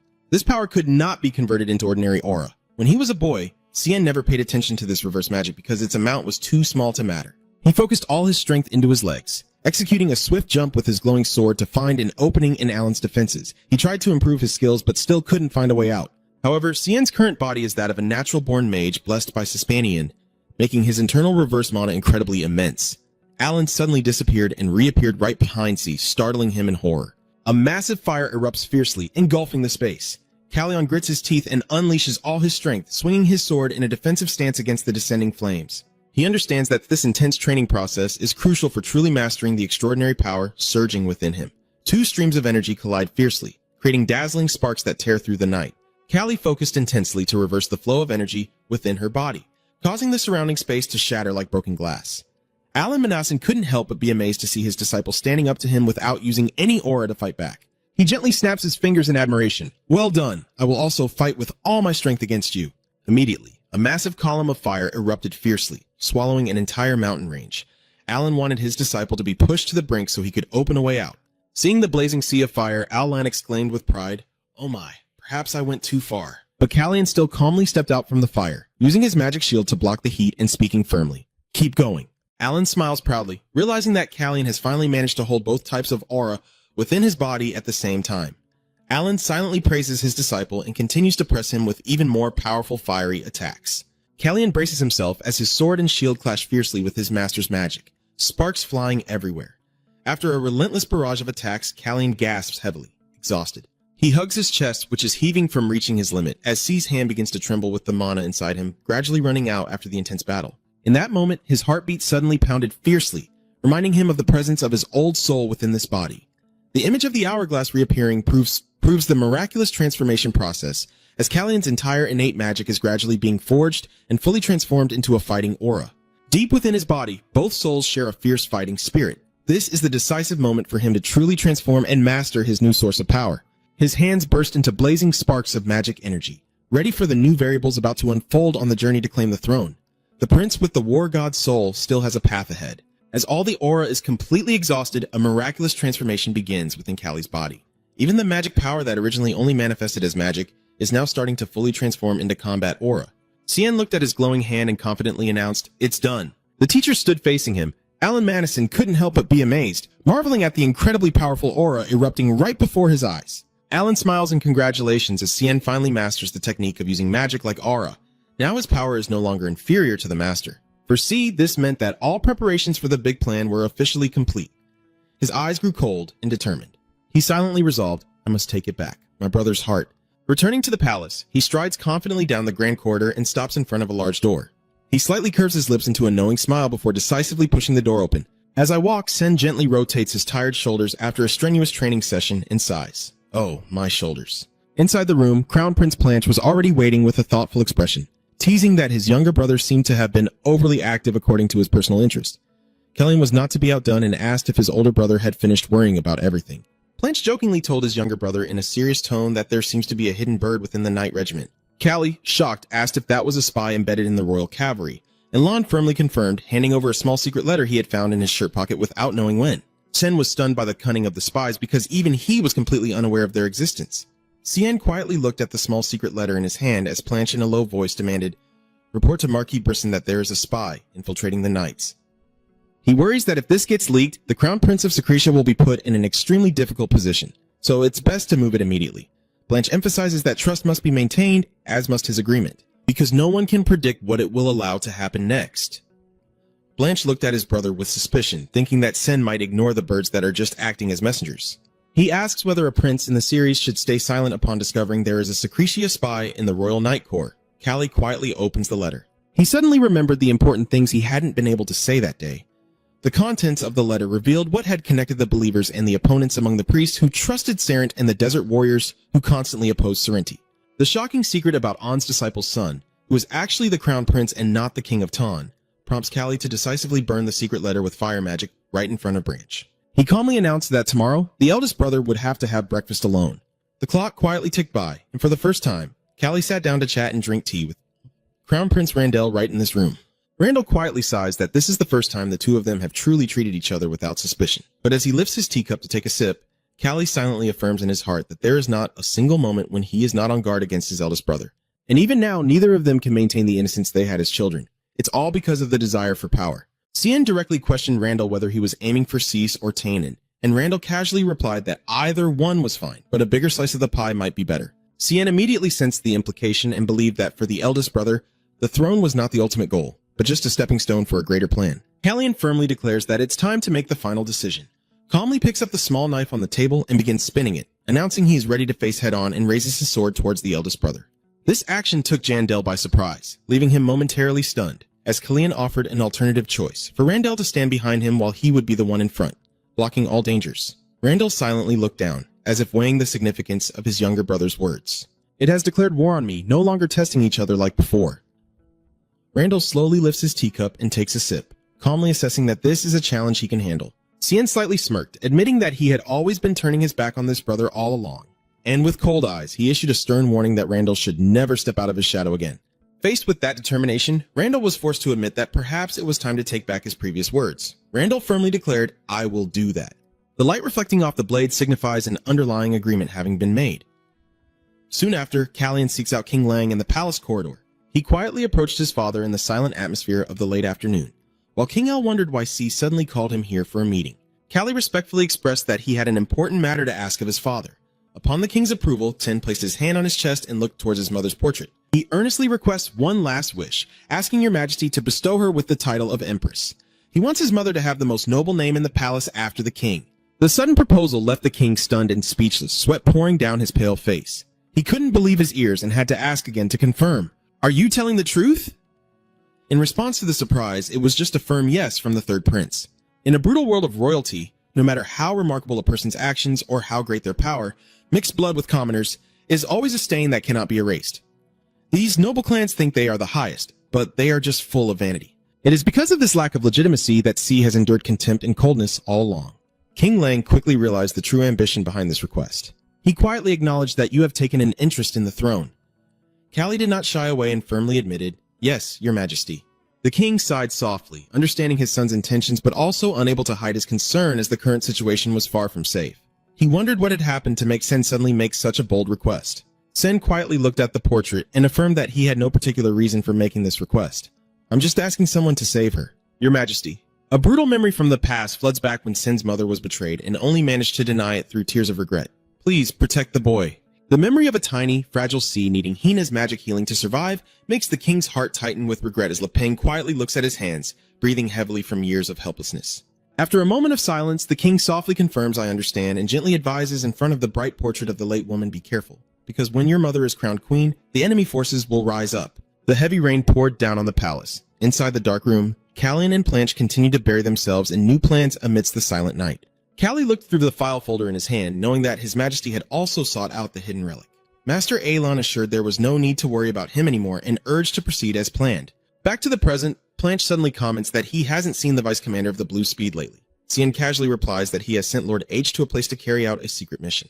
Blanche narrowed his eyes suspiciously at his younger brother, thinking that C had been hiding more and more things lately. Cien slightly smirked, asserting that there's nothing wrong with being especially cautious, especially when everything concerns his brother's heart.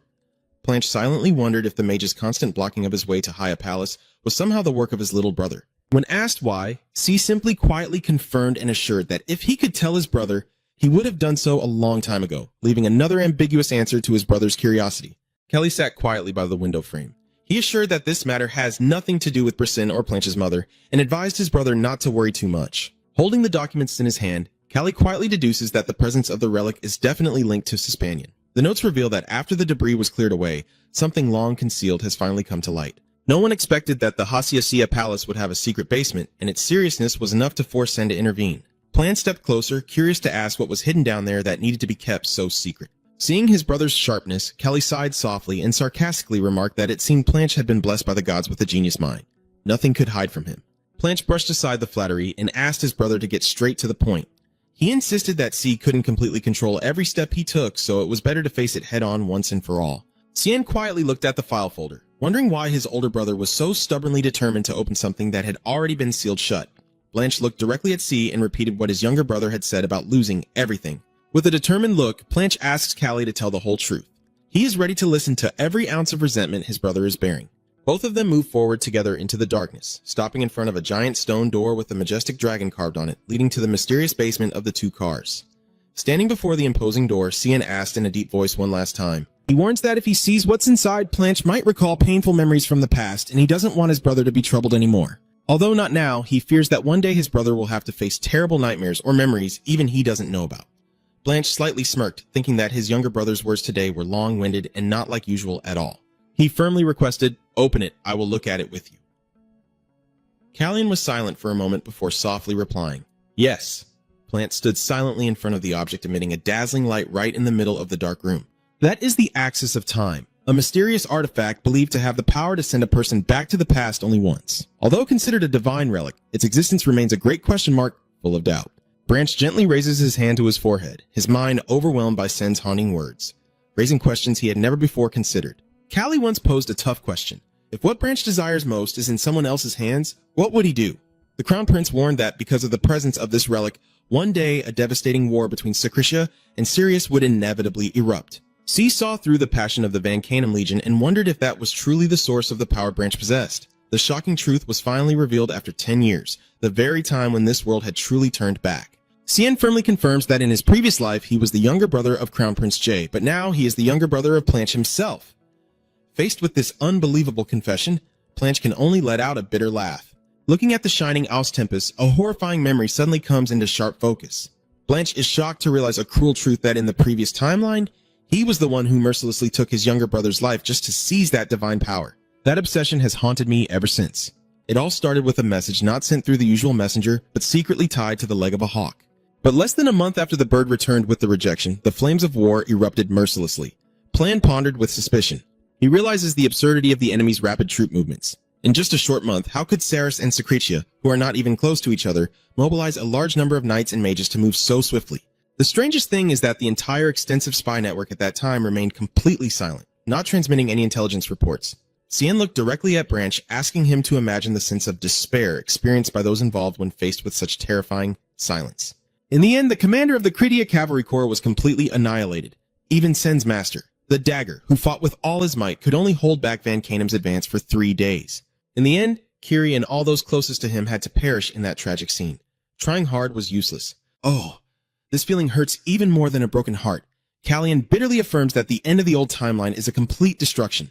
He repeats the cruel rule that time can only go back once, and the timeline that has always remained intact in Secretia mysteriously vanished on the very day he arrived here.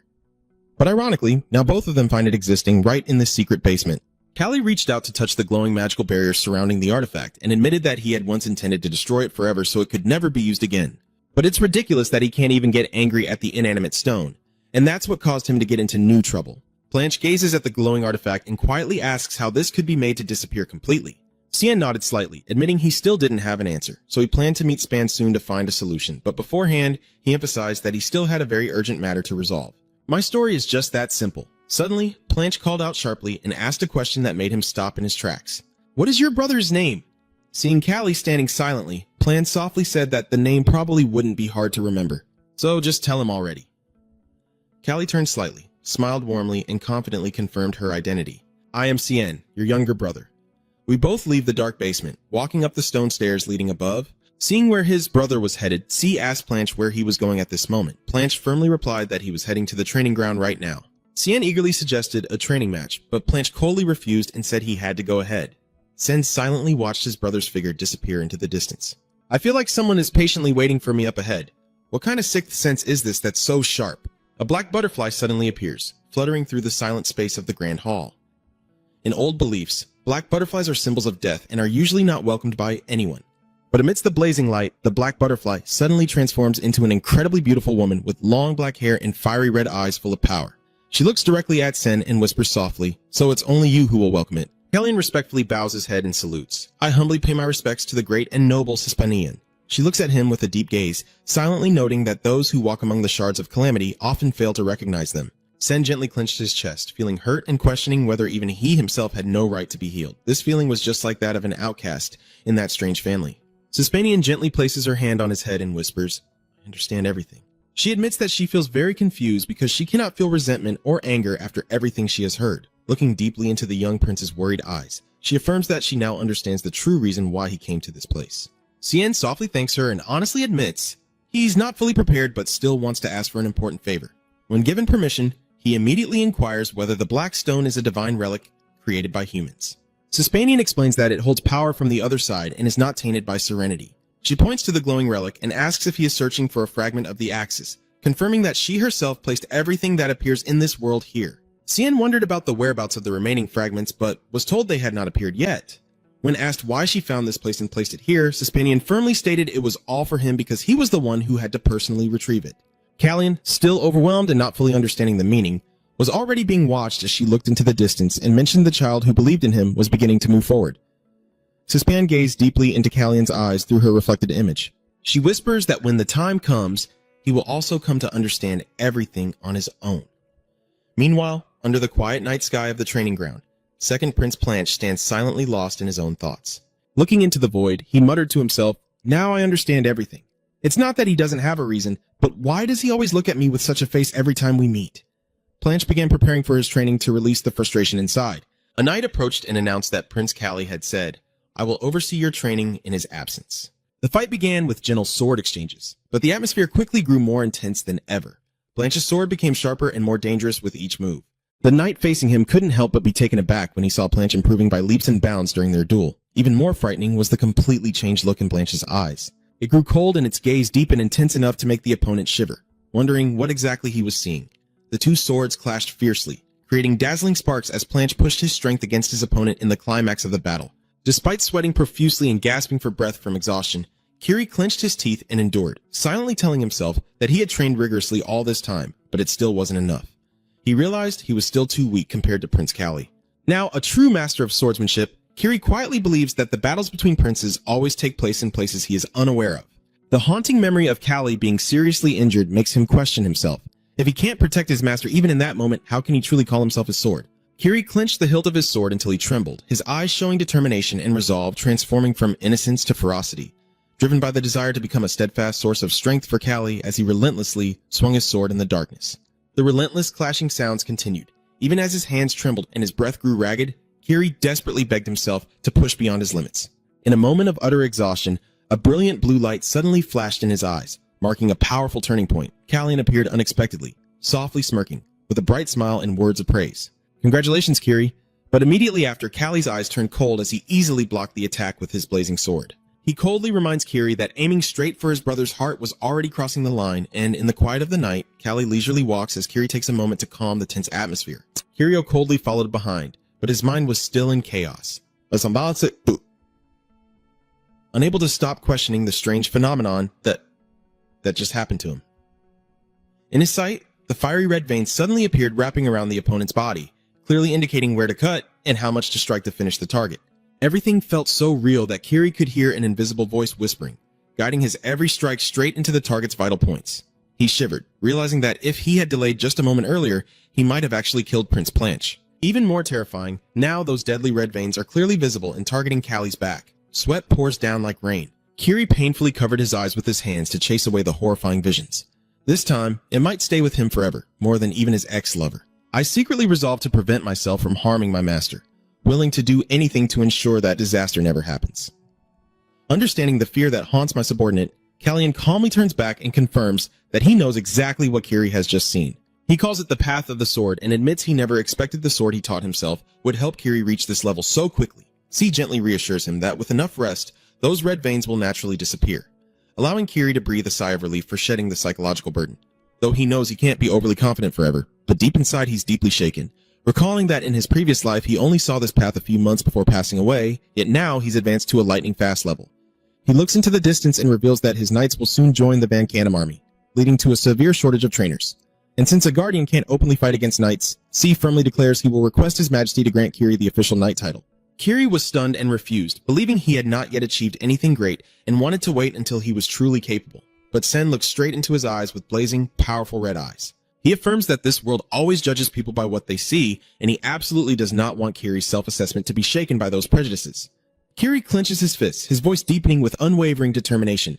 I understand the reason, Prince, but the one I swore to serve faithfully is not His Majesty, but my lord, Prince Kali. In the silent night forest, Kiri bows his head to Cien, reaffirming his unwavering loyalty to his only master. I understand well that if your Majesty directly grants the title of knight, the loyalty oath to the Lord I have always revered would be completely bypassed. How could I accept such an unreasonable thing? Witnessing the stubbornness mixed with blind loyalty of his subordinate, Cien gently lowers his eyes, a contemplative look flashing in his fiery red eyes. It seems this time I cannot allow it. He looked at Kiri kneeling before him and softly called his name. Kiri still didn't stop, and he continued to pour out his feelings. But I still have something to say. I haven't been able to memorize all the words for a knight's vow of loyalty. Kiri admits he doesn't want to have to bid a formal stiff farewell to anyone else. Memories of past training sessions come back when he was teased for not remembering the flowery words needed. At that moment, Kiri confidently affirmed that only speaking what he truly wanted rather than flowery language mattered most because honesty is what counts. That is a promise to take up the sword and shield the prince so he will become strong enough not to face the future alone. Kiri, in both lives, is willing to die for his master so he won't have to worry or protect him, and so he will never be left behind or forgotten in this cruel world. In the middle of the forest at night, Kiri kneels and solemnly vows, I will protect you. Kali was stunned, her blazing red eyes wide with shock. How could you? He realizes that although it is still loyalty, this promise is completely different from the painful past. Hearing this, Kali's heart feels soothed. He gently smiled and placed his hand on the guard's shoulder. Kali suddenly spoke out, saying, All right, I grant you permission. Watching the little fish swim in the pond, Alan recalled the birthday party when Kalian entered with the XF lady. He revealed the marriage rumors spreading among the nobility and asked curiously what His Majesty thought about it. King Lung calmly admitted that he had no intention of stopping the rumors. He explained that Cien currently needs power very much, and if it is the SF family, there is no better opportunity. The king even left open the possibility of a real royal marriage. Alan teased that the young duke wouldn't easily accept joining the royal family. But if Kali is sent to the land of the elephants, that's not a good idea. I mean, Rim wants to do whatever he pleases. But he has to bribe a little first. The prince, overwhelmed by Alan's overstep, had to step in to stop him. Alan immediately shifted to the main issue, asking if your majesty had made the final decision regarding the crown prince position. Looking at the reflection in the water, the king quietly affirmed that he cherished all three princes, but the position of crown prince could only belong to one person. He hoped to avoid unnecessary tragedies and believed that Sen was the one who could make that happen. The king also revealed that a few days ago, Sion requested to be granted the title of knight for his guardian, and he was about to approve that request. Although he knew some would say he was being too lenient, Lang felt that everything was going very smoothly at this moment. The king smiled, thinking that at least on Cien's birthday he deserved a gift. But the peaceful atmosphere was suddenly shattered by a piercing scream.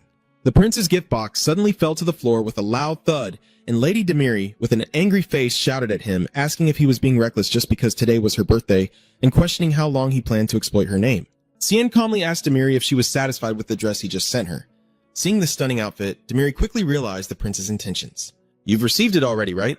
Is that correct, Google? Cien slightly smirked, admitting he deliberately made a matching outfit to create the misunderstanding that they were engaged. Demiri sharply questioned whether he was planning to use her to declare war right at the birthday party. Cien calmly replied with a single word, reassuring her not to worry too much because the shocking events ahead would soon bury this story. Moreover, the fake engagement helped Demiri escape the trouble of countless marriage proposals from other noble families, so it was clearly a mutually beneficial agreement since he had the emperor's approval. Demiri sighed softly, agreeing to lend her name, but on the condition of receiving a worthy reward in return. To her surprise, Cien proactively proposed, I will duel with you. This was a request she had been refused many times in the past. Demiri looked at Cien's seemingly fragile hands and wondered how he would take her sword. They began negotiating the training period, reducing it from 2 weeks to 1 week, and finally agreeing on half a month. A firm handshake marked the official establishment of the fake engagement contract. Hearing it sound fake but actually real, Seeing this scene, Jan was so moved he almost cried. He secretly marvels that only his prince could decide on a fiancé partner in such a bold way. The palace suddenly buzzes with countless birthday presents stacked high like mountains, preparing for the most important day of the third prince. Wearing a magnificent royal outfit, Kali is about to enter the banquet hall. Wyan smiles and wishes the birthday owner happy birthday, but quickly notices the unusual tension on his face. Cien admits to himself that he also feels a bit anxious without even realizing it. secretly using magic to completely conceal his aura in preparation for a tense direct confrontation with the old fox Evan Bryson on the power play. Callie clenched his fists, secretly knowing that everything would be revealed right at this party.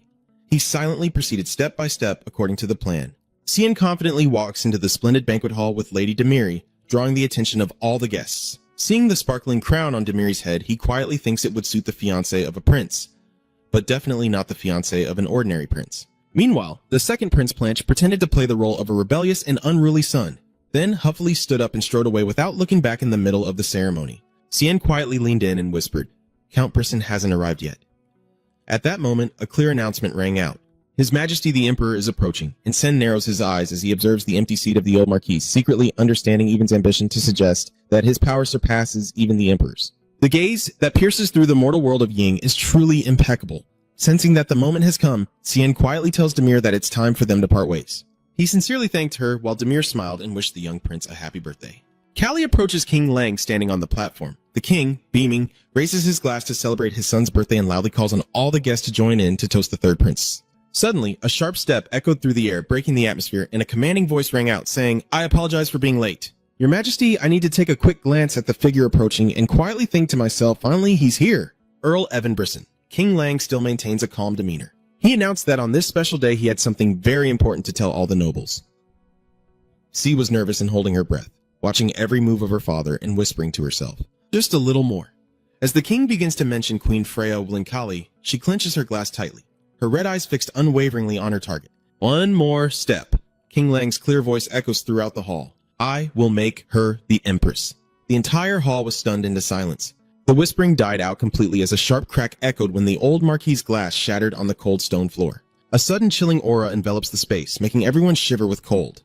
Amidst the tense, thick atmosphere, Sen suddenly smiles with a sinister and satisfied look. His blazing red eyes flashed with a cold, sharp gaze as he silently declared, "I can finally see it now." Even his aura. Immediately, a fierce, chaotic, and evil red energy erupted violently around Marquis Brisson. "So you finally reveal your true colors, huh?" The entire hall was stunned by the shocking news, and whispers spread everywhere. A royal decree to make a commoner empress? The nobles believe this announcement will surely boost the strength of the third Prince Callie. At the same time, they couldn't help but wonder how the Burrison family would react to the king's surprising move. Among the bustling crowd, Earl Evan Burrison approached Sen with a mocking smile. "Your Highness, you received an overly luxurious gift, didn't you?" Cian softly smirked, his fiery eyes revealing a triumphant look. "That's right, and I feel very satisfied." Then looked directly at the Viscount with a teasing expression and then mockingly said, "Mr. Hong, what do you see?" In front of Even's confusion, Sen quietly walked past him. Even frowned and reminded Cian that even if he didn't know what the prince was seeing, it was best to take care of his own future. Callie calmly warns that blind greed often leads to troublesome outcomes, and that one day, even he might disappear without a trace. Even grits his teeth, asserting he doesn't need to be reminded because he's doing exactly what he planned.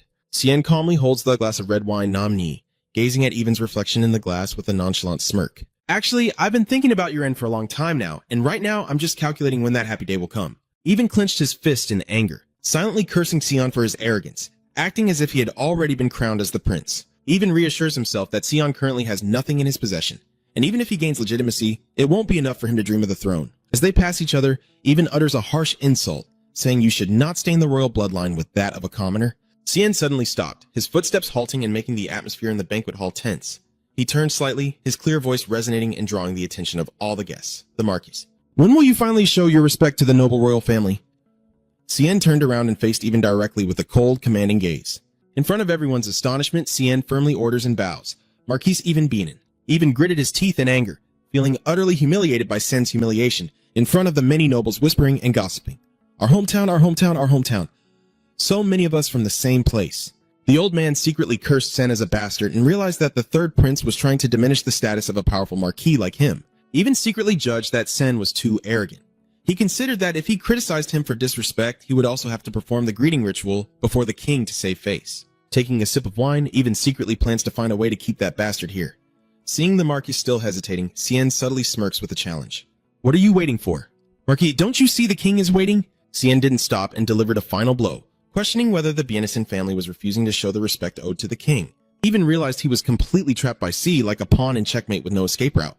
He clenched his fist tightly, forced himself to bow and apologize, claiming he skipped the greeting out of fear of disrupting the banquet. Even bowed deeply to the emperor in front of all the guests, Cian casually walked past, took a sip of red wine, and sarcastically dismissed him with a mocking remark. "You don't need to greet me anymore, Marcus. Go back to your place. Seeing me, I'm already leaving." Witnessing his opponent's triumph, Even walked away with a face twisted in hatred, vowing to avenge this insult someday soon. After the party ended, Can and Alan strolled along the quiet palace corridor. Alan worriedly asked if he was feeling tired after a tense evening. In her heart, Callie quietly analyzes the formidable strength of the Bisson family, understanding that their ability to seize power despite their small numbers is thanks to the incredibly powerful sword of Early Vin. No matter how clever Planche is, he would find it difficult to steer this family just with brute strength.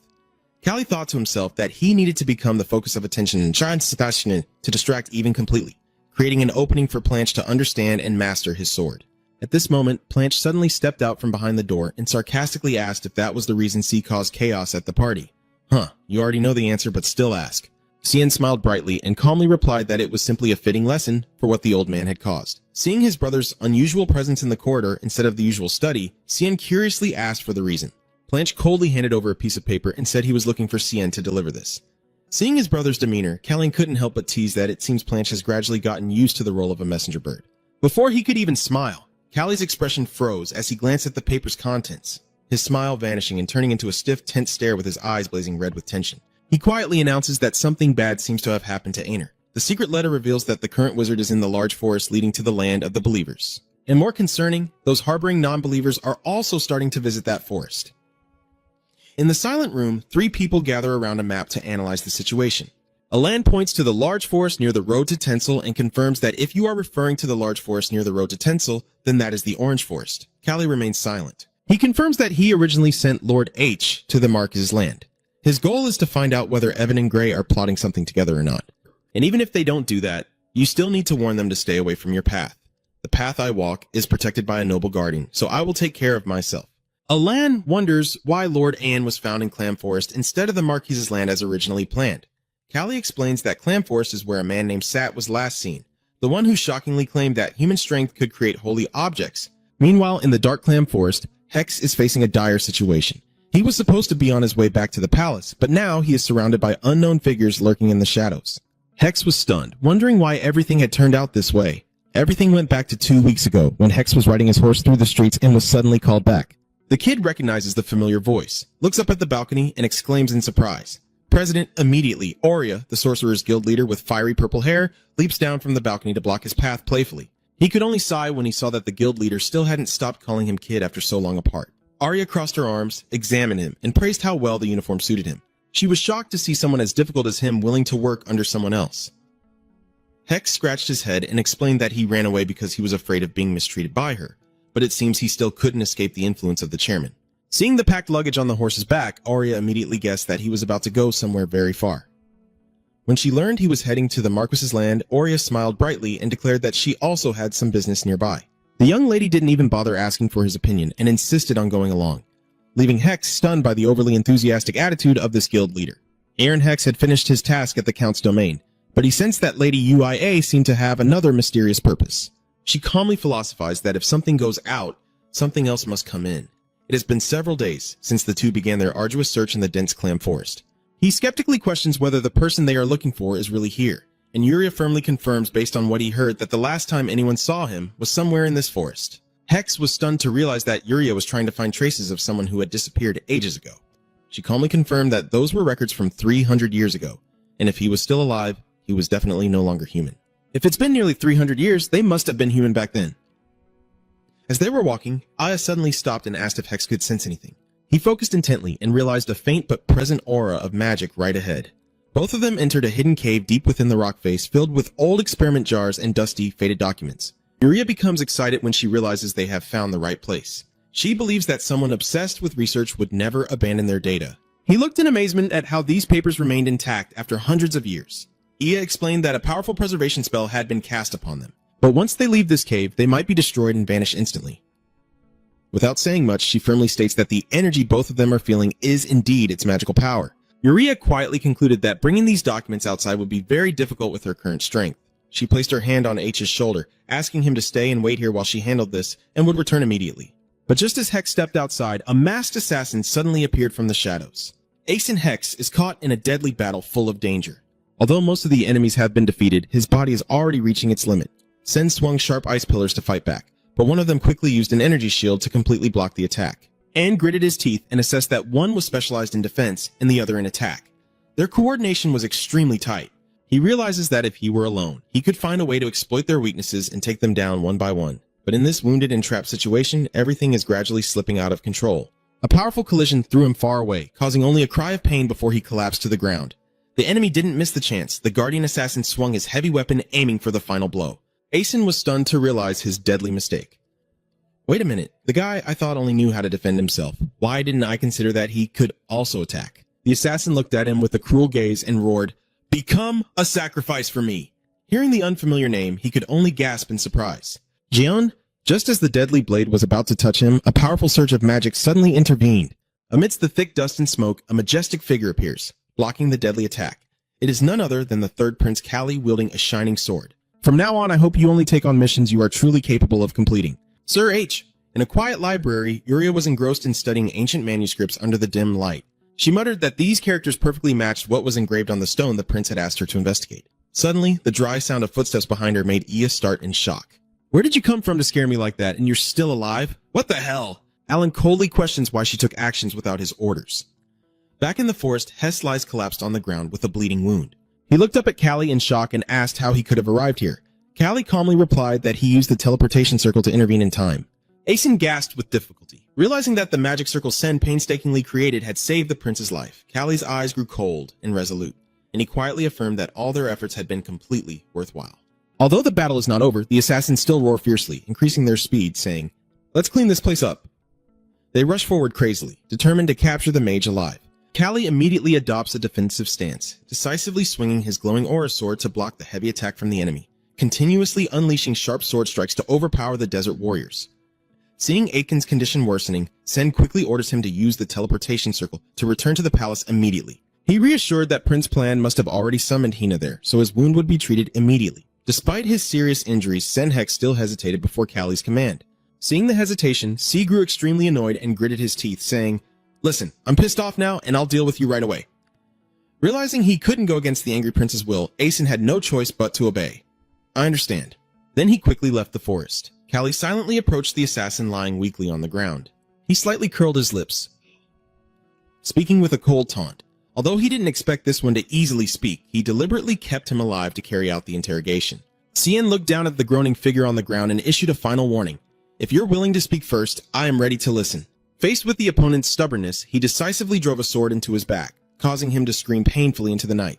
If Hong knew how to seize the opportunity, she might as well go and enjoy her incense. Cien coldly demanded he stop screaming and start revealing the mastermind, emphasizing that this request was not difficult at all. He continued to press, sarcastically noting that his strong recovery ability would help him withstand the pain coming soon. Calli silently thought to himself that he didn't like these torture jobs, but for those who dared target his people instead of himself, he wouldn't let them die easily, his eyes burning with rage as he thought about others suffering because of him. Returning to the palace in the silent night, bowing in remorse before C, she sincerely admits her mistake. "It was my fault, Your Highness." Yuria blames himself for the reckless actions that caused disrespect and major trouble for Count Alan as well. In the private room, Count Alan is sternly reprimanding Chairman Yuria for his recent recklessness. He sternly reminds her never to see timely rescue as luck, because the cost of a mistake is not her life, but that of the subordinates who risked their lives trusting her. Alan directly warned her to never forget that this arrogance and pride nearly caused a tragedy. Yuria could only bow her head in silence. She promised to report the entire situation to the deputy commander as soon as she returned to the capital. Seeing the tense situation, C spoke up to mediate, asking the Count to be generous and not to blame her any further. Ya bowed her head once more and sincerely apologized for her recklessness, and seeing her genuine remorse, he responded gently, "It's okay. I understand, but I'm still worried." She hesitated to ask about HC's condition, reassuring that he's currently fine, resting and receiving proper treatment. Setting aside the past, C signaled the group to focus on the newly gathered documents, explaining that due to magical barriers, she couldn't retrieve them herself and had to use Mr. Madison's space magic. Although she couldn't read the contents, she revealed a shocking piece of information from H. The name of the organization behind everything is Sen, a name that echoed loudly in her mind, repeatedly uttered with a mysterious connotation. In Elvish language, it means the ruler of humanity. Sen was stunned by that ambitious title, while Mr. Madison admitted it was a term he had heard before. Alan Madison decided that after everything at the palace was settled, he would personally go to meet the Elf Elder to clarify everything. Then C would approach the second Prince Planche. "Brother, I need you to act as the messenger for me this time." Looking at the item in front of him, Blanche suspiciously asked if it was used to contact Crown Prince JCN, confirmed that with a part of the time axis, Che might be able to help if he remembers any details. Blanche silently listens, his eyes narrowing in deep thought. Facing his younger brother's expectation, Blanche coldly delivers a firm refusal. I don't want to. Hearing that, the prince immediately sprays glue, unable to react in time. Blanche stared intently at his younger brother, questioning where that blind faith came from that made Cien think everyone could take such daring risks. Cien calmly replied that the Prince of Seiya was even younger than his older brother. But Blanche couldn't help but worry, wondering if the sudden flood of memories without warning was making the Crown Prince's mind unstable. Callian smiled confidently. He affirms that even if he wavers a little, he is not someone who easily gives up or stays still. He even teases that he's not like someone he knows who always needs a nurse by their side. I can take care of myself and I'll be fine. Cien turned away and walked off, telling his older brother not to worry too much because he's not the kind of younger brother who only causes him pain. Blanche sat there in silence for a moment, then suddenly stood up and slammed the table hard. Cien, startled, turned and asked what made him so agitated.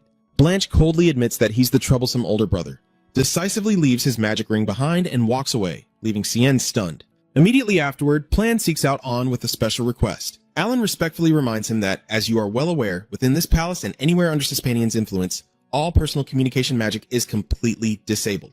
Alan is stunned when Blanche asks him to break that rule. Blanche sits silently on the sofa. He understands Callie's loneliness as she struggles alone, in despair just to survive. He realizes his younger brother is trying to protect this country, their homeland, and even the entire world. Everything is just through their own strength.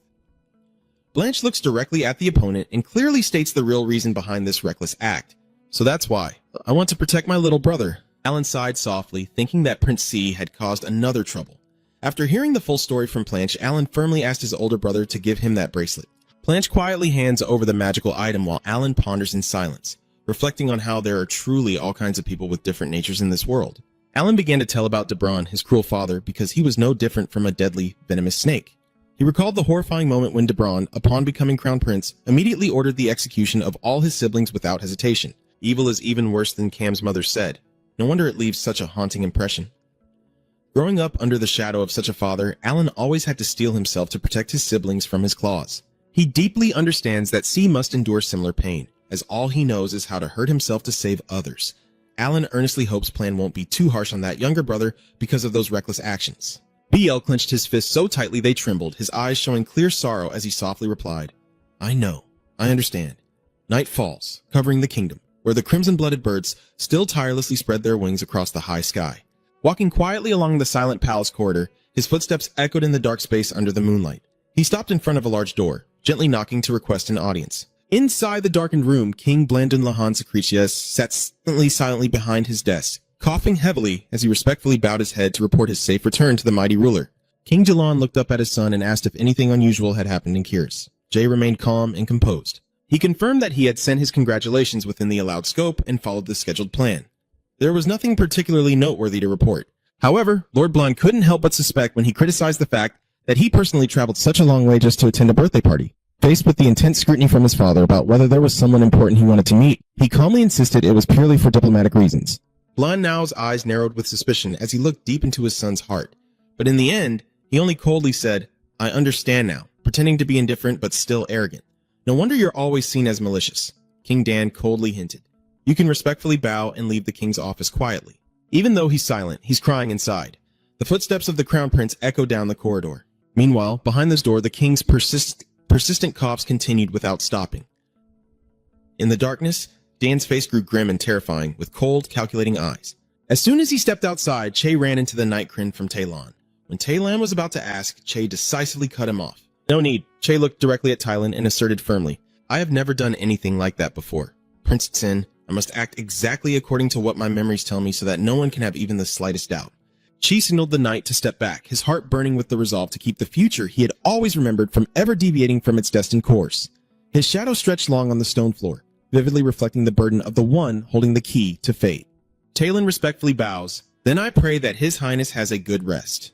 Chi quietly pushed the door open and entered his private room but suddenly froze when he saw a familiar figure standing by the window. His eyes widened in surprise before quickly relaxing into a bright, affectionate smile as he softly called the name of the girl in front of Arian. In response to his surprise, Arian Lin, Che's fiancée, smiled beautifully and warmly welcomed him. Welcome back, Your Highness. Just one look at her and all the sadness seems to disappear. She gently asks Han about his long trip recently. Suddenly, Che approached and embraced Arian tightly, surprising her. He rested his head on her shoulder and whispered softly, "I left something behind." Arian gently offered to help him find it, but Che softly shook his head, refusing because he wasn't allowed to do that. When she asked if it was truly important to him, Che closed his eyes, feeling her warmth, and confirmed that it was very important. Arian suggests that if it's really that important, a little greed wouldn't hurt. But Che's eyes suddenly turn cold, and he firmly replies, "Not now. What's going on? You weren't even done being passionate, and now you're so cold to him."